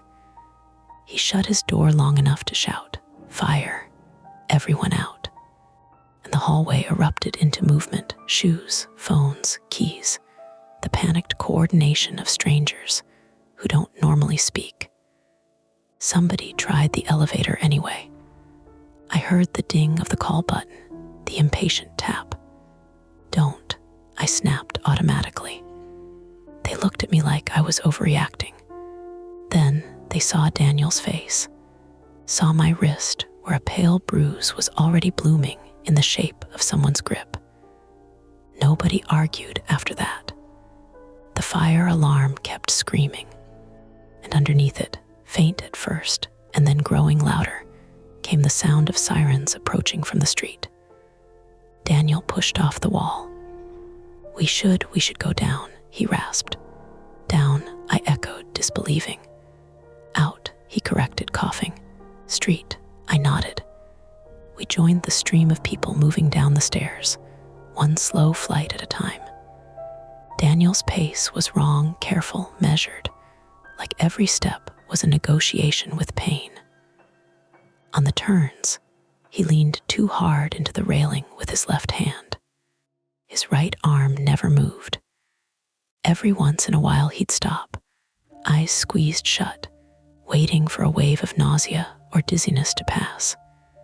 Smoke exposure, shock, adrenaline dumping out. All normal, I told myself, because normal felt like something I could hold on to. By the time we reached the lobby, the space was chaos in the most mundane way. It smelled like damp coats and cheap perfume. The dead vending machine reflected strobe flashes from the fire trucks outside. People were arguing softly with each other. Where are my keys? Did you grab the cat? What about my laptop? And then looking guilty for caring about laptops when the alarm was still screaming. The front doors were propped open. Cold February air hit my face and made me realize how hot I'd been. Outside, Milwaukee looked the way it always does in winter, dirty snow piled along the curb, streetlights hazy in the evening mist, exhaust plumes hanging over idling cars. Only now there were fire engines parked in front of my building, red lights bouncing off the brick. 2 EMTs in dark uniforms moved through the crowd with purposeful calm, carrying equipment like they'd done this 1,000 times because they had. One firefighter stood near the entrance looking up at the building, with that professional scan, reading smoke, reading windows, reading the invisible. I touched Daniel's elbow gently. Medical. He started to protest, and then stopped, like his body had finally outranked his pride. We walked over. Hey, I said to the EMT, a woman with her hair pulled tight and a reflective jacket. My friend hurt his shoulder. We were stuck in the elevator, smoke too. She looked Daniel over quickly, eyes sharp and trained. Tanya Ruiz, 41, female, EMT, nodded once. Okay, sit him down. Daniel lowered himself onto the curb like it took all his strength to bend. Tanya crouched in front of him. Name, Daniel, I'm Tanya. I'm going to ask you a few questions. Can you take a deep breath for me? Daniel tried and coughed hard instead, dry and painful. Tanya's expression stayed neutral, but her tone softened. All right, we're going to get your oxygen checked. Shoulder, we'll look at that too. She asked him about pain level, numbness, tingling. She checked his fingers, his wrist. Daniel flinched when she gently tested his range of motion. Don't move it, she said immediately. You've got significant injury. Could be dislocation, could be something torn. We'll sling it and get you in. Daniel nodded, eyes glossy. Okay. I stood a little behind, arms wrapped around myself. I could still smell smoke on my hoodie. My hands wouldn't stop trembling now that the danger had shifted away from immediate and into aftermath. Tanya glanced up at me. You okay? I'm fine, I said automatically. Her eyes dropped to my wrist. That doesn't look fine. I looked down. The bruise was darker now, a band of purple and red where someone's fingers had squeezed. I felt suddenly angry again. Not explosive anger, just a cold, steady one. That's from down there, I said. Tanya followed my gaze up to the building. Police are inside already. Fire department too. You need to tell them what happened. I swallowed. My throat tasted like smoke even out here. We will. Daniel turned his head slightly, wincing. Claire. Did you see him come out? Who? The guy. I knew exactly who he meant. I scanned the crowd, residents in slippers. A guy holding a hamster cage wrapped in a towel. A woman on the phone crying, but not saying anything dramatic, just repeating, I'm outside, I'm outside. Firefighters in helmets, Police officers at the building entrance. I didn't see navy jacket. I didn't see the badge. I don't know, I said. Daniel closed his eyes like that was worse than if I'd told him yes. Tanya taped a pulse oximeter to his finger. Okay, Daniel, your oxygen's a little low. Not dangerous yet, but we're not going to play games. You're going in. He gave a weak nod. 2 firefighters came out of the building carrying equipment, talking to each other in quick, clipped phrases. Electrical source, lower level, contained, lower level. I felt that phrase hook into me. A police officer approached our area, scanning faces, clipboard in hand. He looked young, too young to have that tired expression, but he did. Officer Mark Delaney, 27, male, Milwaukee Police, stepped closer. Anyone here from the elevator incident? I was told 2 residents were stuck and came out through the stairwell. My heart thudded. I raised a hand. Us. Officer Delaney looked between me and Daniel. You both okay? Daniel gave a small, pained laugh. Define okay. The officer didn't smile. He made a note. I need statements. Not right now if medical is taking him, but soon. Can you tell me briefly where you were stuck? Between 8 and 9, I said. And how did you get out? I hesitated. I felt Daniel's gaze on me. I could tell the truth and sound insane, or I could simplify it and let the story rot inside me. We ended up on a restricted lower level, I said carefully. Not listed. The elevator took us there. Then it went offline. There was a fire. We got out through mechanical access near the ship. Officer Delaney's pen paused. His eyes sharpened. Restricted lower level, he repeated slower. Yes. Who told you it was restricted? A man with a key card, I said. Daniel opened his eyes and added hoarsely, he locked doors. Told us we didn't have clearance. He was down there while something was burning. Officer Delaney stared for a beat longer than comfortable, then wrote something down quickly. His jaw clenched slightly, a reaction he tried to hide. Did you get a name? He asked. No, I said. Did he identify himself? Building staff, contractor. No, Daniel coughed. He had a badge. Officer Delaney's pen moved faster. Okay, he said. Okay, this is helpful. I'm going to have you talk to a detective once the scene is secure. Right now, the priority is the fire. But he glanced toward the building entrance where another officer was speaking into a radio. There are questions. That word was almost a relief because it meant I wasn't imagining it. The sirens stopped wailing as the trucks settled into place. The alarm inside the building continued, but muffled now by the heavy lobby doors closing and reopening as firefighters went in and out. Tanya stood, looping a sling around Daniel's neck and securing his arm carefully. Daniel went pale when she adjusted it, breath-catching. Ambulance, she said, and waved to a stretcher. Daniel looked at me. His eyes were watery but focused. Don't let them tell you made it up. I won't, I said. And I meant it in that moment with a kind of fierce clarity. It wasn't about justice. It was about refusing to let this become a story people laughed at in a group chat. Tanya and another EMT helped Daniel onto the stretcher. He gripped my fingers with his left hand for a second. It wasn't dramatic. It was just a human anchor. Then they rolled him toward the ambulance. As they loaded him in, Tanya looked back at me. You should get checked too. Smoke can hit later.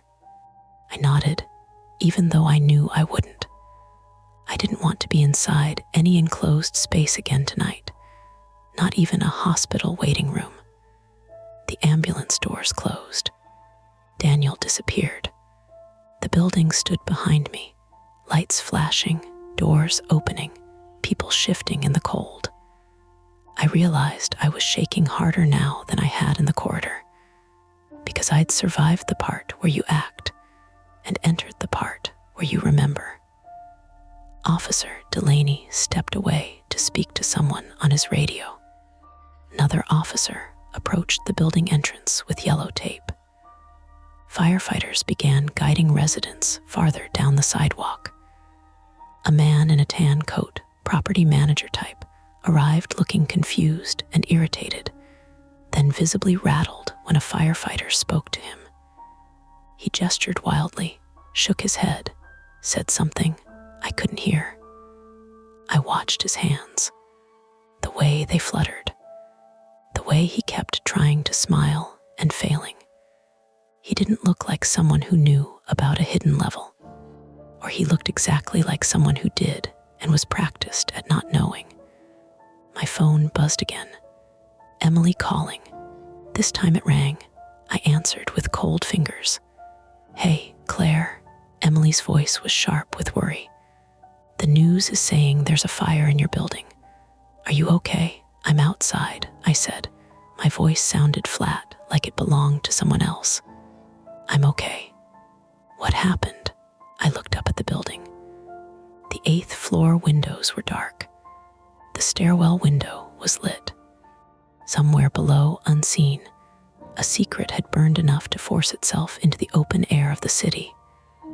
"I don't know how to explain it," I said honestly.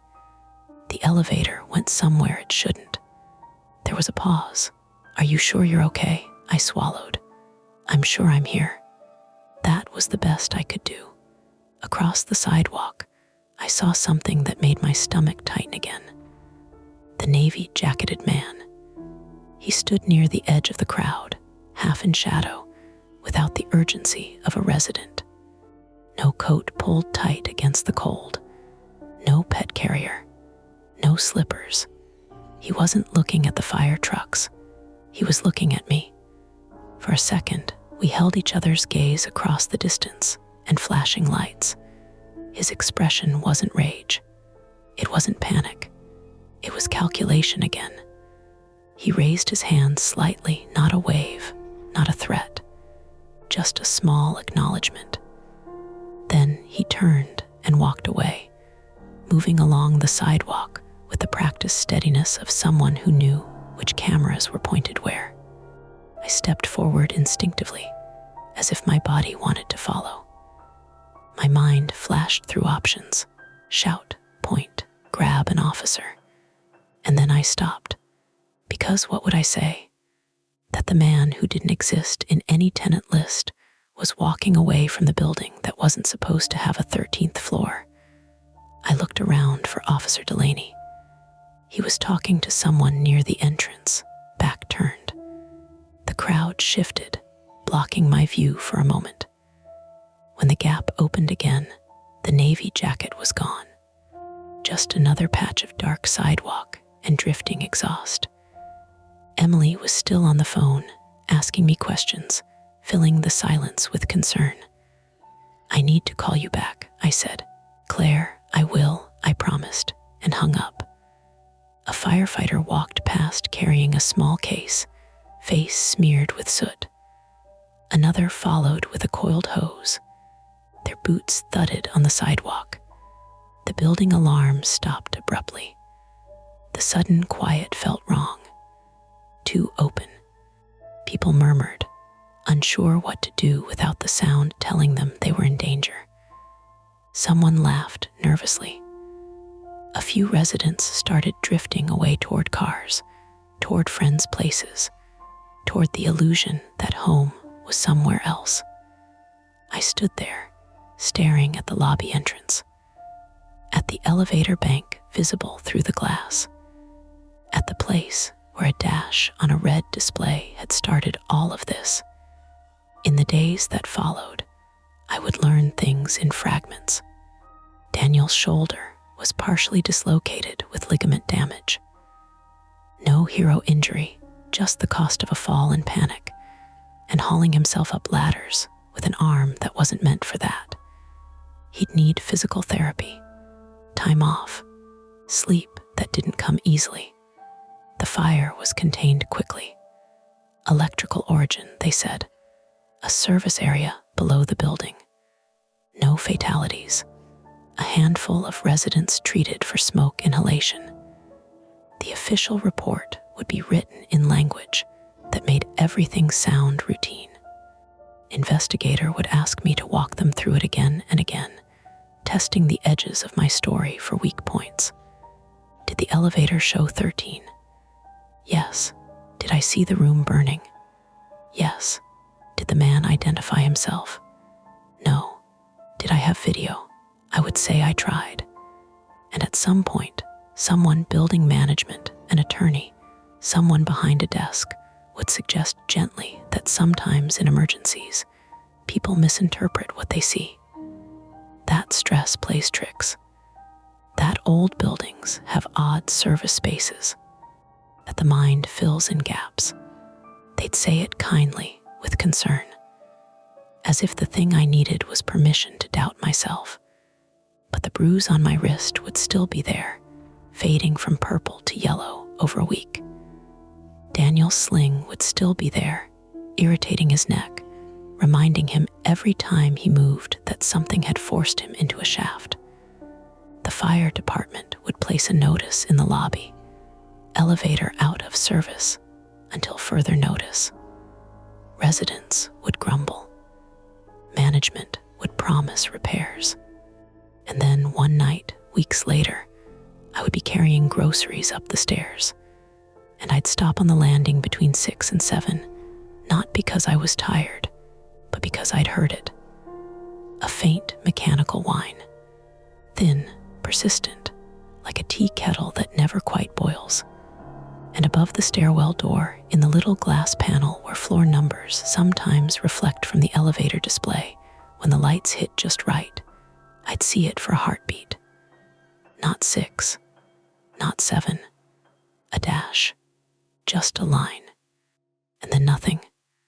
Not proof, not a haunting, just enough to make me keep my hand on the railing a little tighter as I climbed the rest of the way home. The shadows fade for now, but the stories never end. Don't forget to hit like, subscribe to Mia Horror Stories, and join our community of horror lovers. If you're hungry for more, check out the next video. Just remember, the scariest part is often the one you don't see coming.